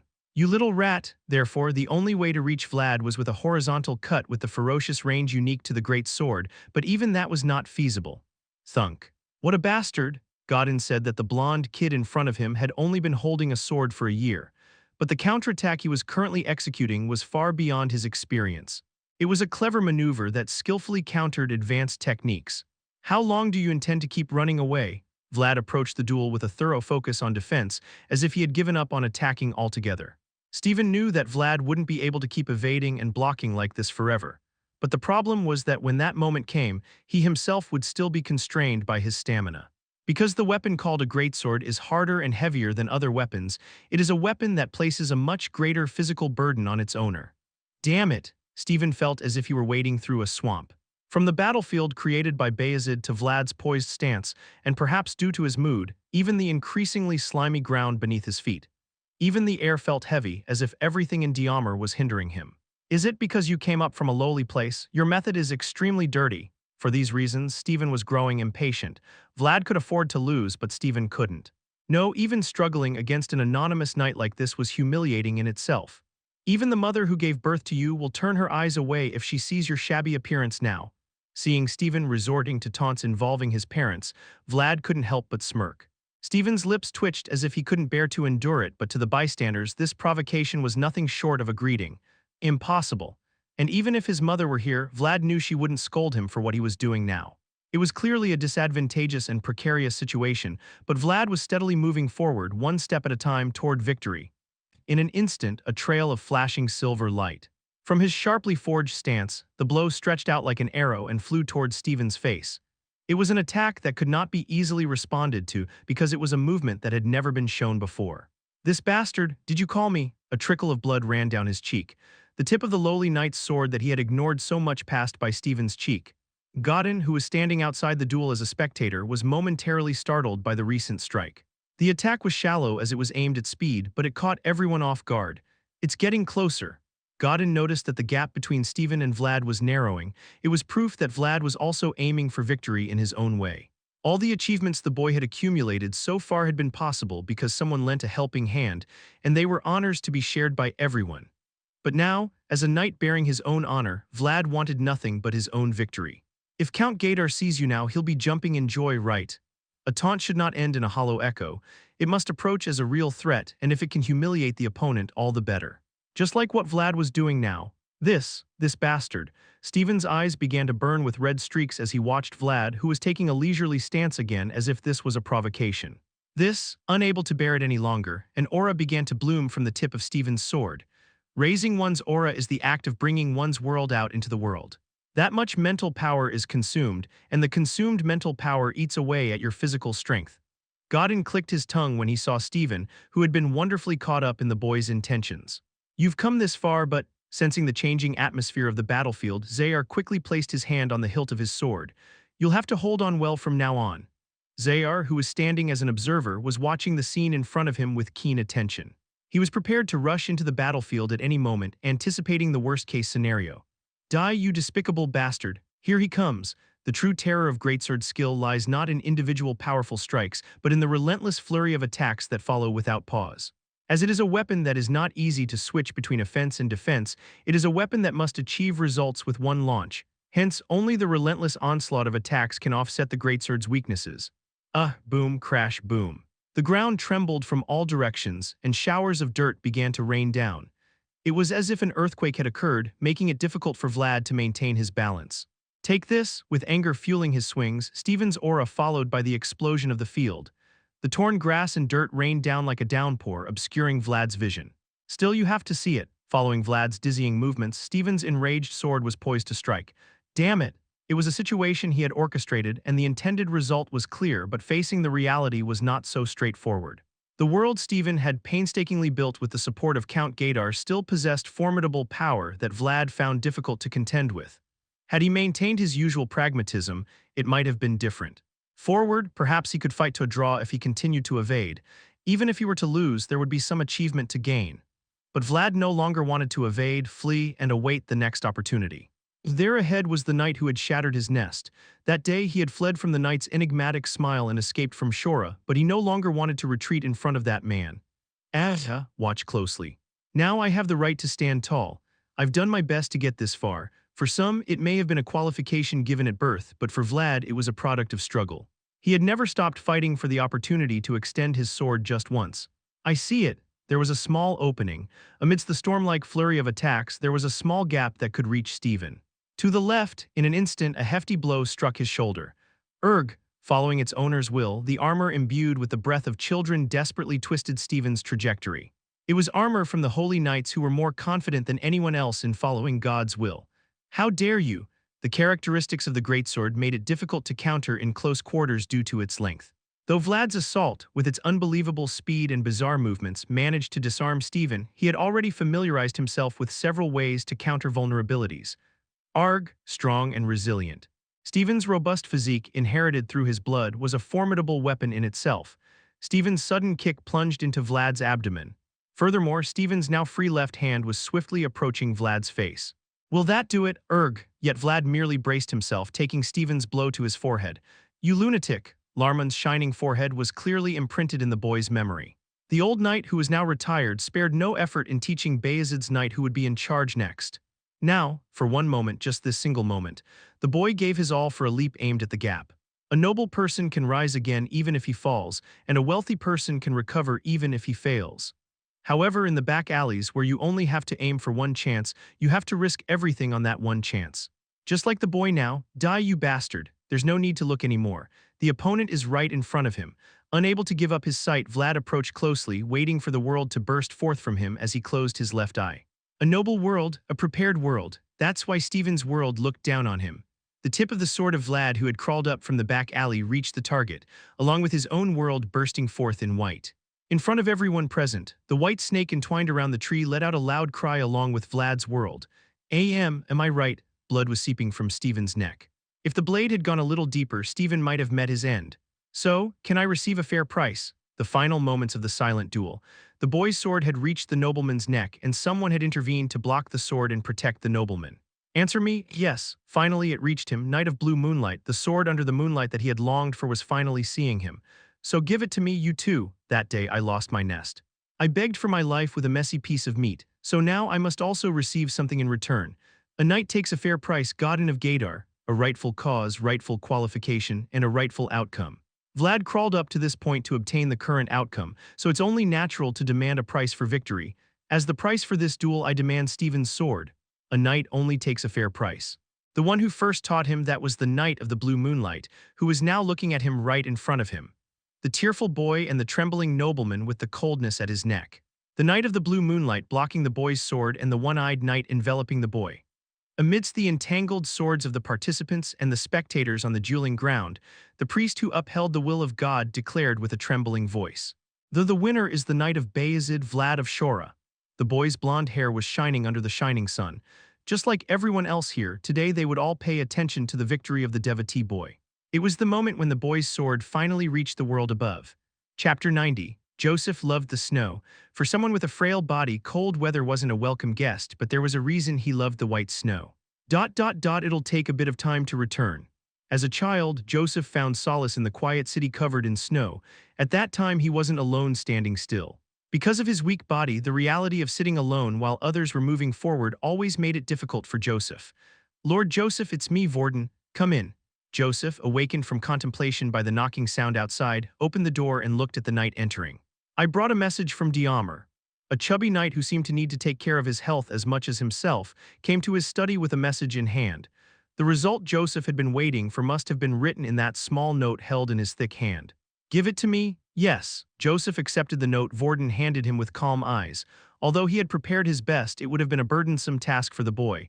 He just hoped to avoid the worst-case scenario. Since it was a message sent through magic, he couldn't write many words to send. Therefore, the message sent by Xayar contained only the results without any explanation. "I didn't expect this." Without any prior explanation, the few lines written in the message were enough to confuse Joseph's mind. Judging solely by skill, it would be difficult for many knights to stand shoulder to shoulder with Stephen, who was in his mid-20s now.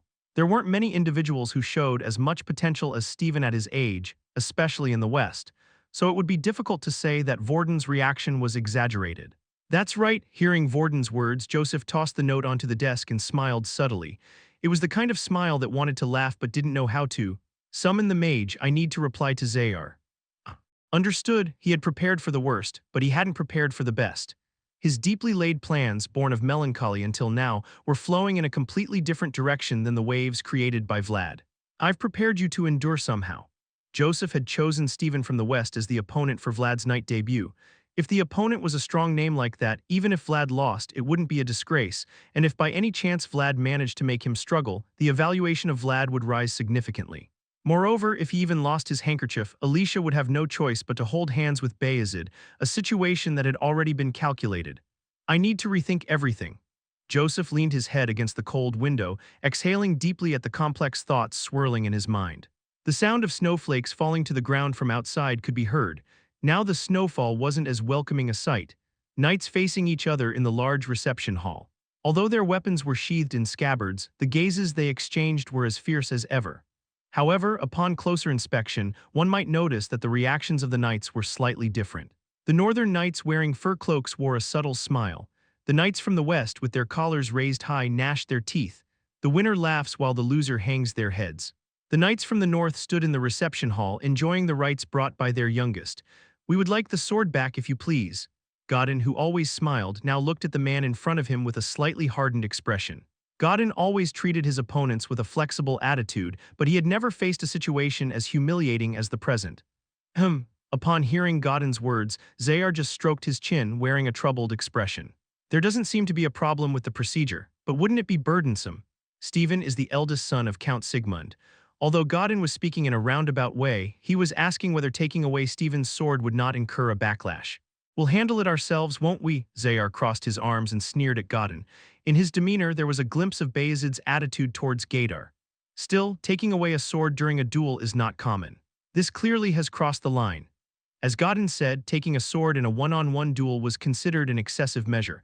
However, in the current situation, it would likely be no problem as a spoil of victory. In the first place, it was Gaydar who didn't think about the consequences. Clearly, it was Gaydar who first ignored Hanel and Bayezid, so the current disgrace was simply a result of their own making. All of this was a consequence they had to endure. Moreover, you guys crossed the line first. He was smiling, but it wasn't a genuine smile. There was only one eye left of Zayar's, but the gleam emanating from there exuded a firm presence. Tell me what you want. The situation was already at a deadlock. Since they had led the situation, Godin had no words to say even if he had 10 mouths, but he still made a final offer to somehow retrieve Stephen's sword. "You shouldn't be asking me that." Zayar's gaze deepened at Godin's question. The winner of the duel was Vlad, and the owner of the spoils was also Vlad, so the boy's intention would be important to change the fair price. "You know very well why he took Stephen's sword." Zayar pulls his body closer to the table as if there is no hesitation anymore. The two knights knew well why the boy so desperately wanted victory in yesterday's duel. "I guess so." At Zayar's words, Godin nodded inwardly. Godin remembered. Although the sword was pointed sharply towards Stephen, the blue eyes were directed towards himself. As if saying, "Look here," or "Look at me." The negotiations seemed to have broken down. The reason why Vlad took Stephen's sword, it was to declare war against the Knight of Blue-Moonlight. Godin was not the only one who could now receive a fair price for victory. The relationship that began with Jorge twisted and turned until it reached here. The relationships formed in Diamar, flowing and intertwining, might be old debts or simply the flow of the times. "In the end, we'll meet again someday, Stephen and Vlad, the first skirmish between the West and the North. The victor of that war was the North. You may leave." The North spoke. Now it was time for them to leave Diamar. "A farewell message will suffice." "As you wish." The Western knights who lost in the battle had no choice but to rise from their seats to follow their rights. The Northern knights opened the door to the cold hallway for them. Alicia was carefully embroidering a handkerchief brought by a maid in her office. "I did my part, I didn't say anything." Since the handkerchief was almost complete, it didn't seem necessary for her to repair it, but the legitimacy was important wherever and whenever. "I've done my part with this." Indeed. There was nothing she couldn't do if she had to, but Alicia found it difficult to handle the duties of the head of the family. At any rate, it was a fact that Alicia had put in some effort, so the boy receiving the handkerchief would surely understand the current situation well enough. "Well, there's no need to accept Lord Joseph's proposal now, is there?" "That's correct."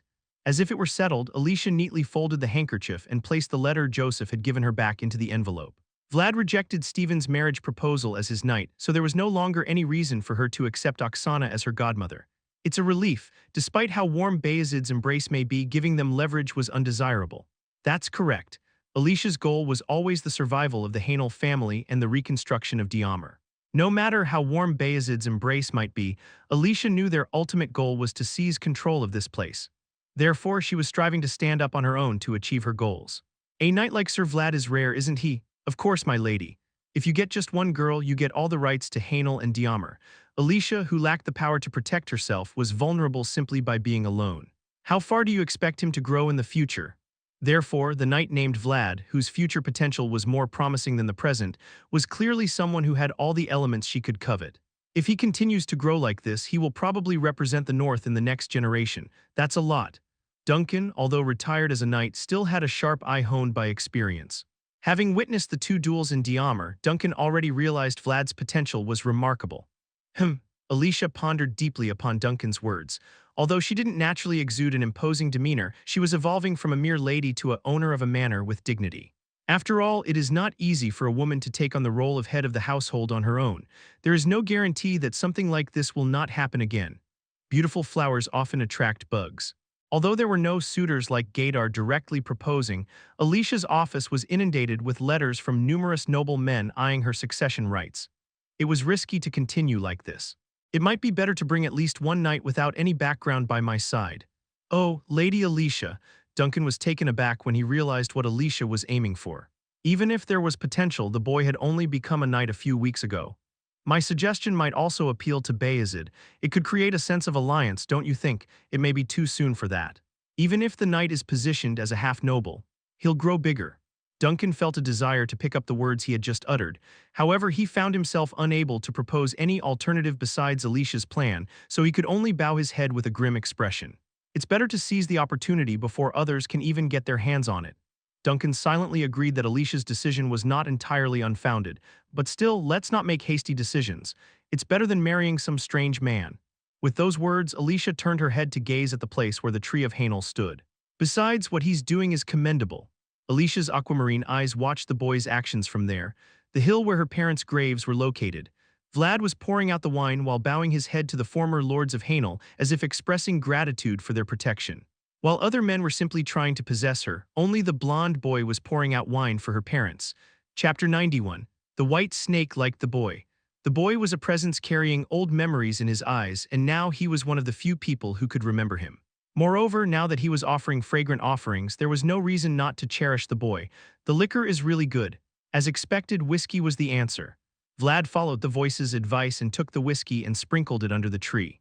Vlad was about to cry when the voice told him to offer whiskey made of barley to the ground, but the voice asserted that it would go well with the ground's spirit, the white snake.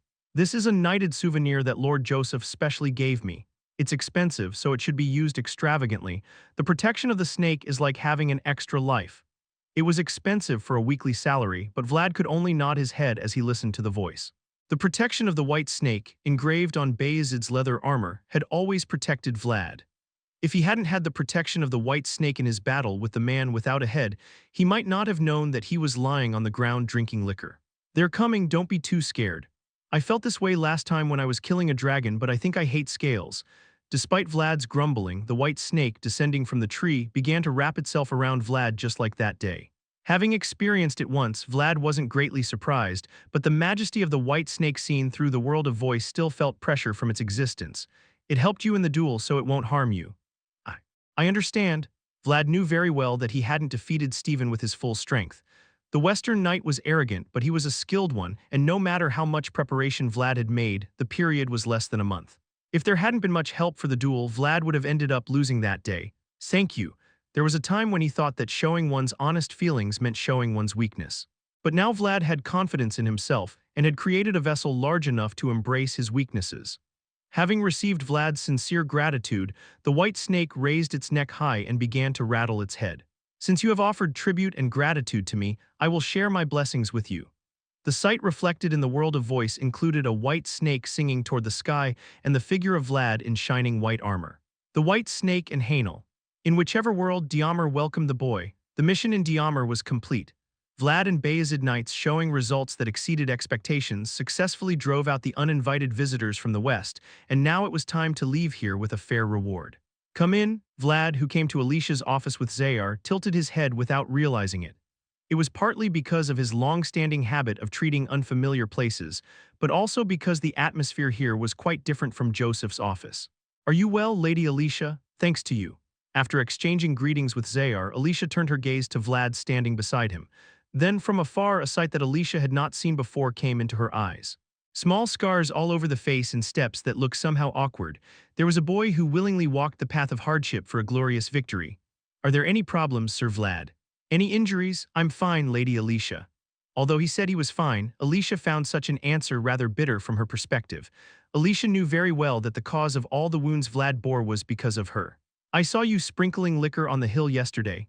Yes. Every action Vlad had shown so far was imbued with respect for Diamar.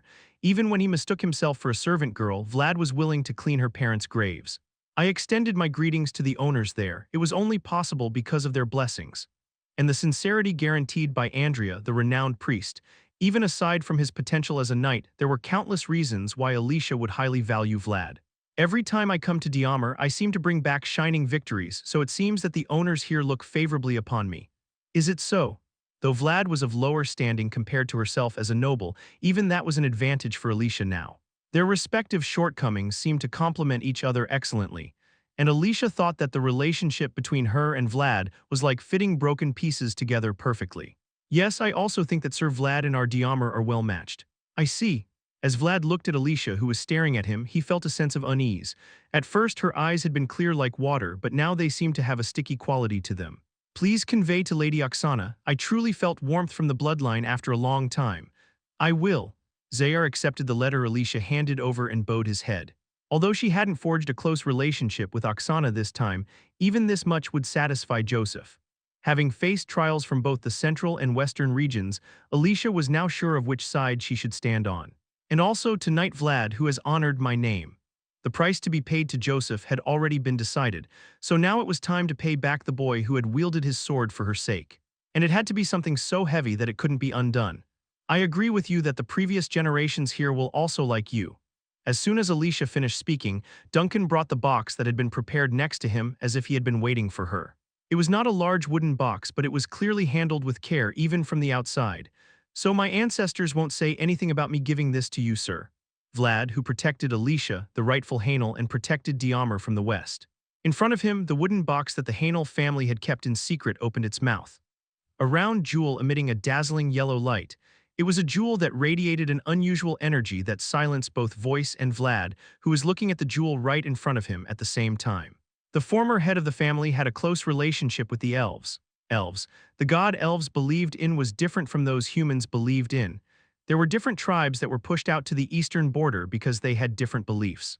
I heard that this jewel was obtained through connections with them. My father told me it's a very precious amber made from the resin of a special tree. Even after Alicia finished speaking, Vlad only looked at the wooden box that Duncan was holding with a cautious expression. Vlad was more focused on the voice echoing in his ears than the gaze of Alicia looking at him. I remember seeing that. Vlad promised the voice, "If possible, please bring it. I beg of you, you give me the sword and I'll help you regain your memories." With that promise as a stepping stone, the two stood here now.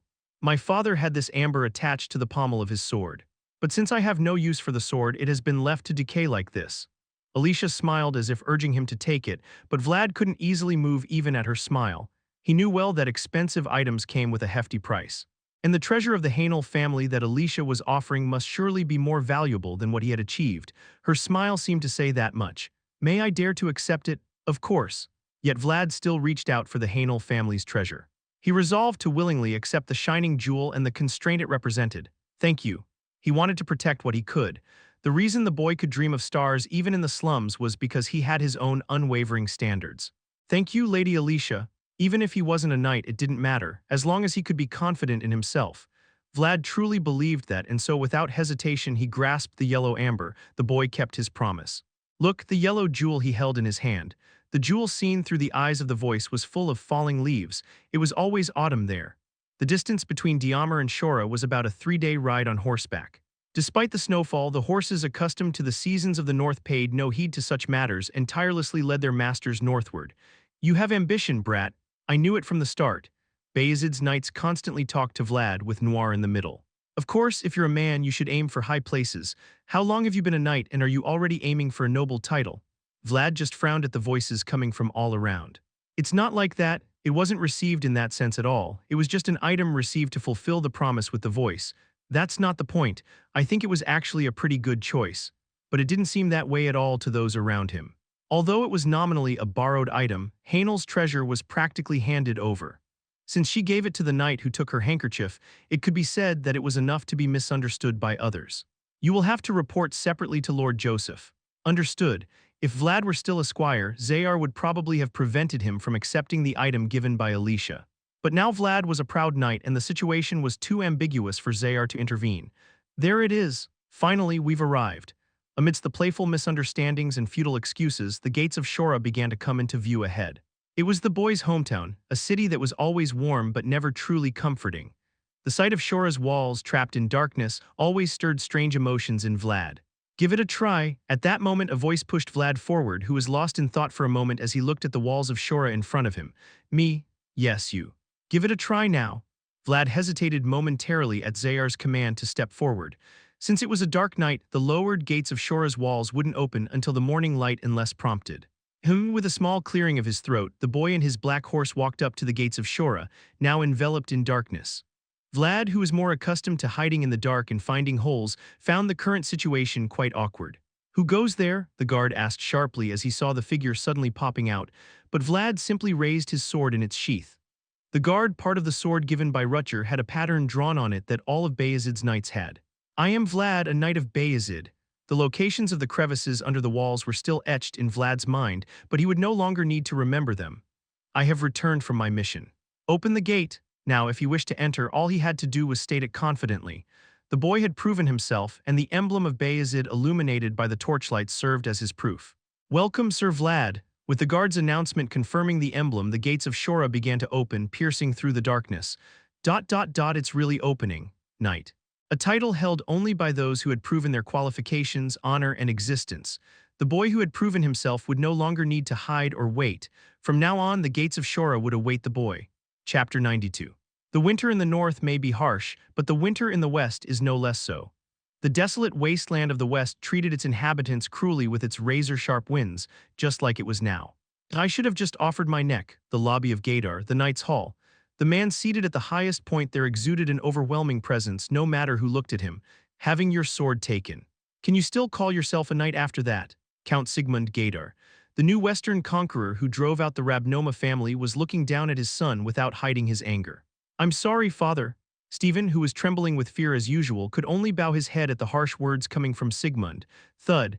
Now that I've finally established my position, you're making a mess like this. Bloodshot eyes and trembling beard. The armrests of the chair creaked as they succumbed to the pressure. The greedy conqueror of the West felt boiling anger coursing through him at the news of his son's defeat. Not to that brilliant Rutcher, but to this pale-faced brat who just got his knighthood. It was a duel that should not be lost. To be precise, it was a duel he was certain to win. But Stephen lost, and as a consequence, he handed over his sword. To be precise, he had handed over all influence over Diamir to Vayezid along with his sword. What have you done? While my son was being humiliated, what exactly have you done? Painful mistakes and losses. In the bitterness of defeat tasted after so long, Sigmund's anger spread throughout the hall. I am shameful, Count. Though his anger was harsh, Godin stood tall with a dignified posture. I heard you knew him. If I were to be specific, he would probably be related to the Count. There was an old connection. Although it was a cursed bond, Shora still harbored a lingering thread of connection, despite thinking it had been severed. This is the one that escaped Knight Jorge raised. He had exceptional talent, and the knights surrounding him were also exceptional. Sigmund paused momentarily at the mention of Jorge's name. Above all, he knew how to make the most of a familiar arena's advantages. He was an unexpected adversary. During the duel that day, while Stephen faced off against Vlad, Godin, who stood as a spectator, was engaged in an unseen struggle against Zayar, who stood on the opposite side. He was a peculiar knight, emitting an unusual aura to the point where one might wonder why he wasn't well known in the north. Jorge, that bastard. Sigmund stirred up old memories as he listened to Godin's words. The knight whom his uncle, the previous head of the family, especially cherished, was also a man who did not acknowledge him until the very end. So Sigmund had him killed. To the bitter end, he gives me trouble. The Dwarven Liberation Front was a headache, and now, with the emergence of the new upstart from the north, the ashes scattered by the departed knight, Jorge continued to torment Sigmund. Gadar must not be taken away. Whatever you are holding in your hand, somehow put it into your stomach, and then with your remaining hands you would snatch away what belonged to others. That was the only way to survive in this harsh West. A lifetime of taking, destroying, and crushing, from enemies, from others, and even from his family. Thus, only one person remained intact in this place. Recover my son's sword by any means necessary, Godin understood. He was a ruthless usurper who couldn't tolerate defeat. He was Count Gadar. Are you really not going? The snowy morning in Shora. Vlad was standing in front of the stable that Marcella had specially built, looking at Noir. I'm not going to work today. Vlad clicked his tongue as he looked at the black horse that seemed to be saying that. This doesn't seem like a horse. It's a problem even if his brain is too good. The stable was spacious enough to accommodate 5 horses. But within it, there was only one horse resting, Noir. The hay piled up everywhere, and the warm meals showed how well this horse was enjoying its prosperity, as if it were in Rose's smiles. Who would believe that guy was a wild horse? Noir, who gave up his freedom to follow the boy and now enjoys the clear victory of civilization. Seeing Noir lying comfortably, showing his teeth, Vlad couldn't help but feel envy creeping up. At least when it was a mission, he came running to Vlad, so he had to take that as comfort. Oh, it's cold. Vlad left Noir, who didn't listen to the end, and headed towards the Shora City Hall, stepping on snow up to his ankles. Now that he was a knight, he could have called for a carriage to ride around, but the profound sorrow of hunger ingrained in him made Vlad always a modest person. It's the first time I've received a salary. Vlad had lived his whole life without receiving fair compensation. From the days when he was a back alley street rat to when he was Jorge's dagger and then Joseph's squire. Occasionally receiving pocket money had been his means of survival until now, but it would change from today. I'm here, Lord Vorden, sharp as a knife, come in. A knight who couldn't wield a sword. Vlad, standing outside Vorden's office, smelled the sweet scent wafting from all directions as he entered. Your face is flushed all over. In a place cluttered with messy snack piles, there was a chubby man who seemed to need as much care for his health as Joseph. Shouldn't you do some exercise? If you move a lot, you'll die early. Vorden said something that was not knightly at all and took out a small pouch from a drawer and placed it on the desk. You know how to read, right? Then wait for the statement along with the coin. Many nobles in knight positions didn't know how to read. However, Vlad, although hesitant, could read and understand, so it would be appropriate to write it down on paper instead of conveying it orally. With a scratching sound, Vorden began jotting down the statement. Watching him, Vlad quickly checked the contents of the coin pouch. It was indeed a nimble movement reminiscent of a former pickpocket. It's 4 gold. Although his eyes were on the paper, Vorden's ears seemed to be directed towards Vlad as he casually stated the amount of this month's salary. Why, are you disappointed? And no. Not at all. Although he said so verbally, Vlad was honestly disappointed. If you consider it for a year, it would be 50 gold. Before meeting Joseph, Vlad had saved up almost 1 gold his whole life. The now broken, unadorned sword was worth 5 gold. While it might have been a considerable sum in the past, 4 gold was clearly insufficient for Vlad now that he was a knight. You're still a newbie. Vorden sighed softly, looking at Vlad, who still seemed awkward. He seemed to understand why Xayar still kept the boy with him. Knights don't save money with their salary. They don't. Vorden put down his feather pen with a clicking sound as if he had finally finished filling out the statement and looked at Vlad with a meaningful smile. Knights should pursue honor, bear duty, and take responsibility accordingly. But, as Vorden suddenly shifted from money talk to the fundamentals of being a knight, Vlad became puzzled and stopped speaking. That's all about money. All valuable things can be quantified in terms of money. Vlad knew that money was valuable, but he was ignorant about how to earn it. Despite longing for it as much as he had suffered from hunger all his life, he didn't know what to do because he had never experienced it. The value of honor will be paid at the end of the year under the guise of a special bonus. A well-fed cat doesn't hunt mice. If you want to gain money and honor, you have to put in the corresponding effort. You can look forward to it. As Vorden said, the boy had been one of the protagonists who had raised the name of Vayezid during the past year. Even Rutger, who had borrowed the boy, and Joseph, his master, would surely take that into consideration. What about the value of duty and responsibility? Now starting to understand Vorden's words, Vlad sparkled with anticipation for the next coin, but Vorden just shrugged. That's not a question someone who brought the treasure of the Hainel family would ask. That's not mine, I borrowed it, strictly speaking. Vlad protested to Vorden with an unjust voice. He felt as if he was being ridiculed by the senior knights he encountered on his way to Shora. If you knew that, you shouldn't have accepted it. Okay, keep that attitude in front of others. That's your justification. Vlad hadn't realized that the amber could be interpreted like this. It was just an amber stone brought to be handed around to Alicia, and if it had such a profound meaning, he would have reconsidered. Even if you become a noble later, you must not forget me. What does it mean to strive for success as a knight? Vorden looked at Vlad, who was trying to hide his fiery ambition, and nodded knowingly without saying anything, along with the words that Joseph is looking for him. You knew, didn't you? That's nice, nobles. Vlad, walking down the corridor, sighed at the response he heard. There was no one to trust in this world. In a world where the victim was the sinner, Vlad blamed his momentarily softened mental state. I will give you a patrol area. A wine bottle heated near the stove with a fragrant smell, a one-eyed knight sitting at the guest table leisurely closing his eyes, and there stood Stephen's sword against the wall. Now that you're a knight, you must bear more responsibility and duty. Finally putting down the documents, Joseph picked up the wine bottle beside the fireplace and began pouring it into the glass. Although he preferred whiskey among drinks, he enjoyed a warm spiced wine during the cold winter. Am I doing it alone? I will provide guards, but you'll be solely responsible. Vlad had done well so far. He had performed his duties excellently and brought more value to Vayezid than expected, so he needed to be nurtured further. It's a completely different position from your mercenary days. I understand. Taking the wine glass handed to him by Joseph, Vlad embraced the warmth rising in his hands. A back alley would be a good area, right? Other people would find it a pain in the ass, but for you it's like home. That's right. From the time he opened the castle door with just a single word on a dark night until now, Vlad was still unaware of his position. But it was okay, time and experience would be his remedy. We might be short on manpower, guards not only patrol but also serve various other purposes. There were only 6 knights in Shora. Except for Xayar and Vorden, who had special missions, everyone, like Vlad now, was responsible for their own area's security. And to ensure their duties were carried out properly, Joseph maintained security by hiring his own people, not just the troops he provided. That was the duty of a knight and also a privilege. I'll support up to 4 men's salaries, hire your own people to work under you. A knight is a leader, someone who can represent anywhere. Now that Vlad was a knight, he had the right to employ his own people and give orders. Now you have to live up to the name of a knight. More responsibility, more duty, and more benefits. Even now, Rose's Smiles was full of merchants waiting for Vlad. They were all people who had foreseen the current situation. Chapter 93. Amber Stone is also said to be the gemstone that contains time. This gemstone, formed when the sap of a tree hardens over a long period, hardens along with its surroundings such as leaves or insects. Is it clean? However, the amber stone that Vlad was holding showed nothing like that. There wasn't even a speck of dust visible anywhere, and it looked so worn out that it made one wonder if it was really amber. A field with maple trees. Could this possibly be magic? However, even though nothing was visible, the amber Alicia handed over certainly contained time. This is because the amber seen in the world of voice contained the still scenery of an autumn day. I'm not sure about that.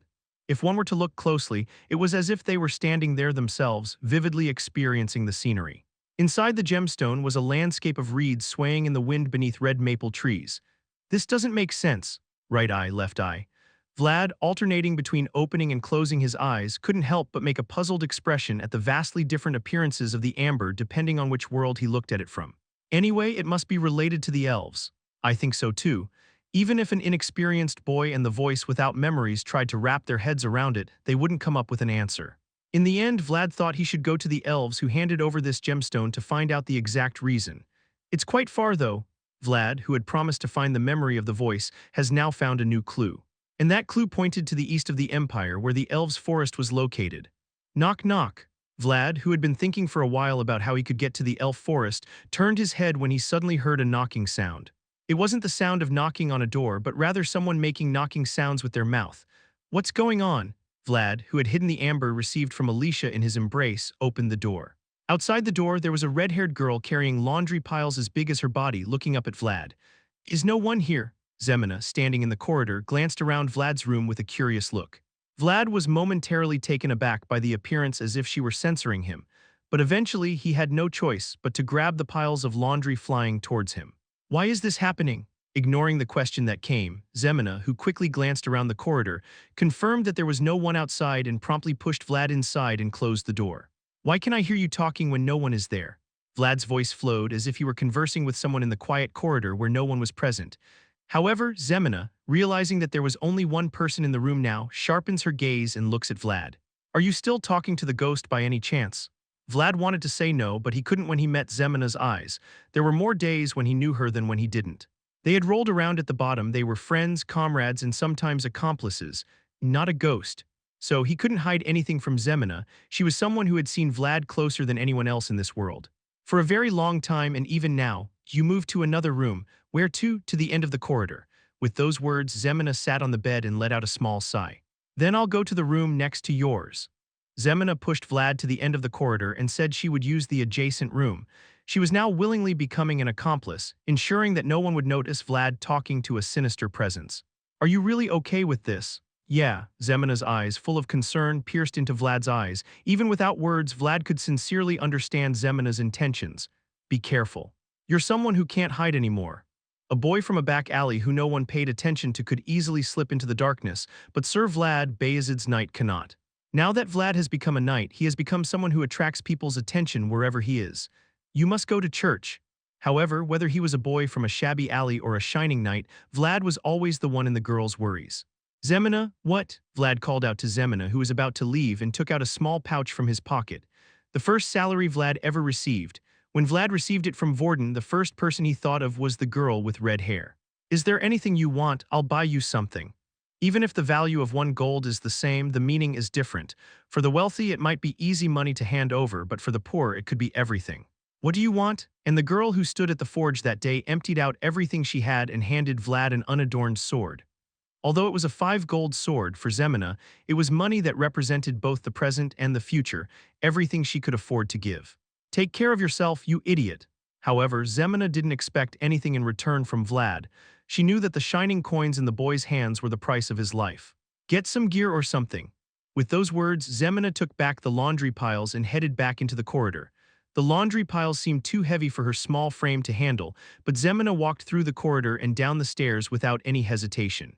Some expected while some demanded, but the girl gave without asking for anything in return, only offering her care and concern. Just say something at least. The weight of a favor without repayment is heavy. That's why Vlad always felt like he owed Zemina something. The bustling Rose's smiles. Even though it was not yet evening, Marcella's shop was buzzing with the same vitality as before. Business seems to be doing well. There's nowhere else to go at this time. Rose's smiles, which used to be a brothel but is now a luxurious inn. Marcella had chosen to switch her business so boldly because she had her own convictions. Everyone is going to warm up here before we get serious. A prodigal son who wants to enjoy from an early age, people who want to have fun but don't want to go too deep. Marcella saw the potential of the new market and boldly expanded her business, creating a new Rose's smiles. Aren't you worried about not having enough people? Someone might cause trouble. Trouble? Marcella couldn't help but laugh at Vlad's innocent question. The boy in front of her still didn't fully realize his position. Who would dare? She was able to expand her business so boldly without the protection of the organization because she had trustworthy support. Who would dare argue with the Knight of Shora here? I'm glad it helped. That's why I won't charge you for staying at the inn. Marcella looked at Vlad leaning on the railing, peering down at the first floor. Vlad had certainly considered it, but he hadn't expected such a drastic change in status. Take him. Who? The boy had become a man and was now looking at a bigger world, and if so, someone would have to support him from behind. It was a waste of his size to have him in our store where there is no fight. Marcella laughed, pointing somewhere on the first floor with the tip of her chin, the entrance to Rose's smiles. There stood a large black man with his arms crossed. His muscles are getting bigger because we fed him well. Is it okay? Even if the back alley bosses don't bother her, a sturdy man's presence would still be necessary. This was a place where alcohol was sold and an unexpected situation could occur at any time. There are plenty of guys who want to work as security guards. However, there are probably few people in the back alleys who have a deeper connection with Vlad than the dark-skinned man over there. Knowing this, Marcella had no regrets about giving Otter away. As long as you keep staying at our inn, feel free to bring anyone you want. Sure thing. No matter how deep the connection, relying on it alone would eventually wear one out. Knowing this well, Marcella was willing to invest whatever it took to firmly grasp the line connecting her to Vlad. If there's anyone you want to work with, feel free to bring them. We have plenty of rooms on the 4th floor. Relationship of giving and receiving. Marcella was offering Rose's smiles as a base for Knight Vlad. It's a good deal. The last remaining knight of the prostitutes now laughed as he looked at the madame who was no longer a prostitute. Now he could protect someone without wielding a sword. What Vlad liked most about becoming a knight was precisely that, where the sun sets in the city.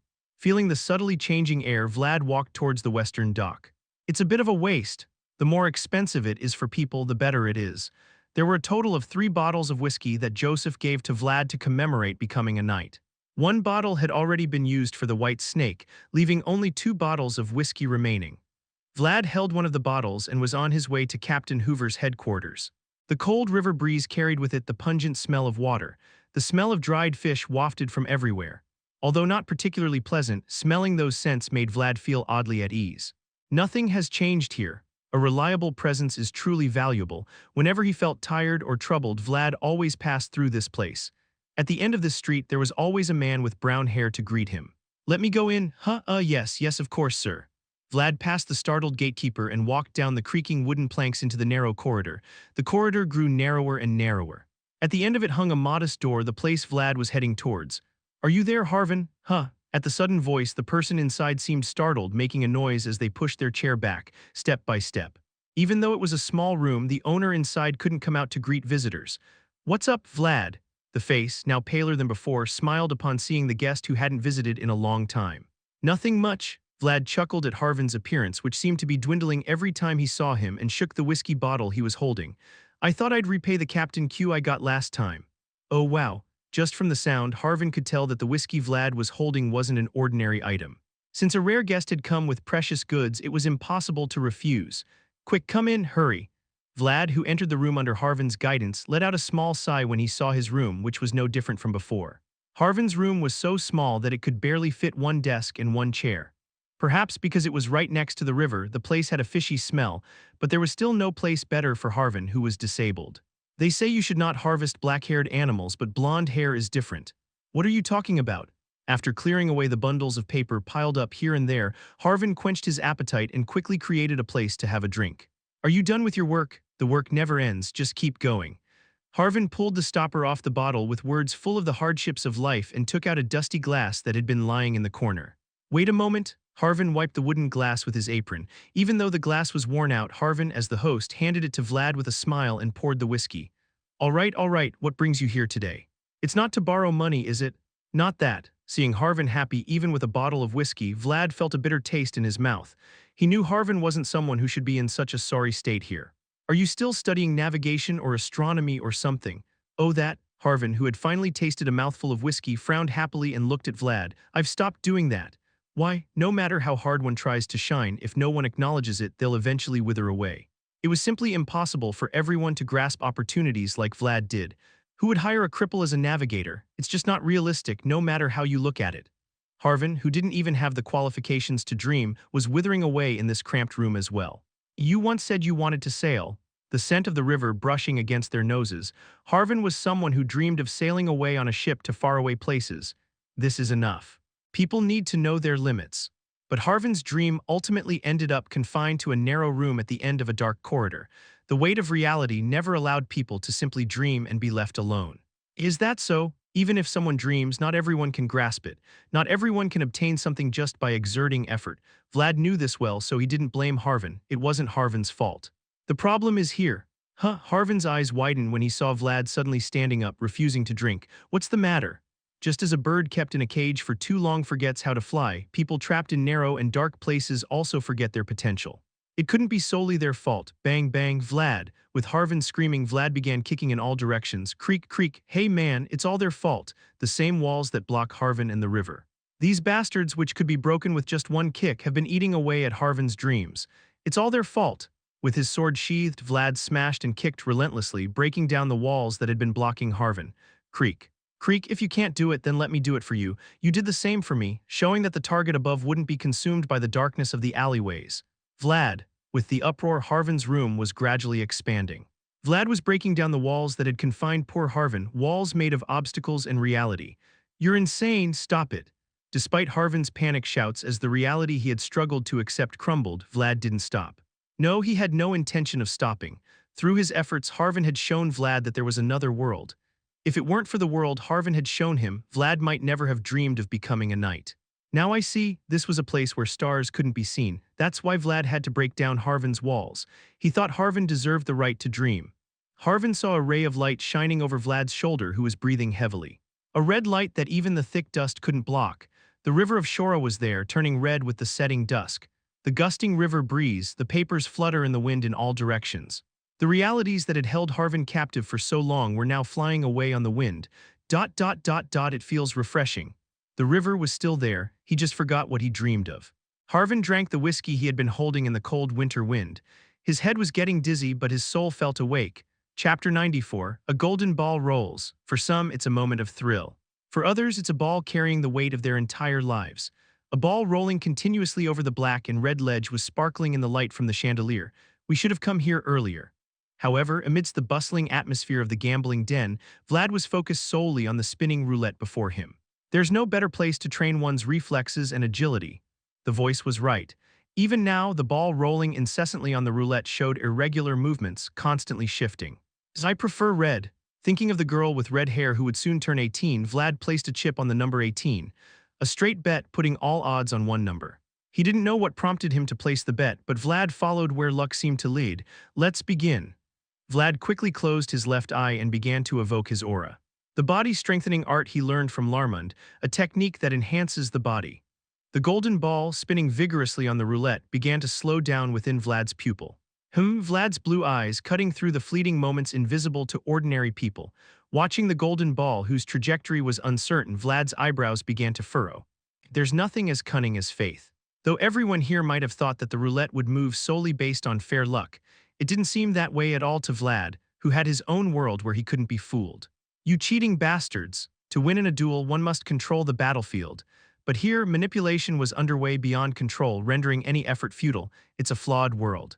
Sir Vlad, as Vlad pondered over the emotions quietly simmering within him, someone's voice calling out reached his ears. If you had informed us in advance, we would have accommodated you.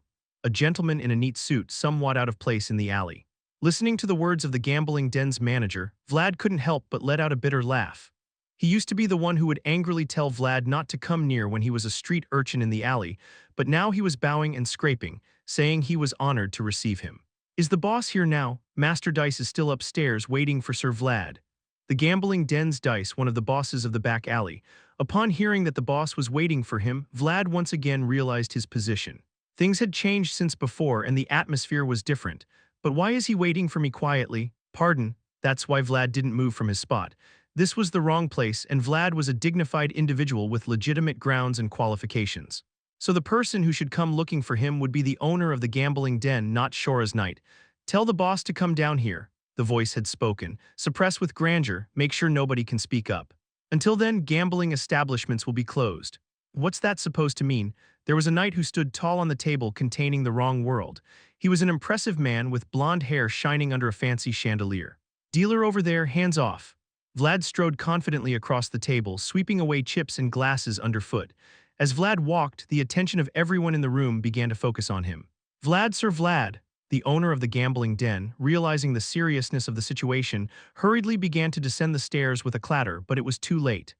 Vlad's gaze was already fixed on the dark truth hidden beneath the roulette. It's been fun so far, hasn't it? The boss in the alley, dice of the gambling den. He found himself caught in a breathless sensation as he looked at the man grinning fiercely at him. Caught on, the players in the gambling hall slowly approached the smiling Vlad in confusion, but they soon had no choice but to retreat. Don't come any closer, the knight is on official duty right now. Can we kill these guys? It seems like we could get away with it. Before anyone knew it, 3 men had blocked Vlad's path, brandishing their weapons with fierce intent to push them back.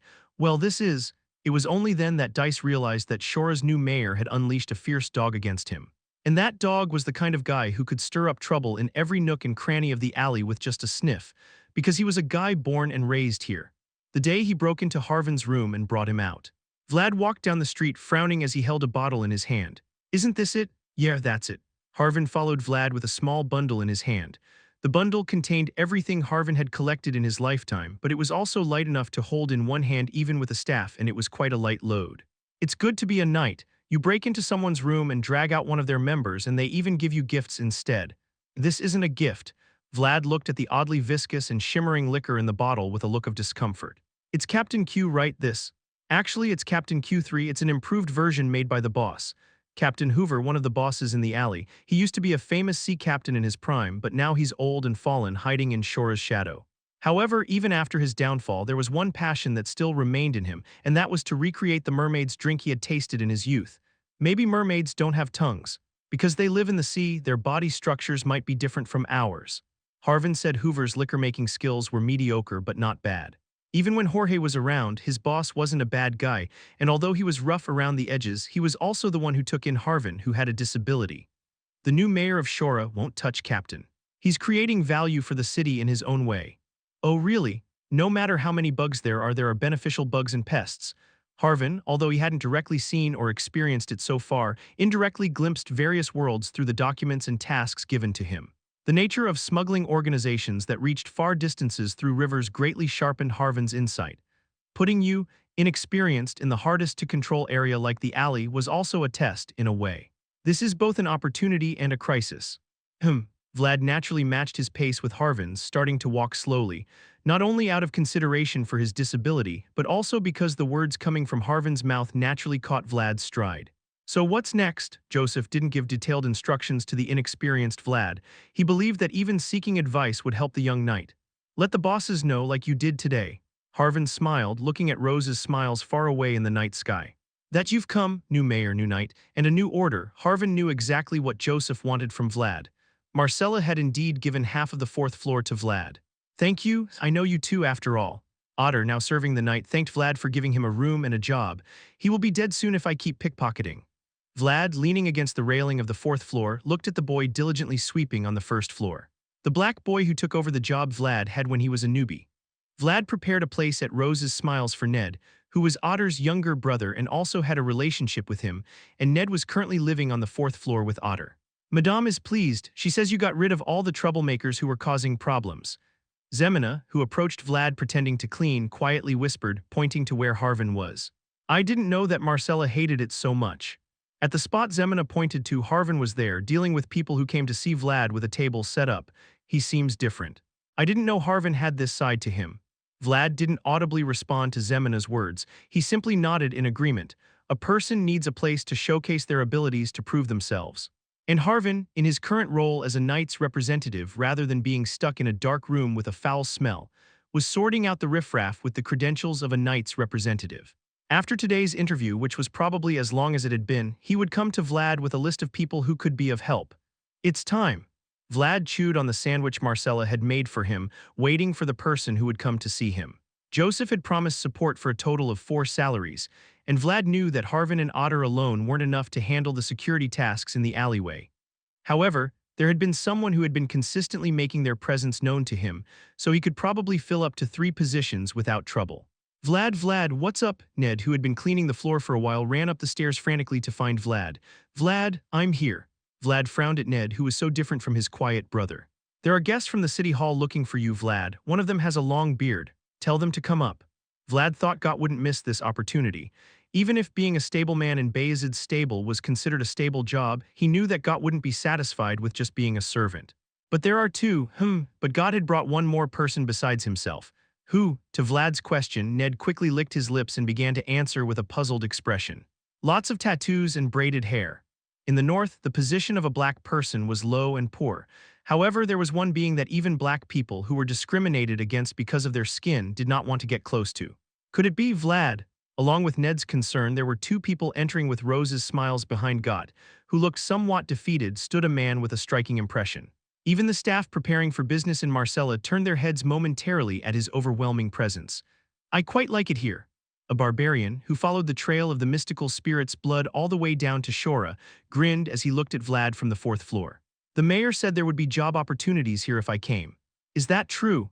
The Oj of the Budart tribe chuckled as he looked at Vlad. Chapter 95. Even if appointed to the same position as the former mayor, the roles of the former mayor and Joseph were clearly different. While the former mayor aimed to maintain Shora's smooth operation and secure revenue, Joseph was someone who needed his own solid achievements. I wonder if Oj will properly bow his head to Vlad. At the very least, he should understand the current situation. He raised a promising boy named Vlad and gained firm control over the territory of Diamar. Joseph, who had achieved such success, was now planning his next move, which was dealing with the barbarians beyond the northern border. I believe Oj understands that my proposal was made with the utmost sincerity. Vayezid had been challenged by many families regarding their authority, and now it was time for him to respond with action. And before that, the prerequisite for Vayezid's success would be to somehow eliminate any potential threats lurking behind it. So he should know well what will happen after rejecting my proposal. After receiving such a heavy blow from Mercia that the tribe's foundation was shaken, the Budart tribe had no choice but to take the hand that Joseph extended. It would be great if they moved as intended. That's right. It would be a task worth attempting, but it wouldn't be easy. Joseph, who knew this, poured warm wine into a glass and let out a small sigh. I wonder when this division began. Though they were both from the northern region, barbarians and northerners had long been at odds. It is unknown when the chain of hatred began, but Joseph did not think that the current situation would be beneficial to the north. Our worlds may be adjacent, but they can never be one, because there were so many differences separating their worlds that it was difficult to even count them. I hope he does well this time too. Nevertheless, if one were to say why Joseph attached Oj to Vlad, it would be because he saw a very slight potential in the boy. A boy riding a black horse revered by the barbarians, and the boy who saved the barbarians by riding that horse and hunting the northern dragon. Vlad, unlike the northerners he had known so far, was gaining a slight sense of camaraderie with the barbarians. Joseph could only hope that Vlad would exceed his expectations once again this time. Ever since Vlad left that evening, Dice's gambling den has not been able to open. Externally, it was announced that the interior facilities were being maintained, but in reality it was because Vlad had ordered a week-long suspension of operations. Is this enough? I'm not sure. We'll have to see. Arriving at Vorden's office, Vlad set down a handful of papers he had brought with him. I have no idea what this is about. Just knowing that words are written is a wonderful thing. The papers Vlad brought were all financial documents from the Dice's gambling den. Although they had been seized to estimate profits from previous fraudulent activities, Vorden, who was supposed to deal with them, simply pushed the papers aside quietly. Should I take some of these away? No. Vlad himself knew that they were meaningless documents, even though he didn't know what was written on them. To reopen the Dice's gambling den, flashy gold coins would be the answer rather than clear justifications. Don't take any bribes yet. From whom? From my friend. After hearing Vlad's reply, Vorden shrugged his shoulders. Whoever it is, they're a smart friend. It's the foundation of strategy. Harvin told Vlad that it was a time not for reaping but for sowing seeds. Instead of being eager for immediate gain, it was advised to aim for higher fruits. Go see Sir Gregory later. Why? Vorden felt proud seeing Vlad finding the right path. The boy who couldn't even read orders properly had somehow turned into a worthy knight, so it would be okay to offer him a little help. Because what you both want aligns perfectly. Seeing Vlad's questioning gaze, Vorden rummaged through a drawer and tossed him a candy. It was a dessert that suited a clueless novice. I've said everything I need to say, so go ahead. Seeing Vorden waving his hand while saying strange words, Vlad had no choice but to go outside. What's that? Vlad, who came out into the hallway with ambiguous words, just scratched his head. Jorge had praised Vlad as someone who could be a leader anywhere, but the problem was that his thinking was still confined to the alley. Regardless of whether he was clever or not, Vlad, who had just risen to the top, still didn't have enough time to understand the world of knights. Vlad, but it would be fine. Sir Gregory, Vlad, who always found what he needed to do even in unfamiliar surroundings, followed Gregory's beckoning gesture at the end of the hallway and accepted the item he offered. It was wrapped in luxurious packaging. It was the pickled meat of the Canor family that Patri often offered during their squire days. I was just about to come see you. Is that so? Although it meant agreeing to Vorden's words, Gregory seemed to interpret it differently and began to be very pleased. Perfect, I knew we'd understand each other. Really? Gregory is Patri's maternal uncle. In other words, he had a close relationship with the Canor family. Did you say Black Bear? It is an organization that runs the meat business in the alley. Yes. While the Canor family was famous for its livestock industry in Vayezid County, they only had territory limited to Sturma and nearby villages. Lord Joseph doesn't seem to like them either. How about we team up and give them a run for their money? For the Canor family to smoothly expand their influence into other regions, it would be best to take over the existing market. And conveniently, in the city of Shora, there was a young knight sponsored by the Canor family, so that's what this is about. A knight wields a sword, and a sword represents strength. Behind the knights who paved the way with legitimate justifications, there were always people looking to gain benefits. Sure, I was thinking of lending a hand anyway. Vlad chuckled as he accepted the pickled meat from Gregory. Are you going to lend me people? Of course, if you want, you can participate directly. Dice's gambling den and Captain Hoover in the smuggling business were fine, but not the Black Bear. He had crossed the line. And knights had the authority to deal with those who crossed the line. Vlad now believed he could finally avenge Anna's death. Creak click. On the white alley that was temporarily covered in filth, Vlad exhaled quietly. The dockside road where Harvin was, and the alley leading to the blacksmith. Vlad could momentarily forget reality when walking these two paths. Even though the reality he faced might be dizzying, walking these two paths felt like walking straight lines, perhaps because they were leading somewhere. Thunk, finally Vlad opened the door with a harsh sound and entered a dark forge with no lights, accompanied by the cold winter wind. As he entered, the first things that caught his eye were the dusty workbench and the cold, lifeless forge. The forge should always have been burning, but now it was filled only with a dim layer of ash. I guess I came too late. The snow outside the door that had not been cleared for a long time had piled up and turned into a hard lump of ice. It was standing there blocking the shabby door, as if to show that no one had come for a while. I had a favor to ask you. Vlad had come here because he had something to ask the old man and something to show him. However, the old blacksmith just lay motionless on his old bed even though the guest came. Vlad, seeing him motionless, pulled a chair nearby and sat down. I came to ask you to attach this to the pommel. Vlad held the yellow amber stone given to him by Alicia in his hand and looked down quietly. He thought the old man would like it. Though he had never left the back alleys his whole life, the old man, who had always longed for the outside world, had always enjoyed Vlad's stories, accompanied by the scars on the sword. Vlad, too, had always liked the sound of the old man's laughter echoing with the sound of the hammer. Vlad suddenly looked up at the ceiling of the forge. There was a wooden pillar deeply notched by something. It was where an unadorned sword had always hung. It's been a while since I last saw this, so it looks unfamiliar again. The old man's dreams had been hanging in the back alleys for a long time, and the boy could keep his hope alive by looking at those dreams. Perhaps the old man had been saving Vlad even before the night he escaped from Shora. In fact, I came to give you this. Vlad stood up with a heavy sigh and took out an item that had been wrapped neatly in cloth in his arms. An unadorned sword, only the hilt, which could no longer be called a sword, remained in the back alley. Vlad handed the unadorned sword to the old man lying coldly. Thank you. He wanted to say many things, but in the end it would be just one word. Thank you for saving him. Vlad finally lit a fire in the old man's forge one last time and stood up. The warmth spreading from there made Vlad's heart a little lighter. Have good dreams. The cold winter wind came in with a squeak, and soon the door closed with the boy's back moving further and further away. The boy leaves, but the old man remains. Time flows like that, and no one will complain about it. With the boy gone, the desolate forge was now empty. There, the old blacksmith was holding the hilt of the unadorned sword as Vlad had told him. He was dreaming with an unadorned sword.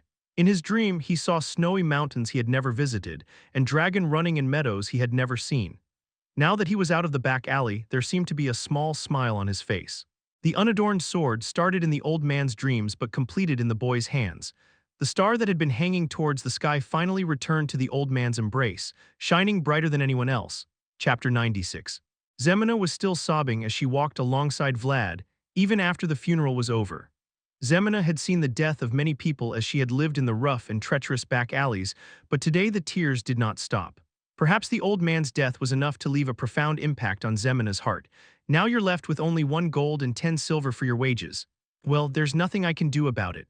The first salary of 4 gold he received was eventually used to buy a tombstone and headstone for the old man. It was a considerable amount for a funeral for a back alley person, but still, Vlad decided to bury the old man in the most dignified place near the monastery. He just wanted to ensure that the old man's final resting place was away from the back alley. But I asked around and no one knew his name. Is that so? Harvin even went as far as asking people directly, but no one knew the name of the old blacksmith. He seemed to be just another component of the back alley, someone who had always been there and was taken for granted. Well, since even I didn't know, there's nothing we can do. So instead of the old man's name, Vlad had to engrave the image of the old man as remembered by Vlad on the tombstone. The best blacksmith in Shora. He was a man who made a sword that slayed ghosts and stabbed dragons, so it wouldn't be a completely wrong name. But why are they acting like that? Who? The kids, on the way back to Rose's Smiles after a funeral for an old man. There were people gathered in small groups all over the alleys looking at Vlad. Recently, they've been acting like that. If they want to beg, they should just do it. The children's eyes are looking at Vlad from afar as if approaching. Vlad felt uncomfortable and uneasy with the changed attitudes of the alley kids compared to before. Why are they acting like that? Why indeed? It doesn't matter if we don't know. Harvin was not unfamiliar with the looks the children were giving them now. Even Vlad, who was now walking by his side, had those same eyes when he was young. This winter seems colder than last year. Yeah, it does. Vlad, furrowing his brows for no reason as he made eye contact with each child, spoke again, adjusting his tone. People might freeze to death. Only those who had experienced it knew, and only those who had never been through it didn't understand. The memories of a cold and hungry childhood were enough to group Vlad with the children standing far away. Wouldn't even having 1 blanket be enough to survive? That's true. Vlad scratched his chin with a cough and looked at Harvin. Gathering money this month is probably a lost cause anyway. You'll still manage to save up 1 gold. Harvin already knew what Vlad was trying to say. Even having just 10 silver can get you through more than a month. There were times like that. The unadorned sword the old man made was shining, giving Vlad hope. And now, if there was anyone shining brightest in the alleys of Shora, it would be the blonde-haired knight. A person who, despite being born and raised in the filthy alleys, grasped the title of knight through his own strength. There was someone who made it here too. Give them to the kids and tell them to say a prayer for the old man. A prayer for the old man with just 1 blanket is a good deal. The unadorned sword was buried in the ground with the old blacksmith, but the star the old man made was still lighting up the back alley. Even though the name and form might have changed. The weather was freezing, even making one's breath freeze, but the foul smell of blood and rotting flesh emanating from various places didn't easily dissipate. They say you can't eat if you know how sausages are made. Gregory seemed quite shocked that meat was being slaughtered in such an unsanitary place. The poor condition of the Black Bear slaughterhouse vividly reflected the living standards of the people in the alley. Otter, Oj, you two open the door first. Sure. As always, Otter responded to Vlad's command without a word, raising his axe. Do you have something to say? What about this time? Can I stretch a bit? However, Oj just grunted in response to Vlad's command. As a free spirit of the meadows, Oj wasn't yet accustomed to the command structure of the Northerners. He's the one who sold pregnant women and babies to those practicing black magic. How do you feel about that? I can kill them as much as I want. Oj, now understanding the situation, chuckled as he pulled out his sword unique to barbarians. He thought it would be an uncomfortable partnership, riding alongside someone who rode a spiritual horse, but the young captain turned out to have a temperament that suited the meadows surprisingly well. They must have noticed it by now. I'll go in. Vlad nodded silently at Gregory's words. 2 knights followed by the soldiers Joseph had provided and their own retainers. Despite moving as discreetly as possible along the path provided by Harvin, there was no way the Black Bear hadn't noticed the movements of over 40 soldiers. All right. The vanguard was led by Knight Vlad's troops. The blonde knight was the proposer and primary person in charge of this operation. Now, with Vlad's signal, the 2 men burst out towards the Black Bear's stronghold. Being the headquarters of the oldest boss in the back alleys, the building had a large and sturdy door. Ha! Otter mercilessly swung his axe at the bizarre bone ornament that served as the door handle. However, it seemed that people were supporting the door from behind, as it only shook heavily but didn't budge. Prepare the ladder. Zayar had said that the flow must not be interrupted. Even if the attack was thwarted, there must always be a next move prepared, and through that they must seize the initiative. Wait. As soldiers moved to attach the ladder to the second-floor window, Oj momentarily raised his hand towards Vlad. A faint light began to flicker between the tattoos engraved on his palm. It's time I showed you once. Your world is not everything. The world manifests itself in various ways, and barbarians also have their own ways and worlds. You cowards hiding behind the door. With a faint chant dedicated to the ancestors, Oj's tattoos began to emit light. The world of barbarians is a world built with ancestors. For the sake of survival, the spirits of the meadows lent their strength to carry the burden of obligation and to protect the pitiful descendants. Crack, the vast northern meadows do not tolerate anything blocking its path. Come out. You cowardly bastards hiding behind the door. The door began to break down due to Aji's kicks, which brought out the untamed world of the meadows. Along with the ominous sound of breaking wood, the bone ornaments hanging on the door fell weakly to the ground. That crazy bastard, barbarians have invaded. I am not a barbarian, I am from the Budart tribe. He said they were the ones who sold weak and young ones. Then they can be killed. The spirits of the meadows within the tattoo also agreed with Oj's anger. Thud, thud, crack. Through the opening Oj created, Otter's axe struck wildly. The sight of the two men breaking through the solid door with simple violence made the soldiers of Shora, who were waiting behind, gulp down their saliva. We can enter now. Gregory couldn't help but laugh at the simple and brute yet efficient sight. Sometimes such satisfying scenes were necessary. Then let's go. Gregory looked at Vlad as if it was time, but the boy who should have been there had already leaped ahead. Move. Vlad's entire body began to glow, with his left eye tightly closed. Watch out. Otter and Oj quickly dodged out of the way as it looked like a bolt of lightning was coming towards them. Crash. The door, barely holding its form, shattered into pieces under Vlad's fierce assault. However, despite the rough impact of breaking the door, Larman's body-strengthening art protected Vlad firmly. They're in. Block them. Stop them. Amidst the clattering bone ornaments, Vlad's sword flashed. Even though Vlad needed the help of voice to deal with the headless knight, his hands will be enough for them. You bastards! A shining world began to gush out from the fingertips of Vlad, who had wiped away Anna's black tears. The sadness and frustration felt in the fog-filled village were sucked into the boy's world, serving as a solid foundation. Thus, the world Vlad now emanated was firmly established, unlike before. Charge in! All forces enter! Oj and Otter quickly followed Vlad, and Shora's soldiers began to storm into the Black Bear's stronghold according to Gregory's orders. The breath and swear words emanating from the organization members and soldiers began to fill the space that could be described as wide, if not wide, in the lobby. Enter. There were people who stood in the way, but they were cut down. Thus, Vlad created an area where no one dared to attack, took out the orders he was holding in his arms, and shouted loudly. I am Vlad of Shora. I have come here to arrest the Black Bear who has disturbed the order of the city. A scroll falls down with a single gesture from Vlad. At the bottom of the scroll was the seal of Shora's rightful ruler, Joseph.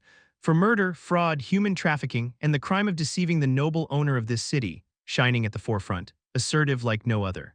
Therefore, everyone present had no choice but to listen to Vlad's commanding voice. Now the Black Bear, come out before me. In response to Vlad's declaration-like order, there was only a heavy silence. Because no one could make an excuse to the knight who came with a legitimate order. Damn it all. They knew they would face execution if caught anyway. However, unlike Jack's henchmen, the Black Bear's subordinates couldn't easily approach Vlad. From now on, anyone who obstructs me will be executed. A faint aura was emanating between Vlad's left eye. Now there was a knight here who could read the orders without anyone's help. Spare me, please spare me. Screams echoing up the stairs. The Black Bear's subordinates, skilled at killing and cutting, were proficient in their tasks, but when it came to their own peril, they could only scream loudly. Vlad quietly ascended the stairs, following the path opened by Oj and Otter. With an expanded roll came an increased sense of presence, stepping up despite the sticky blood pooling around. Open up! The man guarding the boss's room was there, but at Vlad's gesture he bowed his head like willow trees. The knight's duty, his own anger, and Vlad's momentum were too much for a single gang member to handle. Click as Vlad commanded, the door to the boss's room opened, revealing the Black Bear sitting inside. His pupils were constantly shaking and his forehead was wet even though it was winter, showing how nervous he was. Welcome, Sir Vlad. But Vlad's gaze wasn't on the Black Bear. It was on the man slowly standing up with his back turned. He was wearing a white robe. Who are you? Vlad was momentarily taken aback by the unexpected figure but soon composed himself. If the person in front of him was a priest who followed the will of God, as he seemed, Vlad could not treat him carelessly, no matter how much of a knight he was. Nobles and priests had their own separate areas, as he had been taught. I am a person who has come out of the Shora church under the bishop's orders. I heard there was a lost lamb here, and so I came. The face was wrinkled, but it was full of radiance.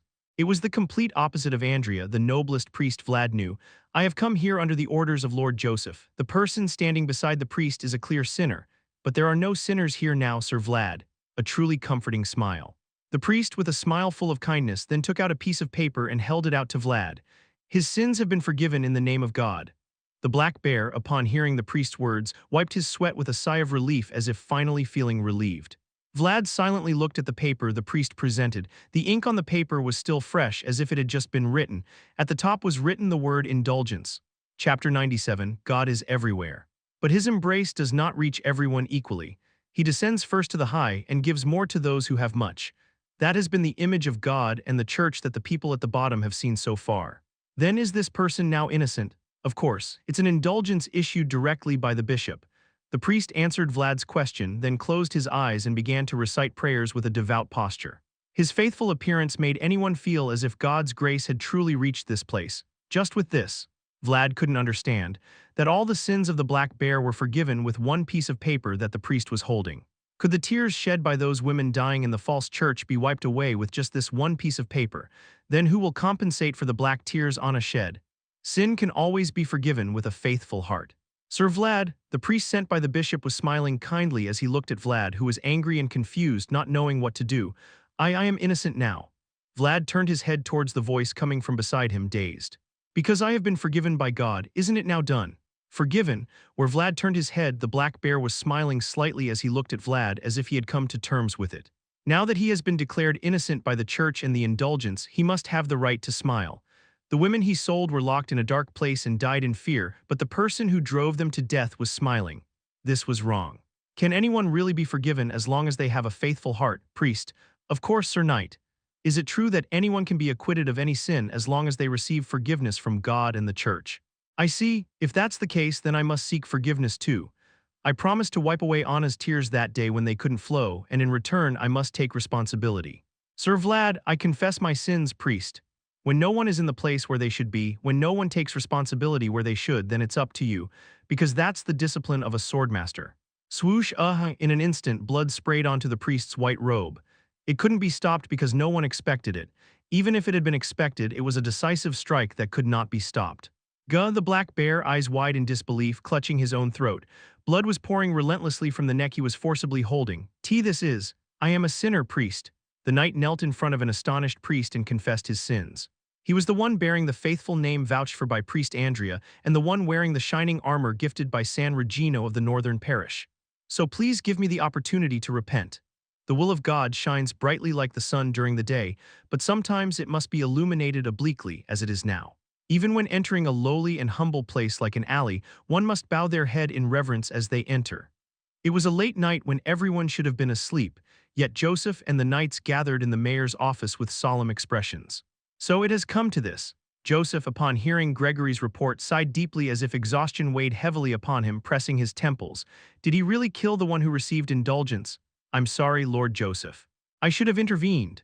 Gregory stood there, bowing his head as if he had nothing else to say. Although Vlad was the primary responsible for this operation, Gregory, as a senior, also had his own responsibilities. It's unimaginable that someone like the Black Bear would come to receive indulgence. You're right. Joseph, sitting quietly with his clasped hands, raised his head quietly to speak. A mere alley boss like him wouldn't be able to receive the indulgence decreed by the bishop. But he may have offered something not received.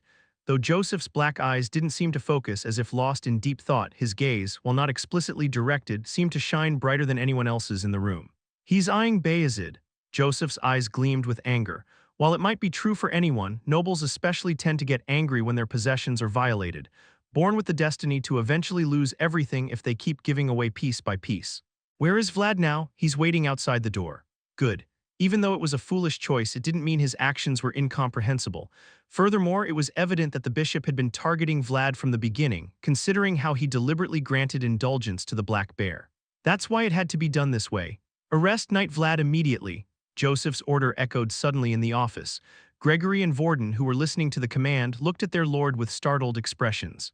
Lord Joseph, right now, Vlad, the charge is murder. A firm and cold order. Joseph's voice carried no tremor, as if he had already made up his mind. Understood. Everyone was unable to move easily due to the shocking order, but only Zayar went out without hesitation at Joseph's command. Sir Zayar, perhaps I should. It's my fault for raising him poorly. I'll take responsibility. Zayar's attitude was as resolute as Joseph's command. If the boy needs to be punished and beaten, it should be him doing it. It would be more comforting to do it himself than to watch someone else do it. Damn, Gregory sighed, imagining the situation unfolding outside the door. The teacher is arresting his own student. He never expected such a situation. If he had known it would come to this, he would never have sent Vlad upstairs alone. Sir Gregory. Yes. However, Gregory had no room for regret. You also need to take responsibility as a participant in this matter. Yes, sir. Joseph was talking to Gregory with his mouth, but started scribbling and writing things down with his hands. So go to Varna immediately. What? Gregory accepted the letter handed to him by Joseph, standing there dumbfounded. After gathering his wits, he looked at the envelope on which was written the name Priest Andrea. The sooner the better. Okay, understood. Something urgent was unfolding. However, Joseph was acting as if he had been waiting for this, so Gregory had no choice but to obey the command. Summon a mage, Sir Vorden. I need to contact my father in San Regino. Got it. Also inform Maxim and Cade. Cancel all their missions and have them wait here. Yes. War didn't merely begin with clashes of swords and spears. The Bishop of Shora had now declared war on the legitimate Vayezid using Vlad as bait, and Joseph chose a decisive battle rather than surrender in response. So you're making the first move, he knew. It would eventually come to this. He had been pondering when the right time would be or whether he should move first.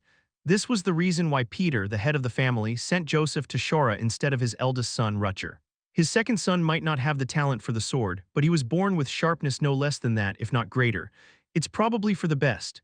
Inside the empty office, a young man with deep shadows under his eyes was now gleaming with a dark light. Now was the time to possess it fully. The city of Vayezid, unbound by anything. The towering spires symbolized closeness to the heavens, while the sprawling buildings represented expansiveness, all in the arms of God. Although it was smaller than Varna, which had a strong religious flavor, the church in Shora was also one of the largest buildings in the city, noticeable even to the ignorant. So he cut him down without hesitation. Yes, Lord Bishop. The bishop's throne room was adorned with black and white tiles arranged in repetition. The Bishop of Shora was listening to the report of the priest there, where the craftsman who built the church had made it with the utmost care. He turned out to be more fiery than I had heard. The man in the red robe, his parched body looked unsightly, but his tall height, which seemed to be 2 meters, was sure to be intimidating to others. It seems shaking him up was the right move. The priest in the white robe, who had directly delivered the indulgence to the black bear, stood with his head bowed, not daring to meet the bishop's gaze. Bishop of Shora, Peer. Currently, he wore a tranquil smile, but before becoming a bishop, he was notorious as a merciless inquisitor. Is he vouched for by Priest Andrea? Yes, Lord Bishop. Bishop Peer closed his eyes, smiling as if he was truly satisfied with the answer he received. Almost everyone closely associated with Vlad had been regarded as a thorn in his side. If all goes well, we might eliminate them all at once. Despite not holding a high rank in the clergy, Priest Andrea was known throughout the north for his devoutness. Although he resided in Varna rather than in this city, Bishop Peer had always found him discomforting. Even though they are united by a single purpose, humans tend to conglomerate, but as organizations grow larger and broader, they inevitably resort to various compromises. In this sense, Andrea and Peer were individuals on opposite sides. The gentleman at the Vatican would be pleased. While God's will is one, there are various ways to convey it. Peer firmly believed that only his path truly aligned with God's will and never doubted it. Send someone to the new mayor. He needs to understand the folly of ignoring my indulgence. Joseph, the new mayor, might have expanded his influence with his own resolve, but Peer could no longer tolerate it. It was time to assert his presence with sharp warnings. Tell the heresy inquisitors to prepare as well. Understood. Vlad would have fallen for Peer's scheme at some point, if not now. As a young, inexperienced knight, Vlad had always been under Peer's watchful eye. Let's see his face. There are no results without causes. That was the truth that Peer felt painfully while working as a heresy inquisitor throughout his life. That brat claims to have been struck by a black lightning bolt. No matter how talented he was, it was incomprehensible to Peer's common sense that he was able to wield aura and become a knight in just 1 year. Perhaps the boy's shining achievements harbored darker shadows than Peer had expected. Chapter 98. The back alleys that burned in the heat of the night, only miserable remnants remained. It was the time for those who had worked and those who had indulged to find shadows somewhere and drift off to sleep. At that time, when the sun was not yet up, there were people who came in with the church flag. Everyone stop, soldiers trampling over the mess of the filthy alley. They halted at Madame Marcella's Inn Rose's Smiles. We are sent by the Bishop of Shora, Lord Pier. Open the door, innkeeper. Knight Vlad ignored the indulgence issued by Bishop Pier. This was nothing short of disregarding the will of the god, a serious act of sacrilege. And here, in Rose's Smiles, were people who had killed the innocent. If you don't open the door now, you will be treated as blasphemers too. The voice of the holy knight echoed through the quiet back alley. It was the will of the god that had reached the place most in need of salvation, but the will was nothing but a cold judgment, not a warm smile. Drag the sinners out of here. Even in the face of the abstract order of the holy knight, Rose's Smiles did not flicker. The holy knight standing under the sacred flag nodded as if to say it was for the best. Clang thud, the bishop's soldiers each drew their weapons and advanced towards the nest of the boy. While the embrace of God is merciful, his will is cold, and so humans must all bow their heads before him. Break down the door. Vlad clenched a shining star in his hand, but the light was still feeble, not enough to protect himself, let alone those around him. The hardships that come in life are like storms, impossible to withstand with just two hands. And so people must lean on each other to survive, just like this moment. You guys have a short temper. A man emerged from within the unlit Rose's Smiles, holding a single candle. The man with the impressive scar on his half-shaved head looked like an unusual person wearing shiny plate armor. Who are you? Despite approaching dozens of soldiers, the man showed no sign of wavering. I am Knight Maxim, serving Lord Joseph. In this city, no one would dare not yield to the word of the bishop except for Joseph, the mayor of Shora. Apologies, but the Inn Rose's Smiles is currently under our investigation. If the powers are so equal that it is difficult to compare them, then in the end, justification will come first. And now it was Maxim, Knight of Joseph, who first invoked judicial authority within the Rose's Smiles, not the bishop's holy knight. The people here are suspected of blasphemy, and some are also suspected of murder. There is a line that nobility and the church must not cross. However, it was Bishop Pier who first crossed that line, so Joseph had no reason to adhere to the implicit rules until now. From now on, the Rose's Smiles will be under our blockade. If you wish to enter, seek permission from the mayor. With Maxim's words, soldiers of Joseph began pouring out from within the Rose's Smiles, pushing aside the bishop's soldiers without hesitation and gradually expanding their territory. You'll regret this. The rage of the holy knight who had missed his prey was fierce, but Maxim merely smiled wryly. Knight Maxim of Joseph. He was one of the two knights who had been involved with the woman shedding black tears alongside Cade. Regret could still exist while one lived. If it hadn't been for Vlad that day, Maxim wouldn't even be standing here now. I'm a debtor too, can't help it. The authority of the church was difficult for a single knight to handle, but Maxim volunteered that he would do it himself. He thought he had to do this to repay the price of his life.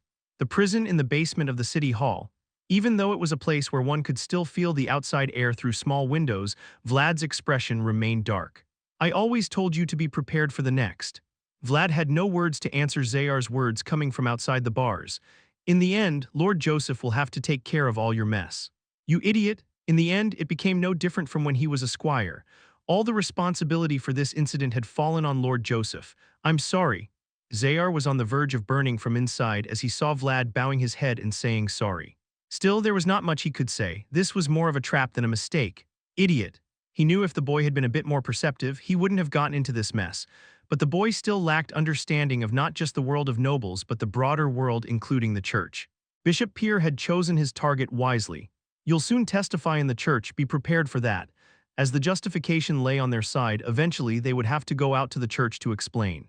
Pier, who had been an heresy inquisitor, had risen to the position of bishop with his excellent interrogation skills, so it was obvious it would be a severe trial.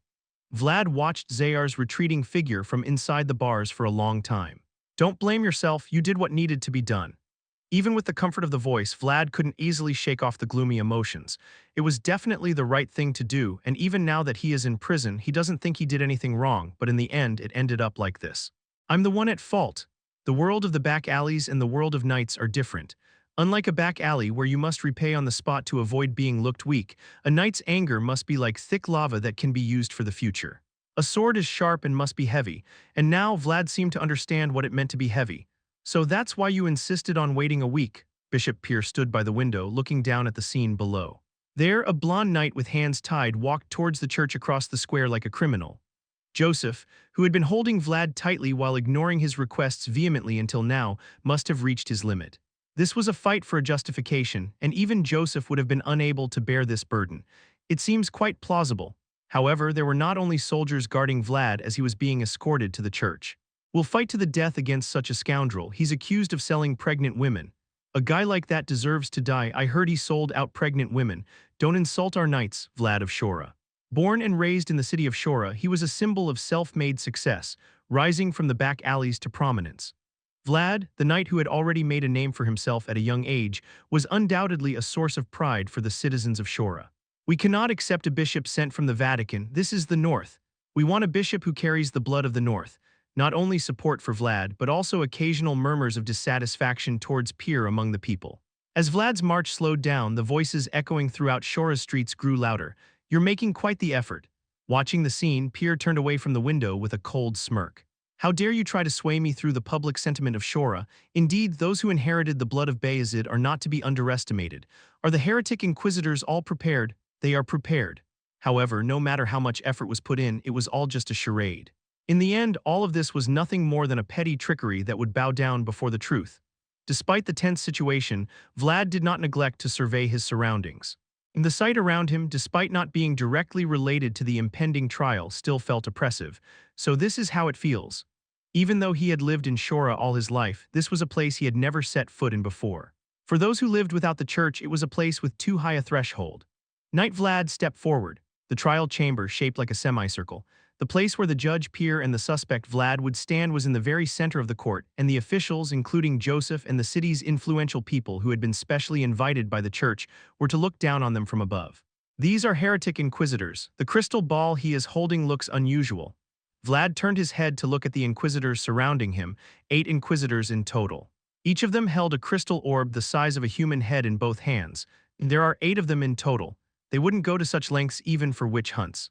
This has gone too far. Joseph frowned as he felt the bitterness rising from above. I must prepare for the worst. Despite striving for a week to steer the trial favorably, time had ultimately run short. Now he had to prepare for the next move, considering the worst possible outcome. Place your hand on the Bible and swear to speak only the truth, Sir Vlad. Inside the church built in God's name, Vlad placed his hand on the Bible. I swear to speak only the truth. An oath is something you say with your mouth and keep with your conscience, but in the current situation, it will be expressed a little differently. The intricate writings on the floor of the courtroom would cause the crystal orbs to dim the moment Vlad tells a lie. Joseph silently looked at Pierre standing in front of him with burning eyes.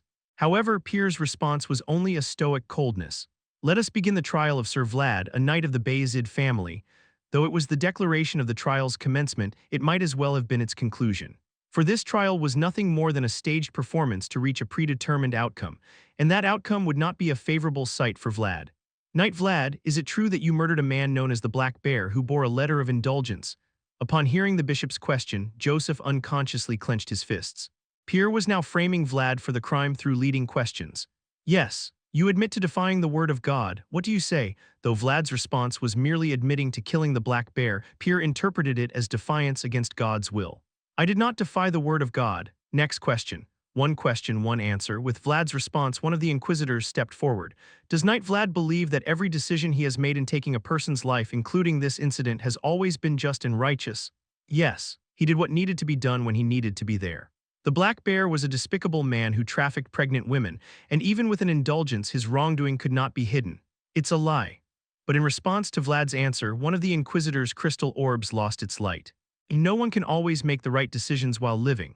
However, Pierre always concealed within his questions an unreachable standard, subtly coercing lies from Vlad. Next question. Although it was only 2 questions, the experienced Pierre was clearly pinpointing Vlad's weaknesses. A year ago, there was a report of a boy struck by black lightning in the alleys of Shora. Was that boy you? Pierre begins to bend a man named Vlad to his will by distorting his intentions and asking deceptive questions. His next question aimed to undermine Vlad's hard-earned reputation by casting baseless suspicions. However, Pierre's prepared question had a greater impact on Vlad than anticipated, because within the boy's soul resided a voice whose identity remained unknown. It's true. An ominous omen accompanies it. With the third answer, Vlad became a knight tainted by ominous omen. From now on, all his achievements would be subject to doubt and suspicion. Did you hear any voices or receive any prophecies from an unknown entity after being struck by lightning? Pierre's pupils gleamed with a ghostly light. It didn't matter whether he answered yes or no. Vlad's reputation, once shining brightly, would now be marred. Struggling to answer Pierre's question, Vlad was in a state of mental confusion due to this new form of malevolence he had never experienced before. "Why do you not answer?" As Vlad hesitated to respond, murmurs of discomfort began to spread, starting from the influential people in the city who shared the same views as the bishop. "If you were asked whether I heard a voice, answering yes would make him an evil being, while answering no would brand him a liar." It was a dire situation where whatever Vlad said couldn't be taken back. "Just say yes," the voice urged, observing Vlad's hesitation. The voice understood that in this case, telling a lie would be more fatal.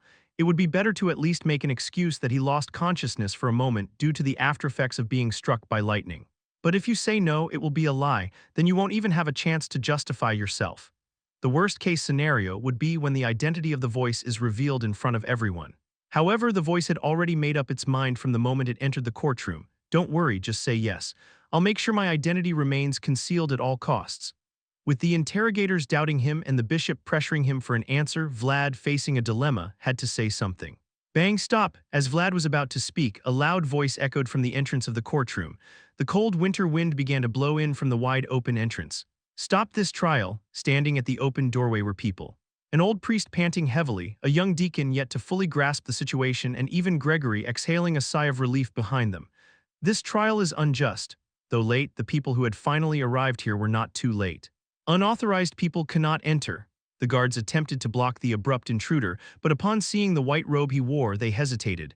The attire signaled him as a devout servant of God. "How dare you question the validity of this trial in front of me?" Pierre's flow was interrupted by the sudden interruption, and he glared at the man who broke into the courtroom with shining eyes. However, the man who had just entered had every right to declare that the current trial was unjust. "I am the one who vouches for Knight Vlad's name, Vlad of Shora." There was a person who picked up the name that was lying on the ground without anyone knowing and placed it in front of God's name. "If there were any suspicions against his name, you should have consulted me first." When Vlad heard that he was his guarantor, he turned his head and looked towards where the entrance was. There was a man hurriedly walking towards the judge without even being able to remove the snow chunks from his beard. With the support of the young deacon, he stepped forward, his steps weary and laborious. "Priest, stay silent from now on." Andrea stood by Vlad's side, his breaths punctuated by coldness. "I'll speak for you." It was an unfair trial, a skewed judgment. But with just one move in favor of the boy, the trial began to regain some semblance of balance. "Finally, you've come here." In Pierre's gray-white eyes, the face of the person he least wanted to see appeared. He was the faithful priest whom everyone in the north acknowledged and the one who vouched for the boy. "It's been a while, Bishop Pierre." Following the knight's lead, a man had traversed the harsh northern winds. Priest Andrea. "Greetings, Priest Andrea." He was a man who was willing to step on the scales for the boy he had vouched for. Chapter 99. The sorrow of becoming an orphan was not merely limited to the sadness of losing parents. "You son of a thief, I didn't steal it." Now there was no one left to deny it for the boy. The reality of not being able to rely on anyone wore young Vlad down endlessly. Unlucky brat. That's why bastards without parents don't make it. The world had trapped Vlad within prejudices, and eventually the young boy had no choice but to adapt to the life of an orphan in the back alleys. Thus, Vlad lived a life where he had to look only a step ahead, somewhere crumpled. However, there was one person who told the boy, who was now standing alone on the court, that it was not his fault. "From now on, I will answer for Sir Vlad." He did so while hiding the boy who hesitated in answering behind his back. He believed it was a bit late to unfold the boy's crumpled soul, but not too late. "Of course, from now on, all his actions will be accompanied by my voice, and I believe that voice comes from the God above." Pierre's question was pushing Vlad to be seen as a person with bad omen, but Andrea's answer depicted Vlad as a blessed person. Although it was the same person, it looked so different depending on how you looked at it. "Born to a mere brothel whore as a mother, do you think God's blessings come so easily?" To a mere back-alley orphan like him, calling it God's blessing. If Vlad was truly blessed by God, he would have been born into a noble family, not in a dirty back alley. The founding king of the empire, Frossen, also suffered many hardships as the child of a fallen noble family. But you know what? In the end, he was blessed by God. As the bishop of the church looked upon the place where Vlad was born, the priest of the church was watching the boy looking ahead. Even though he was born in a humble place, Andrea was a person who believed that the boy had the potential to shine more than anyone else. Next question. Only iron-made swords are not sharp weapons. Although not a sword, there were people wielding sharp weapons here in Shora's church, piercing and parrying each other. Knight Vlad grew up in the back alleys of Shora and has committed countless crimes to this day. Is this true? Stealing, robbing, and sometimes killing. Vlad had clearly lived committing sins. It was a tragedy that he had no choice but to survive. His sins are like emergency measures to survive. However, the boy clearly carried the coffin and nailed it for the poor woman and child. No one approached them for fear of curse, but only the boy approached them with a sympathetic heart. It certainly wasn't Vlad's fault that he couldn't live the way he was born. Knight Vlad defeated an evil being and killed a dragon within just a year of wielding a sword. Is this logically acceptable? Within less than a year, he awakened Aura and killed a dragon, defeating a knight from the west. Vlad's growth, which is logically incomprehensible, would surely raise doubts when seen from the outside. Before answering Pierre's question, Andrea briefly recalled that day. The boy, who was just a mercenary, had run through the dark night for his duty. That day, the world of Vlad, who ran through the night sky, was undoubtedly dazzling white to anyone. The shining world of Knight Vlad is not something only I have seen, Lord Bishop. And it wasn't just Andrea who saw Vlad's world. Here are testimonies collected from each family. Andrea clenched the papers Joseph had handed him and raised them high. Sentences of noble people engraved on each piece of paper. All the names written, there were people who had clearly seen the boy's potential. From Duncan of the Hainel family to Yuscha of San Regino and Balcorp of Baranov family. They all testify that all the achievements so far are his achievements. In the end, the only one who can protect oneself is oneself.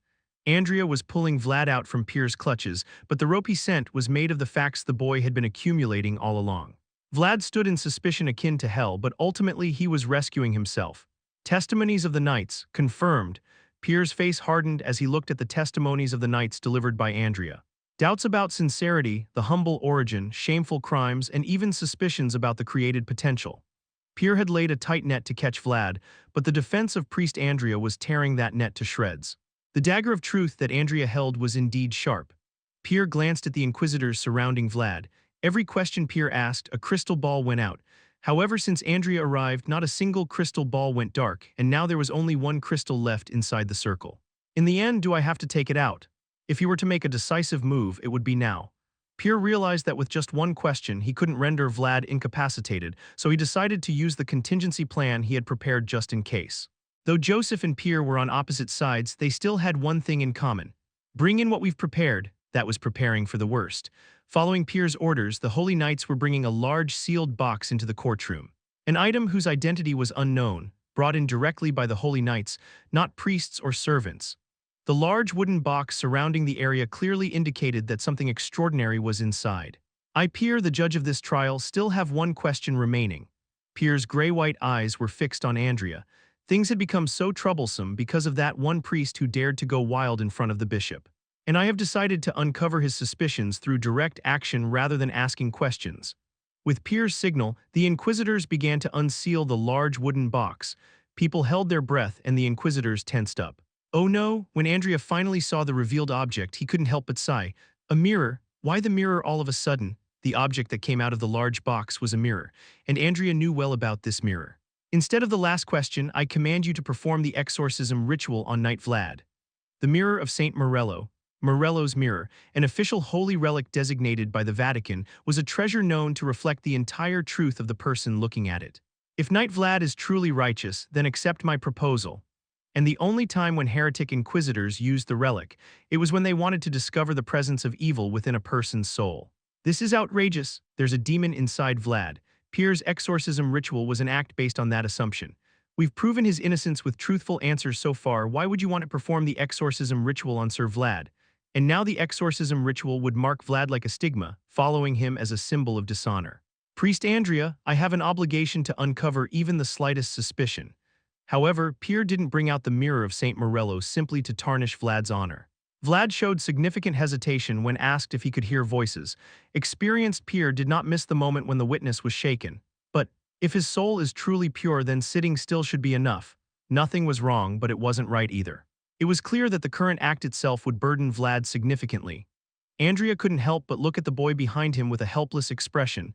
Pierre's last resort was nothing short of an outrage, and even Andrea, who had done his best to defend, couldn't prevent this.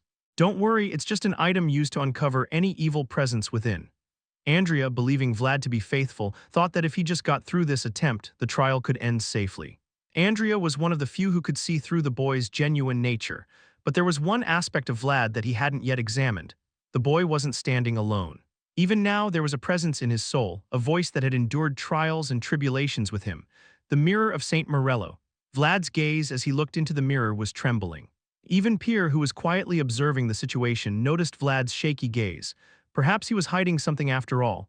Vlad's determined eyes were flickering slightly. It was a moment of crisis where the true identity might be revealed, but the sound that reached them was calm. From the moment this trial began, the voice was prepared. "It's okay, keep going forward," the voice remembered. The old blacksmith who gave the boy his sword. He hoped that his ugly sword would not catch Vlad's ankle, and even though they had never spoken before, the voice felt a deep kinship with him. "But so far I have told you everything you need to know." Vlad's hesitant steps at the sudden response, but the piercing gaze of the inquisitors did not forgive Vlad's hesitation. "In order not to be reflected in that mirror, I have to dive into a deeper world." The voice had once retreated deeper into its inner self to avoid Andrea's gaze, but what lay before him now was a relic boasted by the Vatican. To avoid the gaze of that remarkable relic, the voice would have to delve into a world deeper than ever before. If that happens, the world of a knight is as vast and deep as the sea. The world you've unfolded so far is merely dipping your toe in. Rutger flicked his sword and Gregory stamped his foot. The knight Pablo, who had guided Vlad's world, clashed sword and shield. All these actions were like keys to pulling up their own world from deeper depths. The basics have been laid out, now it's time to strive for higher ground. Vlad had finally reached the world of knights, but there were still many stairs to climb. But now, merely knowing the way forward wasn't enough. The voice knew it was time for the boy to stand up on his own. "Knight Vlad, open your eyes and look into the mirror in front of you." Vlad finally reached the mirror with heavy steps but couldn't easily look into it. He knew what might happen if he opened his eyes now. "I'm still not enough to reach that world, but you'll get there someday. It might take a long time, it might even be impossible in my lifetime." He didn't realize it when he looked, but he understood when he finally arrived. What kind of world he was dreaming of and how high a wall he had to overcome to get there. "Now I think it's time to do it alone." However, the voice was determined, and now was the moment to do it. Just as the unadorned sword that has finished its work has been broken, it is time for the voice to leave his place as well. Until then, farewell. The murmurs of the spectators grew louder. Amidst it all, Vlad clearly heard the voice bidding farewell. Understood. Vlad, standing before the mirror, bowed his head, because he could feel it, because the worlds were touching each other. The world that had always protected him was crumbling and sinking into those depths. "What are you doing now?" Pierre's eyes began to sparkle as he looked at Vlad, hesitating. Perhaps there was something unexpected within the boy after all. "Open your eyes and look ahead, Vlad." Now so submerged that he couldn't feel it anymore, Vlad remembered what kind of world his roots belonged to, the world of the voice. His world is full of storms and thunderstorms. And it was a world full of vivid white. Vlad finally faced the mirror of Saint Morello. Vlad boldly opened his eyes, beholding the remnants of the world that had touched him. It was the white world that the voice had left behind. "That's the mirror, it's glowing." The mirror facing the boy was shining brightly, pure white as if bursting forth. "Oh my God!" The faithful priest stands up and the inquisitors don't know what to do. And even Pierre is shocked by the unexpected results. The boy's world, sparked by the relic of Saint Morello, was pouring out of the courtroom as if it were exploding. "I don't see anything I've done wrong. Lightning is born from clouds and starts from the sky. White is a noble color, one that only those without a hint of shame can possess." The world of the voice, which formed the roots of the boy, began in the sky. But why all this meddling and nonsense? Giant worlds had always crushed the boy. In the past, he would crumble without even being able to scream, but now he can scream out loud at least once. "I haven't done anything wrong." Quack bang, along with the boy's anger, lightning began to strike from the sky. Suddenly, the gathered white clouds unleashed a bolt of lightning toward the highest point of the false church. Boom, crash, boom. The boy is innocent. He simply survived and did what needed to be done. And the last witness to testify to his innocence was none other than the voice that had always been with Vlad. The bells announcing Vlad's innocence began to ring loudly throughout the city of Shora.